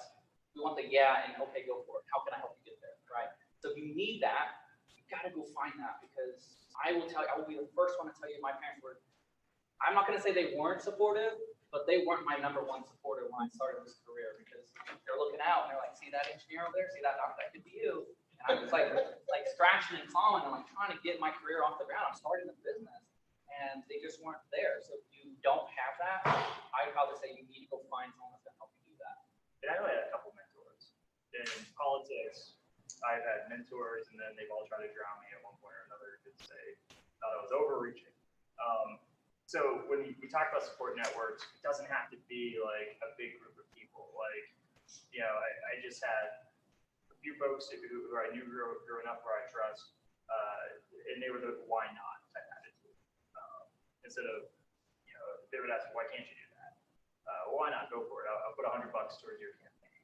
And that was, how I was able to progress forward. But yeah, just biggest advice, you don't have to know what you're going to do in 10 years. I was at NerdWallet, which is an online competitor of you guys. Their headquarters in San Francisco for a policy conference 100 years ago. And we had the vice president or the co-founder of LinkedIn. And someone asked a question, what is the biggest trend you're seeing? And this person said, the millennial and the next generation will have up to 6 careers. And that's not jobs. They're talking about full-on careers. Now, when I was 14 and I was making pizza dough at Rogers Pizza House, which I did, for 2 hours a day before they fired me. Did you? Okay. Before they fired me. I mixed the salt and the sugar at one point, and they still served it. But we're not talking jobs, we're talking full-on careers. So a lot of it is just doing what you like to do, and then also setting yourself up for the next opportunity. Because the economy is changing at such a rate, we're going to have to also change. Got one more question for Min. For college students, I mean, most of the people that I know are either not working right now or they're working part-time. What's a good financial plan for someone that doesn't really make a whole lot of money to start going in the right direction of being able to do something, like being able to save up enough for a down payment on a house, or saving up enough to go on a vacation or something like that? I would say that this applies to anyone, not just people that make low income. But the thing that I see the most is this money comes in and they see it go out, and I say, hey, where'd the money go? And they'll have no idea, right? So what I encourage people to do is, once you see the money come in, you put aside your non-negotiables. So those are things like your mortgage, your cars, your things that you will not negotiate. But a lot of times we don't pay ourselves. We don't set any aside money for us. We pay all the stuff, and then whatever's left over is what we spend. So what I would suggest to, let's say, a college student or someone with very limited income, I would say, hey, find a dollar amount that you would feel comfortable when you set it aside, and that's going to be your future money, right? So future in money, whatever that means, you don't negotiate that money at all. You do that every single month. You don't deviate from that. And I think that's probably going to help a lot of younger people get on the right track. Because then once they start making more money, I'm going to say, hey, you need to increase that from $50 to $100. And there's these incremental changes. If you were doing nothing, I said, hey, you need to set aside $500, there's no way you can do it. But if you're doing $50 and $100 and then $150, you're going to slowly get used to not seeing that money. That's probably the transition I would recommend for most younger people. They can build a habit, they can get used to not seeing that money, and that's where they start. They have a wife that hides 50% of your paycheck. Works for you. Knowing it, because apparently I can't add. But yeah. Other questions? Guys, this is fun. Way better than moving something. Just so you guys know, we got a whole bunch of people on Facebook right now telling me that there's no plow trucks where there should be, or telling me all sorts of stuff. So this is a great break for that. So have you decided, are you going to go ahead and run for another term? Yes. Yeah. Yeah, good, right? Yeah, it's going to be interesting. You don't get to be the 39-year-old, 30-something-year-old Democratic mayor of Wichita, Kansas, without having a fight. I'm the mayor of Mike Pompeo. I am the Koch brothers mayor. Like it's going to be interesting. But frankly, one of my problems is I really like to fight.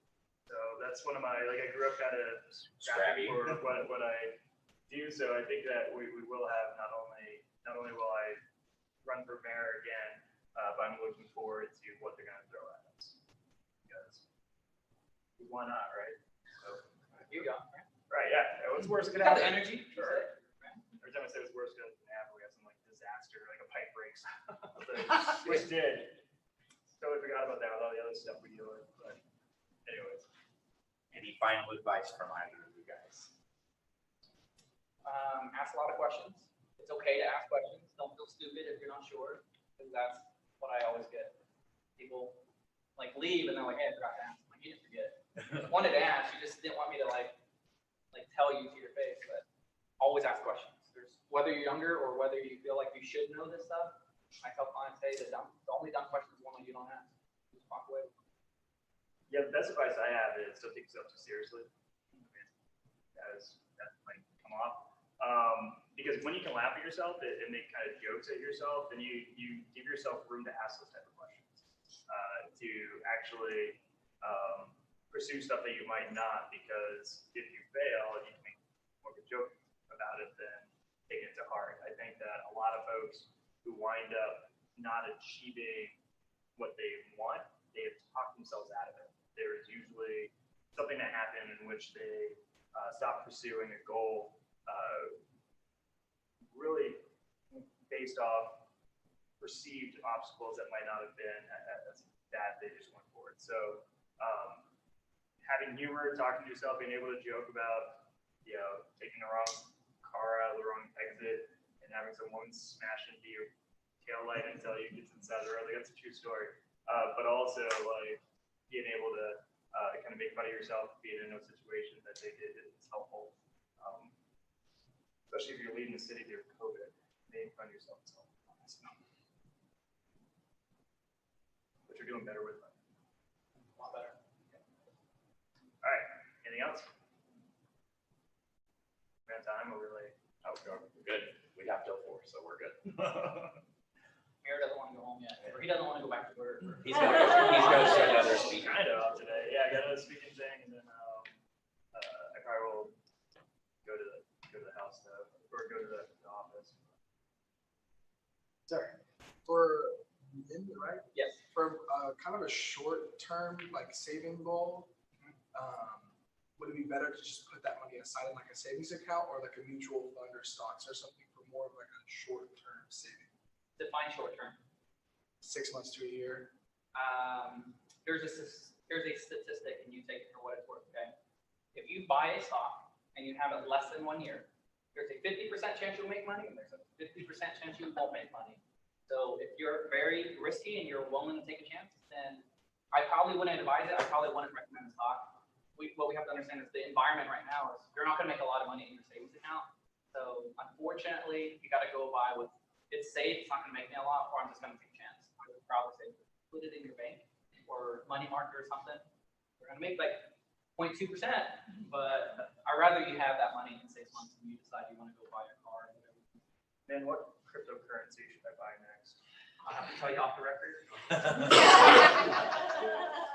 They talked about at the city creating, or there's some cities that actually create their own cryptocurrency.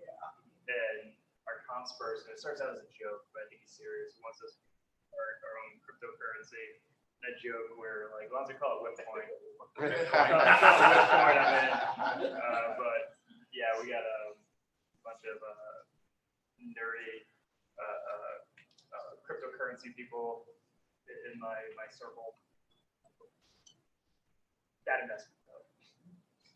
You said bad investment. I didn't say anything. For me, I'm losing money, but whatever.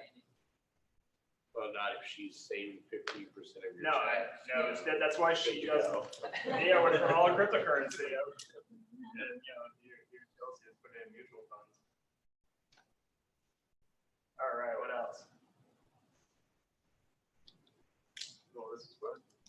Thanks a lot, guys. Appreciate it.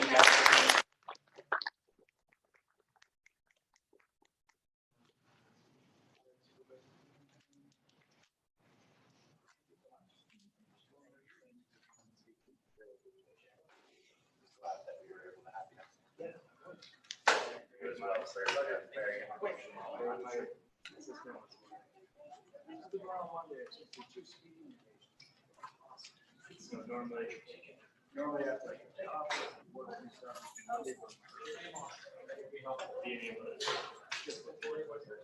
And we appreciate it because I knew with it being a holiday, we were all attending from the city. So it's like he's actually coming on a personal day, not during city time. never off. Not really. No. That's weird though. Yeah, never. It's like a 5%. Yeah.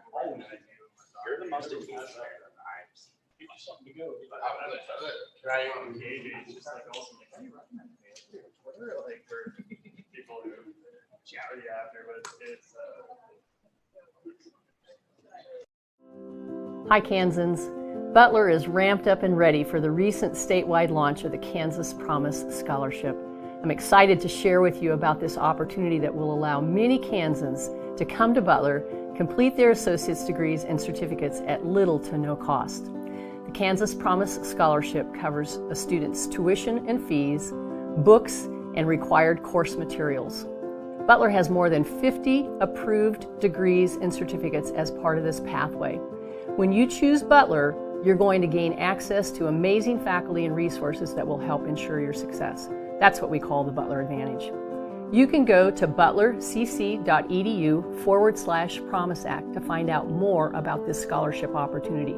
It'll help you discover if you're eligible, and please remember that there are folks that will help you at every step along the way. I'm confident that if you gain access to this life-changing opportunity, you'll find educational quality and networking opportunities accompanied by a tremendous support team to help ensure your success and prepare you with the skills that the Kansas workforce demands. Keep learning and go Grizzlies!